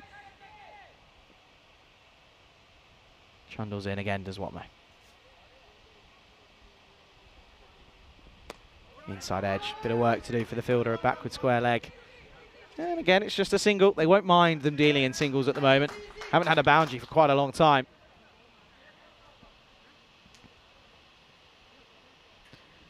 And it was all the way back in that 8th over, wasn't it? Off Mike Jones, it was a 4.4 to finish. Nothing in the last over. Sahil Kumar very much the pick of the bowlers at the moment, unless Watmo can bring out a piece of magic for his side. Well, it won't be Watmo that brings out the magic. It's Harry Kumar. Well, I'll tell you what, listen, we were bigging up the Pleven boys. We love the fact that they're here. But I think the likes of Amal Thomas might just need to take a note out of Harry Kumar's books. That is gloriously played. Slightly off the edge, but still, the intent was there.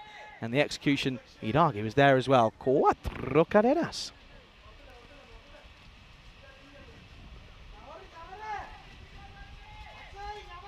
Yeah, of course, lots of cricket going out there at the moment. Actually, congratulations to the Jinx Zagreb side who beat the Lavendale Lionesses by 6 wickets in the first ever ECSW. As this is clipped into the onside again, they're going to push for 2.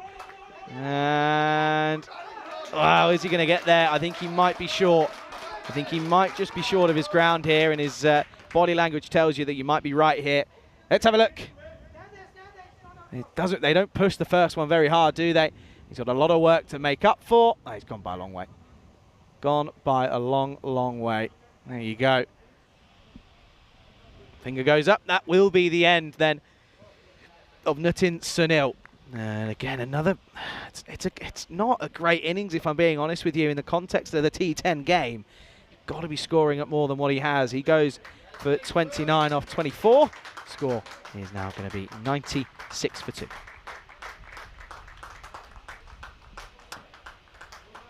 Good pressure, though, being built. So you can see there, out by quite a distance, short of his ground. He's, of course, going to stick to around the wicket here, is Watmo. Gone for 15 off his 1.4 at the moment. Change of field now as well, as they think that they know that Harry Kuma, they want to block that gap. He said he's done it once, and he's not going to probably debate doing it again. So fine leg does come into play, and he goes quite fine at that as well. So long off now becomes a regulation mid-off, as the 4 men in are mid-off, cover, extra cover, and short third. And it goes to Mishra. Like a gazelle is on this one, is Mishra. Cheeky, very, very cheeky from Padavath.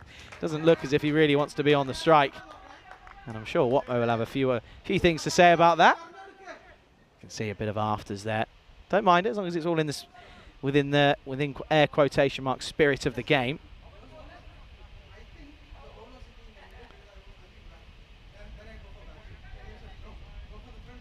But yeah, congratulations to Jinx Zagreb, of course, winning that one by 6 wickets in the first ever ECS W. As Pavla Senjuk was 19 as the top scorer for the Jinx side. And Progic probably picked the bowlers, 1 for 10. As was Nadia Nojic, none for 3 of her 1 over as well. Credit to them. Of course, there'll be another ECSW game coming up later on in the evening out there in Croatia. Last ball potentially of this first innings of the last game of the day. It is legal, and he's going to be gone. Excellent bit of work from Suraj Negi. He's had a troublesome time behind the stumps with the gloves, but makes no mistake of this one, and it's bullseye from the man behind the wickets. You can see there he's only about 2 meters away, but makes 0 mistake. And a good comeback from the Sophia Stars. You feel as if after 6 overs, being at 66 for none, dragging them back to 97 for 3 at the end of their 10 is a pretty good effort. And it will be a total of 98 for the Sophia Stars if they look to chase this down. Let's have a look at the highlights then. And of course at the start it was all an interesting one, wasn't it? Gagandeep was bowling pretty quick, wasn't he? This one was carved away on the offside and it went all the way for 6. It was a glorious shot, to be quite frank. And then you can also see there Kadian once more in the runs, and those were 2 of 5 sixes for him in his innings. There was also a couple of 4s in there on the offside as well. And I believe I remember Nish making a point that there was very rarely boundaries being scored on the leg side to start with. Gagandeep, though, of course, was quick, but he wasn't quite hitting the right areas.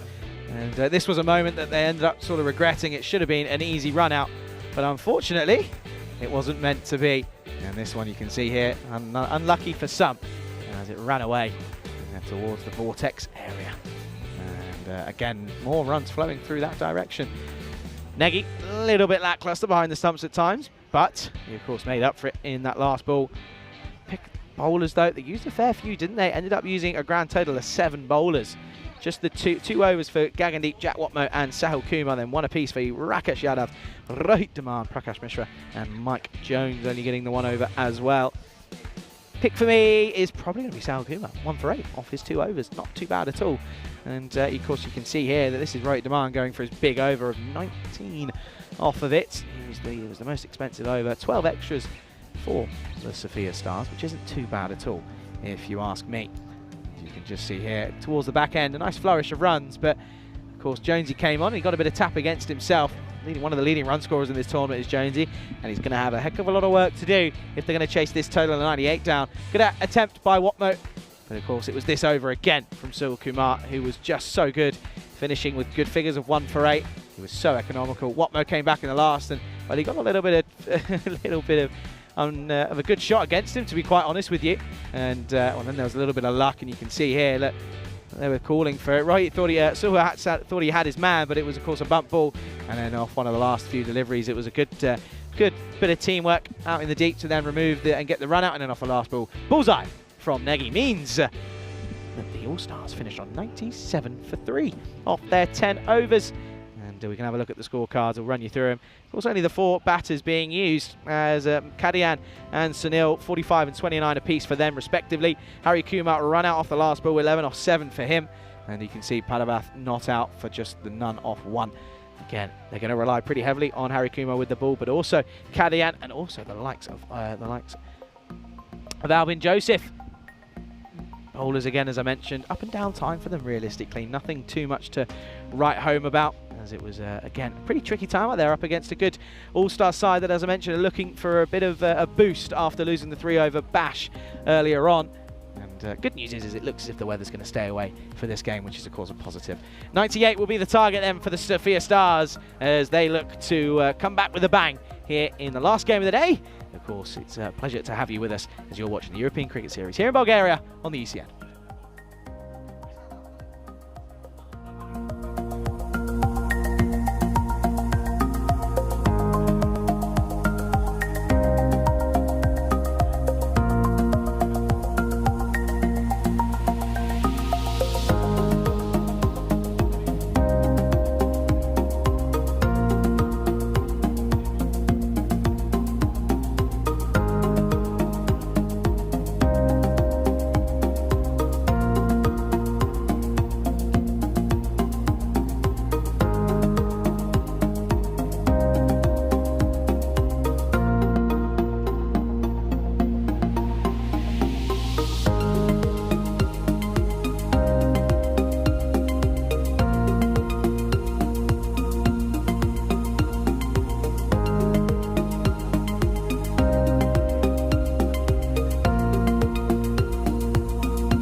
This European Cricket Network event is proudly brought to you by HCL Software and Paramatch. Welcome back for our final innings of the day. Here's a look at the Vasilevsky National Sports Academy, where we'll be playing our cricket for these next couple of weeks, of course. It's been a real joy to bring you all the action here on this Super Saturday. It's our 6th match of the day and our final innings of what has been another terrific day of cricket coming up. Here's a look at the bonus point equation. If the Sophia Stars are able to chase this target down in 7 overs or less, they will pick up a bonus point. But if they are restricted to 67 or less, then the All-Stars will pick up the bonus point. So a lot on the line in this match. It's a very big game between two teams who are, of course, trying to get into that top 4 so they can play on finals day next Friday. The Sophia Stars, they want to close the gap. They want to get back to that top spot and really challenge academic Sofia. Meanwhile, the All-Stars, they want to prove they have what it takes to beat one of the big boys. They've had victories in games they were expected to win in so far. Whenever they've come up against the best, they've come up short.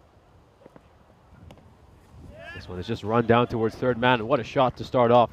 Great dab there, played nice and late by Jones, the leading run getter in this European cricket series. Great shot, 4 runs for him, as Jaren Pavduth will not be too pleased with that start.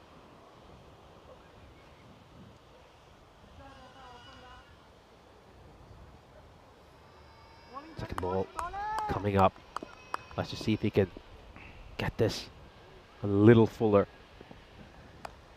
Oh, once again, played so nicely by Jones. Rocks backs, plays it late, uses the pace of the bowler. Oh, that's just a deft touch I've become so accustomed to seeing from him. Needs to come up with something here. Needs to come up with something different. Needs to try to get that Yorker in. Because right now, these balls that are going across, Jones is just happy to use the pace of them to run them down towards third. Oh, this is better. This is much better, but it's probably just doing a bit too much. He got that ball to move back in as well. Yeah, this is how he should be looking to bowl.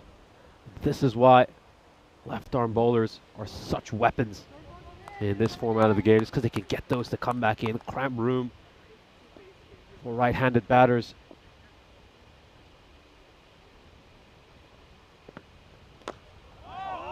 This one is a Yorker.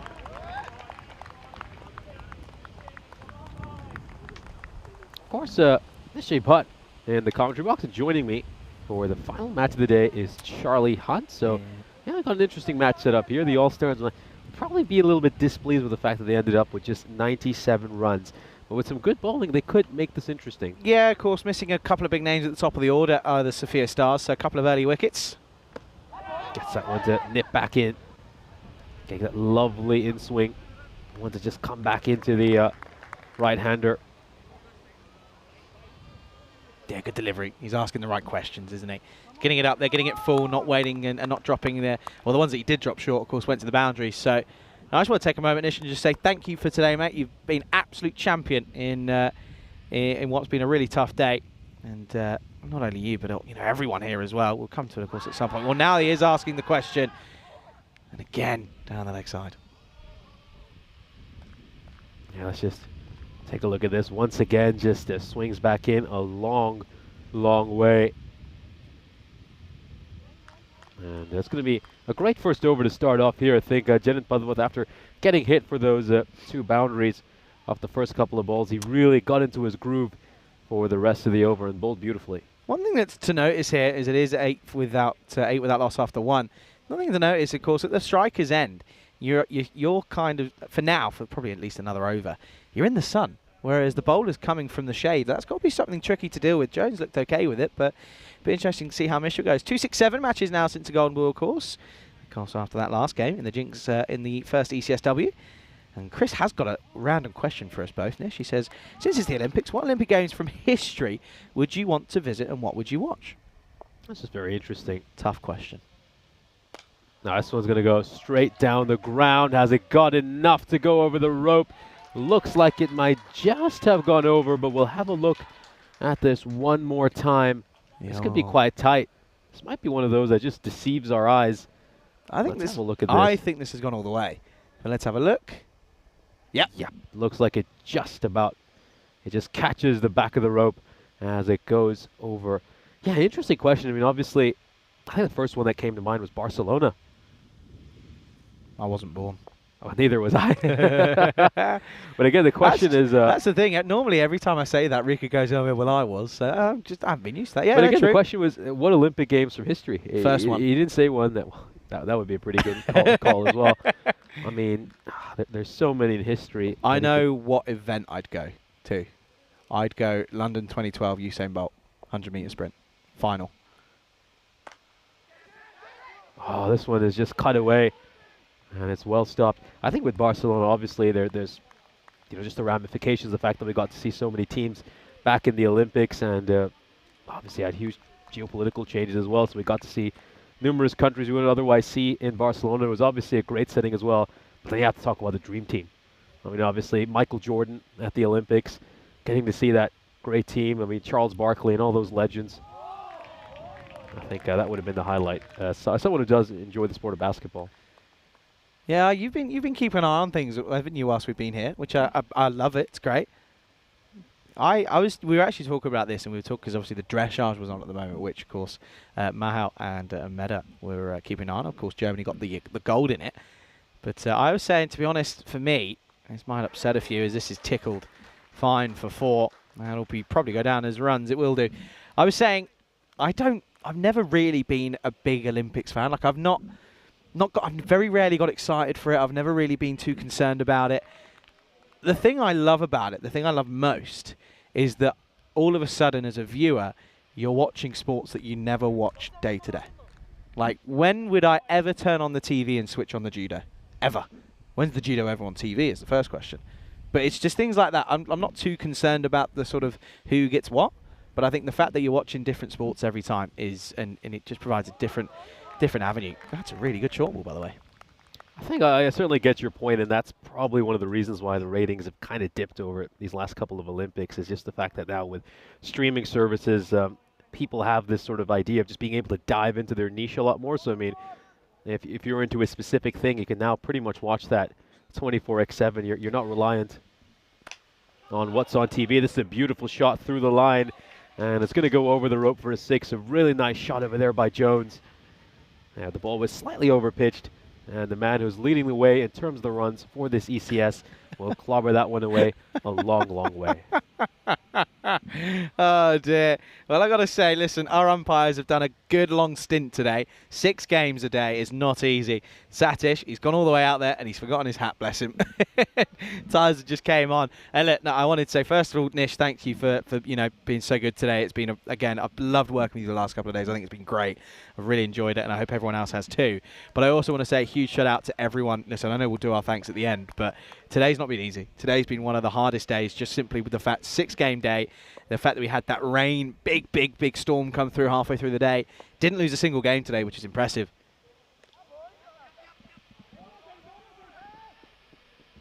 Oh, and this direct hit could be in trouble. They could be in trouble. And we're going to have a look at this. Well, what a terrific throw. And now, are they going to lose their first wicket? Prakash isn't waiting around, by the way. He's chased the wider one. He hasn't gone anywhere near it. Let's have a look here. Again, mobility is always an issue. He's gone. He's gone by a long way. That is a superb piece of work from Nitin Sunil. Had a bit of a lackluster time with the bat, struggled with his momentum, but that is an excellent bit of work to remove the dangerous Prakash Mishra. The Robocop is gone, and it's going to be 20, I believe now. That's going to be 26 for 1. Yep, 26 for 1. That's the first wicket that falls off the first ball of the 3rd over. Yeah, big breakthrough. One day desperately needed. And yeah, I mean, you got to give so much credit to the staff. I mean, I'm not sure, our viewers certainly didn't have a chance to see just how heavily it rained during that rain delay. And shout out to the likes of Gagandeep Singh, who went out there, were with the ground staff, and managed to get the games underway. The fact that we even managed to get a 3-over match and have these other 2 games is really nothing short of a miracle. Yeah, I big think time. the staff just did an incredible job. None of us could see that coming. Once again, just doing a bit too much. That ball coming in quite a bit. It's also probably pitching outside the leg stump. It's the fourth pretty good call that Jones has had to face and survive. Listen, Jones has had his struggle when it comes to a couple of dangerous decisions, but he's happy to see that he's not getting them at the moment. Yeah, it's always going to be tough. I mean, you've got a left armer who's just nipping the ball back into the right-hander, and he's pitching it around the leg stump line. He's not really going to get those LBW. Yeah, that's better. I mean, if he actually wants to get the call, he probably needs to pitch it around that middle-ish off-stump line, somewhere between middle and off. But yeah, I think we were talking about the Olympics. Yeah, I totally get that. But I think one of the things I really love about the Olympics is it's just, especially when you get into things like the athletics or swimming, is it's the purest form of competition. This one's blocked away, very nicely played underneath his eyes. I mean, it's simply a test of who can run the fastest, who can jump the longest. And it's some of the most fundamental things in sports, and that's what you're comparing amongst these athletes. Yeah, apologies folks just for the lack of on-screen graphics at the moment, just having a few technical issues, but score is 27-1 now as Watmo has come in at 3. He'll be on strike to face this 2.5th delivery. Yeah, Watmo, he's just got such an interesting batting stance. Haven't had a chance to see him play since Wednesday, of course, but I remember when I first saw him play, boy, was I amazed by this. Watch this here, though. Just make sure he doesn't get any mishaps and falls onto the stumps.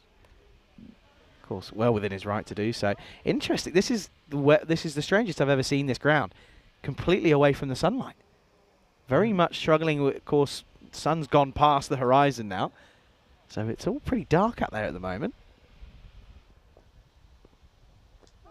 Oh, once again, he just lands another ball. A bit of bat involved as well, and I think you're going to see this in the umpire's call. That one's gone away for 4 runs. Yeah, it's come off the bat. He's whacked this one.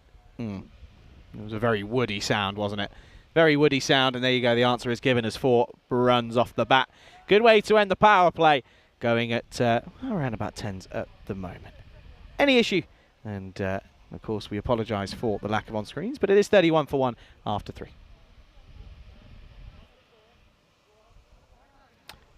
Of course, they're now going to go to the swing bowler in Akshay Babu, who, when it gets in the right areas, is very much a handful to deal with, has to be said.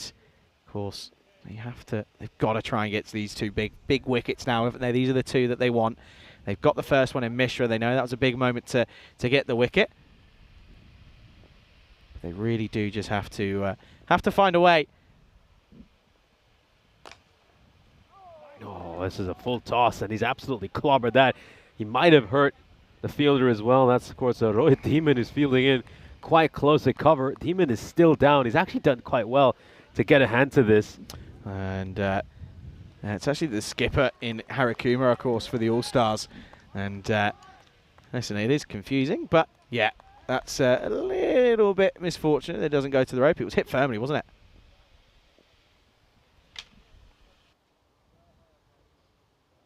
Oh, great ball there. Terrific delivery. Just gets it up to that Yorker length.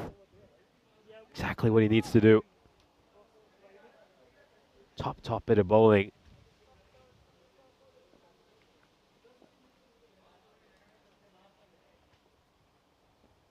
Well, that's a wide. Just gets that one badly wrong. That one just slipping out of his hands. Yeah, just struggling, and he has done at times, in all reality, to get that line of length right. But when he does get it right, he is a serious handful and a tricky one to negotiate. Oh, again, beautiful bit of swing back in. I mean, he always just gets some lovely movement. And it's going to be tough to play this. You've got to say, they have some lovely seamers, the All-Stars, players that get quite a bit of swing. And I think opening the bowling with both Pleven and Akshay Babu wouldn't be such a bad move for them. This one's another one. And he has to block out, so it's been a good over so far. Just 3 runs off it. Got a couple more balls to come. I'll update you on the score. So it's 34 for 1. And we have 3.4 overs. This one's going to get pushed away towards cover. And it's going to be a single, so that's now 35 for 1 with 1 ball to go in the 5th over. Yep, again, apologies, folks, just for the lack of the on-screen graphics. We are trying to fix it and work on it as quick as we can. Good over this, though, isn't it, so far? Yeah, it comes out there quite far outside his crease, and the ball's swinging quite a bit as well. So now we're going to get the call. End of the 4th over, and they are 36 for 1. Yep, that's going to be, again, a really good over. As I mentioned, just 5 come off it. So at the end of 4, yeah, 36 on the board. And this is, of course, a tricky moment, this now, because this is where the game can either go one way or the other, you feel. Another tight over, and it's tricky to come back from this for the Stars, of course, the Sophia Stars, that is. But again, if they don't break this, this really crucial partnership between these two, of course, then they're really going to be looking as if it's going to be a pretty easy chase.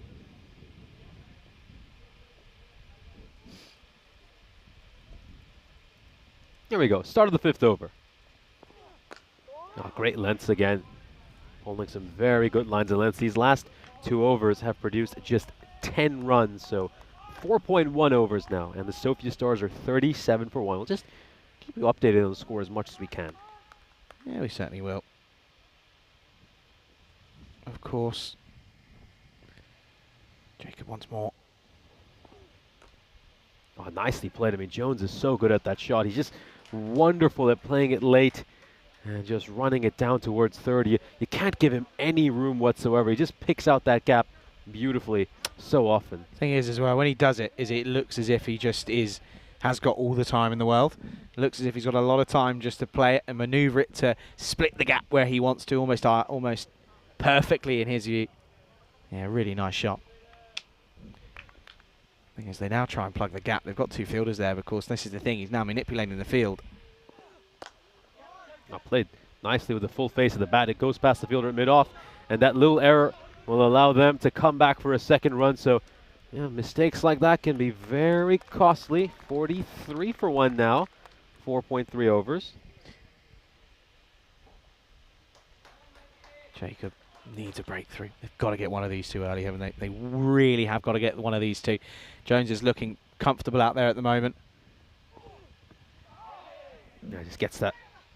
It's a quicker ball, and I think Jones isn't quite able to just work that one away towards fine leg. It's going to be just a single, leg buys. Yeah, just a 1. So 44 now with a wicket down with 2 balls to go in the over.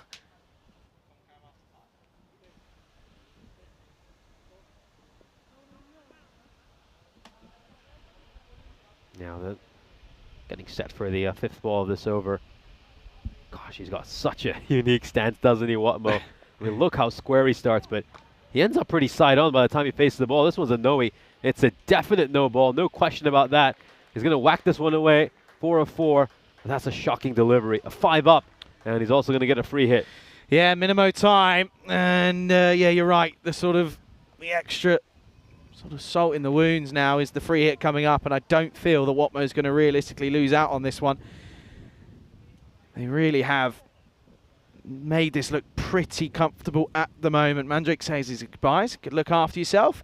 Of course, we know that there's this has been one of the longest days sort of running broadcast-wise on the network with us here in Croatia as well. Struck away towards mid-wicket, and it's going to split the fielders at long on and the fielder they had out in the deep. So they get a boundary, and this over is turning out to be a pretty expensive one. 17 runs off, and they cash in on that free hit. Still got a ball to come. Ball to come, of course, until the halfway stage. 50 up now for the Sophia Stars. 53 for 1 with a ball to go in this 5th over. They need to try and work something out here. They have to. Otherwise, it's going to start getting away from them.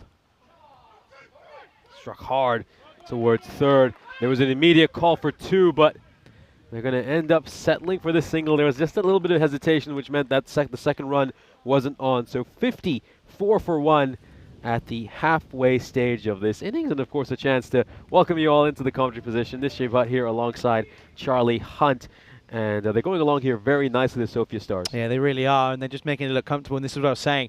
Don't want to let these two get comfortable out in the crease, because unfortunately, when they do get there, it's very rare that they give their wicket away. We've seen Jones bat throughout the 10 overs time and time again throughout this tournament and previously on the network. So he loves to be there from the start and be there at the end as well. And these two bat great partnerships as well. They both complement each other so well. They have so much experience playing together. They run well together between the wickets. So if you really feel like these two hang around for another couple of overs, this game might just slip away from the All-Stars. Just 44. We'll come back to live action as well. The good news is, well, we'll tell you, you didn't miss anything. It was a wide.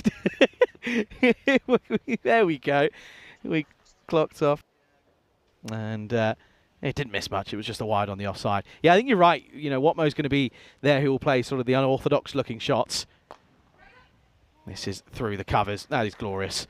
And I say unorthodox shots 9 times out of 10, but that is pure class. Yeah, I mean, but the thing with him is, of course, he starts very square, but by the time he faces the ball, he's almost perfectly side on. And he just plays regular cricket shots. I mean, you obviously know him a lot better than I do, but does he stand that square just because he feels that way he has fewer blind spots and it's easier to watch the ball? I know him as well as you do. Know him as well as you do. I'd have to ask him. I'm sure we could find out. Very talkative at the moment. 55 becomes with that 459. Yeah, this comes off the toe end of the bat over there. Isn't quite able to strike that as cleanly as like. It's just going to be a single, but you know, they're getting as many runs as they need in every over. They're striking a couple of boundaries, running well between the wickets as well.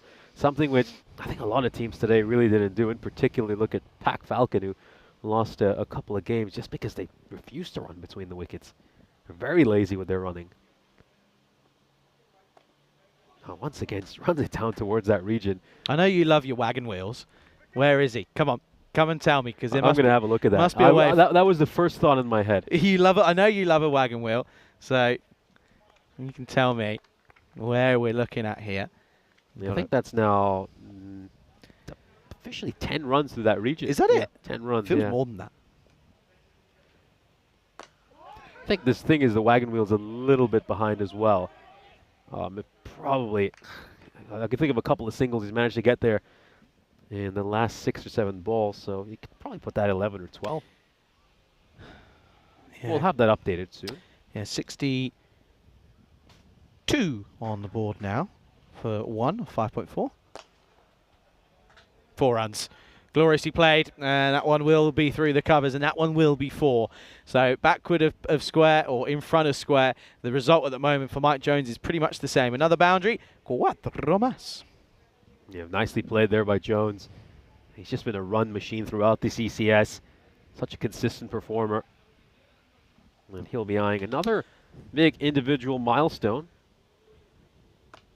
Now it's an outside edge, and he's hit a few balls intentionally in that region. This time it's a lot more unintentional, a little bit streaky, but he'll pick up the single. Jones now on 34, just 16 runs away from yet another half century in this series. The 6th over comes to an end, and the Sophia Stars are 67 for 1. That means they need another 32 runs from the remaining 4 overs. Another 31, beg your pardon, from the remaining 4 overs to win it from here. Yeah, so 7. Mathematically, still the bonus point is still mathematically possible. That's worth pointing out, but true, probably won't happen.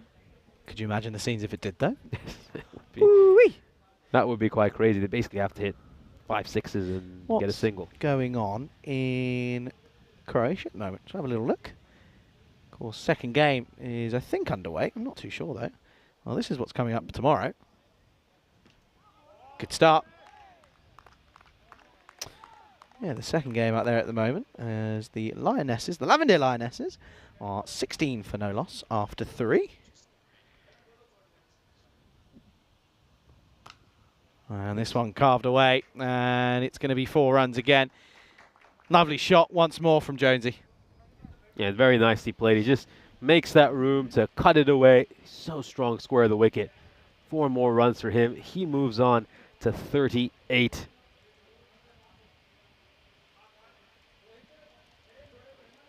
You know, you just look at his numbers for this European Cricket Series. They are mind-boggling.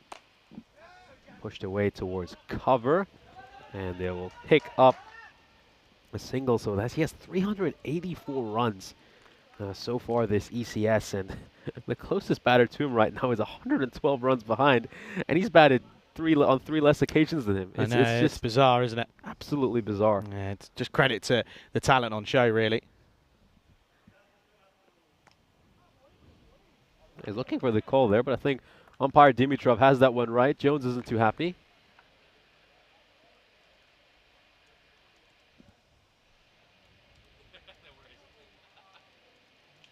Yeah, so I think now we'll get a chance just to look at that ball again. Oh, meanwhile, in live action, we've just seen a 6 get absolutely clobbered away by Jones. It was a shorter delivery. He rocked back, and he flat bats that one over cow corner. Yeah, brilliant shot once more. And, of course, cow corner now, you know the region and the origin behind it. See, the more you know. Don't say I didn't teach you anything. End of the over, and they're within touching distance now. As it's not the end of the over, or is it? Not too sure. I don't think it is. No, 79 for 1 with the ball to go in the 7th. If that's cow corner, then there's a deep extra cover, EK corner. Oh! Good on you. Very good. EK corner. Oh, it's going to go long again. This is another huge hit. And he has smashed that one away for a 6. He brings up his half century. Yet another 50 for an absolutely masterful performer. His 4th 50-plus score of this series. Incredible by Jones, who has been an absolute run machine. Yeah, really, really nicely done.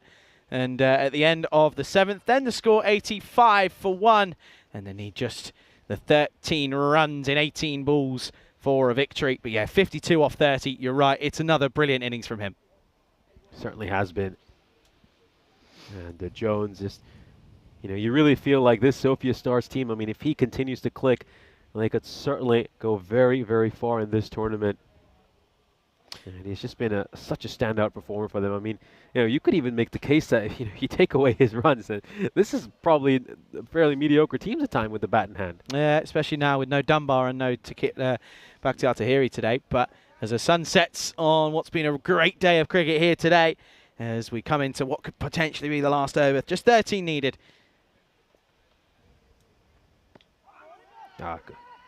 Just never going to be out. I mean, it says a lot when the only appeal is coming from out at deep square. Alexa, of course, you've got a day off tomorrow. Any plans? Honestly, no. Oh, well, that's often the smart way to go. Gym, and that's about it.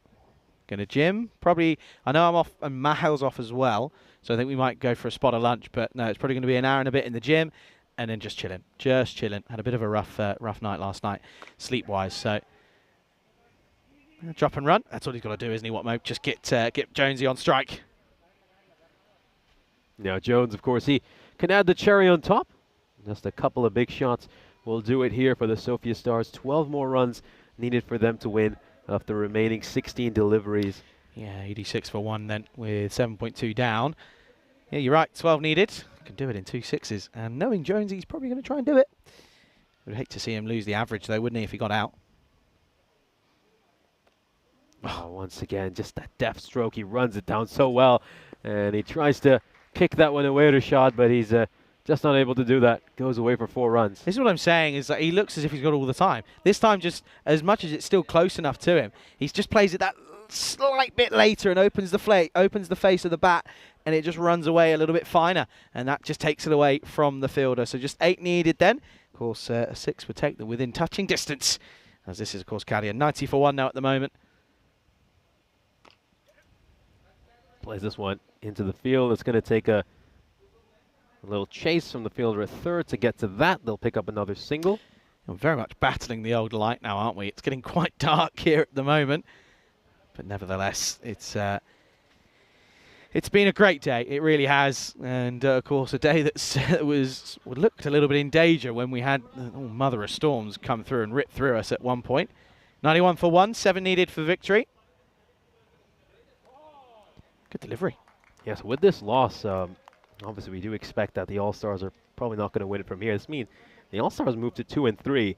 And I think we're going to have to start asking a few questions about this team. There are only 2 wins so far coming against Pleven. And they've gone up against 3 fairly decent teams in the Spartans, Falcon, and now the Sophia Stars. And they've been beaten fairly handily by all three of those teams. I mean, none of those games were particularly close either, in all honesty. We'll take another look at the replay of that appeal. I think very hopeful appeal, a very optimistic appeal. Look how far he is outside his crease. Yeah, it's tough. I think for me, as that's the end of the over, 92 for 1 after 8 with just 6 needed. I think for me, the thing is that, okay, that 3-over bash against the Falcon is kind of put an asterisk next to it. Of course, you know, the 3-over bash, as I said, anyone can come out on top. It's one of those games where it is what it is. But, yeah, the other two, they just, I don't think they quite have the firepower to sort of stay up towards that top end of the table. I think it could be between them and the Turkish side maybe, just to see he battles it out in that middle of the table battle. Of course, then you got Pleven at the bottom, of course. Here we go then, just 6 needed. This one is struck away towards mid-wicket. It's going to be a single. That was a full toss, and he's missed out on that one. I think this is kind of written in the stars, though, isn't it? Jonesy to hit the last boundary to win the game. Just 5 needed now. Needs to do it with a maximum. I think Watmo might have thought the game was done there. Chases the wider one. He's down on all hinges at the moment, is Jonesy. Can't believe he's tried to play at that. He's almost put his back out in doing so. Now that Jones, can he finish this one off in style? Now he's going to run this one down towards third, and it's a good fielding effort. He's keen to come back for the second run, and he will make it back. So that's now 3 runs needed of 9 balls. And keep in mind, Sophia Stars are at 95 for 1 right now, so 3 needed of 9. Jones batting on 59 of 34. Watmo at the other end with 22 of 15. And it's a full toss. This one could be the winning runs, unless we see a spectacular fielding effort. We won't. The Sophia Stars take the final match of what has been a long, long day of cricket here at the Vasilevsky National Sports Academy. It was a full toss. The fielder slightly overruns it. And the Sophia Stars will take this one by 9 wickets with 8 balls to spare. And they get back to winning ways after, of course, losing the Sofia Derby on Wednesday evening in heartbreaking fashion. And they continue their race to make it to the top of the group. Yeah, once again, it's just been a moment where, in all honesty, there hasn't quite been too much to talk about for the All-Stars. But the thing is, for me, probably just that sort of 10-15 runs short, aren't they? And I think that's what we're noticing, is if you're going to set a total, you want to be about 115, 120. That's where you want to be. Ask them, go ahead and make them win it. That's what you want them to do. Let's have a look at what is yet to come tomorrow. Or what we will do that. Let's have a look at what's coming up tomorrow. Nish, you're going to be taking the reins tomorrow, flying solo. Talking about flying, the Falcons have a double header to start with. They take on Academic Sofia and then the Sophia Stars. That's a big game, no match 34, Sophia Stars and the Spartans. And then a big double header to finish, the Blacksmiths taking on Afyon Kara Hisar. That, of course, 5:30 GMT, 7:30 Central European Time, 11 o'clock out in India. And, well, maybe we'll probably wait and have a look at what's coming up in Croatia later. Let's have a look at the highlights. And, of course, it was the 2-step from Prakash Mishra to get us underway. And he started with a glorious Maximo down the ground. And then, of course, he was alongside Mike Jones at the top of the order. And the old Mr. Reliable in Jones once more started lovely in really good style, didn't he? Sort of hitting boundaries left, right and centre. A lot of runs flowing backward of square on the offside. This was the end of Mishra, though. It was an excellent bit of work by the keeper. And it was, well, realistically, just not enough for Mishra to get there, mobility being the slight issue for him in that respect. There was a couple of close calls, though, a couple of close LBWs that on another day could very easily have gone the other way. And, of course, full tosses, though, there were a few, as that one took Hirakuma out. He was in a bit of pain in that one. But nevertheless, of course, when you've got Mike Jones at the top of the order in this tournament at the moment, he's in a bit of a purple patch. And you don't realistically want to take him out of your team, and you don't want to lose him either. Yeah, Mike Jones, he's just been incredible. That's his 5th 50-plus score this European Cricket Series. Of course, had a spectacular century earlier as well. He's just an incredible performer, a batter who his side can always rely on to deliver the goods. Thing is, he did that in this match as well. Talk about his batting, but the thing is you kind of forget is how good he is in the field, and he offers you at least an over or two of right arm off spin. And, you know, in a game where sometimes you're lacking some really gun fielders, it is a real struggle. That was, of course, the winning runs being scored that time around. and it was, of course, a misfield on the onside. And, well, in classic Bulgarian cricket style, they win it with a misfield. Yeah, classic Bulgarian cricket style, and well, what an ECS this has been. Well, of course, just have a chance to invite you into our commentary position for the last time this day. Well, you're going to have the day off tomorrow, but I'm sure we're going to be following the action once again. We'll have a look at the schedule one more time, and of course, well, I think the big match coming up tomorrow is that lunchtime game between the Spartans and the Sophia Stars. I mean, that is going to be so big. I mean, both these teams really harbor ambitions of going on and winning this title. It's going to be a tough task for both those teams. We've seen that the Spartans, they're capable of competing with the big boys. They beat Academic Sofia when they were playing with 8 men. So they'll certainly look forward to this match against the Sophia Stars. And of course, we get to see Afyon a couple more times tomorrow against the Blacksmiths Career Club. They'll be favorites in both those games. Yeah, of course, that's not only the single bit of action. We've, of course, got more action coming from Croatia. The last day of action, in fact, as it is the final 2